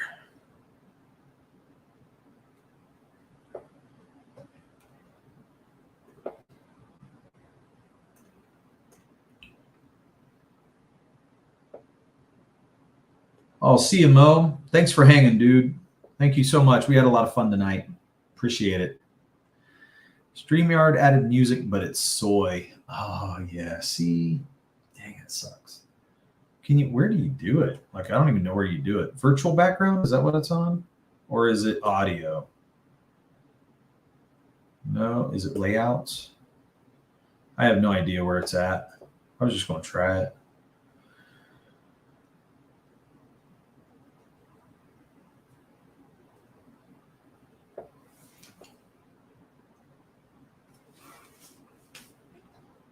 No, if you know where it's at, man, let me know.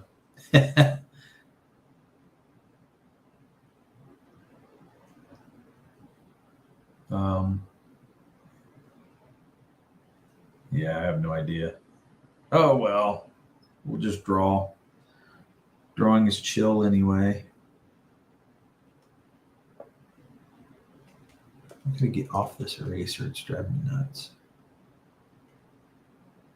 Oh, wow.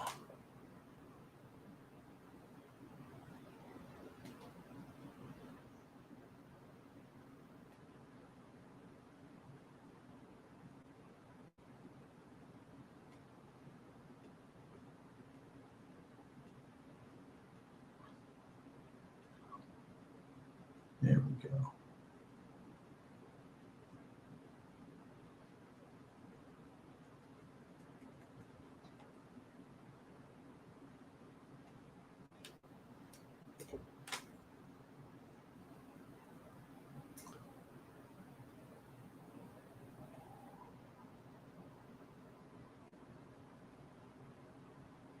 Oh, wow, that looks stupid. I don't know why that happened.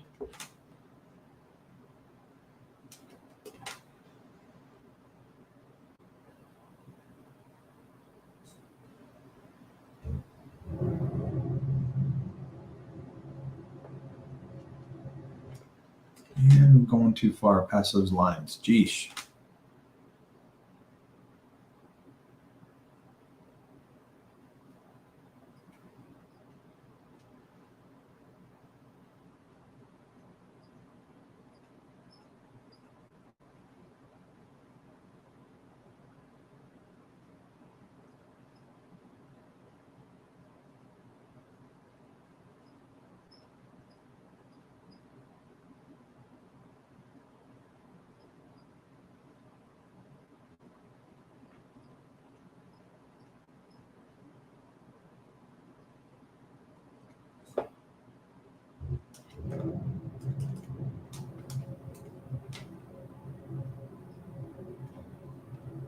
There we go.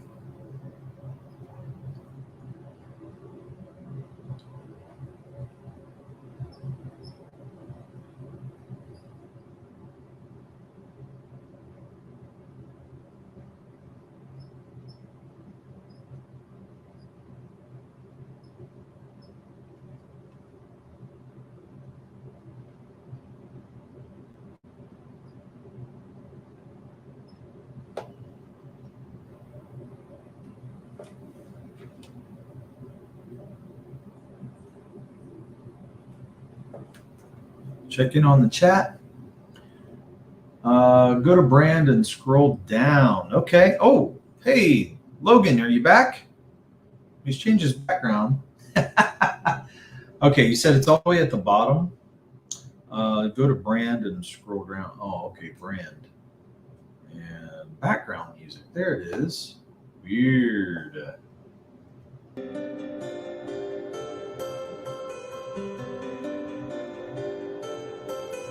Ugh, that's terrible. Daydreaming?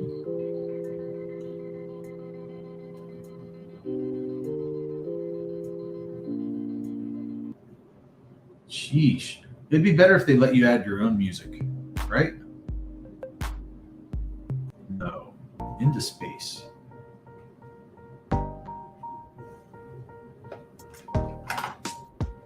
Wow. This is gonna be terrible. Good thing Mo's not in the house anymore to rip me apart for this.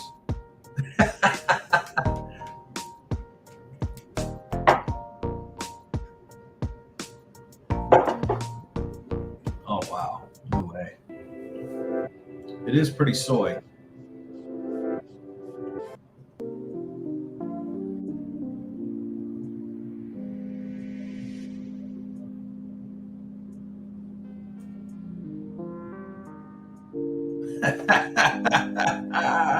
Yeah, man, you're right. It really is. But I had to hear it. I've never heard it, so I wanted to see what was up.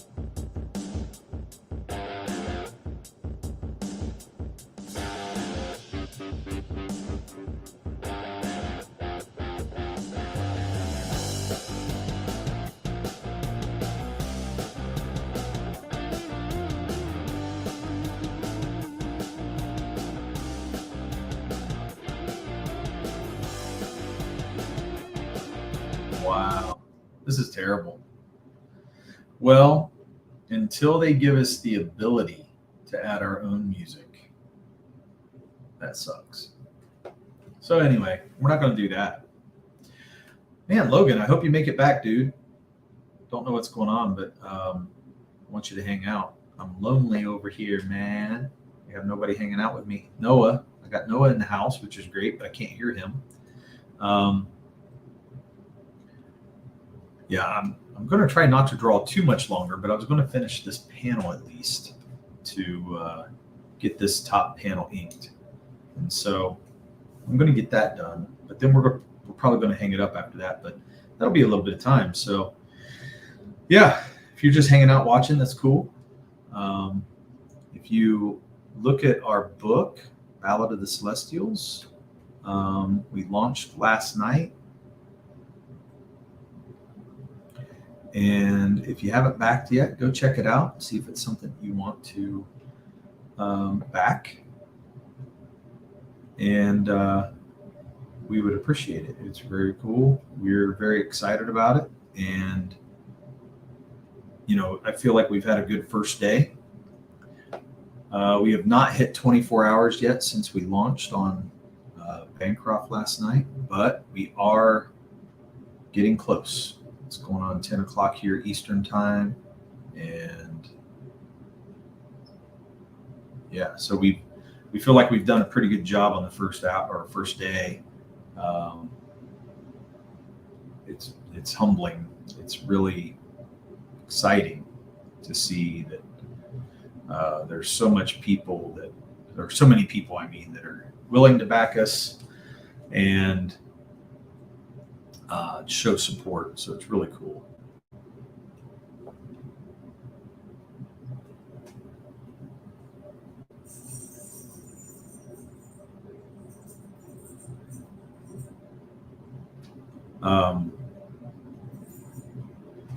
Yeah, just checking, see what's going on. Logan did write be right back on his screen before you left. Okay, cool. Yeah, I hope he comes back. I want to talk to him more. I don't think he left because he's still in, but I just wanted to check out, see what he's doing. It looks like he's almost stopped drawing though. And I'm like, no, dude, come on. I want to see more of your stuff, even if it's just goofing off and having fun. It's a good time.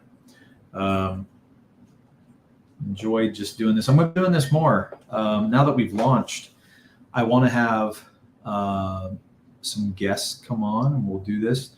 Noah might have you on. You want to come on and draw sometime, we will do that. And yeah, it'll be fun to have you in the stream. And I know you've done that before. So that'll be cool.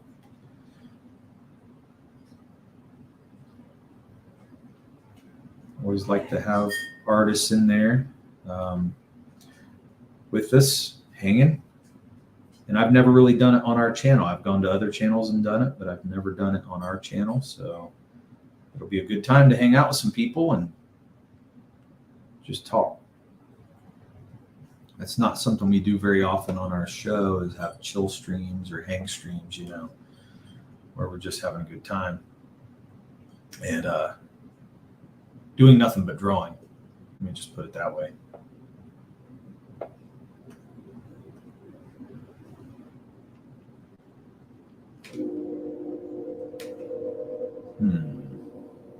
I did draw that a lot differently now. I'm going to have to change this handle because it's way different than what it used to be. Wow.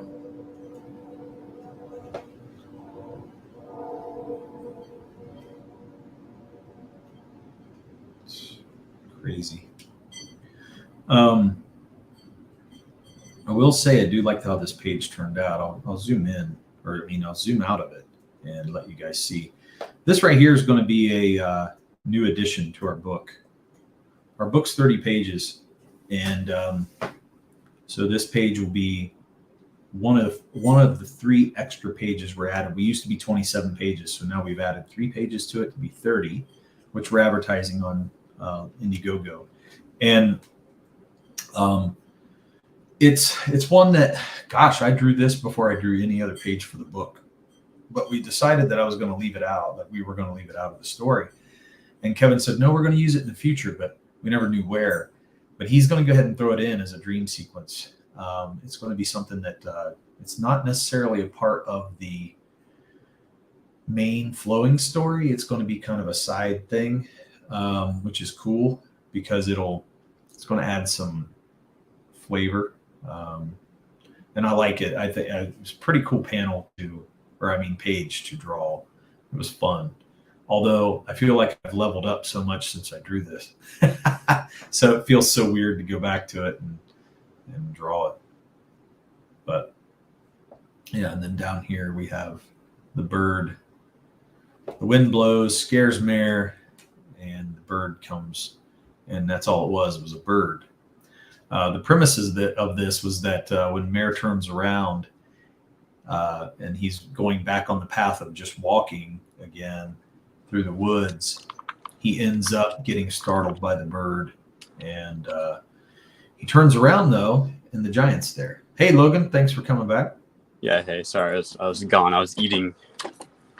No problem, man. I have no problem with that. Murph had to go, so I don't know if you knew that. Yeah, to go and do what was he doing? Dojo-kun? No, he's going to get on Apex. Oh, right, yeah. And so he wanted to go and take a nap before he has to do that because it's going to be at 1 a.m. So he said, let me go take a nap. I'll be ready to go for the stream. And I'm like, yeah, that's probably a good idea. Yeah, I think that's a good call. Yeah. So, shoot, are you still drawing? Yeah.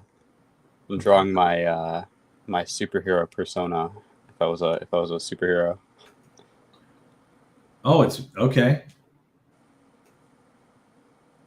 Nice. I like that. I like the skull. Not sure why the lines are transparent. What do you mean? They're like transparent and then they become solid and then transparent again. Kind of weird. Like you can see on the ends, it goes from solid to transparent. Ooh, weird. That is weird. Is it something with your layer? There's no layer modes on, so it shouldn't be. Well, but I see different layers on the side. You're not drawing with layers? Oh, no, yeah, I am. I'm drawing with layers. Okay. I was just going to say, you would think there would be something set. Maybe it's a setting you put on it. Yeah, maybe I accidentally did that. Maybe I should relaunch Photoshop. Will it save your stuff? I mean, I could remake this. It's pretty simple drawing. Yeah, Noah's saying go into your brush settings and see if it's something to do with that too. Sometimes I do that, man. I'll hit something on the layer and I drive myself crazy trying to figure out what I did. And then finally realize, well, I hit a stupid little thing and I didn't know it. So yeah, I don't see anything on like hardness or anything like that. Hardness is 100%. Okay. And there's nothing that's too opacity, nothing changing it to make it opaque like that. Opacity's at 100%. Okay. The opacity pressure sensitivity thing is off. Okay. Yeah, weird. Try a new layer. Maybe try drawing on a new layer and see if it does it on that. If it does, then it's your brush setting. Yeah, it's doing it. So it must be my I brush. would say it's your brush. Yeah.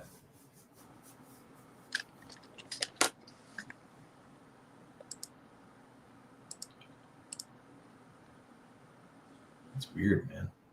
I've never had to do that. Soft round. So Noah is saying go into the folder with the brush icon. It's next to your brush size. Is there anything wrong there? Hardness 100%, spacing, size. You moved the hardness up though, right? Yeah, I just moved it up. Okay. Still doing it? Yeah. That's weird.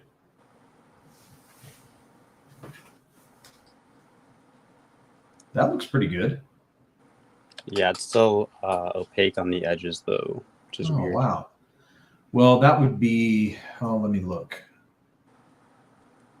Is there anti-aliasing? Turn your anti-alias down. Yeah, where is it though? Yeah, that should be anti-alias, I think. Even is anti-aliasing anyways.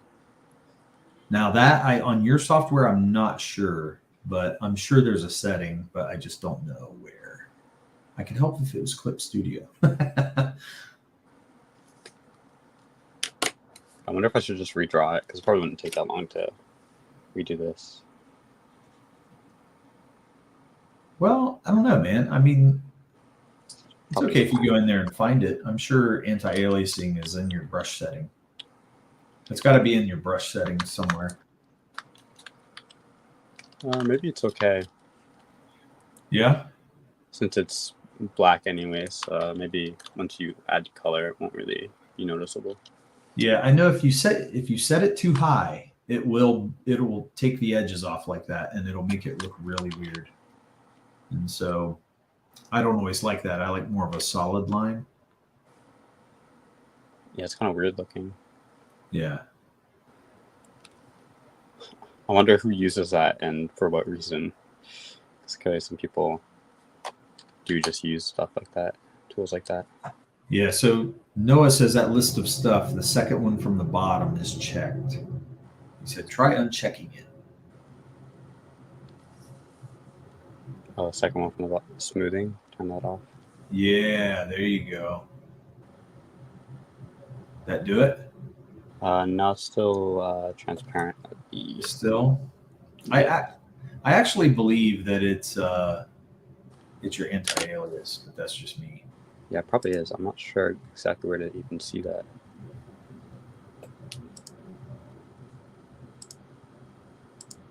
Let me look.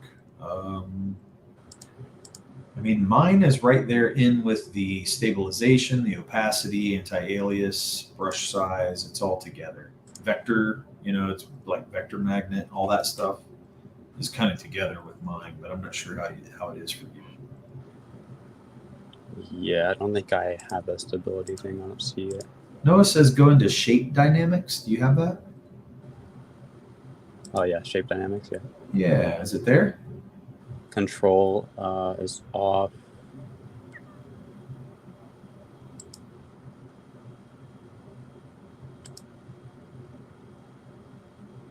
It's weird too because it has like this preview of the line, and this does not have any opacity on it. So. Yeah, it's solid. Yeah, kind of weird. Yeah.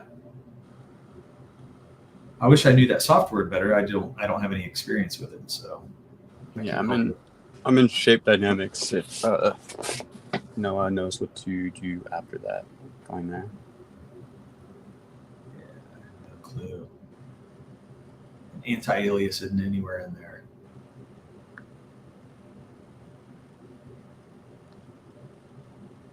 I'd go through each one of those, man. Go through each one of the ones on the left and see what it offers you. Yeah, I think so.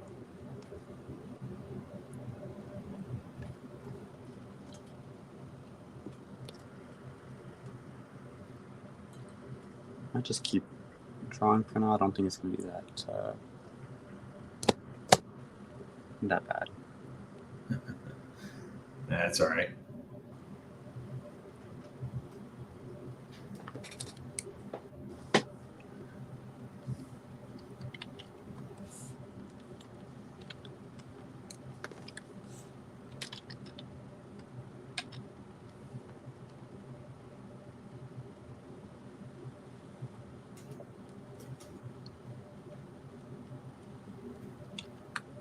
I think once colors added, it probably won't really matter. So Yeah. I guess I'll just keep drawing.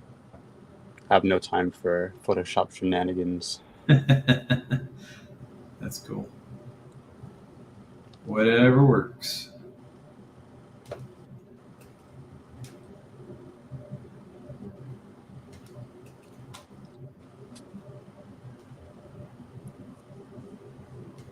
Shoot.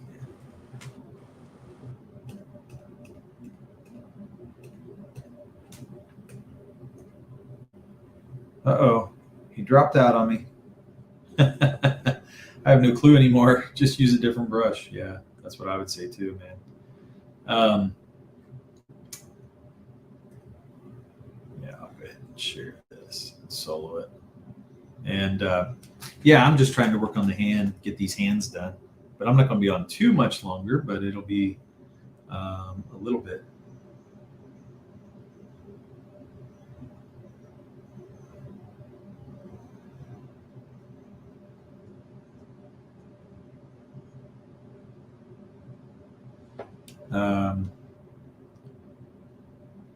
Yeah, so hands are a pain in the butt too, really, to be honest. That's too thick of a line.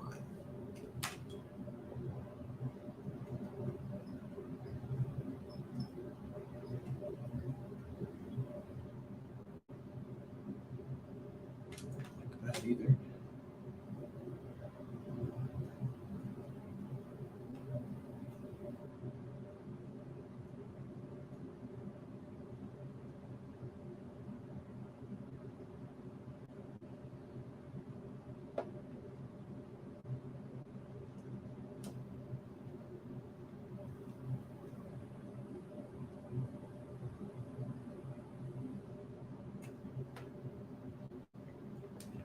I like that. Aesthetically. There we go. That's better. My original idea was best. So, Logan. There you go. Yeah, sorry, I accidentally kicked myself out of the room. Oh, no, that's okay. I figured you wanted to reset stuff, so that's all right. Yeah, so are you figuring out the brush? No, I'm just kind of going with it right now. Okay, man. Whatever. It's all good. Yeah, I'm trying to draw my superhero persona, the green ibex. Of course, you need to like a goat kind of head. Nice. It's your superhero persona? Yeah, this is me as a superhero. That's cool. I like that. I don't know why a goat skull was the first thing that came to my mind, but I guess whatever works. Yeah.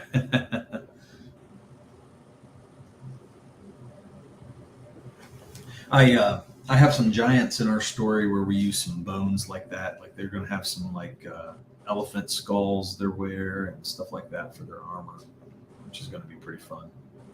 Yeah, I feel like a lot of animals have pretty cool looking skeletons. Yeah, they really do, and it's really cool. I know that's been done before, and I know that, but I don't care because it's more about cool. Yeah, it looks cool, and I wish people would do more things that look cool.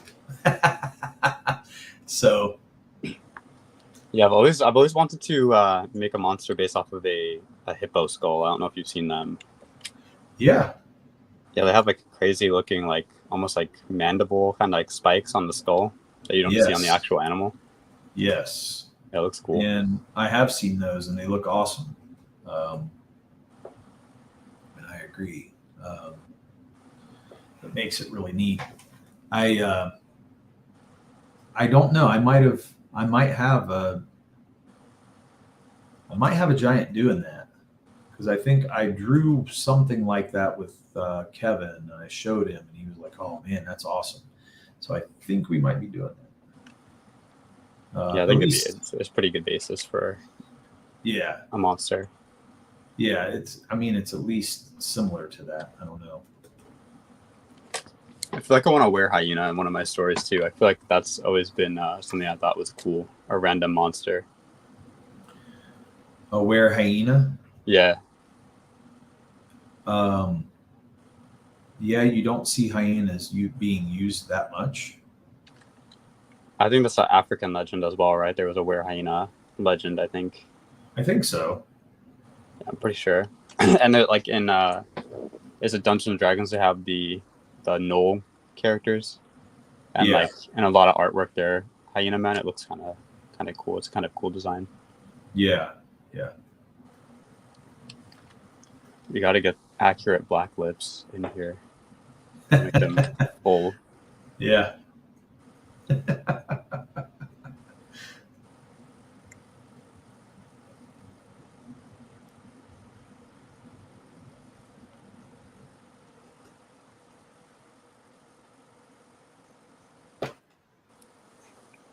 Trying to embrace the weird brush, so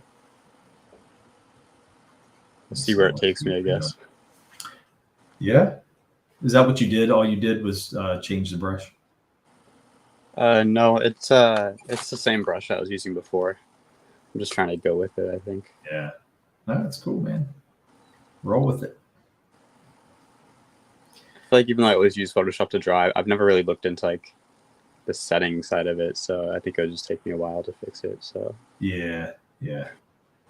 I'll tell you what, it took me a long time to learn clip, and I still don't know. There are things that I still struggle with. And some people have been using it for so long they know, but not me. Yeah, a lot of people use Clip Studio, I've heard. Yeah. I think it used to be called Manga Studio or something, right? Yes. Yeah, I remember when it was still called that. Yeah, it's and it's so good, and I think it's cheap. So you can get the cheaper version for pretty cheap, and I think it's worth it because you don't need the expensive version to do what you need to do for the comic. I did our a lot of our stuff for the comic book in it, and I'm super happy with it. So I would definitely recommend it. Yeah, I think it seems like a lot of people recommend it to Photoshop because or Illustrator or any Adobe product because it is cheaper. Yeah. Because with Adobe you have to pay like the monthly subscription. Yep. Yeah, so I got like $20 a month, and I get all the apps. It's still helpful though, because sometimes I do like to do video editing and stuff. Sure. So I have a whole suite of apps that I can use. Yeah. But definitely, if you don't do all that stuff, I can see why. If you're just an illustrator, why just having something like that would be a lot better. Yeah, it's yeah, I guess if I was using it for those things, I get that. But yeah, it's been cool for me, and I would always recommend it. I never tried Photoshop, but I think it's just because it's always so expensive, and that made me stay away from it for a little bit. Yeah, I like editing photos in it a lot. I don't know if you can do that with Clip Studio. I think it's kind of only for illustration, right? It's mostly for that. There's some animation in Clip Studio you can do, which is nice, but yeah. I've wanted to get into animation for a long time. Yeah, it's just built for illustration and animation stuff, which they've started doing the animation more.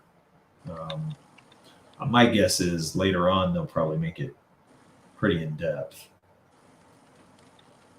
Yeah, I want to learn. Well, I know about animation, but I want to do it more often. It's time consuming though. So.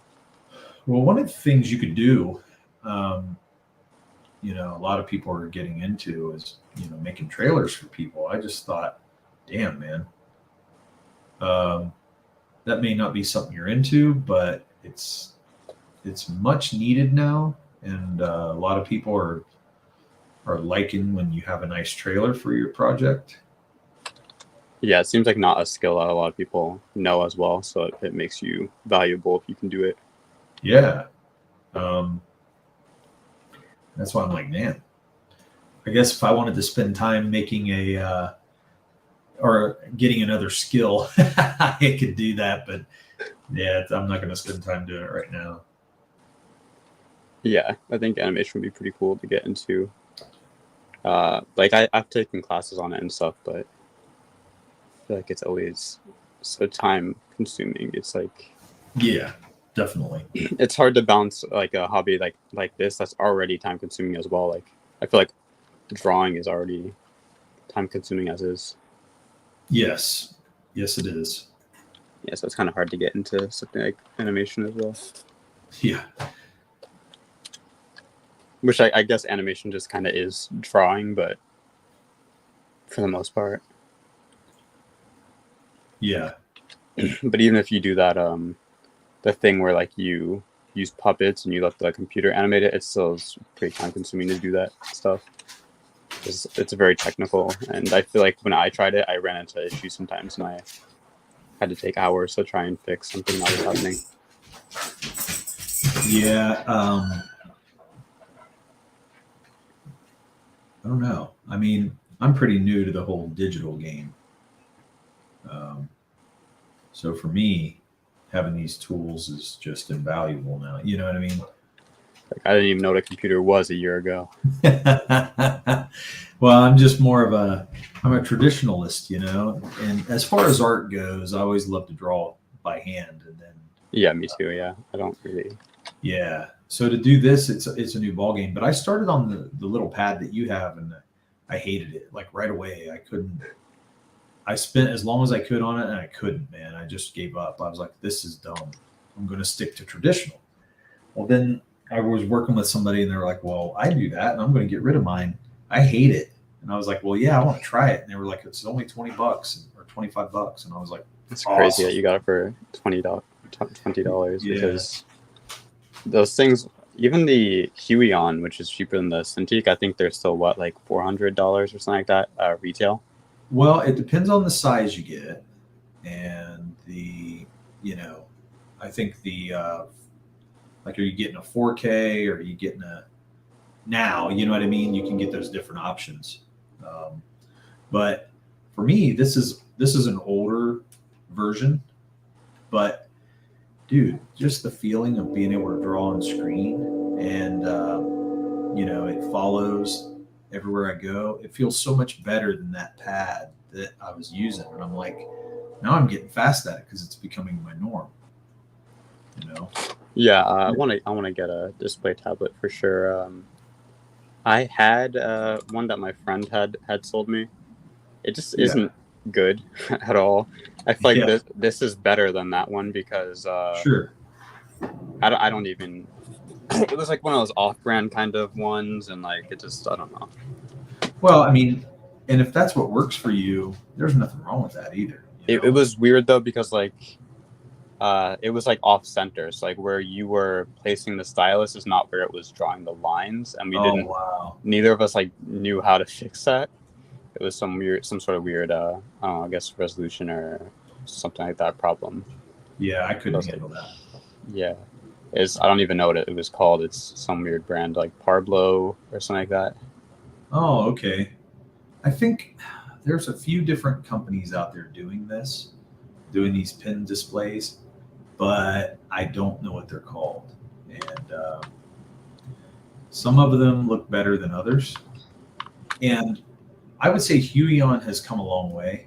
Yeah, Huion's one of the bigger ones, I think, now. Yeah, I know they used to be cheap or whatever, but they're not that way anymore, man.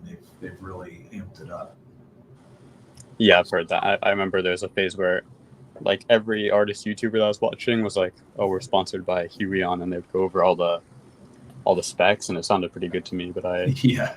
remember Well, it's still like pretty expensive at that point. Yeah, our colorist is actually an endorser of Huion, and he does draw streams for our coloring, like tutorials with it. And so, yeah, he's getting to be pretty big in that realm. And I'm like, man, that's cool as hell. Plus, I use Huion because that's what this is that I'm drawing on. And I love it. I actually really like it. I think it's very good. You know, there's some people that are going to hate it, but I think that's with everything. You get a piece of equipment, it's going to work for some person. It's not going to work for everybody. So that's all right. I mean, that's, you know, and that's a learning curve too. Some people just, they don't want to take the time. I didn't want to take the time, to be honest. I thought it was tough. I was just like, you know, this is detracting from me drawing. It's not fun to draw. It's not interesting for me. You know, it just makes me mad. So I was like, I got to get out of this, man. It's just not good. Yeah, I haven't really thought about looking into a used one because I feel like with used, especially electronics, you never know like what condition you're going to get them in. But I could try. I think you should, just because if you find a cheap one, man, it may be worth just giving it a shot. And then you can always upgrade later, you know, to something cooler. I wonder if I even have desk space for that. I have such a small room. I'm not sure if I'd even have the desk space to have a huge, because they're pretty big, right? For the most part. No, well, the Cintiqs you're talking about, yes. But I like the size of a computer monitor.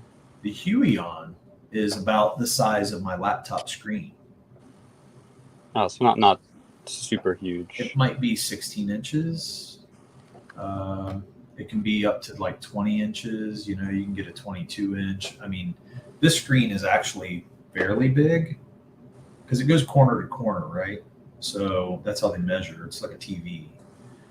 I would say this one is probably 20 inches. So or 18 even, but it's a good size.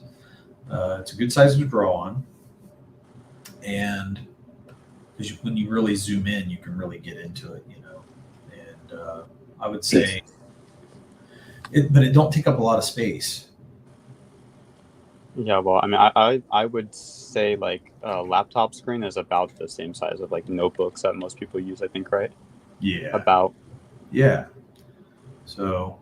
I know. I think don't some comic book artists they get big, like the size of like a comic book. Once it's printed, they get like a book that's about double that, and then they scale it down in print or something. But I think most people, when you're just drawing normal and like not for a comic book, you kind of draw at that scale, I think. Yeah, I don't know about that because since I've been drawing comics, I've formatted my comics to be a certain size because I was just heard that you needed to do that. So when I draw, I don't have it as I don't just start with any old size paper, I guess. I actually try to find the size that would fit a comic. And do you draw on something that's like about double the size of normal comic paper? Well, I draw, if I hand draw, I'm drawing on 11 by 17.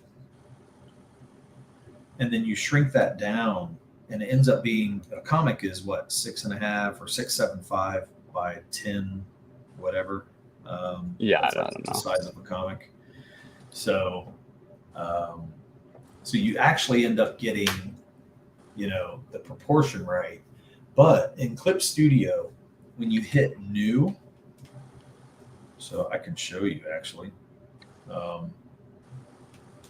but I'll solo my page and I'll show you what it's like. So can you see my stylus or my yeah, cursor? Yeah. So if you hit this new button, it comes up right here. And the cool thing about Clip Studio is that it gives you already things that are already, you know, they're templates. So you can do illustration, which is an open page, or you can do webtoons, so it's already formatted for that, or comic pages, and then you can do like animation, and then all comic settings. And if you do comic, you can hit custom here, and you can go in and put your own custom thing in, which I did. And so I went to American Style Comic, and I did that. And if you look, see these blue lines right in here? It gives you the, what would you call that? The trim lines. Oh yeah, bleed, like the bleed. Yeah, so it gives you all that already formatted. And I had to come up with that, but I looked it up online, and they told me what it was, and I plugged it in, saved it as a template. So now whenever I draw comics on here, I take all the like 11 by 17s after I scan them in pencil, and then I end up formatting them to this page.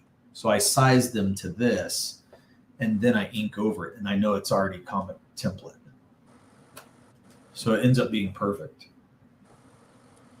Yeah, I don't think Photoshop has a feature like that. I'm sure you could look up dimensions and even get like there's probably like a template page somewhere out there that has like the bleed.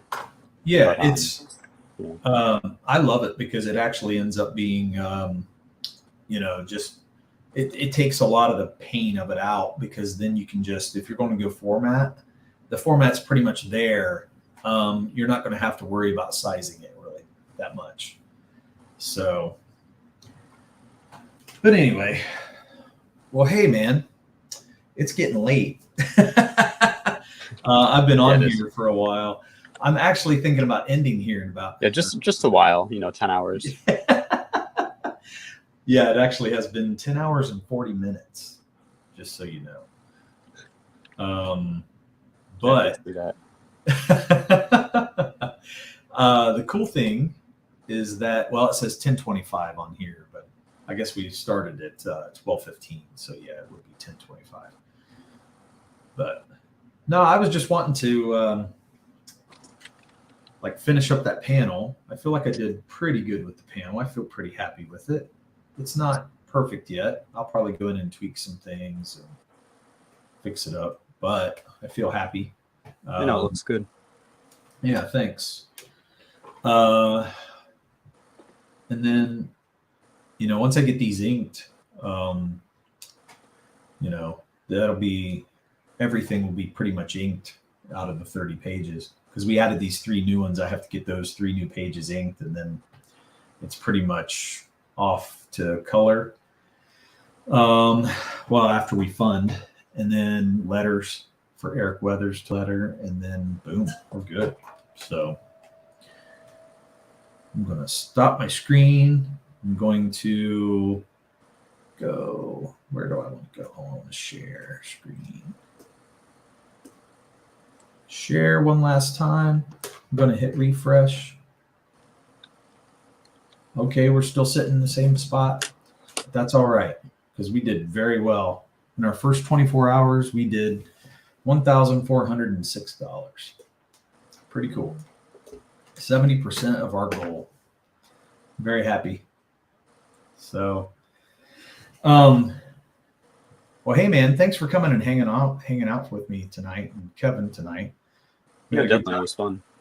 Yeah, we'll do it again. I want to do a stream where I just have a bunch of, like 3 or 4 of us on, where we're all just drawing, and then let Kevin actually run it, so he can actually work with the chat while we're just doing our thing, and that way it would show everybody's drawing at the same time, and then Kevin can work between all 3 of the drawings or whatever, and we can just not worry about all that. It was hard flipping back and forth for the chat. So yeah, definitely. Yeah.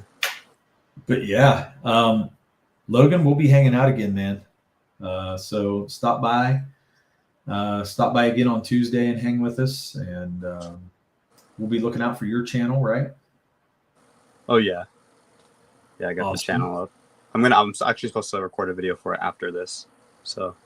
Oh, okay. That's cool. Well, I'm probably going to take a break from the computer since I've been sitting at it for so long, but I'll catch your stuff on replay probably. Yeah, I'll be sure to DM it to you and all that. Yeah, man, that'd be great. Well, thanks everybody for coming in. I know that most of you have gone. We have a couple people watching though, but I just thank you so much for stopping by. Thank you for supporting our book, Ballad of the Celestials, and also for supporting our channel. Check us out on Indiegogo.com. Check Logan at give us a place where we can check your stuff. YouTube. Pretty much YouTube is what I'm really focusing on right now. I have a Twitter too, but YouTube is what we're focusing on right now. And is it Ibex Universe? Yeah, Ibex Universe. Okay, check Logan at Ibex Universe. But you might want to check Twitter too, just because Logan's going to be having some people probably connect from Twitter to YouTube. So I would say do both, and you'll catch him some way or another, and that way you'll get to his channel. So thank you, everybody. So happy today. It was such an amazing time this weekend. Look forward to seeing everybody out on the circuit of channels, and we'll see you soon. Bye.